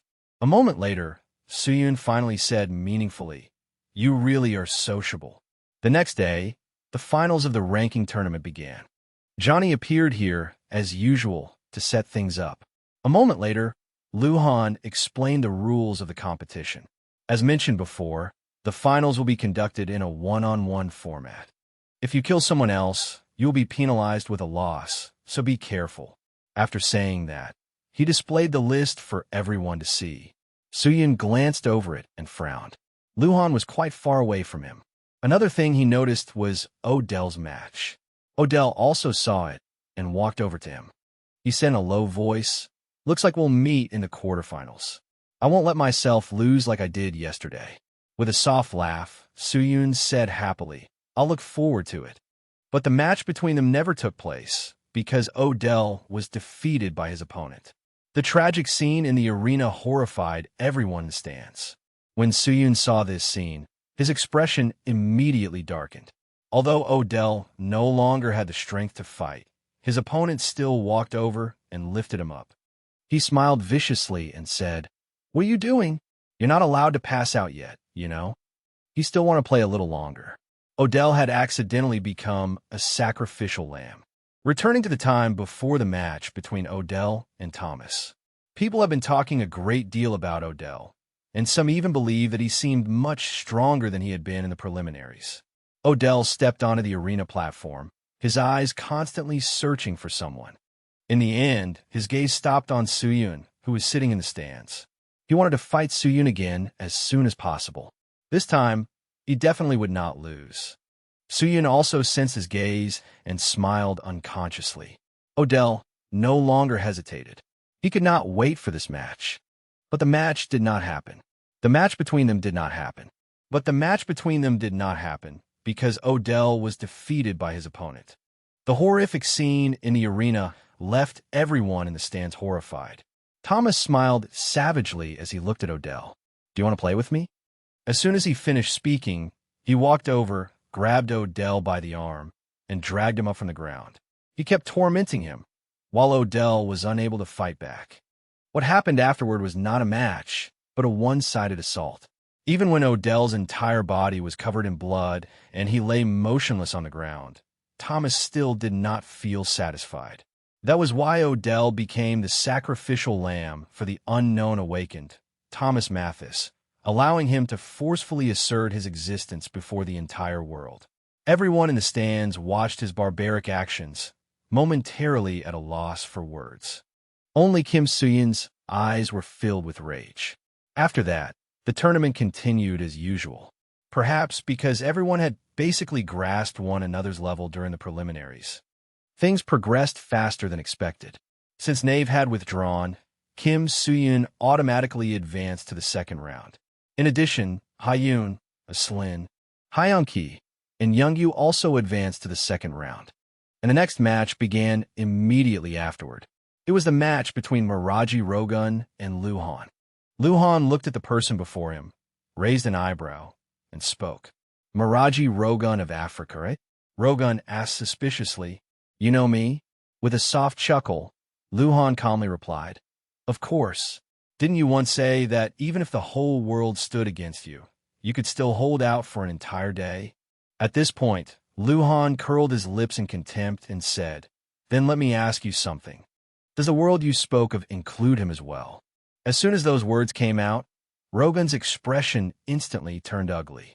Their conversation ended right there because the match had begun. In an instant, Luhan's figure vanished without a trace. Rogan's eyes darted around in search of him. Was he on the left or on the right? But very quickly, he realized where Luhan was. He was above him. Luhan looked down from high above, extremely arrogant. Without the slightest hesitation, he used his entire body to slam down onto Rogun's shield. Dust and smoke instantly erupted everywhere, even affecting the people in the stands. Hayun cried out in shock, Unbelievable! The impact of an ordinary attack is that powerful. Suyun also found this rather strange. He frowned and fell into thought.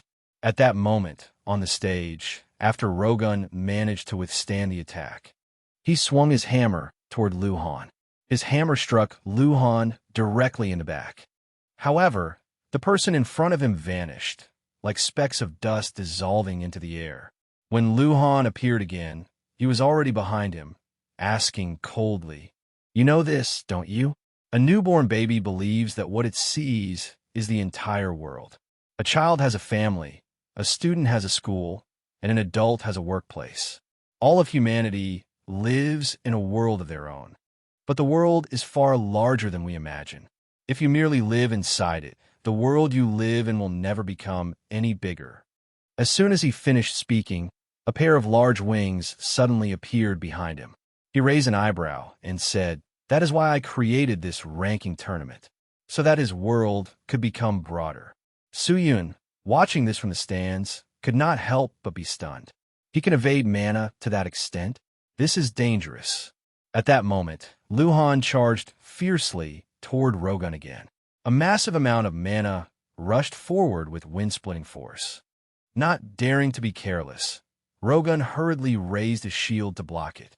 He gritted his teeth and said, I will block every attack you throw this way. With a boom, a great blazing flame suddenly appeared in front of him. In an instant, two powerful forces collided. But Rogun's shield could not hold out for long before it shattered. His eyes widened uncontrollably in horror, because a sharp shard was only 1 millimeter away from his neck. A single light touch would draw blood. He sat on the ground in terror. Luhan had actually pulled back at the final moment. Otherwise, Rogun might have won. While he was still dazed, the sharp fragment before him transformed into a hand. It lightly touched the center of his forehead. Luhan was already standing before him, smiling coldly as he said, Congratulations. Your world has just become bigger. The match ended. The winner was Luhan. Hayun clicked his tongue in admiration. Luhan is cooler than I expected. That was an impressive match. Suyun, sitting beside him, said nothing. He was still immersed in his own thoughts. Luhan's process of becoming stronger, because he was called the best in every field, Suyun had thought he would be arrogant. In the end, he had begun climbing the ranks to prove he was the best. However, it was not because of arrogance, but because of curiosity and the desire to challenge the title of being the best. Thinking of this, Suyun could not help but smile. He really is a formidable guy. The next match of the first round unfolded exactly as everyone expected. The winner was Elena. Lewis also won and would advance to the second round. And in the second round, there were not many surprises either. Aside from Hayun, who had just risen to S rank, winning. No, there was one more surprise. Hyunki was defeated by Youngyu. On the third day of the finals, only 8 people remained. The matches would be divided into 4 pairs. The first match was Thomas against Suyun. The second was Aslin against Hayun. After that came the match between Luhan and Youngyu. The final match was Lewis against Elena. And finally, the matches of the finals began. In the arena, Soo-yoon was standing opposite Thomas. The host asked Thomas, "What do you think? Please say a few words." He smiled happily and said, "This rank and climb game is fun." His statement was far too short, leaving the host somewhat surprised. After that, the host turned to Soo-yoon and asked him. He merely said coldly that he would do his best in this match. At that moment, his eyes were filled with fighting spirit, mixed with hatred. Perhaps it was because of Odell's match. Thomas, on the other side, did not seem to care much. He kept bouncing up and down in delight. At the same time, up in the stands, Hyun was somewhat worried. It looks like Soo-yoon intends to fight Thomas seriously. He really is dangerous. But everyone believed that Soo-yoon would win. After thinking it over, Hyun could only silently tell Soo-yoon to be careful. At that moment, the host's voice rang out again. "That's enough chatting. Contestants, prepare yourselves. Kim Soo-yoon versus Thomas Mathis. The first match of the quarterfinals officially begins." Everyone in the stands was looking forward to this battle, including the other 6 remaining contestants in the final bracket. The instant the match began, Soo-yoon shot forward like lightning. He grabbed Thomas by the face with his hand. He slammed him viciously into the ground. Seeing this, Hyun cried out happily, "Nice!" Aslin, on the other side, frowned slightly. That is the way Thomas attacked Odell. Luhan also smiled unconsciously. He is taking revenge. He is more emotional than I thought. At that moment, the arena stage was covered in dust and smoke. However, Thomas was completely unharmed because he had created a protective shield. He curled his lips into a smile and said, "What a surprise." Soo-yoon was a little astonished. He used a shield creation skill in such a short time. Thinking this, he frowned again and said, "You're fast. Pretty cool. Let me ask you something." Thomas looked at him suspiciously and asked, "What is it?" Soo-yoon practically spoke through gritted teeth. "In your match with Odell, when the winner had already been decided, why did you still deliberately break his bones?" That, Thomas froze slightly and muttered. After thinking for a moment, he smiled and said, "Because it was fun." As soon as those words came out, Soo-yoon's expression instantly darkened. In an instant, a massive amount of mana enveloped his body, causing Thomas to tremble in fear. Soo-yoon narrowed his eyes at him and spoke coldly. "All right, then let me make it even more fun for you." As soon as he finished speaking, he punched fiercely, directly shattering Thomas's protective shield. However, very quickly, Thomas created another one. Thomas looked at Soo-yoon while trembling and said fearfully, "Wait." Soo-yoon frowned slightly in surprise. He canceled the old shield skill and created a new, stronger one. It was somewhat unexpected, but he spoke very calmly. "Let me give you a piece of advice. If you possess power, you must take responsibility for it. If you cannot do that, you will become a monster." Immediately after that, he continued attacking him. Aslin cried out in disbelief. "He is overwhelming him." Luhan nodded slightly in agreement. "That's right. I knew Soo-yoon was strong, but I did not expect his fist to be that powerful. I should prepare myself mentally." On the arena stage, Soo-yoon showed no mercy whatsoever as he continuously attacked Thomas. He smashed his protective shields apart. With a cold snort, he said, "Thomas, right? You can still control your skill despite the shock waves through the ground. Otherwise, everything would already be over." Impressive. As soon as he finished speaking, he threw another punch, but it was still blocked by the protective shield. Even so, Soo-yoon did not care at all. He had no intention of letting Thomas go. He shouted loudly, "It's over." A massive amount of mana in his hand struck again, frightening Thomas so badly that his entire body trembled. Ignoring Thomas's terrified screams, Soo-yoon kept slamming his fists down onto his body, smashing him into the ground until several cracks split across the floor. But he continued attacking. Only then did his expression suddenly darken. The people in the stands were no exception. Johnny could not help but speak. "I think the match is only starting now. I don't like this. I don't like this." Amid Thomas's trembling murmurs, the surrounding air suddenly turned black. Soo-yoon glanced at these things. He recognized this skill. His eyes contracted involuntarily. This skill was the Black Forest. The Black Forest was a highest-level spatial type skill, considered one of the 10 greatest skills of all time. In Suyun's previous life, the Black Forest had once appeared right in the middle of the city, taking the lives of 1,000 people. Thomas was the culprit behind that incident. This time, it was even more troublesome because Suyun's third eye had no effect on it. So he had no choice but to use force. Thinking this, he quickly drew his sword.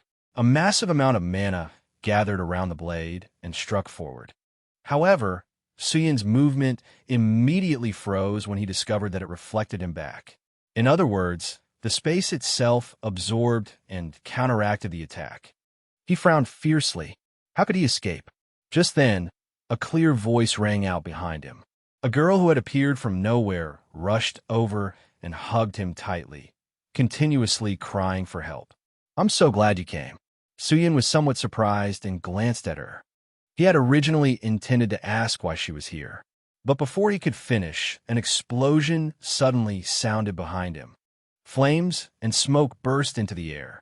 Cries for help rang out nonstop. Some people even questioned why Kim Suyun had not arrived yet. Suyun stared blankly at the people running around in panic amid the smoke and fire. He could not help but sneer. So this is what the Black Forest is. This was a scene he would never forget, no matter how much time passed. Riots broke out continuously in Tokyo and London. He was forced to choose one of the two places. In the end, he chose to go to Tokyo first. And after that, tragedy occurred in the other place. London was burned to the ground. By the time he rushed there, corpses had piled up like mountains. All he could do was kneel on the ground, shedding tears nonstop. He cried out loudly to everyone, "I'm sorry. I'm truly sorry." Suyun stood dazedly in place. After a while, he said helplessly, "It is worse than I thought. It reminds me of terrible memories."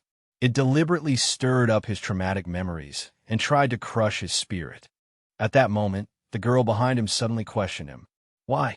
We trusted you and waited for you. Why did you abandon them? If you had been there, they would have survived." She questioned his choice. "Why did you go to Tokyo?" Not only that, a series of accusatory voices from others also rang out one after another. Faces filled with resentment and eyes full of unwillingness stared continuously at Suyun. Amid countless accusations, Suyun merely stood there in silence. The girl grabbed him by the collar, her eyes vicious, as if she wanted to curse him to pieces. However, he did not waver at all. Mana had begun gathering in one place. Immediately afterward, it struck toward that woman without hesitation. The girl in front of him immediately questioned him. "Now you want to kill us too?" As expected, you were only acting like a hero. With a cold snort, Suyun calmly said, "Think whatever you want. Resent me and curse me as much as you like." When the girl heard that, she immediately burst into laughter. "So you admit it. What kind of act was that? Is playing with other people's lives fun to you?" Suyun narrowed his eyes at her and said coldly, "I do not care what you people say. If I had intended to stop here, I would never have started." As soon as he finished speaking, he raised his sword high. His low voice continued to ring out. "So watch carefully. On the road I walk from now on. The tears you have shed and the pain of losing your precious loved ones will never happen again. If I fail, then curse me and despise me all you want." Immediately afterward, he slashed down. A large crack appeared in the ground, and those faces filled with hatred quickly vanished. Right after that, an enormous amount of mana shot out from within the ground, causing cracks to appear even in space itself. But Suyun was still inside the dark space of the Black Forest. He could not help but frown. Even though I escaped the illusion, this skill still has not been dispelled. At least that attack, just now, made this skill more stable. At that moment, a figure suddenly appeared before Suyun. It was actually a child. He narrowed his eyes and looked ahead, saying in a cold voice, "You should know that trying to provoke me now is useless." But that child still slowly walked forward. Suyun watched it warily, the sword in his hand raised and ready to attack. But the instant the child arrived in front of him, his eyes widened in horror. The child suddenly reached a hand toward him. Soo-Yun asked suspiciously, "What do you want?" He stared blankly at the child for a long while. Only then did he reach out and touch its hand. In an instant, a segment of memories flowed into his mind. Whose memories are these? Within those memories, a man was holding a shard of a glass bottle. He seemed to be searching for something, muttering nonstop. "Where's that, brat?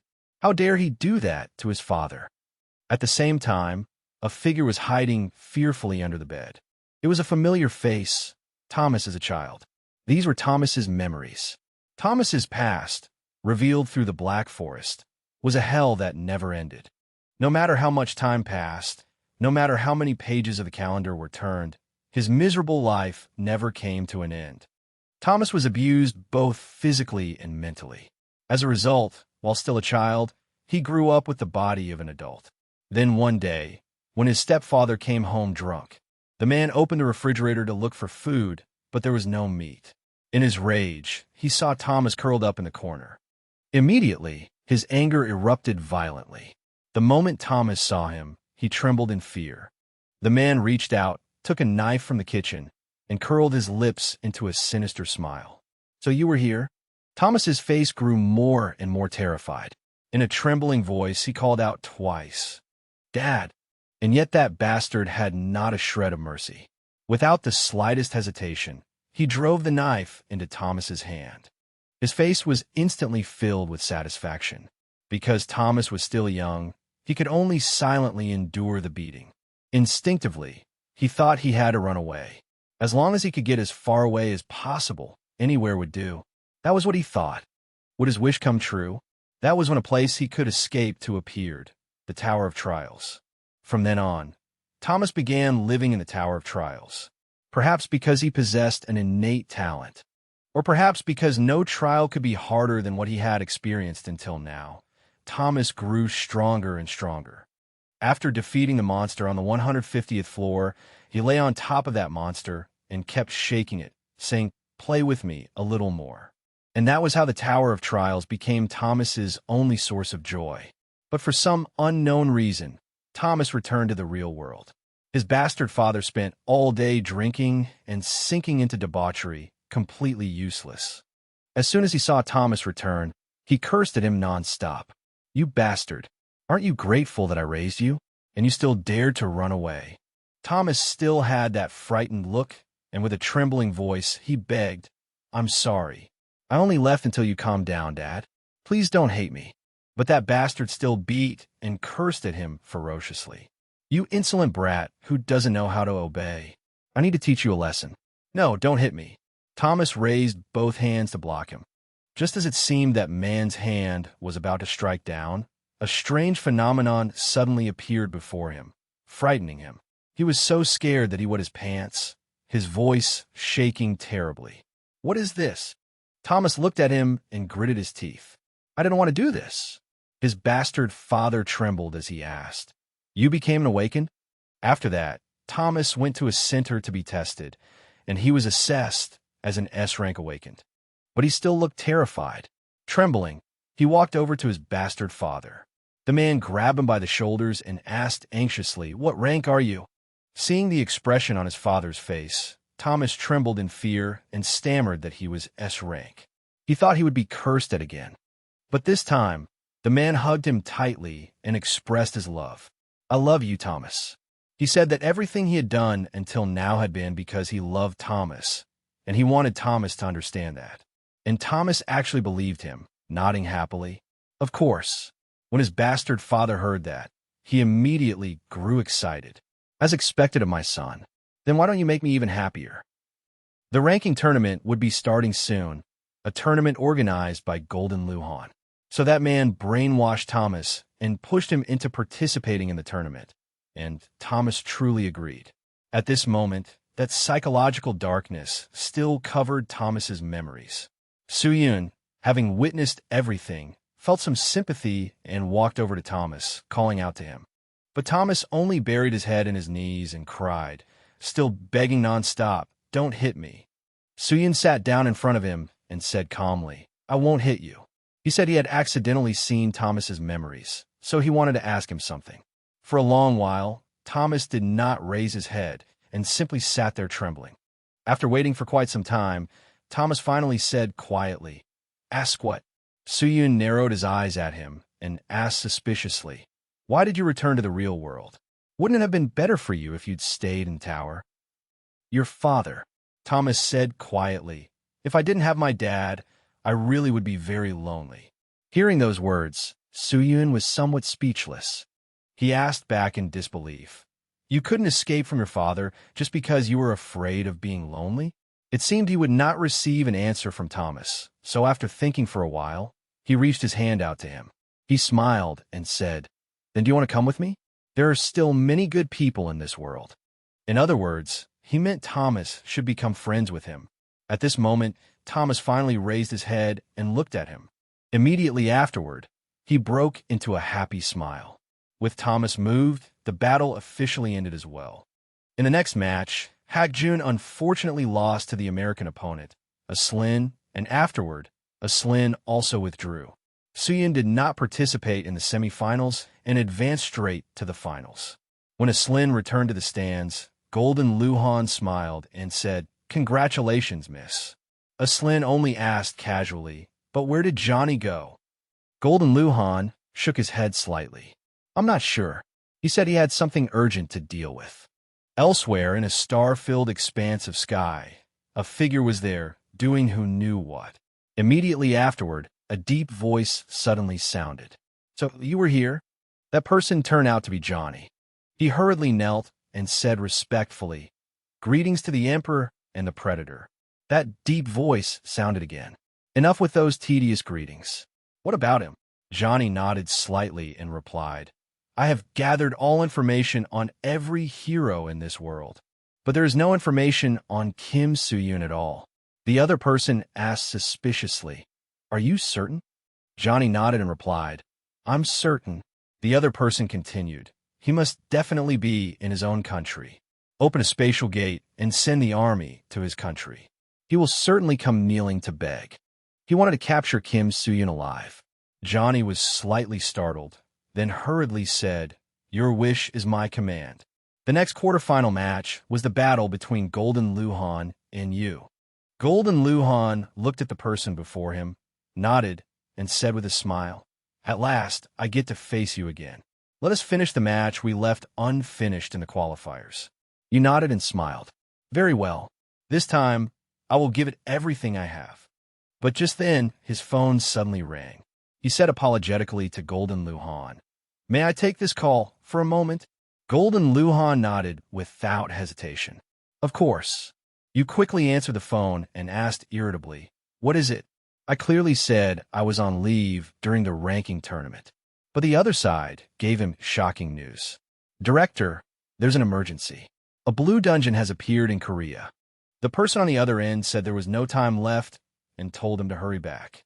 After that, Yu announced his withdrawal, and Golden Luhan automatically advanced to the semifinals. The final match of the quarterfinals was the confrontation between Elena and Lewis. In the end, Lewis won, but because his injuries were too severe, he could not participate in the next match. At that moment, the host spoke up to announce, "The match schedule has been changed as follows. The semifinals, which were originally about to take place, will not be held due to several contestants withdrawing or being injured.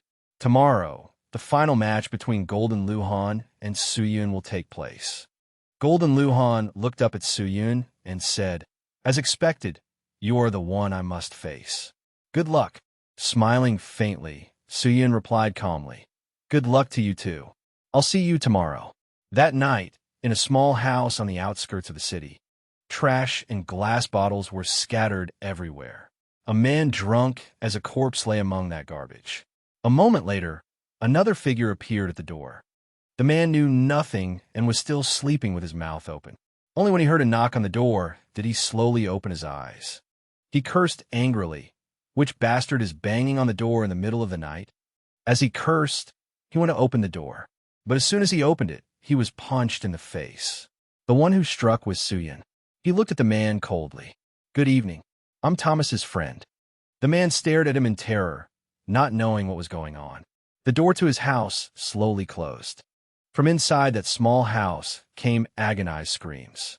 And the next day, an unconscious man was found in the slums of New York with both legs shattered. When it was discovered that he was also a serial killer, he was sentenced to death. The person who provided the information was said to have vanished without a trace. At the same time at the arena, today was the final match. A large crowd had gathered here early. Luhan looked around and could not help sighing. Wow, there are so many people. I guess it's because this is the finals. But on this side, Hak-jun was not very happy. He was holding on to Thomas. All right, we understand, so stop. If you keep this up, you're going to fall. But Thomas did not listen and insisted on climbing down. Seeing this, Duho could not help sighing. For some reason, everything was noisier than usual today. Going back to before the day of the finals, after the match ended, Soo-yeon had brought Thomas back to his place and explained everything to Duho and Hak-jun. At first, the two of them still had some reservations, but in the end, they agreed. They began discussing plans for the future. Soo-yeon also instructed them to take care of Thomas. At that time, Hak-jun happily stepped forward to take on the responsibility. Don't worry, just trust me. Soo-yeon frowned and said, Thomas is older than you, so show him some respect. When Hak-jun heard that, he immediately complained, no way. Duho then spoke up and cut in. In any case, we need to find a place for him to live in Korea. Soo-yeon replied calmly, don't worry. We'll look for one after we get there. Immediately afterward, they welcomed Thomas into their group. Feeling this sensation for the first time, Thomas was initially a little startled.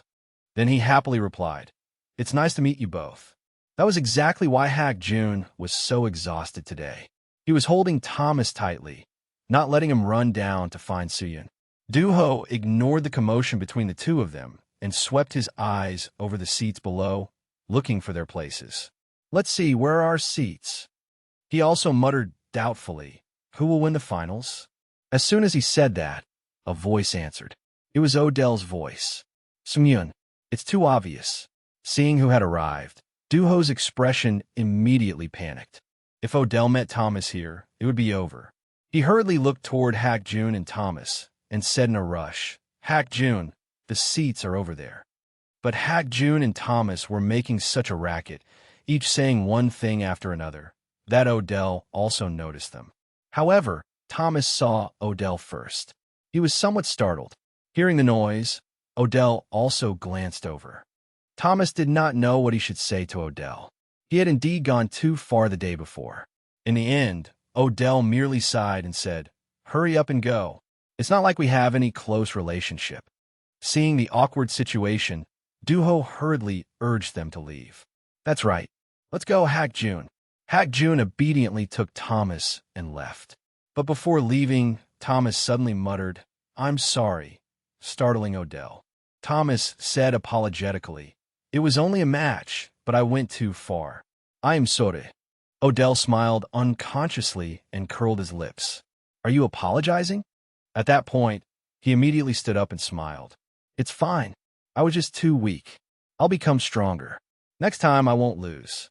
Thomas was very innocent and said whatever he thought. All right, you're too weak right now, so you have to become stronger. When Duho heard that, he panicked and hurriedly scolded him, shut your mouth, please. A moment later, the match host's voice rang out. You have all waited a long time. This is the ranking tournament, where 175 S-Rank Awakened have participated. After a long journey, only 2 remain. The 2 have displayed overwhelming strength throughout the competition. Those 2, of course, were Golden Luhan and Soo-yeon. A match that will show everyone which of these 2 heroes is the strongest. The final match officially begins. As soon as those words fell, the 2 rushed toward each other. 2 streams of mana quickly collided. And with a boom, an explosion immediately rang out across the arena platform. Dust and smoke blanketed a large area. Soo-yeon glanced at the person standing in the smoke. At this moment, Luhan also stepped out from within and asked suspiciously, why do you keep dodging? However, Soo-yeon did not answer. The moment Luhan attacked, he immediately dodged. Luhan spoke in some irritation. Stand still, will you? Only then did Soo-yeon smile and say, if that's what you want. As soon as he finished speaking, he turned back, and the sword in his hand slashed down non-stop. The sword was wrapped in a vast amount of mana. In the blink of an eye, it charged fiercely toward Lu Han, but he still managed to avoid it. Su Yun, however, did not give him any time to breathe and continued attacking. In the stands, the people watching the match cried out in disbelief. "What's going on? They're so fast. I can't see anything." At this moment, the Martial King's face became even more panicked. He gritted his teeth and muttered, "This is Kim Soo-yun's true strength?" Even Odell could not believe what was happening. It seemed his previous goal had been nothing but wishful thinking. He had thought that once he reached S rank, he would have caught up with Soo-yun, but he had been wrong. The two people on the arena platform at this moment had already surpassed human limits. At the same time, Soo-yun and Lu Han were still locked in a fierce struggle on the platform. The sword light in Soo-yun's hand kept striking out. But Lu Han was no ordinary person either. He blocked Soo-yun's sword.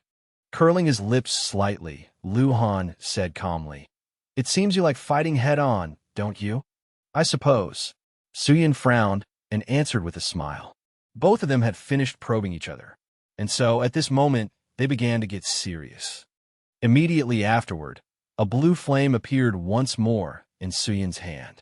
Without the slightest hesitation, he immediately threw it toward Lu Han. Seeing this, Hak-jun immediately praised him. "Good, that was a nice hit." Beside him, Du-ho also clicked his tongue and echoed, "Lu Han will probably be badly injured." But they had guessed wrong. Amid that divine flame swirling through the air, Lu Han's figure still stood towering there. In an instant, Hak-jun's expression immediately turned ugly.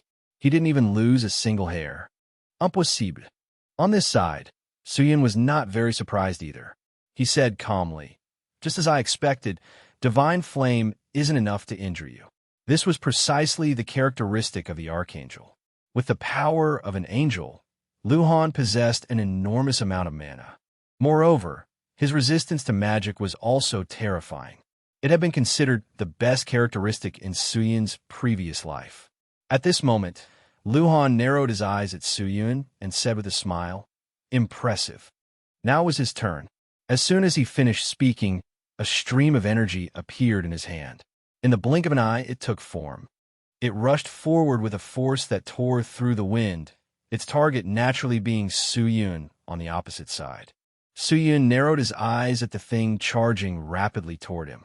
Immediately afterward, he created a protective shield. The two powerful forces collided in an instant. With a boom, another huge explosion erupted on the arena platform. Rocks and dirt flew everywhere, swept up by the affected mana. In the stands, Hak-jun and Du-ho could not help covering their eyes. Du-ho sighed and said, "There's too much debris. I can't see anything." Lu Han narrowed his eyes at the pile of rubble. For a long time, there was no reaction. The people in the stands, unable to see Soo-yun, began discussing. "Is it over? There's no way he could survive that attack, right?" Even Rogun believed that Soo-yun could not possibly withstand that blow. But at this moment, a strange change appeared beneath the arena platform. In the hazy smoke, threads of magnetic energy suddenly appeared. Soo-yun was still standing there without the slightest injury. However, at this moment, a terrifying magnetic energy was radiating from all around his body. Lu Han, standing opposite him, naturally sensed it and could not help gritting his teeth and cursing inwardly. Damn it. Was this the feeling everyone had when they looked at him every day? At this moment, looking at Soo-yun, he felt somewhat uncomfortable. This was because of Oroza's third eye, which had also been summoned in spiritual form. Soo-yun sighed helplessly. "I didn't expect I'd have to use it." As he spoke, he looked toward Lu Han again, raising his brows provocatively. "You said you wanted to broaden your horizons, didn't you? Then try this. Let's see if this satisfies you." At this moment, Lu Han's body could not help trembling. He gritted his teeth and spoke. "Enough." A chill suddenly rushed up his spine. At last, he had met an opponent worthy of him. He had waited for this day for a very long time. He could defeat him. With that thought, he activated the Archangel's divine punishment skill and swiftly charged toward Kim Soo-yeon. Luhan shouted triumphantly, "From today onward, I will be the strongest." Hearing those words, Kim Soo-yeon merely curled his lips into a faint smile, and the sword in his hand began to move. He raised his brow provocatively. "Kulme." Then Oros's spiritual body and Luhan's divine punishment began to rush forward. The very instant they collided, another huge explosion erupted across the arena, sending rocks and dirt flying everywhere. In the blink of an eye, the place was engulfed in dust and mana. Luhan was now searching for Kim Soo-yeon's figure. He frowned in thought. What exactly had just happened? He had clearly landed the hit. He recalled the moment his divine punishment had collided with Oros's spiritual body. A faint purple current of energy had suddenly appeared and wrapped around Oros. Immediately afterward, divine punishment had plunged straight into the giant serpent's body. At that moment, Luhan smiled in triumph.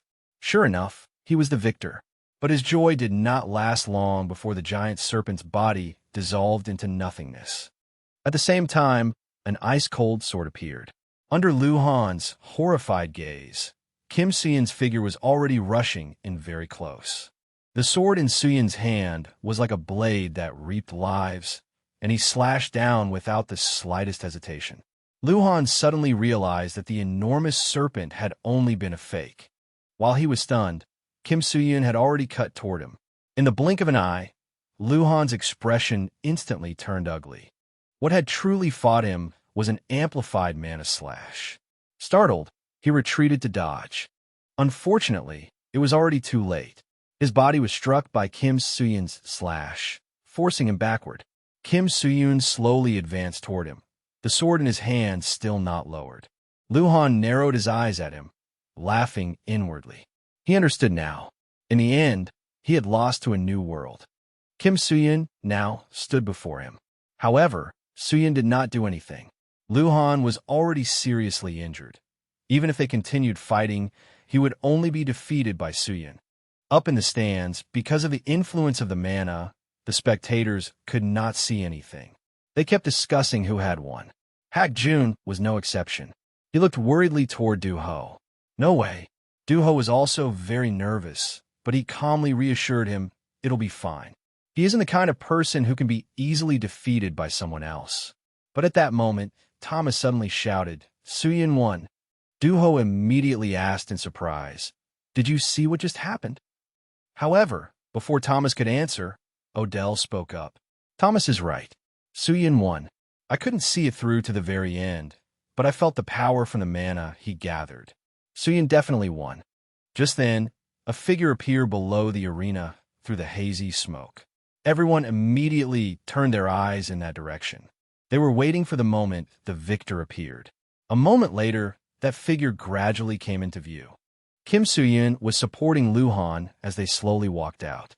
The stands instantly erupted, and Do-ho's group of 3 cheered nonstop. The others stared at Kim Soo-yeon with disbelief on their faces. Luhan could not help but chuckle softly. This feeling was truly strange. There was nothing he could do. He had lost. Seeing everyone's reaction, Kim Soo-yeon curled his lips and jokingly asked, "Impressive, right? Are you complaining?" No, Luhan pouted, shook his head, and replied indifferently, "Strangely enough, I don't hate it." Immediately afterward, the voice of the match host rang out.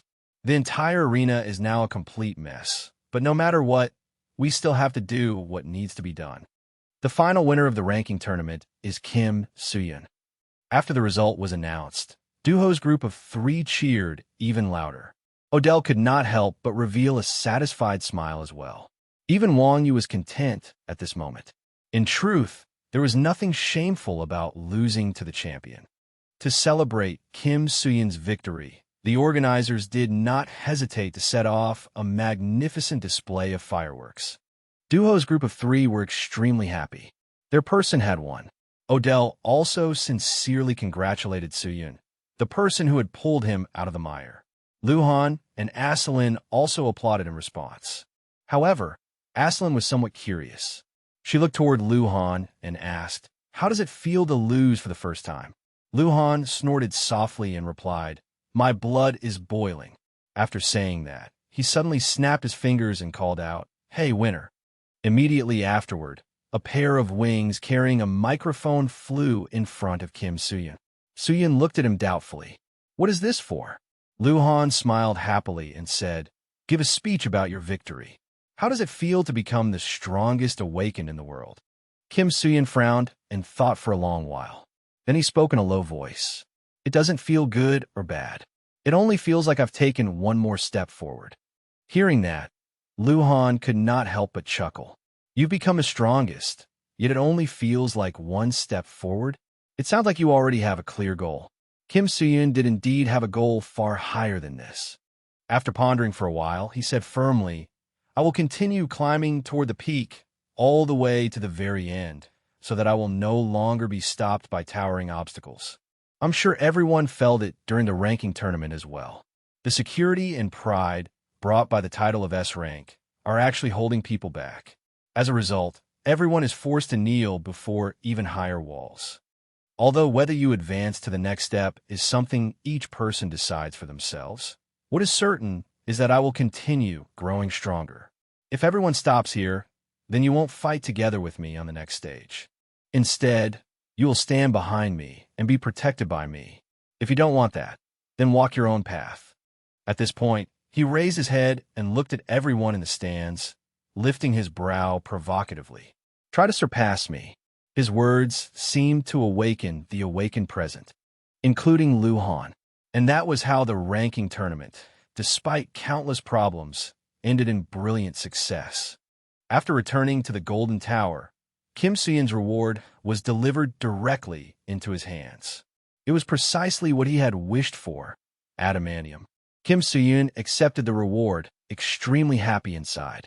In some ways, this had been the true goal of the ranking tournament. At last, he would be able to possess the strongest weapon, Balmong. Meanwhile, another problem was occurring in Korea. Many people had gathered in the conference room of the Korean Awakened Management Association. The person in the central seat was Du Eui. He slowly spoke.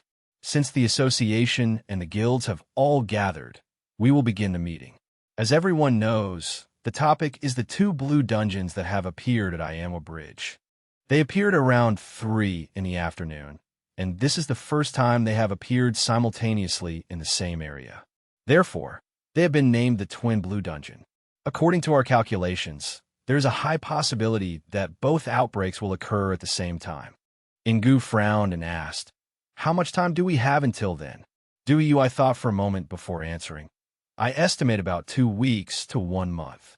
Hearing that, Cian snorted coldly in dissatisfaction. "Why is the margin of error so huge?"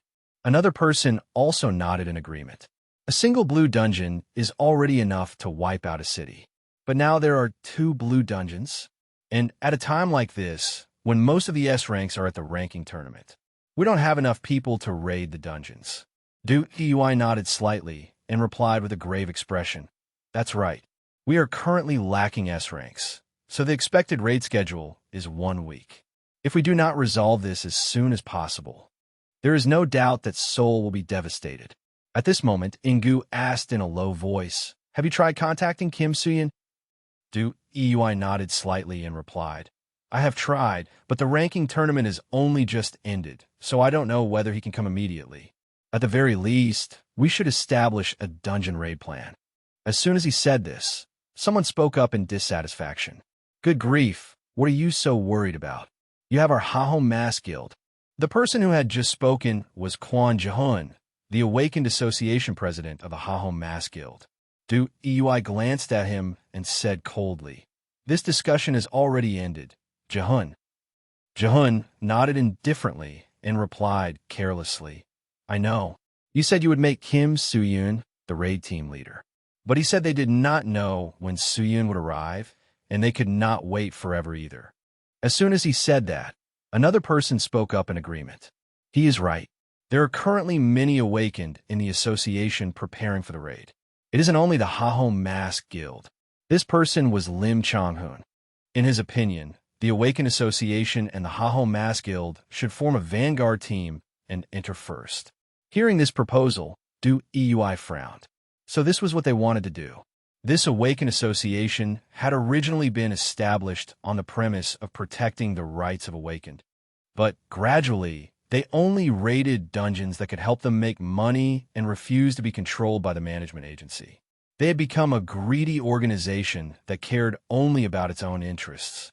Their goal this time was probably reputation and the spoils within the blue dungeons, which was why they had come here, seeking permission to raid the dungeons. Thinking of this, Du Eui sighed somewhat helplessly. I'm sorry, but that will not be possible. The agency prioritizes the safety of the citizens and the city, and we want a more reliable plan. Since we still do not have any objective data, if the Vanguard team from the Hahom Mass Guild and the Awakened Association fails, it could very well cause the outbreak to occur earlier than expected. His words made Jehun so angry that he ground his teeth, but Du Eui ignored him. However, at that moment, Changhun took out a stack of documents and spoke. If you need objective data, we have it here. Du Eui reached out and took them, asking with some doubt. What is this? Changhun slowly explained. We sent a request and received it from the American agency. This is evidence showing that even with the Chaos Guild appearing and causing trouble inside the Blue Dungeon, there is still an 80% chance of a successful raid. Do you still think Korea's strongest force cannot succeed? Du Eui looked at the documents in his hand and then fell into thought. Changhun became even more smug, believing he had succeeded. But not long afterward, Du Eui slammed the documents onto the table. He spoke bluntly.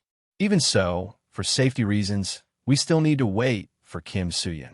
Furthermore, for one blue dungeon, we need at least 3 S ranks. As soon as he said that, the room was enveloped by a large amount of mana, and Jehun's low voice rang out again. You sure talk a lot. So what you mean is that the Hahom Mass Guild is unreliable, right? Changhun, who was sitting beside him, was somewhat surprised that he had done this. Ingu calmly looked at him without moving. Seeing that the situation was turning bad, Du Eui activated his mana to resist. Cian and the others shouted angrily, Hey, what do you think you're doing? Withdraw your mana immediately. Jehun was not afraid either. He snorted coldly and cursed in anger. Don't move. Right now, I feel like beating someone up. Cian did not back down either and he shouted fiercely, You think you're something? Then fight. As soon as the words left his mouth, he was about to charge forward. But at that moment, Ingu spoke up to stop him. Enough. Cian turned his head and said in dissatisfaction, Captain, you want me to just sit here and watch? However, before he could finish speaking, his body trembled in shock. Even Jehun frowned deeply. That was because Ingu was now releasing his own aura. An enormous amount of mana surged out, attacking Jehun's mana. He gritted his teeth and said, I said enough. In an instant, the 2 streams of mana kept colliding. Ingu frowned and looked toward Jehun in warning. But Jehun had no sense of propriety and still allowed his mana to continue rampaging. Seeing this, Changhun immediately panicked. Ingu was the strongest person in the management agency. In fact, he was the reason the Awakened Association had tried not to come into conflict with the management agency. If they went against him, they would gain nothing. With that thought, Changhun hurriedly stood up to mediate. What are you two doing? Don't fight each other. That's enough. President, you should apologize as well. At this point, he used telepathy to say to Jehun, You know the agency holds the authority over dungeon raids. Opposing them now will not benefit us. Hearing this, Jehun immediately frowned. Immediately afterward, he unwillingly withdrew his mana. Seeing him pull back his mana, Ingu nodded in satisfaction and also withdrew his own. Then he looked toward Jehun and spoke. I can see your potential, but I hope you understand that we are preparing for the worst-case scenario. Only after we complete all preparations will we begin the raid on the Twin Blue Dungeon. His words seemed to anger Jehun again. Jehun rose from his chair. He rushed in front of Ingu and cursed through gritted teeth. So what you mean is that we are not strong enough. Changhun sighed somewhat helplessly. I already told you to control your temper. But as a hot-tempered person, Jehun could not endure it. He provoked Ingu. Come outside. I'll show you that we are strong enough to raid the dungeon. Ingu reached out and pushed away Jehun's arm as it tried to touch him. Then he accepted the provocation. Fine, I will teach you a lesson you will never forget. But Jehun was not afraid and said arrogantly, if I win this match, I want the right to raid the Twin Blue Dungeon. Hearing this, Du Eui shouted angrily. The raid leader has already been decided. However, Ingu patted his shoulder to reassure him. It's fine. Instead of sitting here talking, using action will be faster. Jehun lifted his foot and walked outside, snorting coldly. I like your confidence. Don't go back on your word later. Ingu pouted disdainfully. That is what I should be saying. Don't worry. I'm not that petty. Jehun glanced at him provocatively. At that moment, a voice suddenly sounded from the doorway, startling him. Kim Seon appeared with Duho's group of 3, pouting with a smile. Looks like something interesting is happening here. Let me join in too. He swept his gaze over everyone and revealed a confident smile. Seeing him, Jehun immediately cried out in panic. Kim Soo-yoon, the ranking tournament should have only ended today. Why are you here? Kim Soo-yoon slowly explained. I received help from Luhan earlier. Back when he was still in America, after Luhan learned that Soo-yoon had to return, he came to find him. I heard you need to return to Korea immediately. Use this. After saying that, he handed Soo-yoon a feather. Soo-yoon asked doubtfully what it was. Luhan explained that it was a celestial feather, allowing its user to teleport to a location from that person's memories. After hearing Soo-yoon's explanation, Ingu nodded in understanding. So that's how it is. Thank you for responding quickly to the association's mission. Kim Soo-yoon shook his head and replied with a smile, not at all. Thank you for telling me about it. Anyway, what is happening? I want to hear the situation. Jehun frowned slightly in thought. A moment later, he spoke in a low voice. It's nothing much. Uncle Ingu and I were just competing for the right to raid the double dungeon. As soon as he finished, Kim Soo-yoon said in a low voice, That's strange. Jehun narrowed his eyes and looked at him, waiting for what he would say next. Soo-yoon snorted coldly. That right, the right to raid that dungeon, was mine from the beginning. So why are the association and the guilds now deciding who has that right? As soon as he said this, Jehun's expression immediately turned ugly, and he stammered, not knowing how to explain. Chang-hun was also extremely alarmed at this moment, and inwardly cursed that they were finished.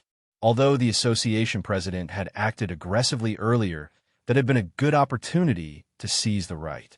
However, if their opponent was Kim Soo-yoon, the strongest awakened in the world, then defeating him would be harder than reaching the heavens. Soo-yoon was also watching them coldly at that moment. In his previous life, this guild had caused no end of trouble. Then Ingu finally opened his mouth to explain. I'm ashamed before you, Soo-yoon, but the conflict between the association and the guild began long ago. At that point, he drew his sword and said he would resolve it himself. Soo-yoon quietly shook his head. The guild really was troublesome. It would be best to settle them quickly and thoroughly. With that thought, he nodded in agreement. All right, I'm sure both the guild and the association have their reasons. So fight for the right to raid the Twin Blue Dungeon. As soon as he said that, Jehun and Chang-hun's expressions immediately turned ugly. Jehun gritted his teeth and said, How is that any different from telling us to go home empty-handed?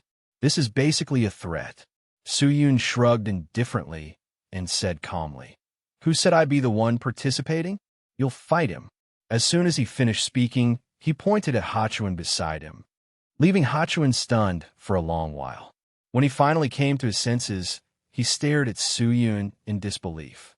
In the end, however, they decided to gather at the training field of the Awaken Association. Soo-yoon spoke first. We'll begin in 5 minutes, so prepare yourselves until then. Hachuan glanced at him from the side and asked, Soo-yoon, why did you suddenly do this to me? Soo-yoon gave a faint laugh and replied, Sorry, I just did it on the spot without thinking. Ingu also came over to Soo-yoon at that moment. He said apologetically, Soo-yoon, I'm sorry. This escalated because of me. Soo-yoon smiled faintly and shook his head. It's fine. The guild would have kept picking fights with the association one after another anyway. even if this incident hadn't happened. More importantly, the problem would be worse if they chose to be hostile and refused to cooperate during the raid. Your judgment was probably the only way to control the guild. And if it's you, there's no way you'll lose to an idle bum like him. Ingu nodded confidently. Of course, but that doesn't mean Jehun is an easy opponent. He didn't become S rank for nothing. He might be able to defeat Hachuan, who only recently became S rank. However, Suyun calmly reassured him. Don't worry. In terms of ability, Hachuan is the best among all the awakened I've ever met. On the other side, Changhun walked up to Jehun and said, Guild Master, this is nonsense, but in the end, I think you made the right decision. Jehun nodded slightly and replied, I'm not sure about Kim Suyun or Park Ingu, but that brat is nothing at all. He was very confident. The Twin Blue Dungeon would belong to them. At that moment, Suyun spoke up again to remind them, all right. If you're ready, I'll explain the rules. For safety, the two of you will fight barehanded. You may use skills. When one side gives up or can no longer fight, the other side will be the winner. And now, the match between Hachuan and Jehun officially begins. The two of them quickly took their fighting stances. In the blink of an eye, Jehun rushed toward Hachuan. His fist was already right in front of Hachuan's face. Hachuan hurriedly raised his hand to block it, unable to help admiring inwardly. He's fast. Jehun's attack speed really was extremely quick. He continuously forced Hachuan into a defensive position. But so what if he was faster? That was not a problem. With that thought, Hachuan reached out to stop Jehun's fist. He only needed to land one hit. Right after that, he threw a punch in return. But there was no sign of Jehun in front of him. Hachuan's pupils contracted unconsciously. He had disappeared. By the time Jehun appeared again, he was already behind Hachuan. He grabbed one side of Hachuan's face, then slammed him fiercely down into the ground. Seeing this, Duho immediately shouted anxiously, Hachuan. Sungin spoke nervously. Is it over already? Du Ey also sighed helplessly. Perhaps this really is too much for someone who just became S rank. The members of the Awakened Guild, on the other hand, were overjoyed. Changhun smiled smugly. Jehun's teleportation-type skill was precisely the reason he had become S rank. He believed they had won this match. After pinning Hachuan to the ground, Jehun curled his lips into a smile and said, Now the raid rights are ours. But at that moment, he suddenly realized something was wrong, because Hachuan's hand had grabbed his arm. Hachuan spoke in a low voice. All you've got is one quick punch. Other than that, you have nothing. Those words immediately enraged Jehun, and he shouted, You bastard! What is this strength? But before his doubts could settle, he felt his body shift. Hachuan lifted him into the air with one hand. Then, without hesitation, he threw him away as if tossing a ball. Jehun's body slammed hard into the ground. The situation had changed in an instant, and Duho's group was ecstatic.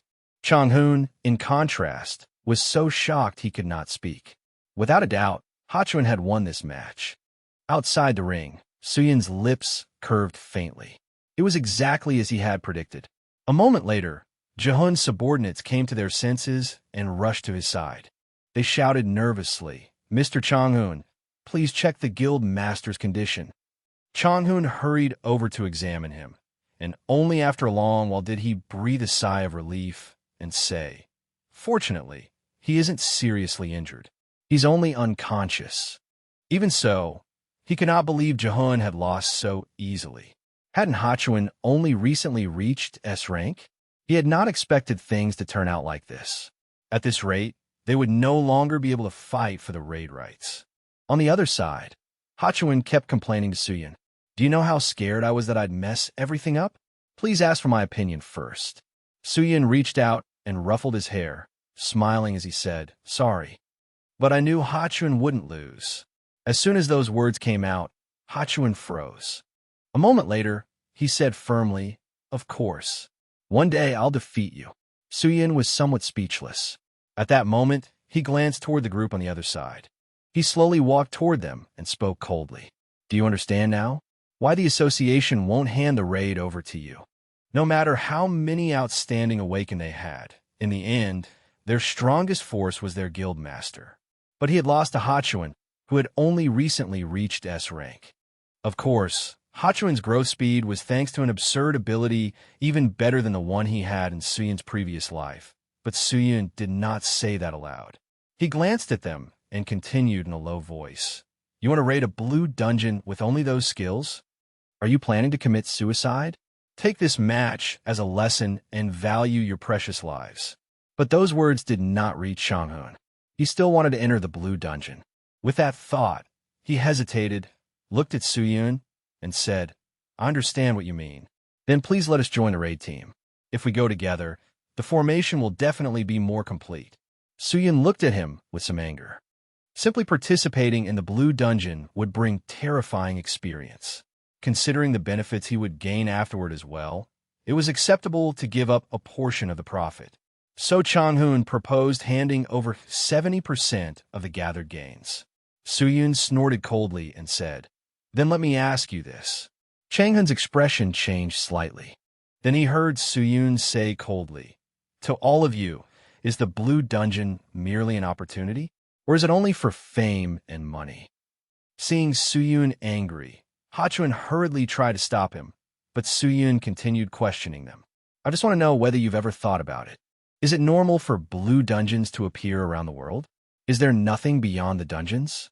What if one day those dungeons swallow the entire world? Suyun narrowed his eyes at Changhun and asked, Have you ever thought about that?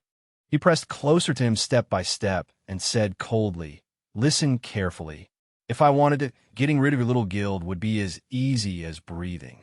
I'm only putting it off for now because I have more urgent matters to deal with. As soon as those words came out, Changhun's face immediately changed. He trembled so badly he could hardly stand. He was going to die. Of course, he did not want to die. So he hurriedly begged, Spare me. I am sorry. At that moment, Suyun before him was like a demon god, able to take his life at any time. Suyun snorted softly and warned coldly, This is your final chance. There won't be a next time. After the commotion, Suyun and Ingu returned to the conference room. After learning Suyun's plan, Ingu asked hesitantly, Are you serious, Suyun? You want to raid a blue dungeon by yourself? Suyun leisurely took a sip of water. Then he nodded and replied, Yes. I'll handle one. Duho, Hachuan, Thomas, and the association will handle the other. Ingu frowned at him and said worriedly, That's too reckless. I think it would be better if all of us went together and cleared the dungeons one by one. However, Suyun was very firm. No, I need to do it myself. Then he made a suggestion that shocked Ingu.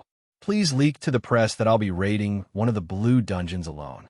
2 hours after Hachuan's match, a car was leaving. It was Jehun's group's car.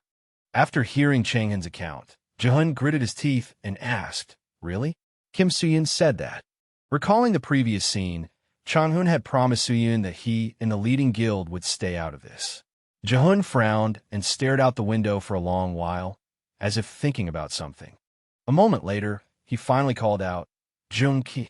The person whose name had been called immediately replied, Yes, Guildmaster. Jehun ordered in a low voice, Call the other guilds and gather 20 skilled people. Jung-ki was slightly startled. Then he heard Jehun grit his teeth and say, Damn it, Kim Suyun picked the wrong person to mess with. He has to die. When the time comes, the association will contact everyone. So please return for now. On this side, Duho warned him worriedly. If you sense danger, don't push yourself. Leave immediately. We'll finish as quickly as possible, so we'll regroup with you as soon as we're done. Suyun gave a faint laugh, nodded, and replied, I know. Then I'll go first. As soon as he finished speaking, he vanished without a trace. At that moment, Ingu looked toward Duho and suggested, We should begin. Duho nodded slightly and replied, You're right. Let's go. Immediately afterward, they also left. The Blue Dungeon raid began that night. When there was no one left on the bridge, strange black holes suddenly appeared. Before long, Jehun appeared with a group of people. Jehun shouted an order, All right. Tamahunt Kim Suyun. Let's play. Immediately afterward, they also entered the Blue Dungeon gate. At the same time, in the distance, someone was secretly observing everything, as if this had all been predicted in advance. Returning to the time in the conference room, when Suyun and Ingu were discussing their strategy, Suyun said to him in a low voice, "No, I'll do it myself. That way, the guild will come after me and cause a disturbance." Ingu asked with some surprise, "You've already predicted what will happen then? Because of competition between guilds or revenge?" In his previous life, the Haho Mass Guild and the others had used this method to deal with dungeons that had not been successfully raided, then receive praise for preventing outbreaks. Those shameless bastards. This time, things won't go their way. That was why Suyun had asked Ingu to leak the news to the press that he would raid a blue dungeon. The guild would definitely follow him, and they would collect evidence when they did. The person secretly collecting evidence was Jui. He looked toward the dungeon and said, "I'll leave the rest to you, Suyun." Inside the dungeon, Suyun had dealt with a group of monsters as soon as he entered. His sword was already soaked in black blood, but he showed no sign of backing down. A moment later, Jehun's group appeared at that very spot as well. Jehun walked around and inspected the bloodstains, discovering that the monsters had been dead for a while. Then he turned to his people and said, "Kim Suyun has gone deeper in. Maintain formation and follow the trail." As soon as he finished speaking, the group immediately accepted the order and moved out. But before leaving, Jehun could not help muttering, "Desert worms are considered bosses in golden dungeons, but here they're just ordinary monsters. So this is a blue dungeon." Thinking that, he turned his head and ordered, "All right, begin." But before he could finish speaking, a voice cut him off. "Who said you could leave?" He immediately turned around. Then he shouted, "It's Kim Suyun." The group instantly became alert and took battle stances. Jehun shouted into the air, "Where are you, Kim Suyun? Come out right now." As soon as he finished, his pupils suddenly contracted, because at that moment, the ground suddenly shook violently. A massive amount of mana was emanating from somewhere, terrifying him. Along with it came a gloomy voice. "Stop!" Jehun glanced behind him. There he saw Suyun standing. Only now, his entire body was shrouded in a terrifying aura of death. Suyun warned coldly, "If you move, I'll kill you." At the same time, in a forest, Sungchul led the members of Ace Guild forward, with a swarm of monsters behind them. Sungchul kept provoking them. "Follow me, you worms." Someone advised him not to overdo it, but he did not listen. In a very playful tone, he teased the monsters. "If you want to eat me, then chase me." His words truly enraged the monster behind them. Its eyes immediately turned bloodshot. Someone shouted in dissatisfaction, "Sungchul, you idiot! It's gone berserk. Why do you have to go overboard?" But Sungchul still smiled in a way that made people want to hit him and said, "That makes it more fun. And this way, we'll finish earlier." Immediately afterward, they ran off at full speed. Right then, Ingu appeared. Without saying a word, he swung his sword down. His eyes were extremely resolute. Single sword slash. A powerful ray of sword light shot out, cutting down many of the monsters behind them. The leading monster was now extremely furious. But Ingu's sword continued to dance through the air, and a series of sword lights slashed out once again. Monster corpses littered the ground. Right then, Sungchul shouted from atop a cliff, "Captain, there aren't any left." Ingu shook his head slightly and replied, "There's no time to rest. Prepare for the next step of the plan." Hearing that, Sungchul nodded and accepted the order. Immediately afterward, he saw something in the distance, clicked his tongue, and said, "As expected, the moment they hear a commotion, they come right over." Disgusting. Beneath the cliff where he stood, a large number of monsters had indeed appeared. Right after that, he shouted, "It's time to carry out the next step." Not only him, but Hachuan and Thomas were also nearby. They were also participating in this plan. Back in the blue dungeon, Jehun's group was now trapped in an extremely dark place. Behind Jehun, cries for help kept ringing out. His expression was extremely ugly, and finally, he could not help begging, "We were wrong." However, the giant serpent's eyes, filled with an aura of death, still stared fixedly at him. He immediately shouted in fear, "Stop!" But at that moment, The giant serpent's body suddenly vanished. By the faint light shining down, he saw a figure standing on the other side. He immediately frowned, his face full of disbelief. The person standing before him was Suyun. He laughed in anger. So that snake was an illusion. But what is this? A cave. While he was still confused, cries for help rang out again behind him. When he looked back, he saw a giant centipede devouring one of his men. But immediately afterward, a great deal of black energy also appeared around him. He had been surrounded by a horde of monsters. Terrified, he cried out, "What are these monsters?" He could no longer keep his composure. There were far too many of them. This was the worst possible situation. Gritting his teeth, he demanded, "Where the hell did you bring us?" With a soft laugh, Suyun said coldly, "There's no need to be so afraid. Thanks to my skill, they haven't attacked yet. This is the deepest part of the dungeon." If Jehun was not an idiot, he knew just how dangerous a blue dungeon was. Even so, driven by greed, he had chased money and fame. He was a pest that threatened the world. So it would be better for the world if he disappeared. Hearing those words, Jehun's body could not help trembling. He gritted his teeth and said, "Save me. The reason I tried to get close to you was..." But before he could finish, Suyun cut him off coldly. "Save you? What are you going to say to all the lives you ruined?" Jehun flinched, then collapsed trembling onto the ground. That was right. Countless people had died because of him. If they could, they would have questioned him about why he had done such a thing. At that moment, Suyun was hovering in midair thanks to the Holy Phoenix Flame. He snorted coldly as he looked down at him. "That is my answer. Now it's your turn to experience it."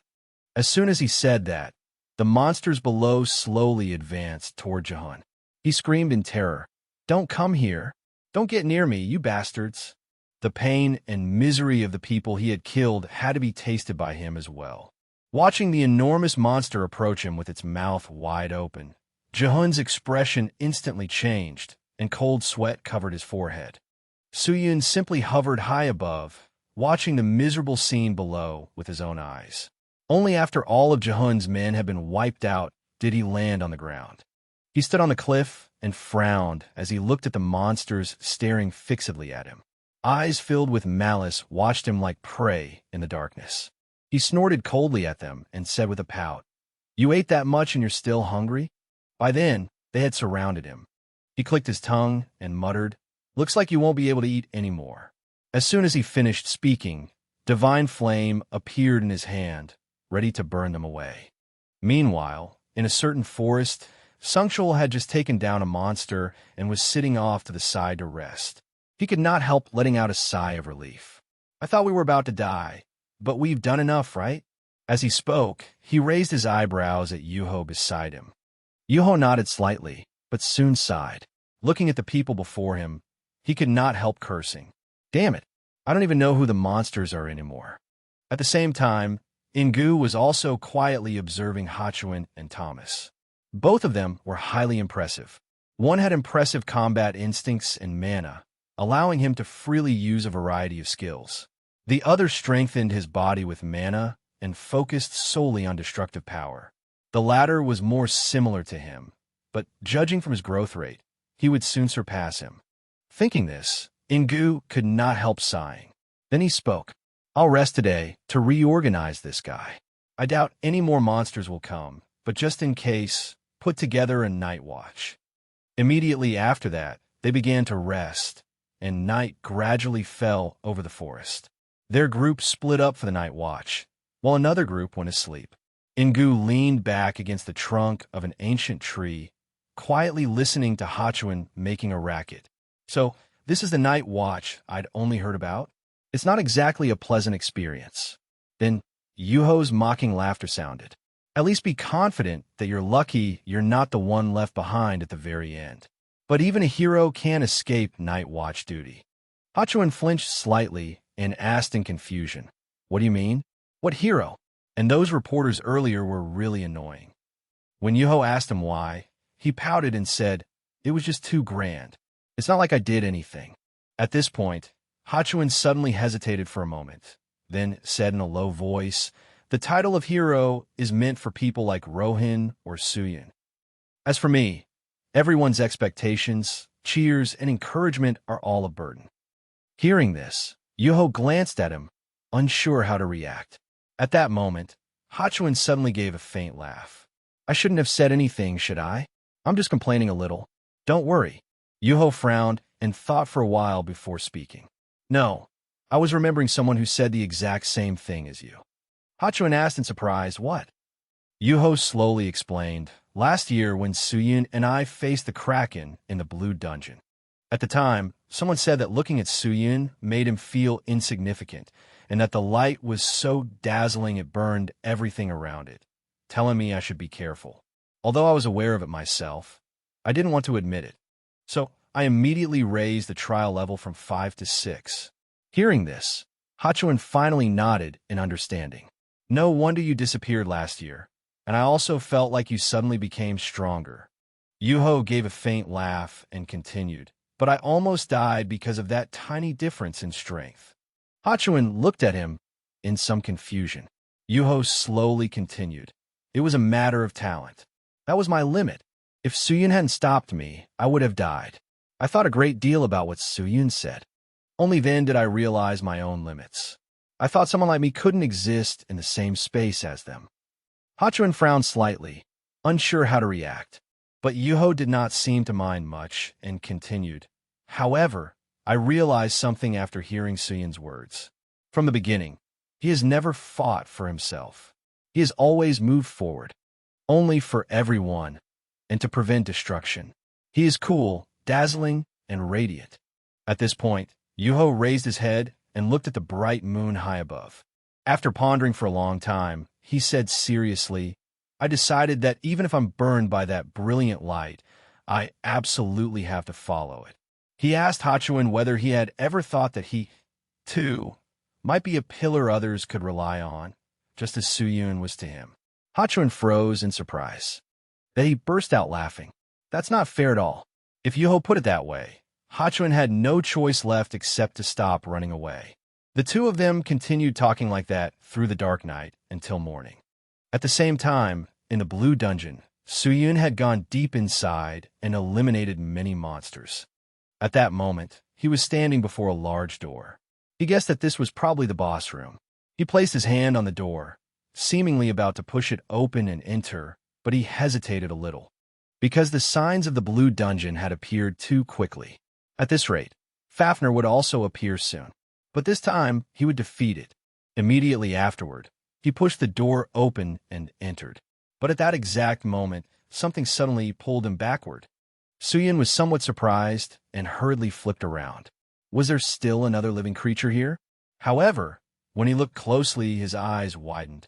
Standing before him was a familiar figure. It was none other than little Mia, who had not appeared in a long time. Mia was very happy to see him again, so it kept licking his face. Before long, his face was covered in drool. Somewhat awkwardly, he said, Mia, I know you're very happy to see me, but could you stop for a moment? At his words, Mia immediately stopped. He wiped his face with his hand and sighed inwardly. It was covered in drool. Had Mia grown bigger, so it drooled more too? Thinking this, Suyun glanced at Mia again and asked, By the way, are you done growing? Mia nodded epidi. Only then did he realize that it was understanding his words more and more clearly. But somehow, something felt a little off. He raised his head and looked at Mia for a long while before hesitantly saying, You're smaller than I expected. As soon as he said that, Mia immediately lowered its head, looking obviously very sad. Seeing this, Suyun could not help panicking. Had he hurt its feelings? He hurriedly explained, What I mean is, Mia, you're the perfect size. Immediately, Mia became excited again, then pointed toward the door. Suyun frowned and asked, Open the door? You want to show me how strong you are? Mia nodded fiercely, indicating that he was right. He slowly walked toward the door, calculating inwardly. Size was not what mattered. He would see just how much it had grown. Thinking this, he pushed the door open and entered. Immediately, he saw a huge monster before him. There were many red eyes on its head. Without the slightest hesitation, it attacked Suyun with its tentacles. He hurriedly shouted, Mia, show it your breath. As soon as he finished speaking, Mia took a deep breath. Immediately afterward, it released a powerful dragon breath. A tearing sound rang through the air, and Suyun could not help frowning. This power was far beyond imagination. Before him, a brilliant flame had appeared, and the monster from moments ago was submerged in a sea of fire. Seeing this, shock appeared on Suyun's face. With just one move from Mia, he had defeated the boss of the Blue Dungeon without expending any effort at all. Mia turned its head and looked at Suyun, extremely proud, its gaze clearly asking for praise. Looking at the miserable scene before him, Suyun was truly somewhat speechless. Mia, can you really do that? A single flame from it had burned the entire boss to ashes, leaving not even part of its body behind. Meanwhile, in the dungeon where Ingu's group was, they searched for a long time and finally found the teleportation gate. Only after Ingu saw it did he let out a sigh of relief. It was over. It had taken them 3.5 days to conquer the Blue Dungeon. 5 people were lightly injured, 1 person was seriously injured, and there were no casualties. Most of that was thanks to Thomas and Hachuan. At this moment, Ingu finally realized that he also needed to improve himself further. Thinking this, he turned his head toward everyone and said, "Good work, everyone. The other stones that dropped from the dungeon will be sent to you later." After everyone left one after another, Ingu slowly walked outside. As soon as he stepped out, he ran into Ju-yi, who was waiting there. As soon as Ju-yi saw him, he walked over and said emotionally, "You safely completed the dungeon conquest. You worked hard, Director." Hearing this, Ingu shook his head and said, "It isn't over yet. We need to support Suyun." But Ju-yi shook his head with a smile and said, "There's no need. He's already done." As soon as he said that, disbelief appeared on Ingu's face. At Du-ho's small house deep in the forest, Suyun went to find him as soon as he returned. Looking at the orb in his hand, Du-ho cried out in astonishment, "Oh my God, is this really adamantium?" Suyun nodded slightly and explained, "It's the reward I received for winning the ranking tournament. I'm only letting you see it for now, because I still have urgent business to deal with." Du-ho did not seem to care much about that, and only focused on examining the adamantium. A moment later, he said excitedly, "I never thought I'd be able to see it with my own eyes." But as he spoke, he seemed to sense something. He reached his hand towards Suyun and said, "Give me your sword." Suyun was somewhat startled, but he still took out his sword and handed it to him. Du-ho held the sword and examined it for a while before finally saying, "The blade is a little damaged." He frowned and calculated how long it would take to repair it. "I need one." He seemed to have determined the time. But after speaking halfway, he stopped. Then he curled his lips into a smile and said, "No, half a year. Within half a year, I'll make the greatest masterpiece for you." Suyun was somewhat surprised to hear him say that, but he did not ask further and only said that he would wait. The next day, Korea was in an uproar. The shock Suyun had caused in the Blue Dungeon became a topic of discussion on many websites. There was also the association's announcement about the Haho Mass Guild's plan to seize the dungeon. On the grounds that the Haho Mass Guild's actions were evil and illegal, the association expelled them and carried out disciplinary measures. In the conference room, Ingu showed everyone the documents, then slowly said, "You can understand just by looking at these documents. In short, the times are changing. The rate at which dungeons appear is rapidly increasing. The role of Awakened is to ensure the safety of citizens and the nation." Suyun looked through them once, then spoke. "Dungeons are appearing much faster than before. That's why the management agency is trying to avoid conflict with the Awakened Association." Ingu nodded slightly and explained, "That's right. Although the association's forces are larger than the management agencies, the agency plays a more important role, whether it is providing information and items to others so their conquests go smoothly, or granting Awakened the right to conquer dungeons. And as we all know, an unmanaged organization is extremely dangerous, so I want to dissolve them." But just as he said this, Yuho suddenly interrupted, "No, we badly need united strength." Suyun looked at him in surprise. Ingu spoke in a low voice, but we have no other choice. However, Yuho curled his lips into a smile and said, "We do. Leave this case to me." At that moment, Yuho's face was filled with confidence. Meanwhile, in a small house in the city, a man was sitting curled up in a chair. The phone he had placed on the table suddenly vibrated. A message had arrived. It was from Soo-yoon, saying that he wanted to meet him. As soon as he saw it, the man instantly panicked. Trembling, he muttered, "I didn't do anything. I'm so scared, Mom." That night, at the high-rise building belonging to the Awakened Guild, curses rang out from inside the office. "Damn it, Jaehoon, that bastard. All he did was cause trouble and die. What should we do now?" In the conference room, everyone discussed noisily. "What now? The association and Soo-yoon won't leave us alone." "Wait, that only applies to the bastards who supported Jaehoon." "That's right. The rest of us didn't even participate. Are they really going to lump us all together?" One man shouted angrily, "You idiot! Do you think they're only doing this because of this incident? They'll definitely dig up every incident that's happened until now. That's why Chang-hoon opened this meeting. There are only a few people worth listening to here, right?" Juno, whom this man had singled out, was the vice guild master of the top 10 guild, an S rank, and was also known as department store. He sighed and replied, "I only agree with the guild master's decision." Receiving this answer, the man thought to himself, the top 10 guild also survived thanks to Jaehoon, so I was planning to ask him to cooperate. I was an idiot for expecting anything from him. Since things had come to this, he spoke up. "Everyone listen. If we want to survive, we have to kill Soo-yoon. Otherwise, all of us will die." Those words shocked everyone. They all joined in and agreed. "Right, that's true. If we work together, we could defeat even Soo-yoon." They did not know that Soo-yoon was outside, hearing every word. Chang-hoon was so frightened that his face turned pale. "Mr. Soo-yoon, I didn't tell them to do that. Please believe me. I did as you told me." And with that, he tucked tail and ran. "I have something to take care of, so I'll be going first." The people inside were still discussing. "Is that really the only way? Forget the association. Soo-yoon is clearly hostile toward us." The man leading the plan to kill Soo-yoon declared, "Then it's decided." He incited the crowd. "Let's kill Soo-yoon."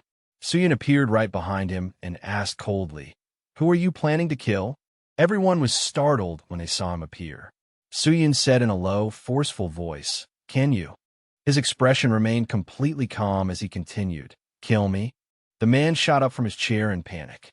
"Yes, Soo-yoon." Soo-yoon sneered, "What a lively debate. Go on then. Or have you already decided to kill me?" After saying that, he crooked a finger and beckoned them over. "In that case, come at me." Two men from a guild were eager to punish Soo-yoon. "You bastard. You're way too arrogant." Their leader calmed them down. "Don't be afraid. He's human too. We'll finish him off right here." With that, they released their murderous intent and struck straight at Soo-yoon. Looking at the waves of supernatural power rushing toward him, Soo-yoon's gaze turned cold and sharp. A flash of light gleamed in his pupils, and Soo-yoon activated the third eye. Then their attacks were nullified. The two men, who had been full of momentum, froze at the sight. What? My skill disappeared. Juno was just as surprised.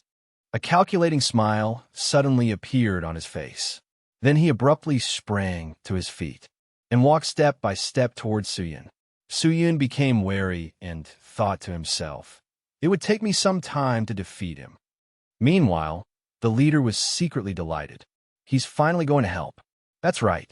With only this many people, I don't know if we stand a chance, but if Juno helps us. But then Juno raised both hands and admitted, "I surrender." His attitude shocked everyone else. What did you just say?" Juno looked extremely confident, as though he was certain he had made the right choice. Soo-yoon gestured to him. "Good. You may leave." Before he left, Juno threw out one last line. "You people seem to have misunderstood something. I never agreed to help you. I don't want to fight a monster like Soo-yoon. Once only those who deserve to be dealt with remained." Soo-yoon began settling the score. "All right then, shall we continue?" He activated the third eye, Predator. An invisible pressure bore down on their bodies, and all they could do was cry out helplessly, "Help!" Soo-yun began drawing his sword, his voice ice-cold. Even though you clearly knew you were rotten, you didn't change at all. You knew perfectly well about your wrongdoings, but chose to stay silent. Organizations like that have no need to exist. All of you should disappear today. Juno, behind him, patted his shoulder to stop him. Soo-yun. Soo-yun turned around and looked at him, waiting for him to continue. Juno suggested, "Leave the rest to me." Soo-yun silently considered it, then handed the stage over to Juno and said, "Thank you." Soo-yun then muttered calmly, "If it weren't for you, I would have killed them all." When the group heard those words, they were so tense that cold sweat poured down their faces. Now, it was Juno's turn to lighten the mood. "Come on, let's put an end to this terrifying atmosphere. We don't intend to cause any more trouble either." With Soo-yun's power behind him and the administrative authority of the association, Juno easily brought the situation under control. Juno brought out a stack of documents and announced, "We have gathered information about the association's crimes and corruption.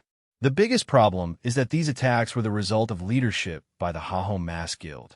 Therefore, the association has set out several conditions so that the Awakened Guild can continue to exist. As a result, new rules and regulations will be added within the Awakened Guild." The leader interrupted, "Wait, by whose authority are you giving us orders?" Juno raised a fist filled with power. Then he slammed it hard onto the table, sending the papers flying everywhere. That attitude made the entire group fearful. Some people objected, but all of them were persuaded. Juno said coldly, "Let me be honest. You're all trash. It's you, the man right in front of me. The stage has already been prepared." He tossed the pile of documents into the air and continued irritably, "I wish I could let Soo-yun kill all of you. But with the current situation changing so rapidly, I need your strength. With a tiger behind you, what you want is money and power, right? More than you could ever want will be provided to you. So shut your mouths and do as I say, you trash." The fox ruled the mountain. The next morning, outside in the park, people were taking walks. A little girl hummed cheerfully along the road. Soo-yun sat quietly on a bench. Juno brought him a cup of coffee. Soo-yun hurriedly asked, "Juno, it looks like everything has been settled, right?" Juno replied, "Of course, especially after that commotion earlier. Did you think I couldn't handle something that minor? And I've become the chairman of the guild." Soo-yun was startled when he heard that. "Really? You never said you were going to go that far." Juno replied gloomily, "I didn't have any other choice. Otherwise, the guild would collapse soon. Forcing them to obey would only be delaying an unavoidable explosion. It's best for me to become the guild chairman and prevent trash from appearing in the first place. Besides, the Awakened in the guild are different from you. They only act when there is something to gain. I plan to control them by offering appropriate rewards." Soo-yun offered his opinion. "I don't think you need to put in that much effort just to maintain the guild." Juno was firm in his choice. "No, we need them." Soo-yun could no longer persuade him. Juno opened up about his true feelings. "Didn't you say it before? If this world is truly normal, then why do we always have to live in fear that one day the dungeons will go out of control and slaughter us all? If that moment comes, we will need an organized force. To be honest, I have never really understood what you were thinking until now. I didn't know anything. I simply admired your strength. Even though I've been trying to chase after you all this time, I finally understand why you keep walking forward so steadfastly.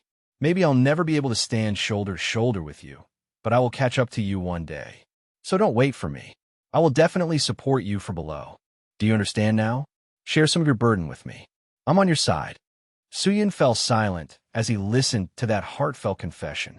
He thought to himself, just with those words alone. So Soo-yun called out, "Juno, you know." But now he felt that no matter what difficulties and trials they faced in the future, they could overcome them together. And so a bright smile returned to the young man's face. Soo-yun said, "Thank you." Seeing Juno's familiar smiling face, he felt happy too. Thanks to him, I can smile freely. On Johnny's side, he frowned in thought. A deep voice rang out, so they did not appear this time either. Johnny confirmed, "It seems that way, sir. And also, in the past, when I was searching for Kim Sung-in, I set up a system. but I only discovered Suyun and Lohan. And although I have been keeping an eye on Lohan, nothing else has appeared. According to my guess, it is very possible that Suyun is a fragment of a god. Fafner spat out resentfully. No, that cannot be. My regression itself is proof of that. Forget it. He has definitely returned. Moreover, I need time to recover my strength. Until then, I leave everything that happens in this dimension to you. Johnny agreed. Please leave it to me, sir. Half a year had passed since then. Thanks to Juno, Suyun was able to climb the Tower of Trials at a slower, steadier pace. A notification appeared before him. You have completed the trial of the 31st floor. You have completed the trial of the 34th floor. You have completed the trial of the 39th floor. He felt very reassured. Now that Juno is leading the Awakened Guild, the national agencies have also gradually cleared out the dungeons. And since he's managing everything better than expected, he's been highly evaluated as someone trustworthy. In a high-rise building in the middle of the city, inside a conference room, Eungyu analyzed, according to the statistics, although the number of Awakened has increased significantly over the past half year, the number of dungeons has also risen very quickly. Juno continued, we have more B rank and lower Awakened now, so we can handle most yellow dungeons. But Suyun knew exactly what he meant. The problem is the dungeons that are A rank or higher. Eungyu replied, exactly. In order to find more A rank and S rank Awakened, we will also need more time. If this continues, the rate at which Awakened appear will not keep up with the number of dungeons, and the number of dungeons being cleared will decrease as well, leading to dungeon outbreaks. For now, we will send this information to the governments of every country. It is best that everyone knows about the incidents that may occur. Suyun agreed, please do that. Juno spoke up, if we're done, may I leave? It seems there's a problem with a new blue dungeon that appeared near Suwon. Eungyu approved. Understood. My report ends here as well. If we receive any updates, I will contact you. He turned to remind Suyun, Suyun, if you're heading home now, I can give you a ride. Suyun refused. No need. Thank you.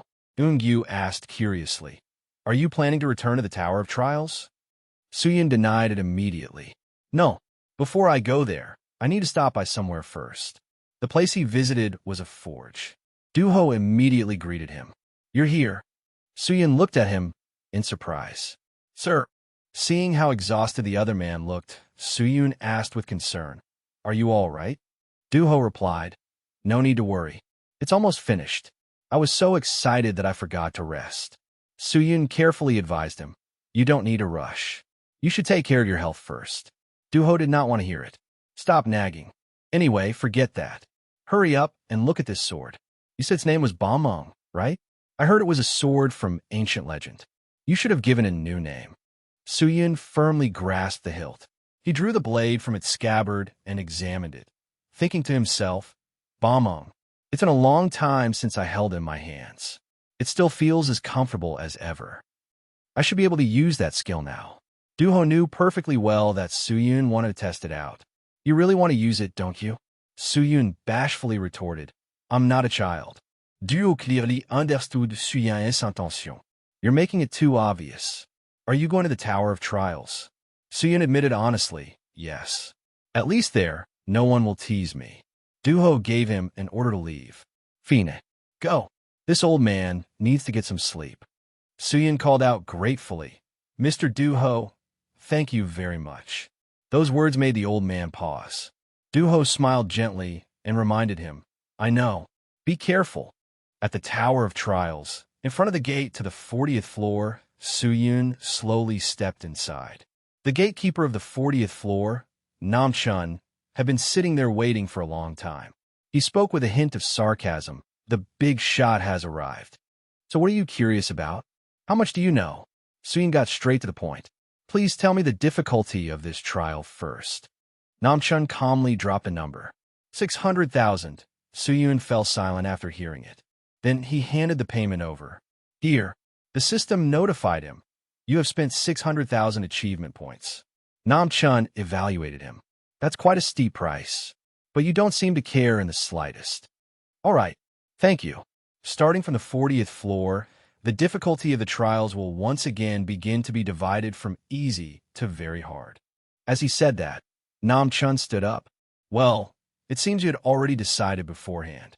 Nam Chun gave him a hint. Find the dragon orb. That is all I can say. Suyun froze when he heard those words. The dragon orb? Is this trial related to the dragon race? Nam Chun gave him one more hint as a bonus. And here is an extra reward for me. Think carefully about why you received this trial. And don't forget that many people are expecting you to accomplish something great. Suyun was stunned when he heard that. He could not believe it. They expect me to accomplish something great? Other people are watching me too. But that doesn't matter now. Suyun was transported into the trial space. A notification sounded. Do you wish to begin the trial of the 40th floor? Please select a level. You have selected level 10. Please choose a difficulty. Looking at the choices before him, Suyun focused. What matters right now is, he said aloud, very hard. He had to overcome the trial before him and become stronger. The notification updated. You have selected very hard difficulty. Beginning the trial of the 40th floor.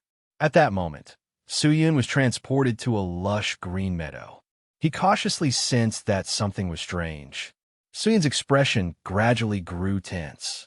It turned out that right behind him, a dragon was sound asleep. He was shocked. A dragon? The mission this time was, save the world of the dragon race. The dragon before you will guide you. Suyun was stunned. Save the world of the dragon race? This place looks so peaceful, and I'm supposed to save it. He immediately summoned Mia. Then he asked it for help. That's one of your kind. Can you try talking to it? The dragon was still fast asleep.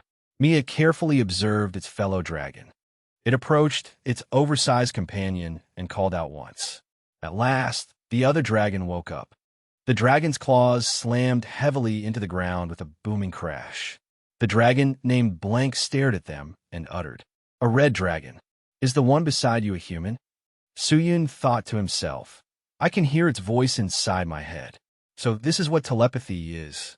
And it seems it can speak the human language too. It looks like Hyung Ki's young dragon, but I can clearly tell they live in two different eras. I heard that the longer a dragon lives, the stronger it becomes. The energy it gives off is impressive. Blank asked coldly, why is a red dragon traveling with a human? And how did a human get here? Suyun was surprised to see Mia's frightened attitude. He reached out and touched its forehead. Then he explained, Mia hatched from an egg I happened to find by chance, and we have been together for about 2 years now. It is my family. Blank asked in return, it hatched from an egg? Are you certain? Suyun nodded in confirmation. Yes.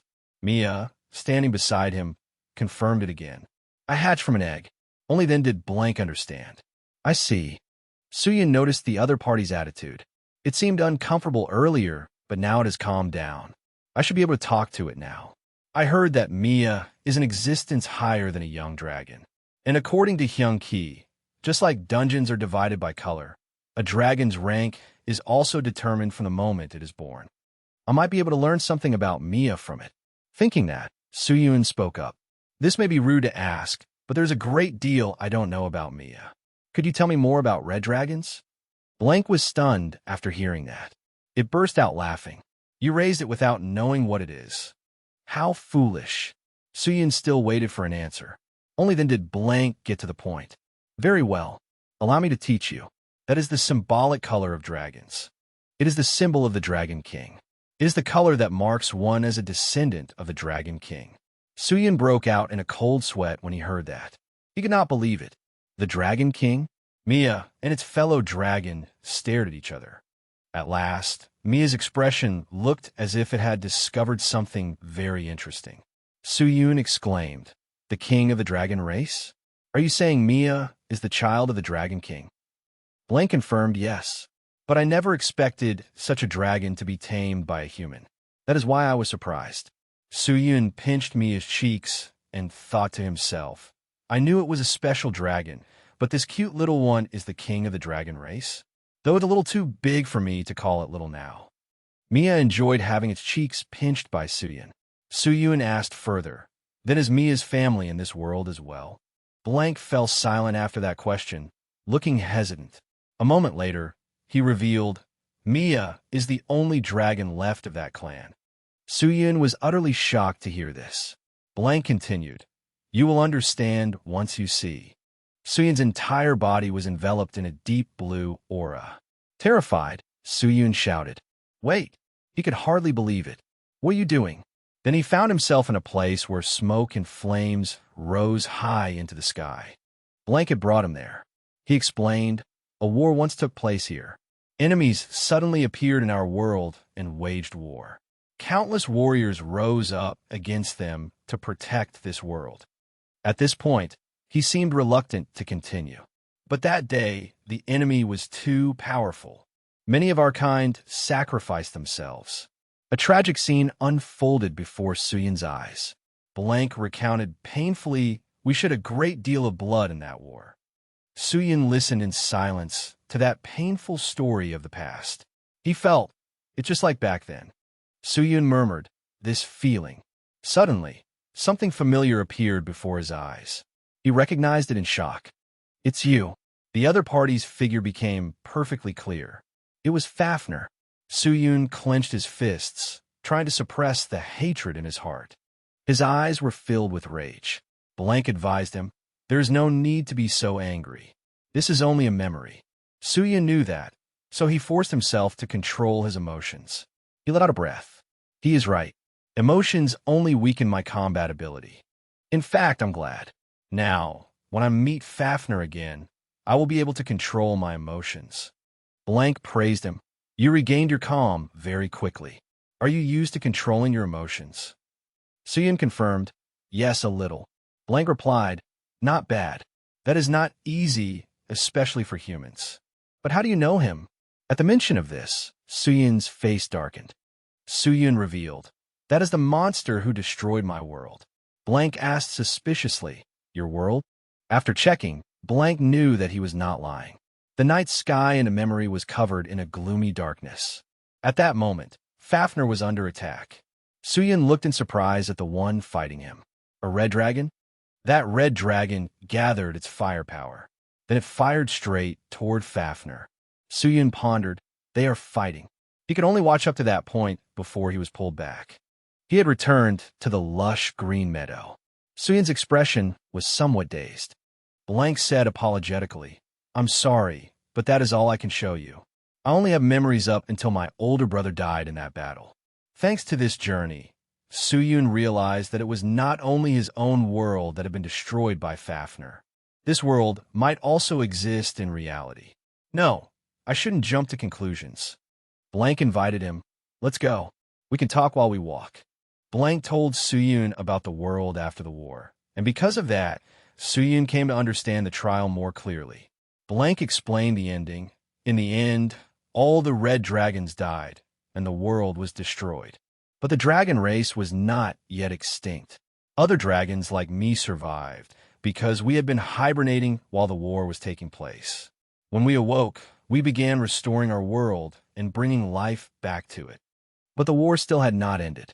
The leader of the monsters had disappeared, but many monsters still remained in this world. So we could only reclaim part of our territory. By the time Blank had said this, he had brought them to his kingdom. We live here. This place is our new home.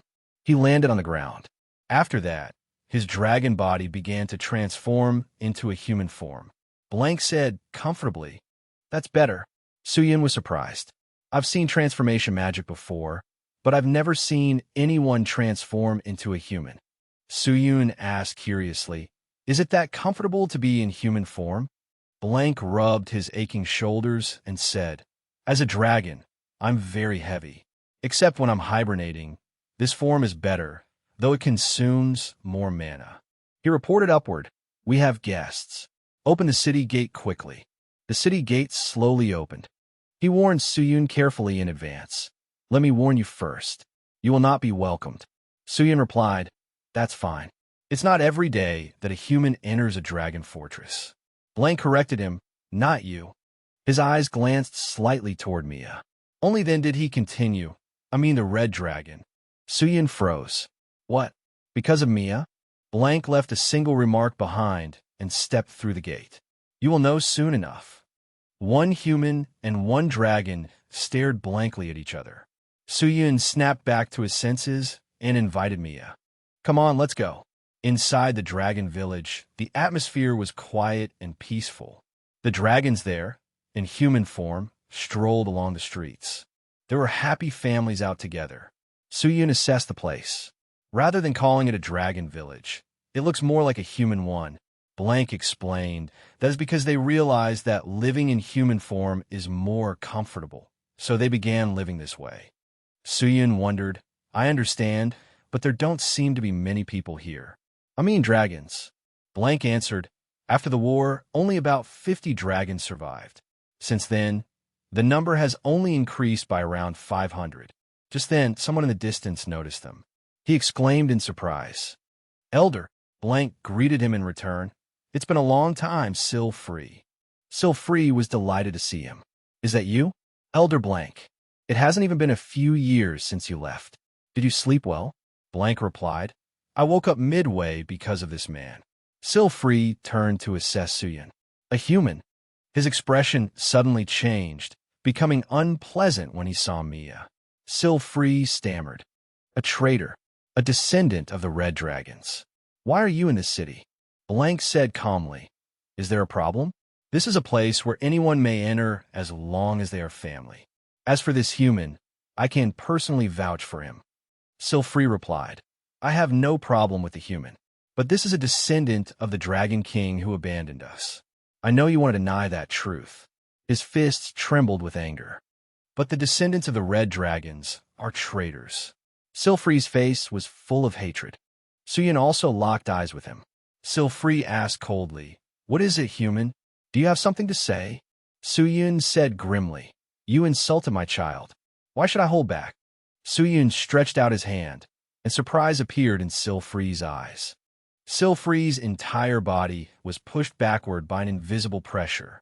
He could not believe it. Why am I stepping back? Suyun looked down on him. I only raised my hand, and you already wanted to run away. You're more cowardly than you think. Silfree stubbornly replied. Who's scared? Me? Scared of a human. He gathered power in his palm and spoke through gritted teeth. Ridiculous. Suyun calmly swung his hand, and his energy spread out with emotion. It burned fiercely with power. Silfree also erupted with supernatural power and roared. Turn to ash and get lost, human. As soon as he finished speaking, a blazing force shot towards Suyun. Suyun casually waved his hand and pushed it back. Return. His voice was low. I'll give it all back to you. The power in his hand shot straight toward the target. The two mighty forces clashed. Then Suyun's force tore through Silfree's power and pierced straight toward him. Silfree could not believe it. My breath. Did he pierce through it? Only when the force came crashing down on him did Silfree understand. I see. He recalled the feeling from earlier. By the time he realized what it was already too late. It was fear. Suyun's power struck Silfree directly. Silfree tried to resist. But before long, he began to weaken. Fortunately, Blank stepped forward to help. Silfree called out in shock. Elder, Elder, Blank said coldly. Enough. I will overlook the rudeness you showed before my guest, so leave. Even after being driven away, Silfree was still unwilling to accept it. But, Blank called coldly, Silfree. You know there are those who are waiting for the descendant of the Dragon King, don't you? Dragons like me. Can you deal with them? Silfree gritted his teeth and swallowed his anger. He declared, I will report today's matter to Lord Canny. Blank was not afraid. Do as you wish. With that, Silfree immediately disappeared. Suyun and Mia approached. Suyun spoke up. I want to ask you something. Blank agreed. Ask. Suyun wanted to know, why is Mia being called a descendant of traitors? Blank no longer wanted to hide it. He explained, Today, the Red Dragons are labeled traitors by our dragon race. The Red Dragons have the ability to pass through dimensions. However, according to the testimony of the Orange Dragons who took part in the war at that time, they abandoned their kin and went to another world. However, there are those who do not believe their testimony, like me. But most dragons, especially the young dragons, regard the Red Dragons as traitors and hate them. Suyun asked directly, "Is there any evidence proving they were traitors?" Blanc replied, "No, there's only testimony." At that moment, someone appeared and said, "You still do not believe us, Blank?" Blank immediately turned his head to look.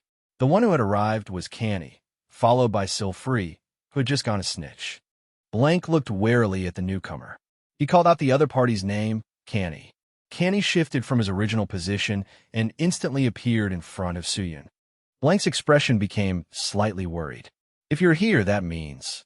The space where they stood suddenly changed. Canny's followers were transported there, and the two of them were surrounded. Suyun thought in surprise. Instant teleportation? Are there really that many people with such a precious skill? And judging by the dragons standing near Blank, it seemed those people were not only Canny's allies. Perhaps because they were gold dragons, their abilities were very different from the blue dragon from before. Two of them asked aloud, "Is that the human who came with the descendant of the Dragon King?" Descendant of the Dragon King? How laughable.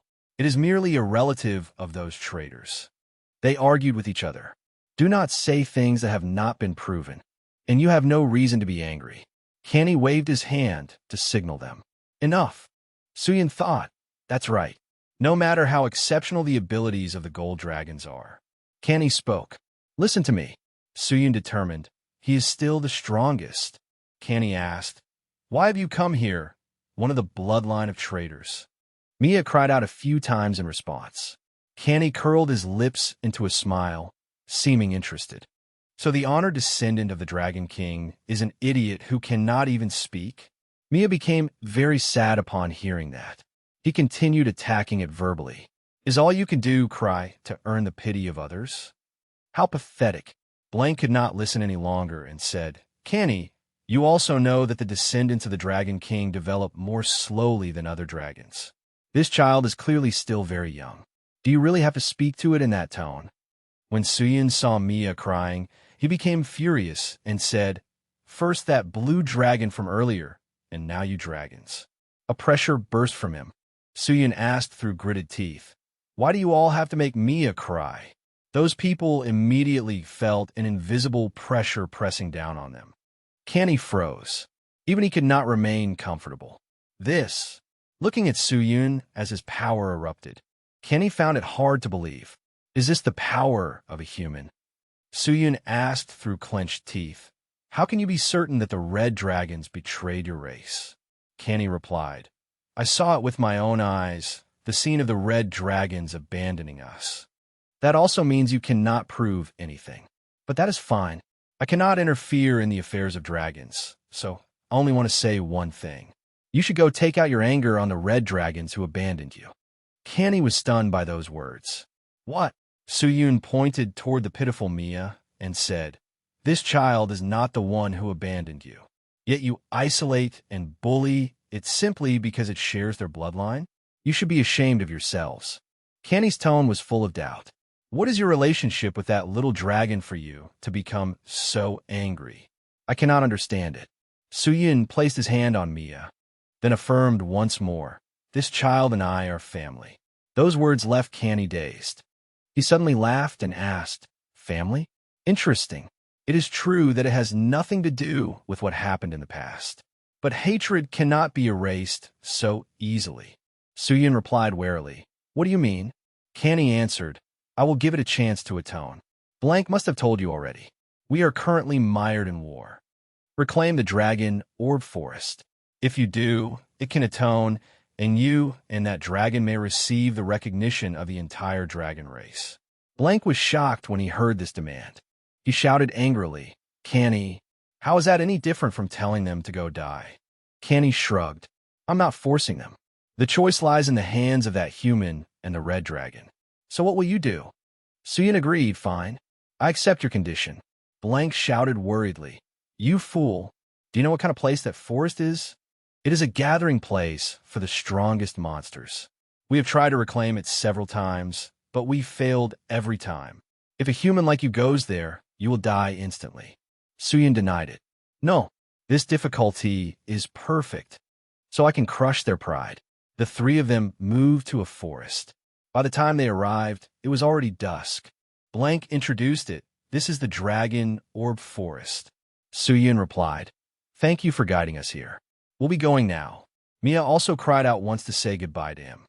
Blank could not bear to watch them enter such a dangerous place. He grabbed Suyun's hand. Do not go. I told you earlier, this place is not merely dangerous. There are still dragons who believe in the red dragons. Although there are not many, I will go with them to negotiate with Canny. So, Suyun pulled his hand back and reassured him. Don't worry, I will definitely survive and return. With that, the two disappeared. Blank stood alone in the wind. All he could do was pray. Elder Illit, please protect those two children. At that moment, Suyun was facing a pack of ferocious dragons. He remarked, this situation reminds me of the old days. The dragons advanced menacingly towards Suyun. He immediately drew his sword, and murderous intent surged fiercely. He said excitedly, let the slaughter begin. With one slash, the head of the dragon in front of him was severed. Behind Suyun, another dragon roared and charged at him. Suyun thought to himself, it is only enough to hold them back. I will control it. The system notification appeared as he activated the ability, Third Eye of the Predator. Just as the dragon behind him rushed forward step by step, Suyun gripped the sword tightly in his hand and silently poured more power into it. A sharp sword strike swept past, and that dragon was also split in two in an instant. Suyun's goal was, if I do this, I will consume less mana, and I could defeat them quickly and cleanly. The violent slaughter unfolded with tense intensity. Looking at the sword stained with dragon blood, Suyun was not very surprised. As expected, Suyun was satisfied with this new sword. Balmung truly was different. Behind him lay the scattered corpses of the dragons. Meanwhile, at Canny's castle, one of his subordinates asked, Lord Canny, are you going to leave those two alone? I cannot forgive them. Think about it. A descendant of the red dragons, those who abandoned their own kind, has once again been recognized as the Emperor's heir. Those who agree with me have already made preparations. If you permit it, we will confront that human and the descendant of those traitors at once. Canny calmly set his teacup down on the table and instructed, do not worry, Rap. That turtle lives in the Dragon Orb Forest. Rap did not understand. What turtle? Canny recalled a fragment of memory. Then he answered, the Titan turtle. We lost many dragons to it. Even I nearly lost my life. Rap was surprised. Is it that strong? But the human we met in the village seemed very powerful too. Canny replied confidently. For a human, he is indeed fairly strong. However, if what we saw in the village was all he has, then he cannot defeat the Titan turtle single-handedly. On Suyun's side, deep within the gloomy forest, he received a series of notifications. Your stats have increased. You have received 2,000 achievement points. You have received 3,000 achievement points. Suyun pondered. My stats rose this much just from hunting? Nice. This really is a useful hunting ground. Maybe it is because this trial is connected to you, Mia. But actually, it is not complicated at all. Happily, he rubbed Mia's face and praised it. It is all thanks to you, kid. But after that, they stopped seeing any monsters. Suddenly, both of them sensed danger and grew alert. Disbelief appeared in Mia's eyes. It growled defensively while staring in one direction. Startled, Suyun asked, What is it, Mia? Suyun sensed it. This sound. Mia's expression was very serious. He guessed, is it a heartbeat? Suddenly, a surge of strange power erupted beneath their feet and blasted them both upward.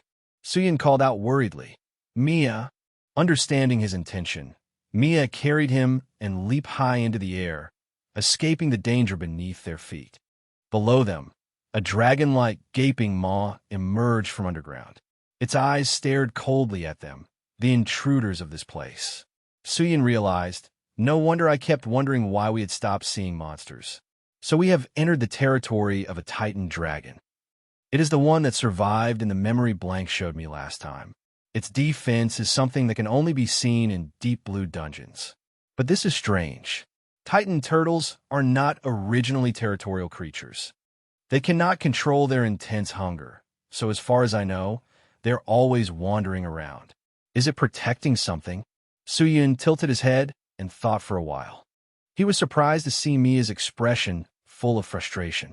Suyun guessed, does it want to fight that thing? No, unless it is truly necessary. Mia is not this aggressive. Could it be sensing something related to the Dragon King? Thinking of this, Suyun curled his lips into an interested smile. He had his answer. So, it is protecting the dragon orb. So Suyun urged, let's go, Mia. The Titan turtle released a force that threatened them. Mia was carrying Suyun and flying straight toward its huge mouth. Then the two separated. Mia flew toward the Titan turtle's back, while Suyun drew his sword in front of it. He brought his sword down on it with all his might. Countless sword strikes intertwined in a powerful web. Suyun continued struggling to slash downward. He rejoiced inwardly. Good. It opened. Then he immediately called, Mia, take it. A gigantic sphere of energy was drawn toward Mia's mouth. After that, it shot straight toward the center of the Titan turtle's back. Suyun seized the chance and acted as well. He gripped the hilt of his sword tightly, then stabbed it straight down into the turtle's body. His eyes were sharp, and his cold voice rang out. Now it is your turn. The sword Balmung unleashed its power to the fullest in this strike. Power erupted all around. It was time for the heavenly lightning sword to explode. The burst of power made an entire area of the sky blaze dazzlingly, and dense lightning spread from that direction. After everything was over, the scenery there had been reduced to ruins. The Titan turtle's head fell to the ground. Suyun let out a relieved breath as he sat in the enormous crater he had just created. This Titan turtle really is tough. If I did not have Balmung and Wave Sword, it would have been very difficult. Wave Sword was a skill whose immense power depended on the user's mana. Together with 8th level mana and the attack effect strengthened by mana, it became a powerful skill that anyone could possess. However, it had one fatal weakness. The user had to drive their own mana to the highest possible level. In other words, they needed a weapon capable of containing all of their mana. That was why combining this skill with Balmung was the most suitable choice. Thanks to the properties of adamantium, not only was it the strongest and toughest sword, it also had the ability to regenerate itself. However, although these traits made it an extremely powerful skill, in my previous life, I was the only one who used it. Seeing the steel beast beside him act strangely, Suyun was surprised. Mia was holding a chunk of the Titan's corpse in its mouth. Then everything crumbled before Suyun's eyes. At the dragon village, Blank stood atop the city gate waiting. Canny asked in confusion, have you become close to them in such a short time? Blank replied, if you're just going to stand there spouting nonsense, then get lost. Canny said sarcastically, you still do not believe me? I am an old friend of Illit, so that hurts a little. Blank answered, it is not that I do not believe you. It is just that the red dragons are not people who would do something like that. Canny stubbornly insisted. I saw and experienced it myself. Blank looked coldly at Canny. He spoke, Canny, if not for you, we would not have held on for this long. But now that a red dragon has returned, we must reconsider the future of our race. It is not too late yet. If we gather the entire dragon race to help that human and that red dragon, we can reclaim the dragon orb in this world. Canny cursed through gritted teeth, that damned red dragon. If that is why you are waiting for the red dragons, then wake up from your dream. The dragon orb is gone. That little red dragon will certainly die as well. No matter what you say, my decision and the outcome will not change. Blank shouted helplessly, Canny. Suddenly, a stream of energy came crashing down. The entire sky turned blazing red. Blank was shocked when he saw this. Even Canny froze in place. He exclaimed, impossible. This energy, could it be the dragon orb? Blank hurriedly left. He transformed into his dragon body, flapped his wings, and flew into the sky. Canny watched his figure. He also transformed into a dragon. In his heart, he still could not believe it. Impossible. The dragon orb was definitely swallowed by the Titan turtle. Remembering Suyun's appearance, he thought. Did that human kill it? Blank immediately discovered something. Over there, beneath them, was a desolate wasteland. Both of them returned to human form. Suyun was holding a dragon orb in his hand. The two hurriedly ran over. Canny was stunned. Unbelievable. The Titan turtle was defeated by a human. Suyun smiled as he watched them arrive. You are fast. Blank had not yet recovered from his shock. He slowly touched the dragon orb and exclaimed, My goodness, this really is the dragon orb. It has been so long, truly far too long. The war against the remaining monsters in this world and our repeated defeats were humiliating, but we could only settle in a small village. Every time, I thought that if only we still had a red dragon. No, if only we had the dragon orb. This is the treasure of the dragon race. Its very existence alone greatly amplifies the power of us dragons. If a red dragon uses it, we can even control nature. Now both have returned to us. This world will be saved. It is all thanks to you two. After that, the dragons who sensed the power of the dragon orb slowly flew over. Those who had been waiting for the Dragon King, like Blank, felt joy. Those who had lived since before the war shed tears of happiness. And even those who despised the red dragons were astonished by the dragon orb's power. All the dragons smiled, except one. Canny thought furiously. Because of him, I can no longer drive out the red dragon. The dragon orb's power is too great.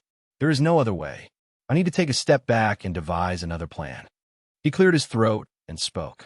I did not expect you to kill the Titan turtle and recover the dragon orb. Impressive. Because of Illit's contributions, we will accept the red dragon back into our race. Suyun cursed at him in contempt. You really have no shame. Canny froze. What did you just say? Suyun put the dragon orb into Mia's mouth and declared, This is enough to gather the dragons here. It is time to reveal the truth. All of you look carefully. Mia is absorbing the power of the dragon orb. The dragon orb erupted with power that spread outward, and Mia also began to transform.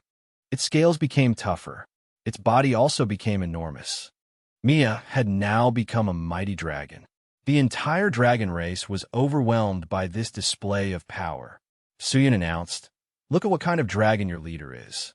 They exclaimed in shock, A red dragon. What pressure? Rap turned and asked, Elder Canny, just what is that dragon? Seeing Canny remain silent, Rap called, Elder.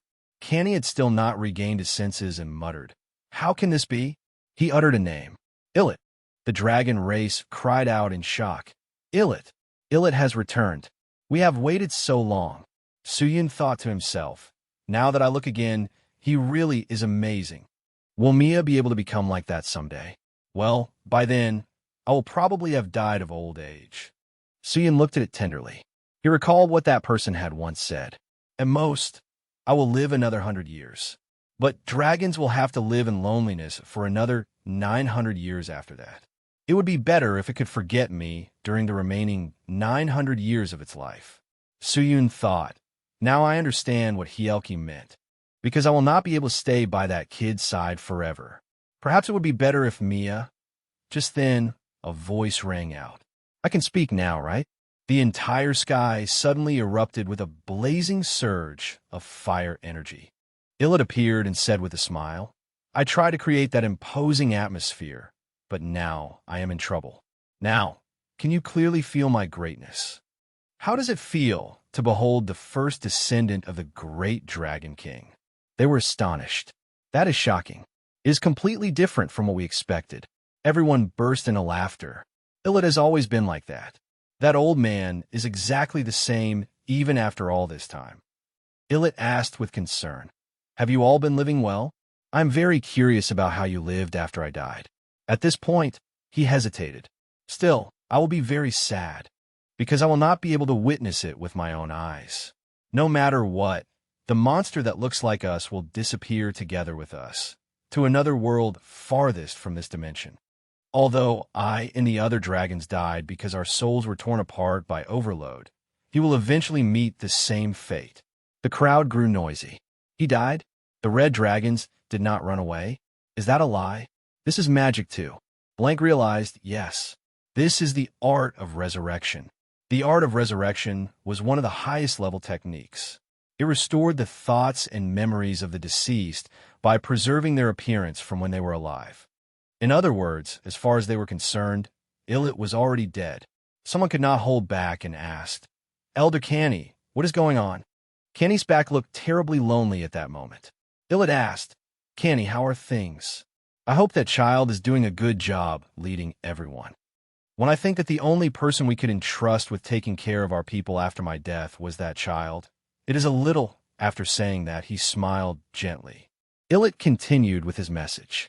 "I am sorry, Canny. It must have been very difficult and burdensome for you. But I believe you can do it. In a far distant future, I will wait. I entrust the years to you." Blank finally understood. "So that is what happened. No wonder. I thought it was strange that you kept emphasizing that the red dragons were traitors. I will make you pay for deceiving our people." He shouted Canny's name through gritted teeth. Canny was now laughing in delight. Then he exclaimed, "How ridiculous! Is the truth so important? I am still the one who led and saved you all. I worked harder and devoted myself to our people more than anyone else. Yet you still insist on searching for those red dragons. Open your eyes. I am a dragon king now." Blank ordered, "Raise the barrier." Canny's power shot forward. It was blocked by the barrier created by Blank's side. The situation began to grow tense as the barrier was about to fail. Blank struggled and thought, "No, Canny is the strongest dragon among us. I thought we could withstand his attack thanks to the dragon orb increasing the power of the dragons around us. But that also means Canny is being strengthened by the dragon orb as well. I cannot hold on any longer." Mia stepped forward to help with the dragon orb in its mouth. A raging blast of fire shot toward Canny. He looked in shock as he was struck. Canny's entire body was engulfed and burned by the flames. Suyun asked with a cold smile, "You said you wanted to become a king recognized by the other dragons? Too bad. The true king has returned." Canny coughed amid the smoke and dust. He called out hatefully, "Red dragon." Canny's body transformed back into a dragon. Then he flapped his wings and flew into the sky to flee. Blank shouted, "He is running. Do not let him escape." Suyun gathered his strength and said, "No, we will catch him. Let this thing live up to its name, Dragon-Slaying Spear." He knew that with only the Dragon-Slaying Spear, it would be difficult to catch Canny. "I will alter the principle of Wave Sword, just enough so the weapon will not be destroyed." He threw that enormous power toward his target. Canny sensait danger. He was shocked, not knowing what it was. "Nothing can keep up with my speed." Canny had barely finished boasting when he was struck. A power like heavenly lightning descended straight onto him. A large hole was drilled through his entire body. His scream of pain rang out. Canny's chest began to recover. He knew this was a fatal wound, but thanks to the dragon orb, he could still heal. "How grateful I am." A sharp arrow continued flying toward Canny. Suyun understood. It is still too early to breathe easy. Standing on Mia's back, he said excitedly, "One more time." Canny released a cube of power. Suyun also began gathering power, determined to settle this matter. Canny shot that mass of power straight downward. Suyun swung his hand and slashed out a blue surge of power wrapped in raging lightning. The two burning forces collided, and a display of light exploded in the sky from the clash of their powers. Canny stubbornly released a series of blazing masses of strange power.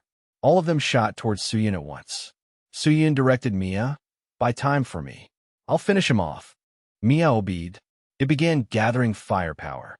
A moment later, Mia spewed out a surging torrent of flames. Canny angrily spat flames back to resist, cursing, "You brat, do you think you could defeat me with such chaotic power? Everything would have been better if you had simply disappeared. Why did you come back?" "Why?" Countless streams of power shot straight towards Suyun and Mia. He was obsessed with that title. "I'm the one who should be the Dragon King." Mia carefully watched the attacks rushing in from their opponent. Another wave of firepower shot out from Canny, accompanied by his furious voice. "I am their hero." Power surged towards Suyun. But Canny's expression changed drastically. "No, seeing that Mia was still unharmed. He could not believe it. Impossible. My breath definitely struck your head. Mia seemed to speak at last. I do not know much about kings, but the heroes I know would never belittle others. You are not a hero. Suyun praised it. Well said. Those words left Canny speechless, unable to argue back. Suyun brought one sword down and said, "You are not a hero." Canny froze. What? How could a mere human possess that kind of power? He stubbornly said, "Don't make me laugh." Before he was swallowed by that ancient power, Canny cried out, "I am a hero." Before he could finish, Canny was punished in a sea of lightning. The power erupted so violently that the aftershock spread throughout the space. Mana covered everything. Rap was astonished. Can a human really have that much mana? Sir Blank, who is that man? Blank laughed and answered, "I don't know either. But one thing is certain, he is our benefactor."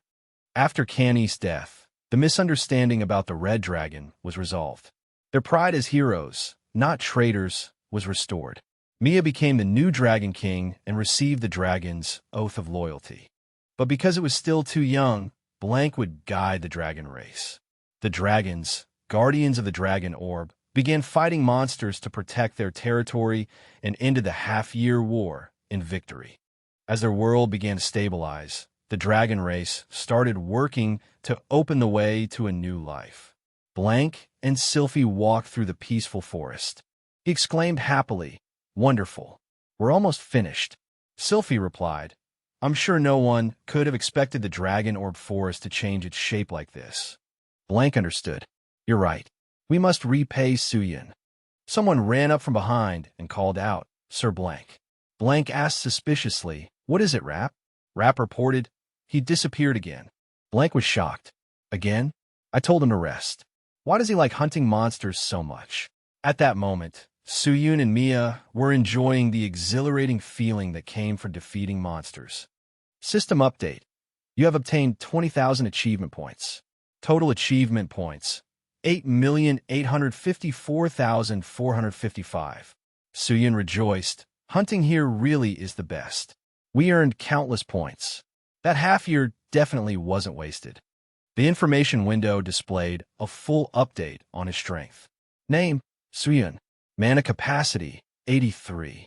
Mana rank, 8. Strength, 89. Agility, 90. Endurance, 83. Reflexes, 91. Skill, Spatial Leap. Skill, Transformation. Skill, Divine Fire. Completion rate, 99.98%. Would you like to end this trial? Suyun exclaimed. The completion rate is almost done too. It's time to go back. When we first arrived, this place was dark and gloomy. I suppose saving this world had its benefits. He noticed Mia beside him, then thought sadly, maybe Mia should. When night fell, Mia flew toward the castle. The two of them quietly opened a window. Suddenly, a voice rang out. Did you think we wouldn't notice you sneaking in? Blank continued. I thought we had decided to go eliminate monsters together. Suyun and Mia smiled awkwardly. Suyun said apologetically, I'm sorry. I keep doing things my own way. After saying that, Suyun stepped into the room. He explained, Blank, I think it's time for me to leave. Blank recalled, You said you came from another world, didn't you? Suyun took the opportunity to say, So I would like to ask you for a favor. Blank agreed. What is it? If it's for you, I'll do anything I can. Suyun glanced at Mia beside him. He asked, Could I ask you to take care of it? Blank was surprised. What did you say? Suyun opened his heart. I've been thinking about it constantly during my time here. Mia's lifespan is far longer than mine. And when I think of it being left all alone after I die, I feel it would be better for it to stay here. Blank replied, I understand. My answer is no. Suyun exclaimed in confusion. What? Blank explained, How could I decide the Dragon King's path? It was never something we could choose in the first place. Both of them looked intently toward Mia. Blank continued, The Dragon King will make its own decision. The system announced, You have reached a completion rate of 99.98%. You have perfectly cleared the trial on the 40th floor. Your achievement ranking is being calculated. Rank 1. Location, 41st floor town. The notification continued updating. Your endurance has increased by 1. Your mana has increased by 1. You have received 2 million achievement points. As soon as he stepped into the shop, the clerk asked, "Hello, sir. What are you looking for?" The system continued updating. You have received stat points as a reward. Excluding mana, one of your stats will increase. You have received the Dragon Orb as a reward. The Dragon Orb is said to belong to a divine beast. Total achievement points, 8,854,455. Suyin requested, "Give me every potion you have."